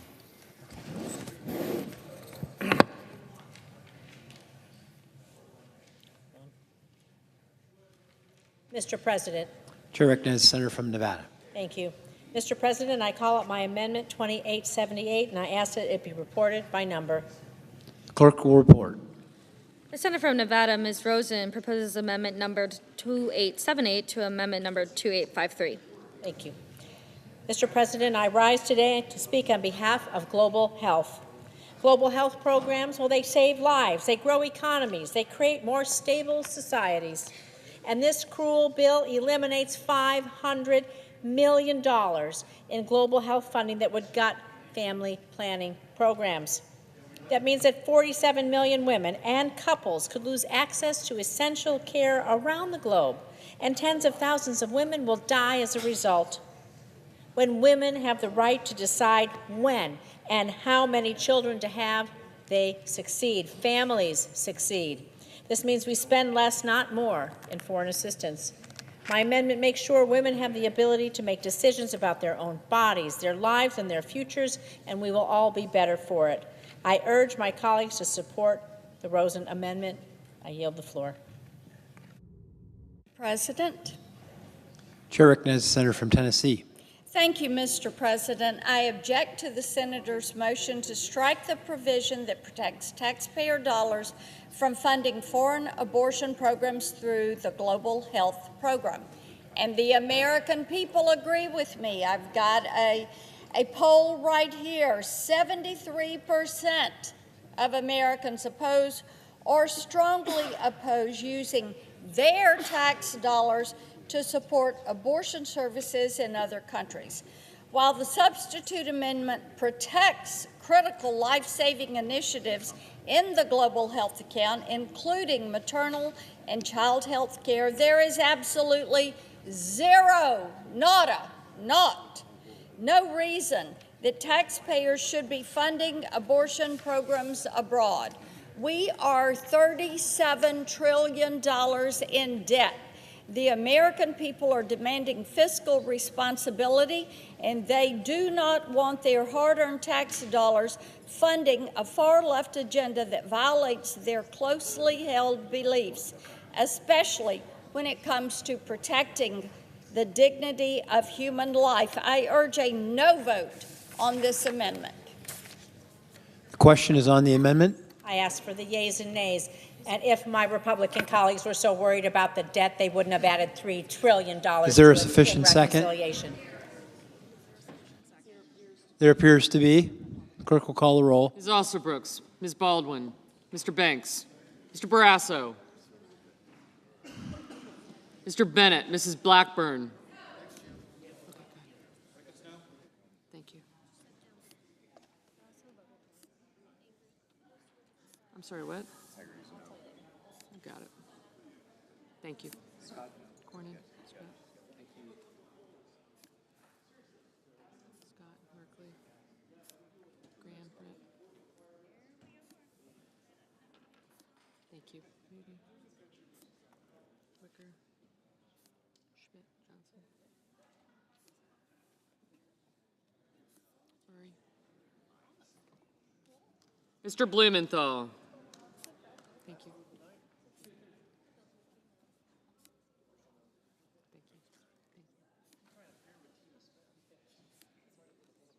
Ms. Blunt Rochester.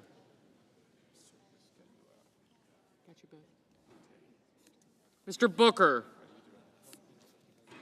Mr. Bozeman. Mrs. Britt. Mr. Budd.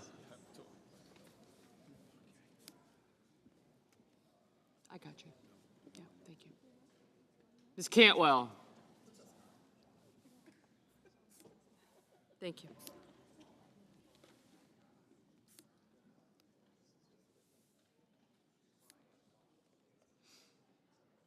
Mrs. Capito, Mr. Cassidy, Ms. Collins, Mr. Coons,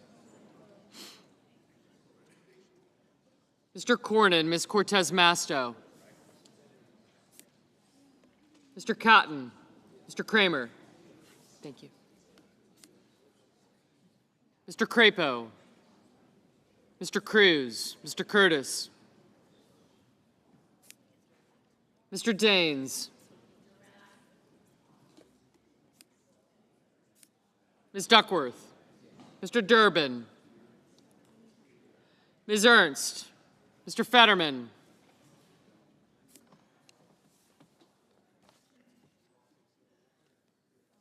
Mrs. Fisher,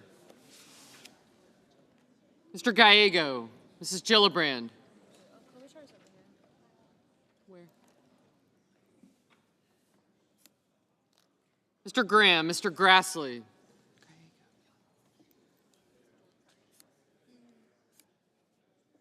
Mr. Haggerty, Ms. Hassan. Mr. Hawley, Mr. Heinrich.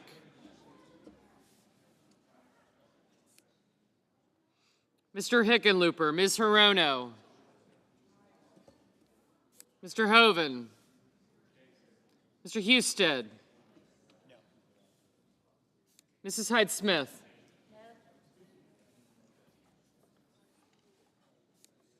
Mr. Johnson, Mr. Justice, Mr. Kane, Mr. Kelly, Mr. Kennedy, Mr. Kim, Mr. King, Ms. Klobuchar, Mr. Langford, Mr. Lee, Mr. Lujan, Ms. Lummis, Mr. Markey.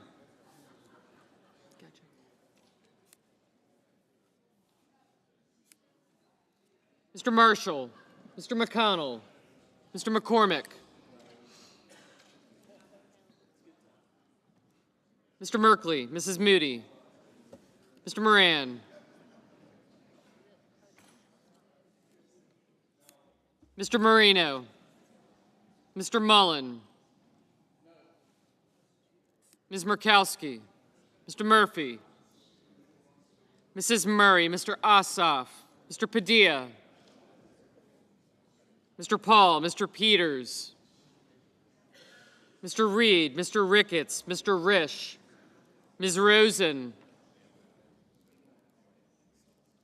Mr. Rounds, Mr. Sanders, Mr. Schatz, Mr. Schiff, Mr. Schmidt, Mr. Schumer, Mr. Scott of Florida, Mr. Scott of South Carolina, Mrs. Shaheen, Mr. Sheehy, Ms. Slotkin,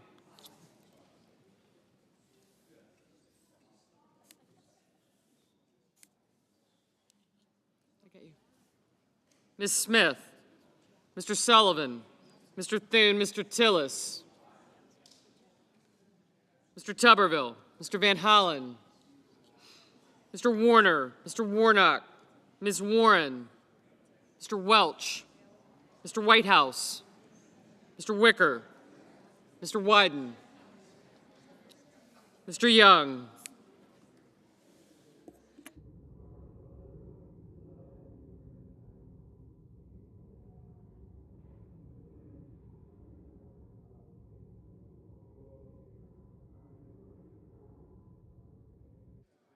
Senators voting in the affirmative: Blumenthal, Blunt Rochester, Booker, Cantwell, Cortez Masto, Duckworth, Fetterman, Gallego, Gillibrand, Hassan, Hickenlooper, Hirono, Kane, Kelly, King, Klobuchar, Merkley, Murray, Ossoff, Reed, Sanders, Shaheen, Warner, Warnock, and Whitehouse. Ms. Alsor-Brooks, aye.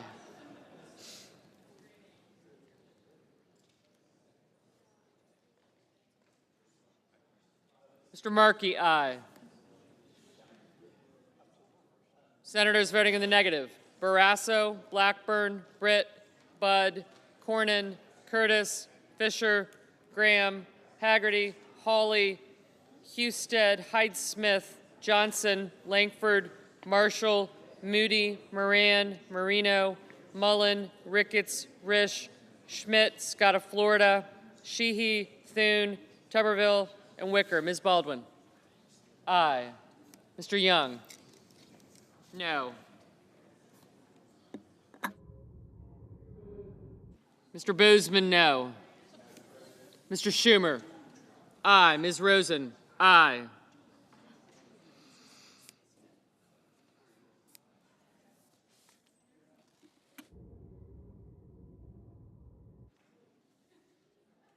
Mr. Kennedy.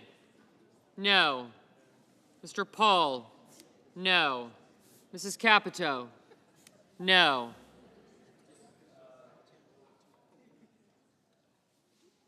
Ms. Collins. Aye.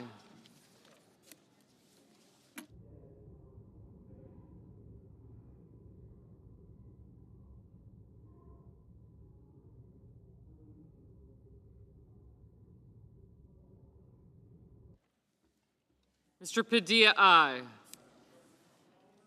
Mr. Peters. Aye.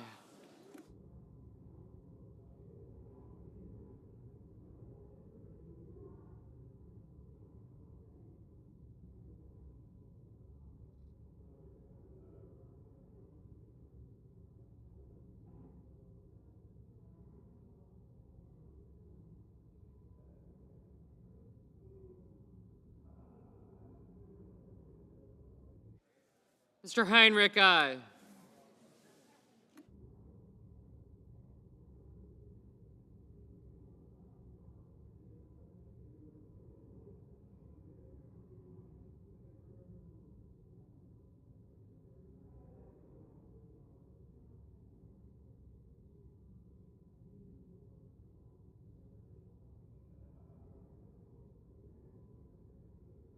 Mr. Banks, no.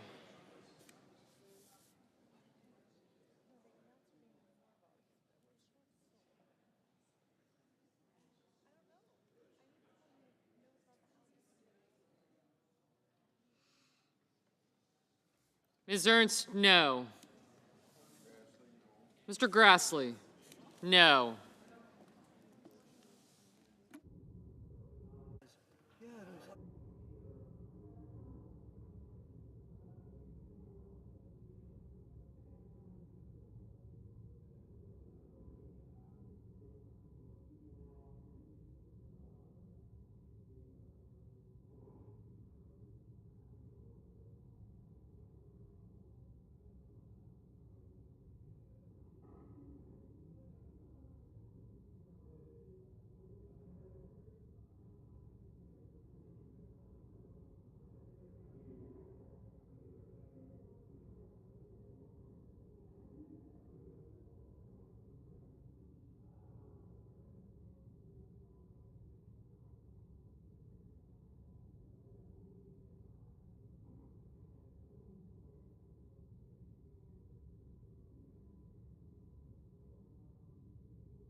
Mr. Kim, aye.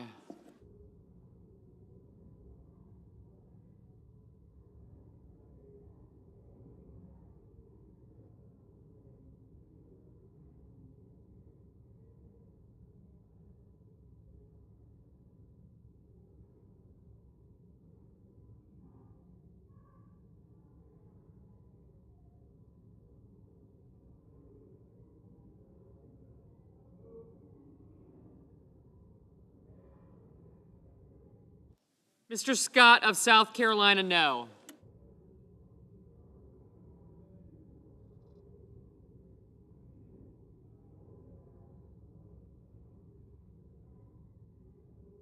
Ms. Warren, aye. Mr. Murphy, aye.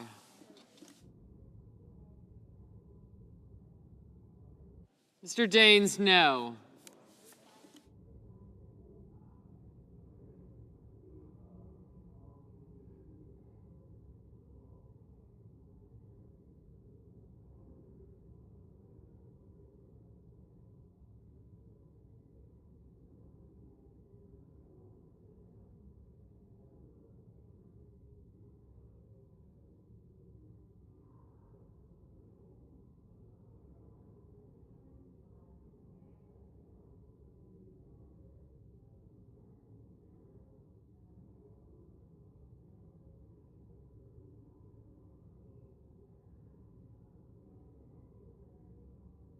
Mr. Lee, no. Yeah,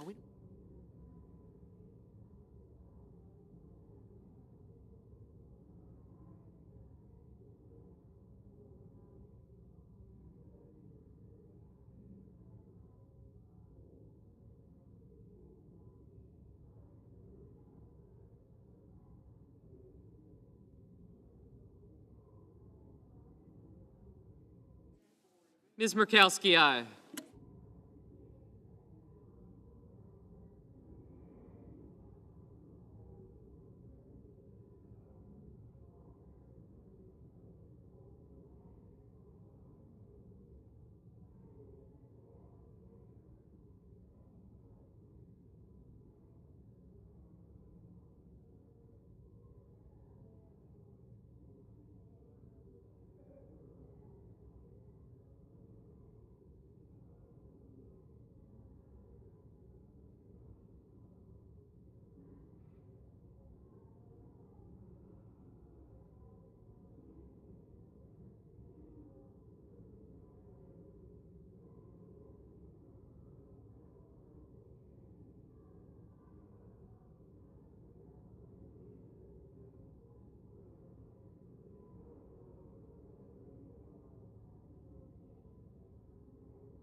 Mr. Crapo, no. Mr. Cotton, no.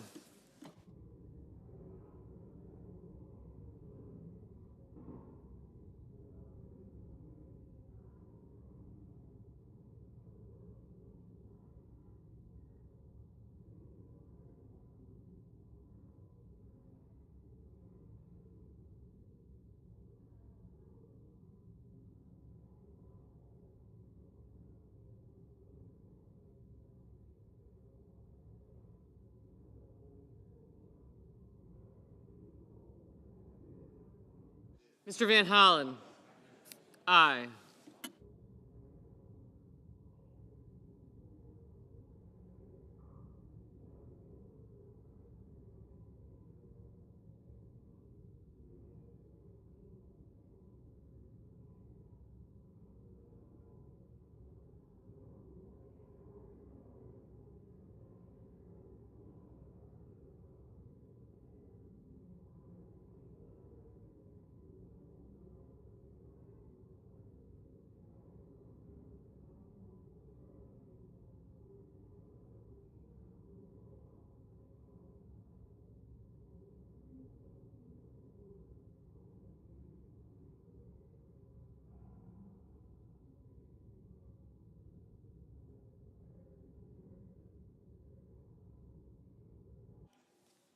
Mr. Wyden, aye.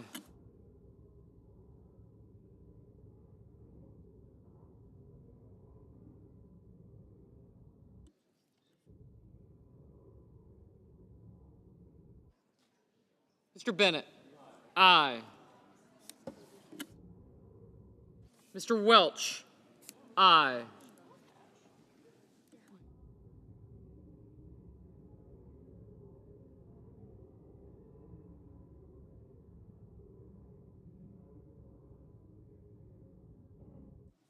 Mr. Schiff. Aye.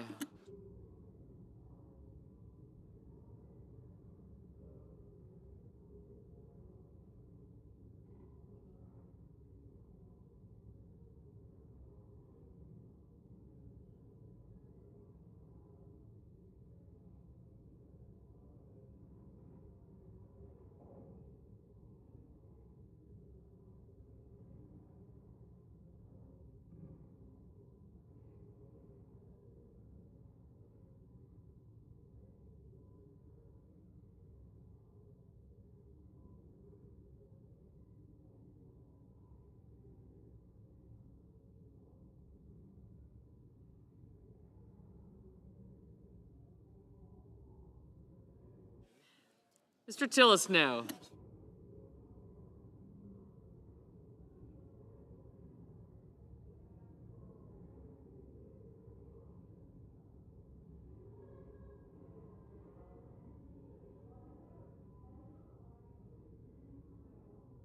Mr. Cruz, no.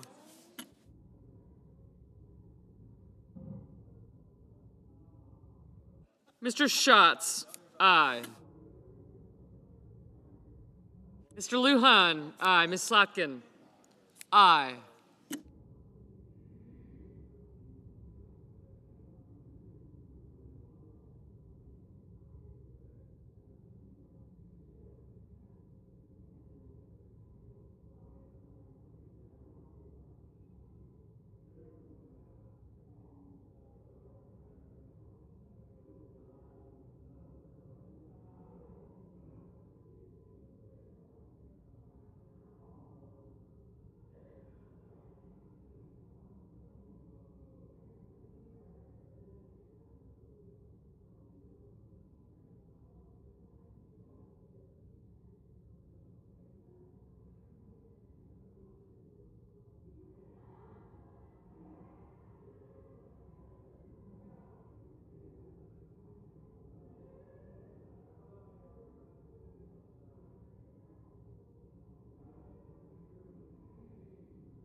Mr. Hoven, no.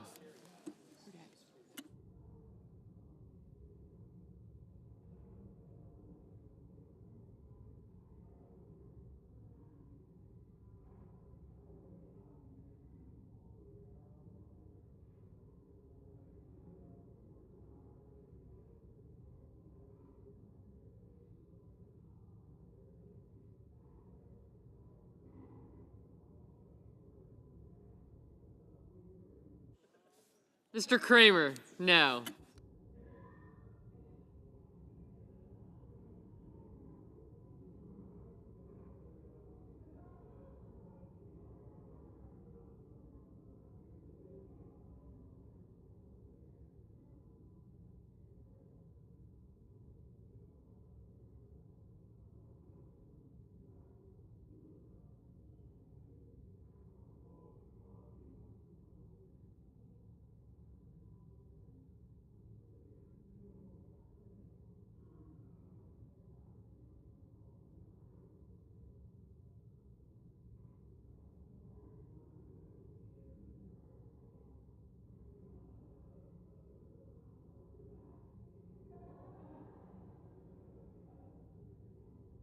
Mr. Durbin, aye.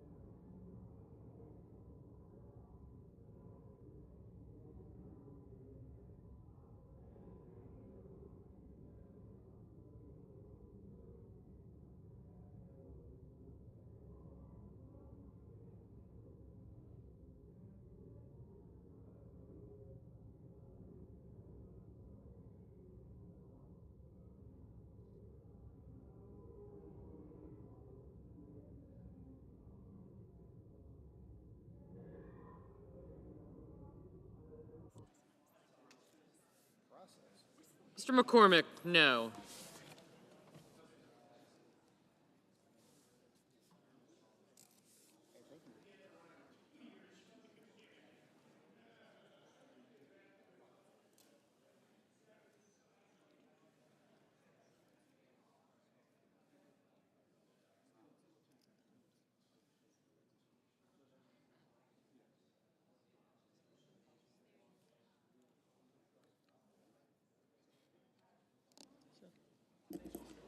Mr. McConnell, no.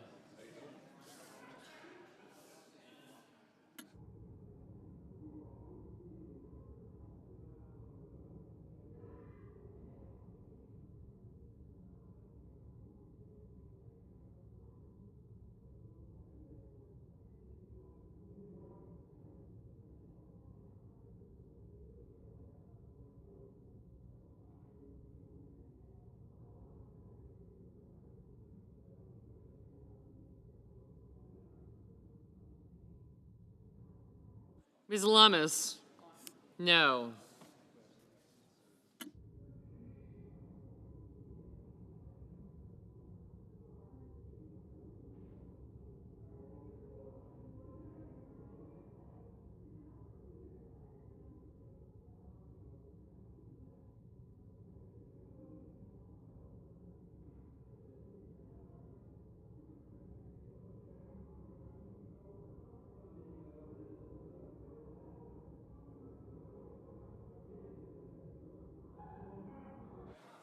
Mr. Sullivan, no.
Mr. Justice, no. Mr. Coons, aye.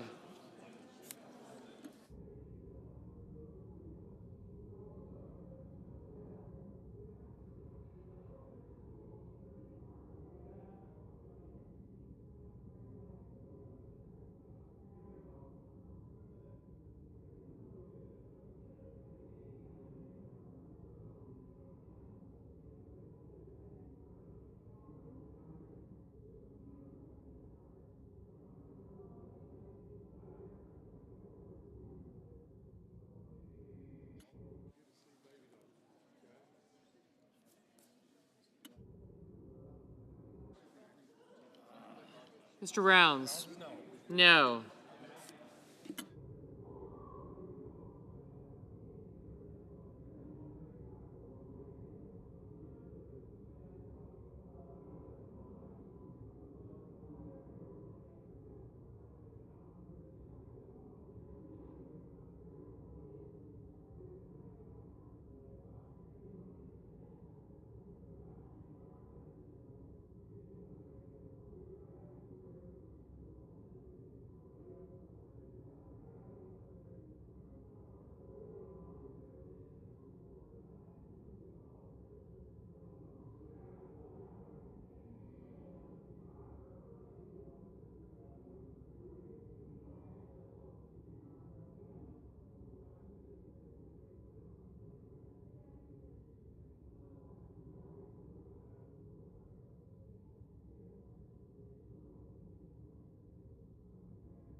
Mr. Cassidy, no.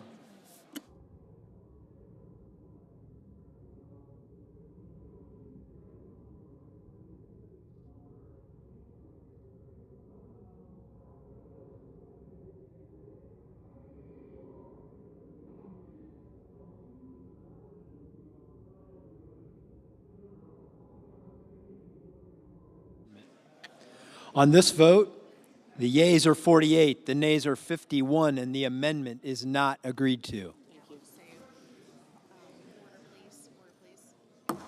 Order, please. Mr. President,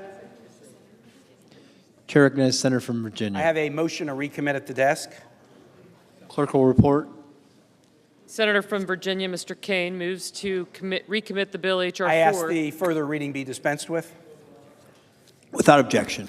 Mr. President, my amendment would require the bill to come back with no cuts to faith-based organizations in the International Development Account and the Migration and Refugee Assistance accounts. These two accounts on the refugee side provide service to lawful immigrants to the United States overwhelmingly by faith-based organizations in this country, and the development assistance is disaster relief by faith-based organizations. Whose funds are being cut by this? Catholic Relief Service has been doing this for 80 years. Hebrew Immigrant Aid Society, World Vision, World Relief Corporation of the Evangelical Association, Lutheran Social Services, Lutheran World Relief, the Episcopal Church. Senate will be in order. Bethany Christian Services, Jesuit Refugee Services, Samaritan's Purse. This is a war on faith-based workers who are providing services in many instances for decades, even over a century. I would ask the support of my colleagues that we not cut faith-based organizations doing work in accord with their faith. Chair recognizes Senator from Oklahoma. Rise to be able to speak in opposition to this motion to recommit. It would kill the entire bill, and I understand that's the intent of it, and I can appreciate that. The senator from Virginia is my friend, and the list that he listed off of faith-based organizations, I strongly support, and so does he. This particular section that is being reduced about 25% of the total amount, so I can speak with great confidence. This is not cutting off all those faith-based entities. What this is doing is adjusting for the dramatic shift that has happened on our southern border.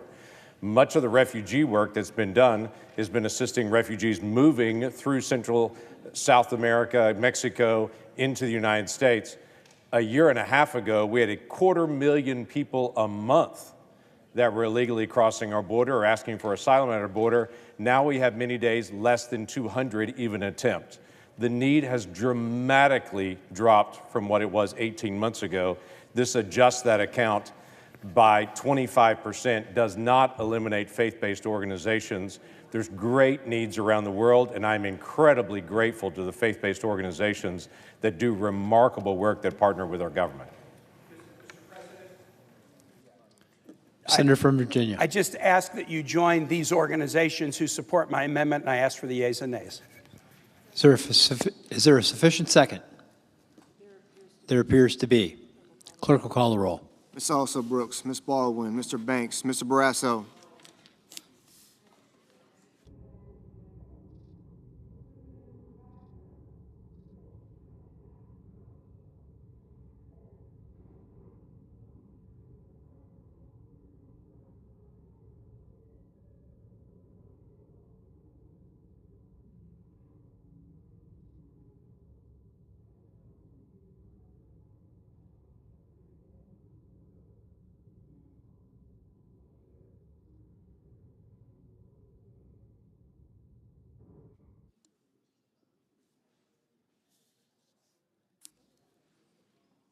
Mr. Bennett.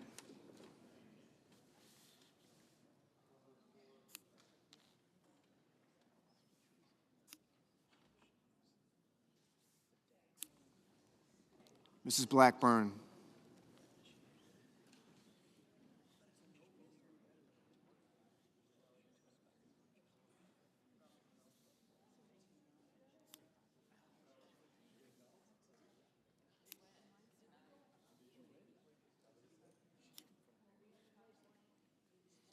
Mr. Blumenthal. Ms. Blunt Rochester. Mr. Booker, Mr. Bozeman, Mrs. Britt, Mr. Budd,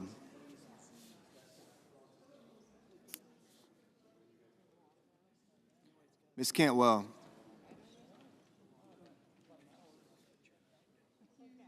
Mrs. Capito,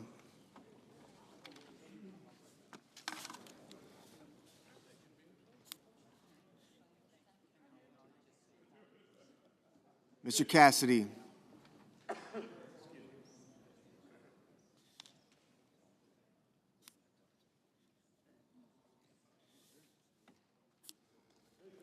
Ms. Collins,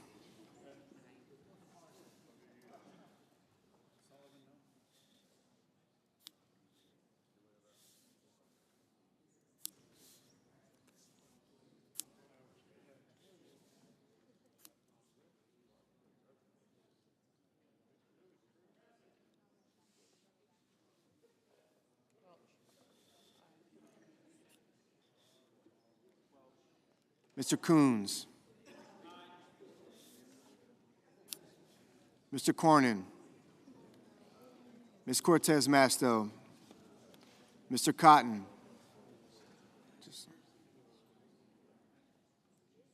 Mr. Kramer,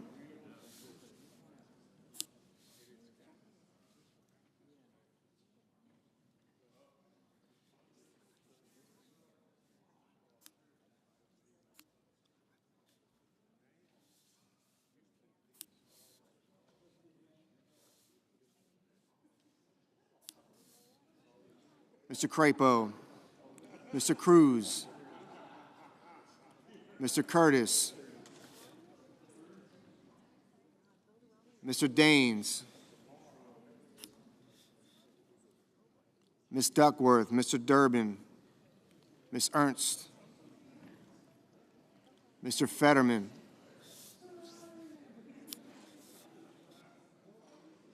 Mrs. Fisher, Mr. Gallego,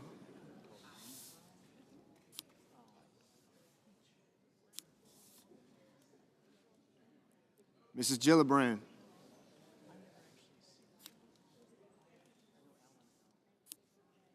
Mr. Graham, Mr. Grassley, Mr. Haggerty, Ms. Hassan, Mr. Hawley, Mr. Heinrich, Mr. Hickenlooper, Ms. Hirono, Mr. Hoven,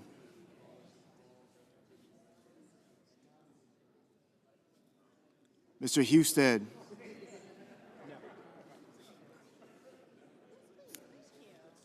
Mrs. Hyde-Smith, Mr. Johnson, Mr. Justice, Mr. Kane, Mr. Kelly, Mr. Kennedy, Mr. Kim, Mr. King, Ms. Klobuchar, Mr. Langford,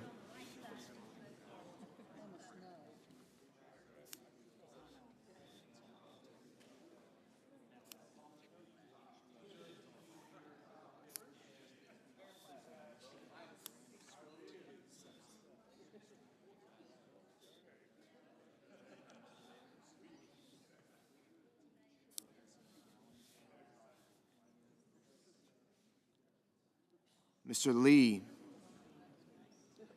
Mr. Lujan, Ms. Lummis, Mr. Markey, Mr. Marshall, Mr. McConnell, Mr. McCormick,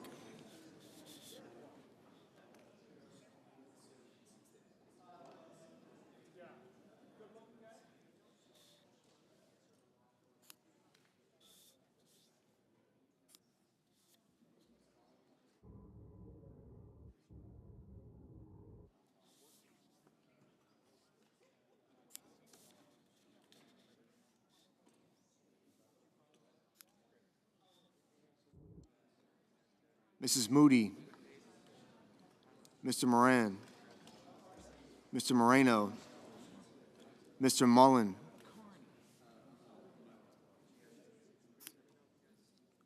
Ms. Murkowski, Mr. Murphy,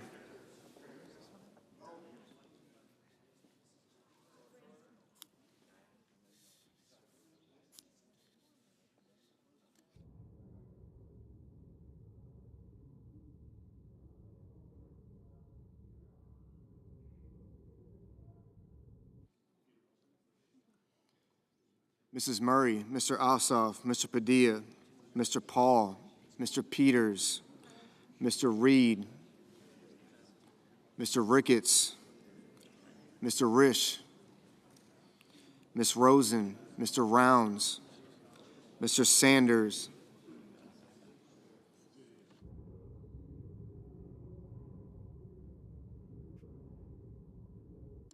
Mr. Schatz, Mr. Schiff, Mr. Schmidt, Mr. Schumer, Mr. Scott of Florida, Mr. Scott of South Carolina, Mrs. Shaheen, Mr. Sheehy, Ms. Slotkin, Ms. Smith, Mr. Sullivan, Mr. Thune, Mr. Tillis, Mr. Tuberville, Mr. Van Hollen, Mr. Warner, Mr. Warnock, Ms. Warren, Mr. Welch, Mr. Whitehouse, Mr. Wicker, Mr. Wyden, Mr. Young.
Senators voting the affirmative: Also Brooks, Baldwin, Bennett, Blumenthal, Blunt Rochester, Collins, Coons, Cortez Masto, Duckworth, Durbin, Gallego, Gillibrand, Hassan, Heinrich, Hickenlooper, Hirono, Kane, Kim, King, Klobuchar, Murkowski, Murphy, Ossoff, Reed, Rosen, Schatz, Schiff, Slotkin, Warner, Welch, and Whitehouse. Senators voting the negative: Barrasso, Blackburn, Bozeman, Capito, Kramer, Crapo, Daines, Ernst, Graham, Grassley, Hoven, Husted, Hyde-Smith, Justice, Kennedy, Lankford, Lummis, Marshall, Moran, Moreno, Mullen, Paul, Rounds, Schmidt, Scott of South Carolina, Sheehy, Sullivan, Thune, Tillis, Tuberville, Wicker, and Young. Mr. Johnson, no. Mr. Markey, aye. Mr. Merkley, aye.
Mr. Lee, Mr. Lee, no.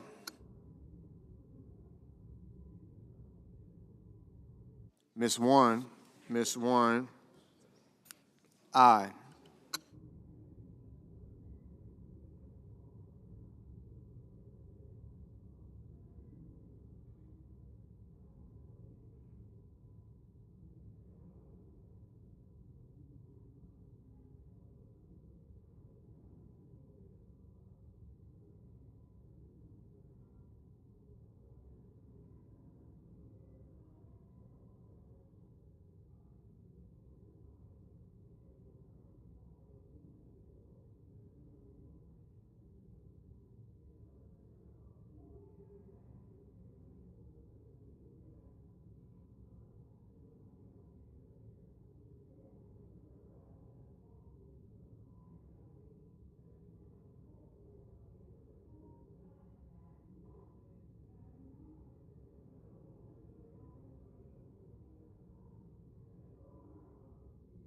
Mr. Padilla, aye.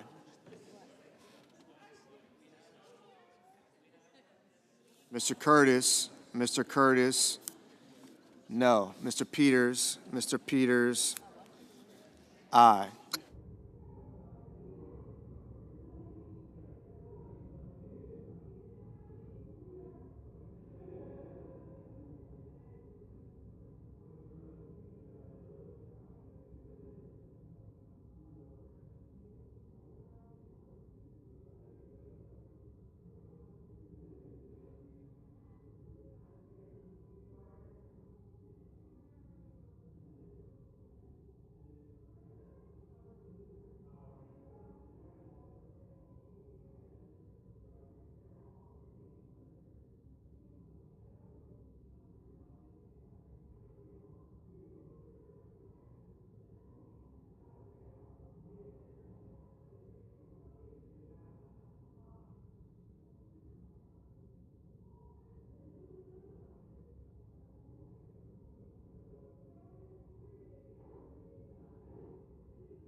Mr. Banks,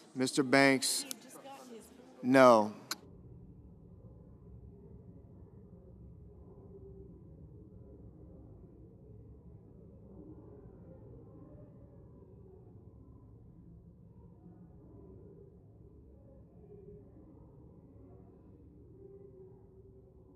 Mrs. Fisher, no. Mr. Cassidy, no.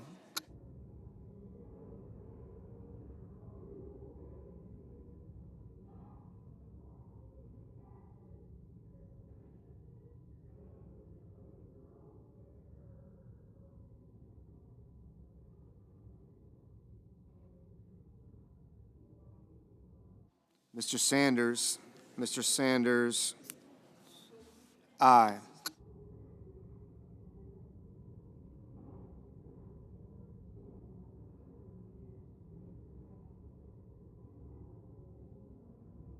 Mr. Whitehouse, aye.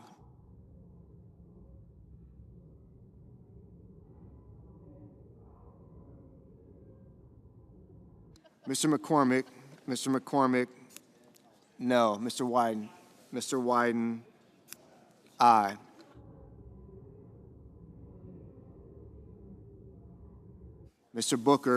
Mr. Booker, aye.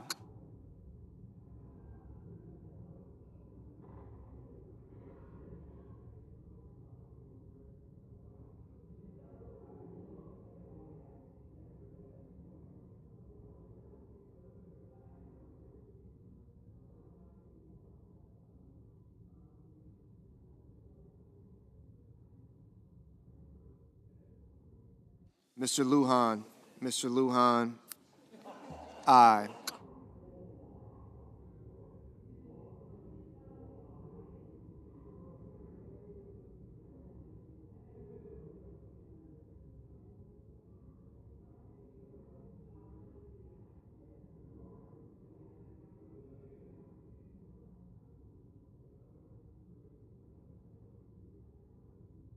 Mr. Ricketts. Mr. Ricketts, no.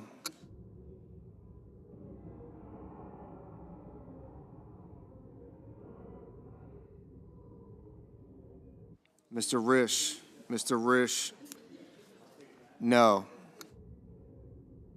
Mr. Kelly. Mr. Kelly, aye. Mr. Van Hollen. Mr. Van Hollen, aye.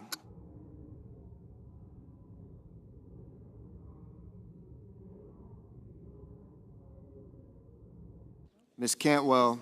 Ms. Cantwell, aye.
Mrs. Britt.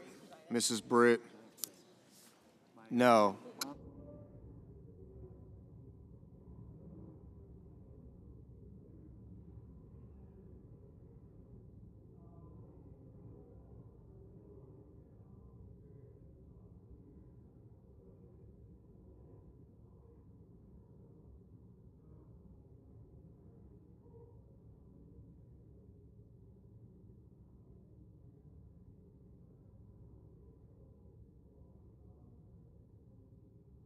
Mr. Fetterman. Mr. Fetterman, aye.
Mr. Cornyn.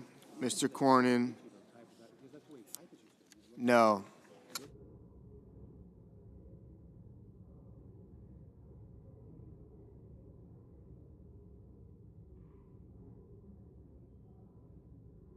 Mrs. Shaheen. Mrs. Shaheen, aye.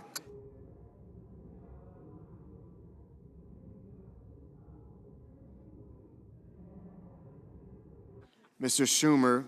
Mr. Schumer, aye.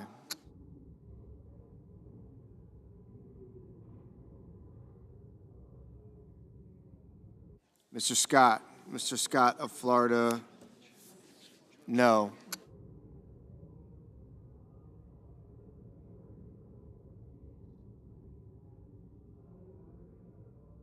Mrs. Murray. Mrs. Murray, aye.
Mr. Hawley, no.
Mr. McConnell, no.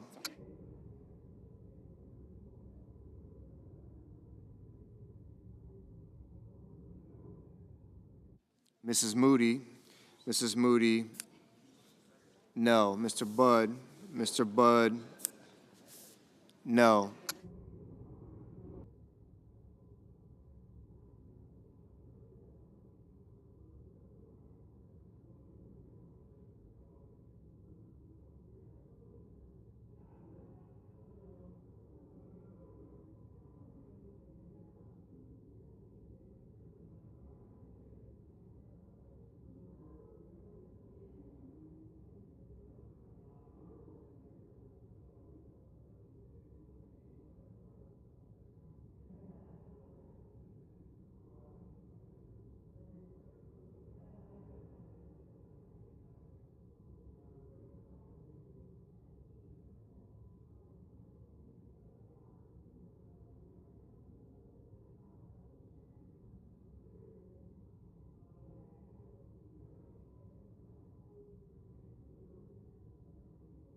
Mr.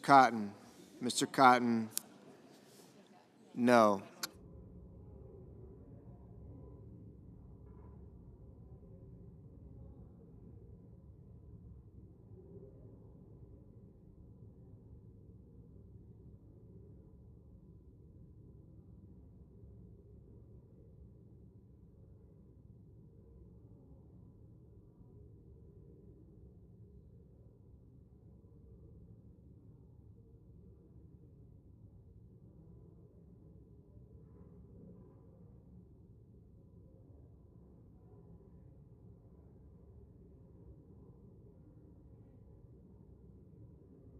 Mr. Haggerty, no.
Mr. Warnock, aye.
Mr. Cruz. Mr. Cruz, no.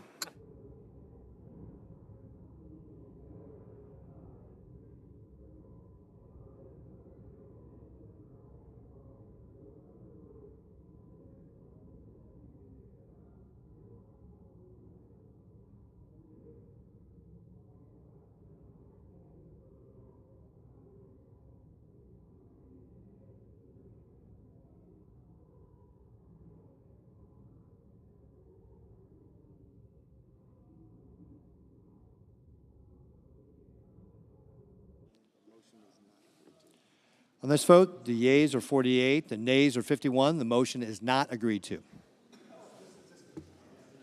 President.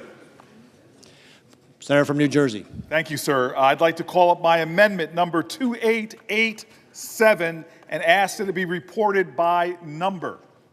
The clerk will report. The senator from New Jersey, Mr. Booker, proposes an amendment number 2887 to amendment number 2853. Mr. President, I've had a real pleasure over the last 14 years to work on some great bipartisan projects. Probably my favorite is the Feed the Future program. The chairman of the Foreign Relations Committee said he's proud of the Feed the Future program because it helps save lives, promote self-reliance, and opens up new trade opportunities. Numerous of my colleagues know this is one of the programs that does extraordinary things. For example, for every $1 the U.S. government spends on Feed the Future, it unlocks $6 in private investment. The program has shown to expand and diversify export markets that are critical for farmers and agribusinesses, and these programs lessen the reliance on humanitarian aid and strengthen local community. It's one of the most intelligent investments we do, and it deals with 735 million people around the world who are facing hunger. This program has wide bipartisan support in this body, and my amendment simply says that we will reduce the development assistance funding in this rescission by $785 million to restore this widely bipartisan supported program. Mr. Chairman, you're Senator, struggling time's to find expired. that button. I know my time's expired, and I'm grateful for the indulgence. Thank you. Mr. President. From Wyoming. I rise in opposition to this amendment from my friend from New Jersey. This amendment reduces the rescission for development assistance, and then it earmarks a substantial portion of remaining funds for poorly defined agriculture and food security programs.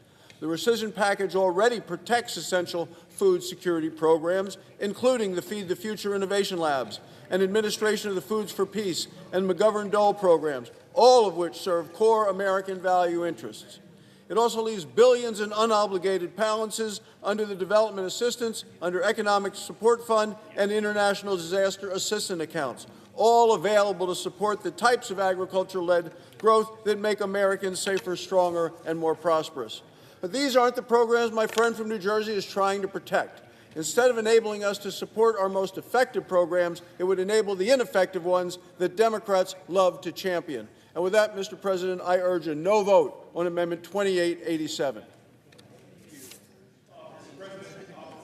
Yeas and nays, I just want to say, despite what my colleague said, he's welcome in New Jersey anytime, and I still love him. I ask for the yeas and nays. Is there a sufficient second? There appears to be.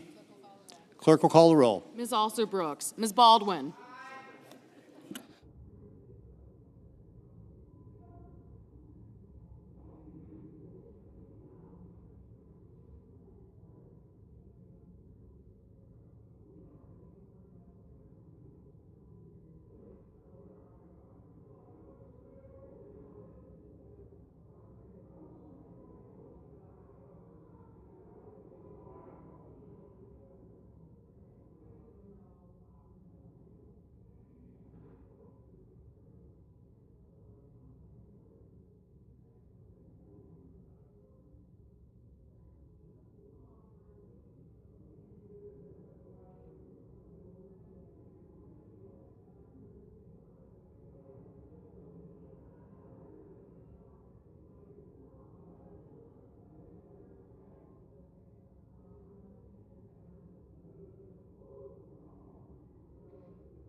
Mr. Banks, Mr. Barrasso, Mr. Bennett, Mrs. Blackburn, Mr. Blumenthal, Ms. Blunt-Rochester,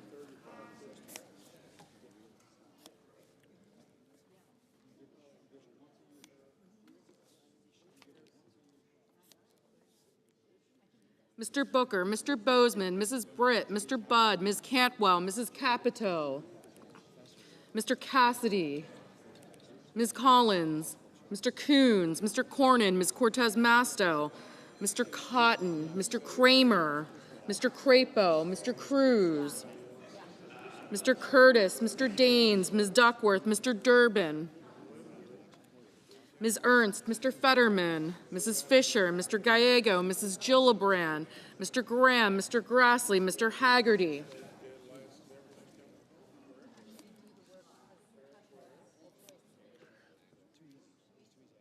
Ms. Hassan, Mr. Hawley, Mr. Heinrich, Mr. Hickenlooper, Ms. Arono, Mr. Hoven, Mr. Husted, Mrs. Hyde-Smith, Mr. Johnson, Mr. Justice, Mr. Kane, Mr. Kelly, Mr. Kennedy, Mr. Kim,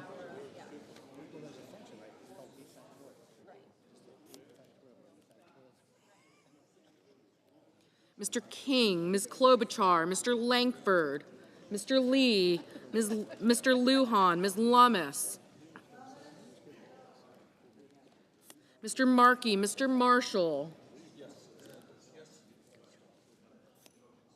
Mr. McConnell, Mr. McCormick, Mr. Merkley, Mrs. Moody, Mr. Moran, Mr. Marino, Mr. Mullen, Ms. Murkowski, Mr. Murphy, Mrs. Murray, Mr. Ossoff, Mr. Padilla,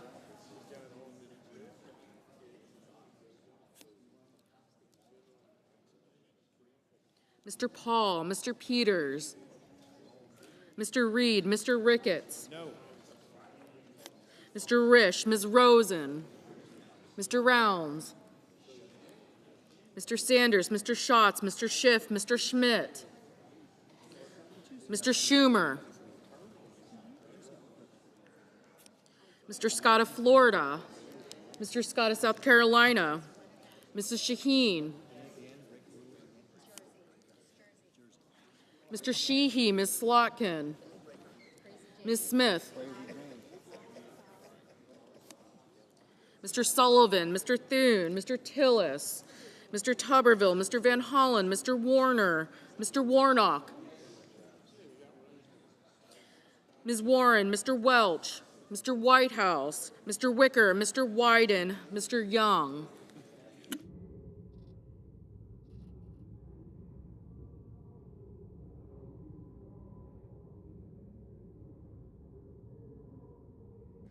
Senators voting in the affirmative: Baldwin, Blunt-Rochester, Booker, Cantwell, Coons, Duckworth, Fetterman, Gallego, Gillibrand, Heinrich, Kane, Kelly, Kim, Lujan, Markey, Merkley, Murray, Padilla, Reed, Sanders, Schatz, Schiff, Schumer, Van Hollen, Warren, and Whitehouse. Mrs. Shaheen, aye. Mr. Warnock, aye.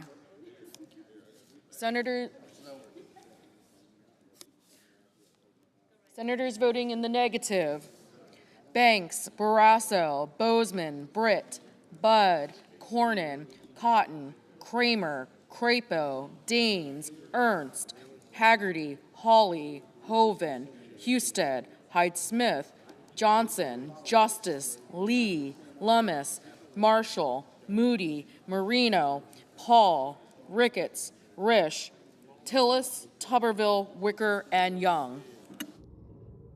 Mrs. Blackburn, no.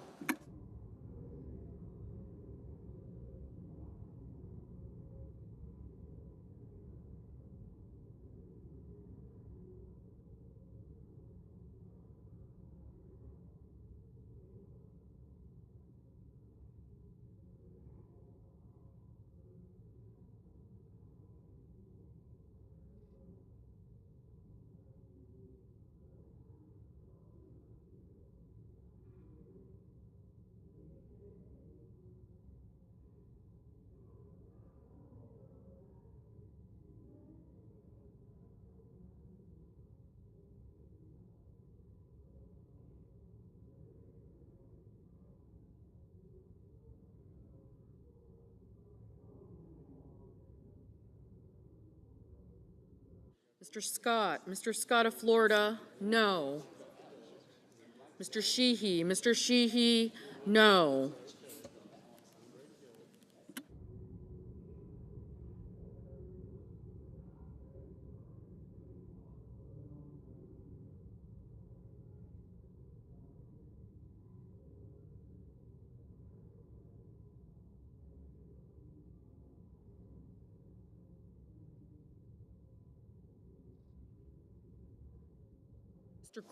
Mr. Grassley, no. Ms. Alsobrooks, aye.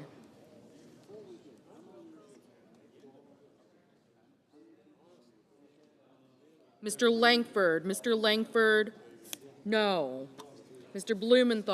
Blumenthal, aye.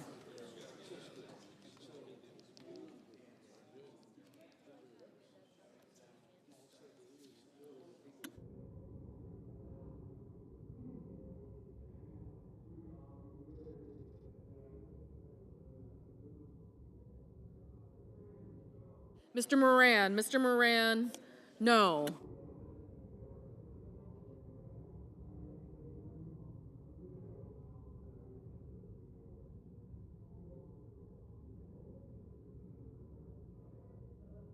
Mr. Kennedy, no.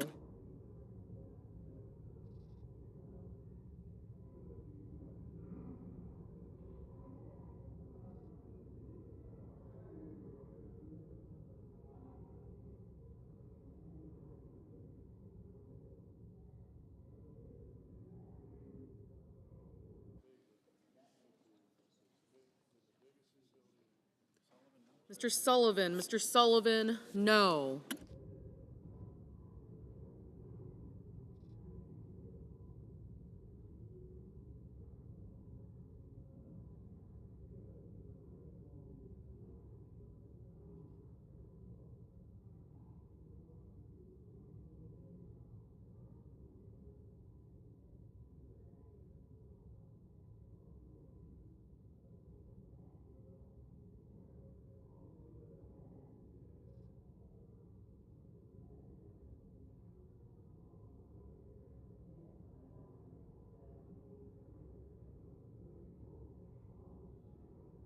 Ms. Cantwell, aye.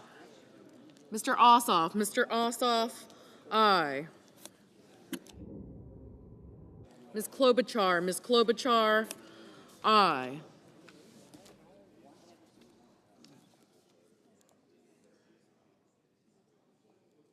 Mr. King, aye.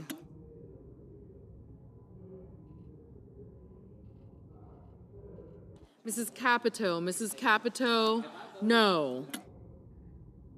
Mr. Graham, no. Ms. Hirono, aye.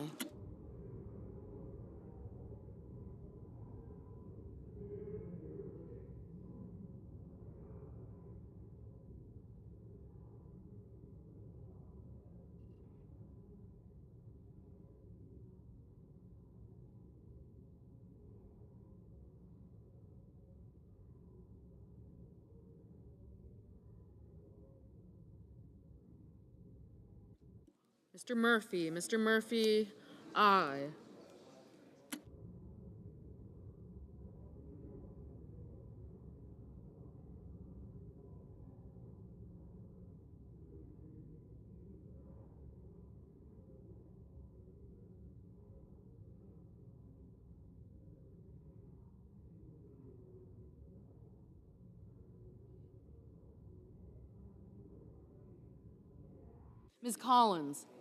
Ms. Collins, aye.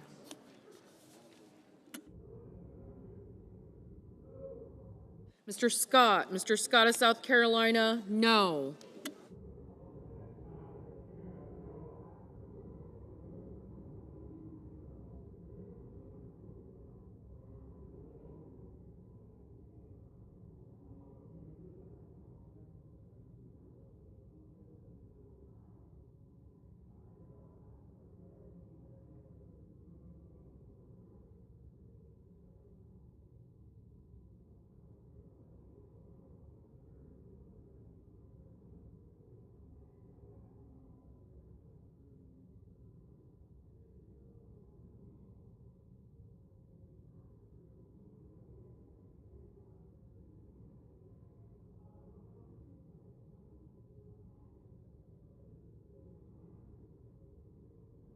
Mr.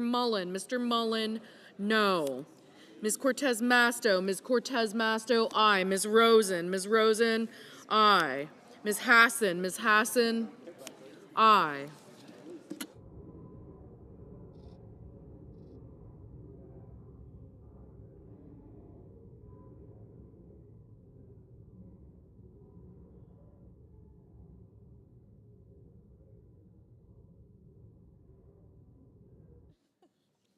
Mrs. Fisher, no.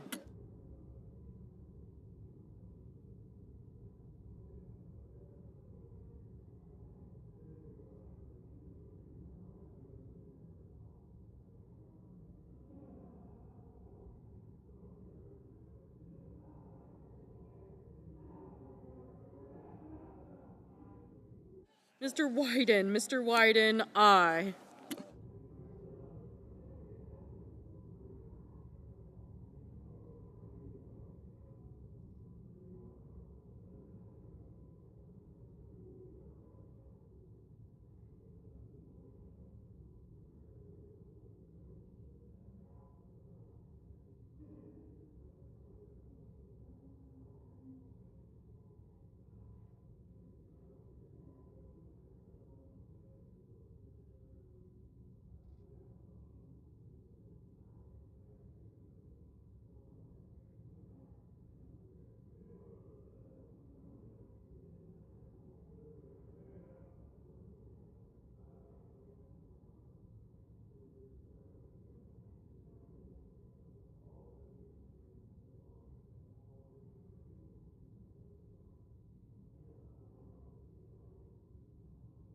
Mr. McConnell, no.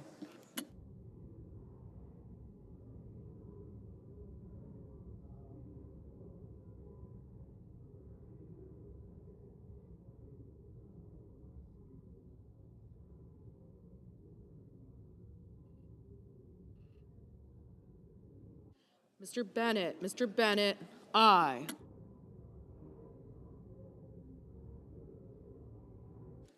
Ms. Slotkin, aye.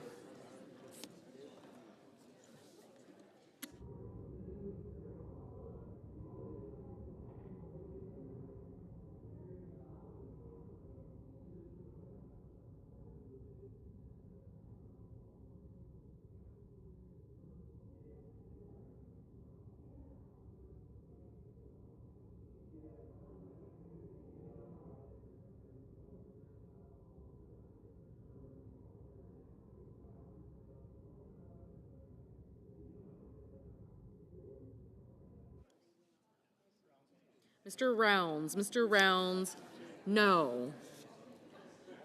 Mr. Cruz, no.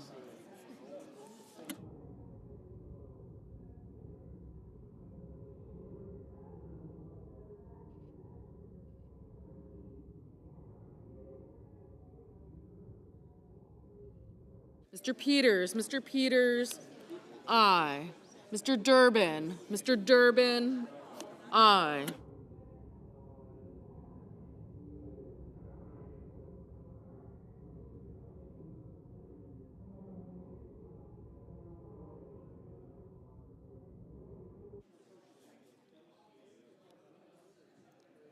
Mr.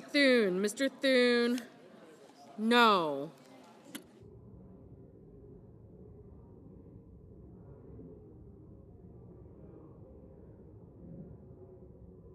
Mr. Cassidy, no. Mr. Warner, aye.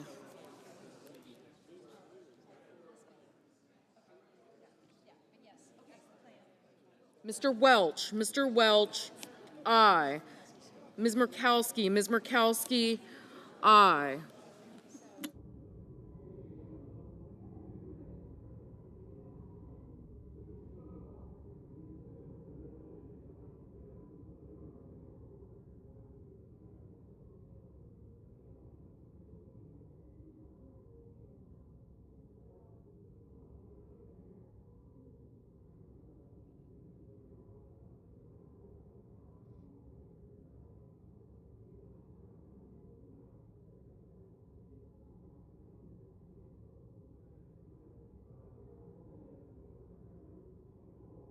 Mr. Schmidt, no.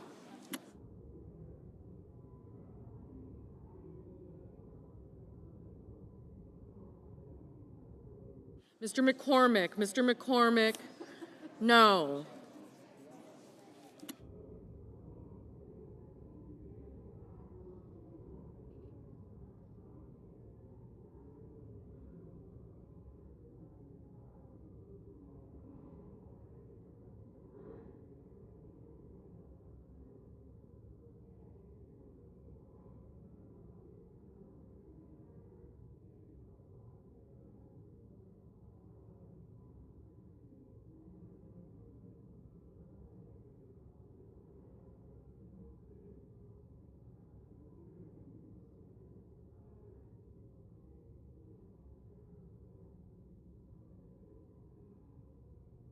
Mr. Curtis, no.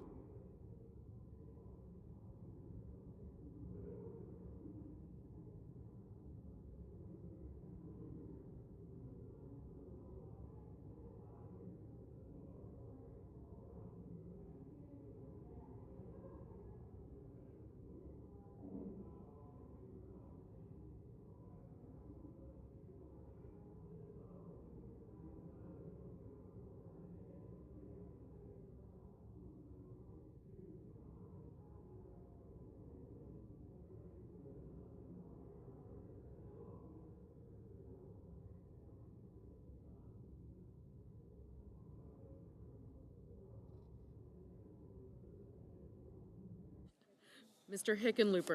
Hickenlooper, aye.